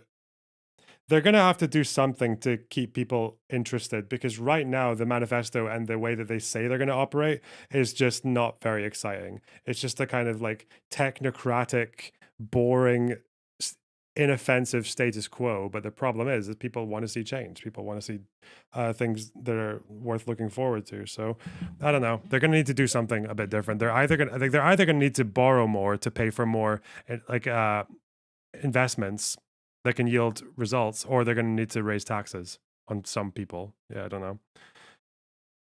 They can't stick to what they've got now. Like, it's not enough. Democrats source saying schools out for summer for Gillian Keegan were confident of clinching a win in Chichester, making her the first cabinet minister of the night to lose her seat. Quoting a Lib Dem source here, this seat has been Conservative for 100 years. Winning here is an extraordinary achievement which has unseated the Education Secretary. Your response to that, John? Sorry, Kay, I didn't quite hear that. OK, basically, the Lib Dems are saying that Gillian Keegan's lost. Yes. Well, you're right. That's been a safe Tory seat. It was Andrew Tyree who chaired the Treasury Select Committee for many years. And that is a shock. She will not have been expecting that. The point about this seat is that, I mean, people have said, and in fact Mr Hunt has said, oh, there might be another Portillo moment. Think about Michael Portillo's defeat in '97. That was a shock. Gillian Keegan is a shock. Mr Hunt himself has talked about the prospect of losing here. He told his children a few Which public source compete with what? I don't know. I've just never seen. Are there any indication of like nationalized retail industries that do better than places like Walmart? It's not just for workers, right? It's consumers as well, right? I think Gillian Keegan going is a shock. I mean, this area also, like Chichester, has been Conservative since 1910. Classic blue wall. I mean, you drive around here and you can imagine it's the £5 million homes and so on. The majority. I don't know what the fuck Lidl does, the European one, but they pay their staff really well and their shit's really cheap. And it's good quality as well. I don't know what the fuck they do, but whatever they do, people should do. I don't know. Thanks. Amanda Akehouse. Welling. Looks as though the Defence Secretary Grant Shapps is likely to lose his seat. The co-op, too expensive. Yes, indeed. So he's held this seat for 19 years, and during that time he's served in the cabinet of every single Conservative Prime Minister except for Theresa May. Famously, last year he had 5 different cabinet posts, ending up as Defence Secretary. But certainly he's someone who is well known as a campaigner, former Tory party chair, well known for having a long spreadsheet of the views of different Tory MPs, which he used to help get Boris Johnson elected. And indeed, he's been tipped as a possible future Conservative leader himself. Certainly, even just a few weeks ago, there was lots of talks about him as one of the likely contenders. But certainly now, given the results of the exit poll in particular, that doesn't seem that likely. Only a 6% chance, according to that, of him holding onto this seat. And his majority is fairly narrow in the context of the pretty dire polling we've Aldi seen. is great as well, he's yeah. only got a majority of just under 11,000. Labour need just a swing of just over 10% to win here. Indeed, it seems very likely that that's what they managed to do. In fact, this is a seat, though, that they did hold back under the Blair years. OK, for now, thank you. Ed is here. Ed, is that your food, love? Yes. What have you got? So I heard you've got a poke bowl coming. They asked me what I wanted. There's some pizza on offer, but this is, I think, some chicken goujons. So there you go. Can I just say 5 minutes until it's halfway through? We've been on here nearly 5 hours. And 5 hours to go. the decoration coming up momentarily. It's flown by. Lee, coming Yeah, soon. coming up in just a second. Great. Next few moments. Ed, It really does. Ed, we're hearing... You can't force people to work without democratic control just because it benefits others. But everyone is a consumer as well as a worker. Also, you don't force them. They apply for a job and they get hired. I don't know what you might force them. What the fuck? Right. Again, I think like worker co-ops and sovereign wealth fund owned industries should be more present. They should be more of an option. And they should be, obviously, I would even go so far as to give them preferential treatment just to see if they work better in certain places that maybe we don't know if they do or not. Because why the fuck not? It's like a better it seems better in principle. It seems like a better idea. It seems better for worker discretion and things like that. So why wouldn't you give them all a go? But I imagine some of them wouldn't work as well as they are now. Like, I don't know. Maybe they all do, in which case I'm all for it. To get some stories telling us a bit of the other dynamics, the geographical dynamics, the demographic dynamics around the country. Let me focus, first of all, on Nuneaton. Okay, I want to look at Nuneaton because this is kind of interesting Nuneaton. here. Again, what we're doing is we're comparing exit poll results with the eventual results. We're not going to do this all night, but it's just giving you a sense of whether that number that we've been focusing on quite so much does look good. And it looks pretty good here in Nuneaton, because look at that, 36 in the exit poll. The eventual... You know what force means in that context, as in work or starve, literal right-wing talking points? No, typically you work or you go on benefits is what happens. It's not work or starve. I don't know why you have to just make up shit to fucking push your points forward. Oh, God, like with the fucking colorful language, it's so annoying. This is why people don't like you guys. Because you go to a fucking average person with a job and you're like, oh, can you believe that you're being forced to work or starve? Like, they're just, shut the fuck up. Shut the fuck up. Jesus Christ. Is it as high as you might have expected, given that they are winning there? And that's the story here that we're starting to see evolving. Labour winning seats without necessarily having enormous majority shares of the vote. And why is that happening? It's partly because reform is eating into that Conservative vote. Just look at those two numbers together. Reform really having an impact, even though it's in third place here in Nuneaton. So that's kind of interesting. Also, think about places like Harrogate. So obviously, the Lib Dems there, picking up the Harrogate there from the Conservatives. OK, but again, Lib Dems there at the top, OK, increasing their share of the vote a touch. Conservatives down a lot.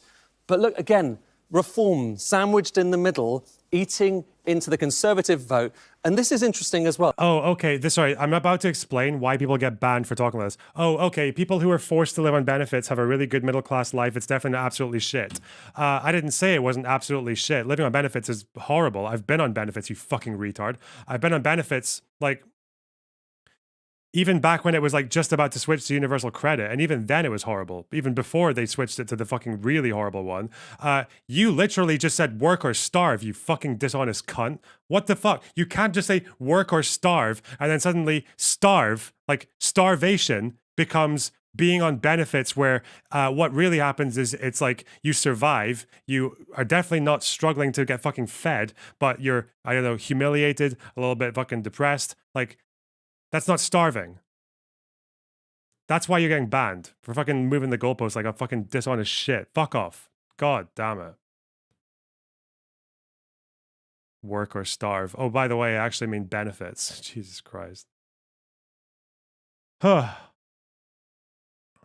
look at the Labour Party down in fourth place, actually seeing the share of the vote falling. Okay, so is this... Don't say work or starve then. Just say work or benefits. Just say that. In there. So that's kind of quite a striking thing. But one thing that we've been trying Pudsey, which of course is... You didn't say food banks, OB. You said starve. I'm banning you as well. Fuck off. I don't need this. I don't need this fucking propagandist hack bullshit in my chat anymore. I just spend a lot of time in a dark room Do you? in front of a spreadsheet. I do word association. But that's just for fun. I mean, So I'm not Rachel talking about Reeves, elections now. Pudsey the bear. Yeah, that's good. Yeah, Pontefract Cakes. Pontefract Cakes is... Cooper. Thank you. You see, it works. Do you like taught it? me that one. I get it. Yeah. Cooper, Anyway, have a look. Talk me through those figures. So basically, so what have we got here? Leeds once. Rachel Reeves. Pudsey. Rachel Reeves, obviously, soon to Shadow Chancellor, soon. One that one suspects to be the first female Chancellor. What's interesting about this? OK, so first of all, Conservative share, down 25.1%. Reform up, though, 30. But just have a look at this, OK? So you're not seeing a massive shift to the Labour Party. Obviously, this is kind of, you know, in safe Labour territory. But you're not seeing a massive swift kind of shift across to the Labour Party. And that, again, is going to be the question. And there's quite some interesting charts I can show you about the efficiency of the Labour vote. Is Labour able to win a lot of seats, which it looks like they are heading towards winning a lot of seats, that's what the exit poll suggests, without necessarily increasing their share of the vote? I feel like there's like a collective schizophrenia that goes on now, because now I've got someone saying not all countries have benefits. What country? I'm sorry, yeah. When I'm talking about the differences and the potentials and the potential differences between sovereign wealth fund industries or private industries or nationalized industries, I'm probably not talking about the choice to work or starve in fucking Congo, right? I'm probably not talking about a kid who has to fucking dig around for diamonds or rubber or whatever, or cobalt, or die, okay? Probably talking about the UK, probably talking about the country that we're watching an election for. And fuck me. Fuck. Let's see if there are any more of them. I need to purge. The reason I hate this technique so much is because people put you in a position. People force you into a position that is not yours. They'll just pretend it. Like, so someone will say, oh, the choice is work or starve. And I'll be like, it's not really. Who the fuck is starving in the UK? We have food banks, which is an issue, or people are going on benefits. But why not just say that? Just say work or go on benefits. And then they're like, oh, but benefits. That's not exactly like high luxury living. I didn't say it. You just said work or starve. So now we've suddenly gone on to like, oh, like you think the benefit system is amazing because you disagreed with the idea of calling it work or starve. It's like, I don't need to deal with that. Like, because you just have something in your pocket for fucking everything. It's like, just use whatever exaggeration you can get away with. And then when you're corrected on it, just completely move the goalpost to now like turn it around on the other person to say that they're defending something that is what? Above starving. Like, yeah, fuck me. Ugh.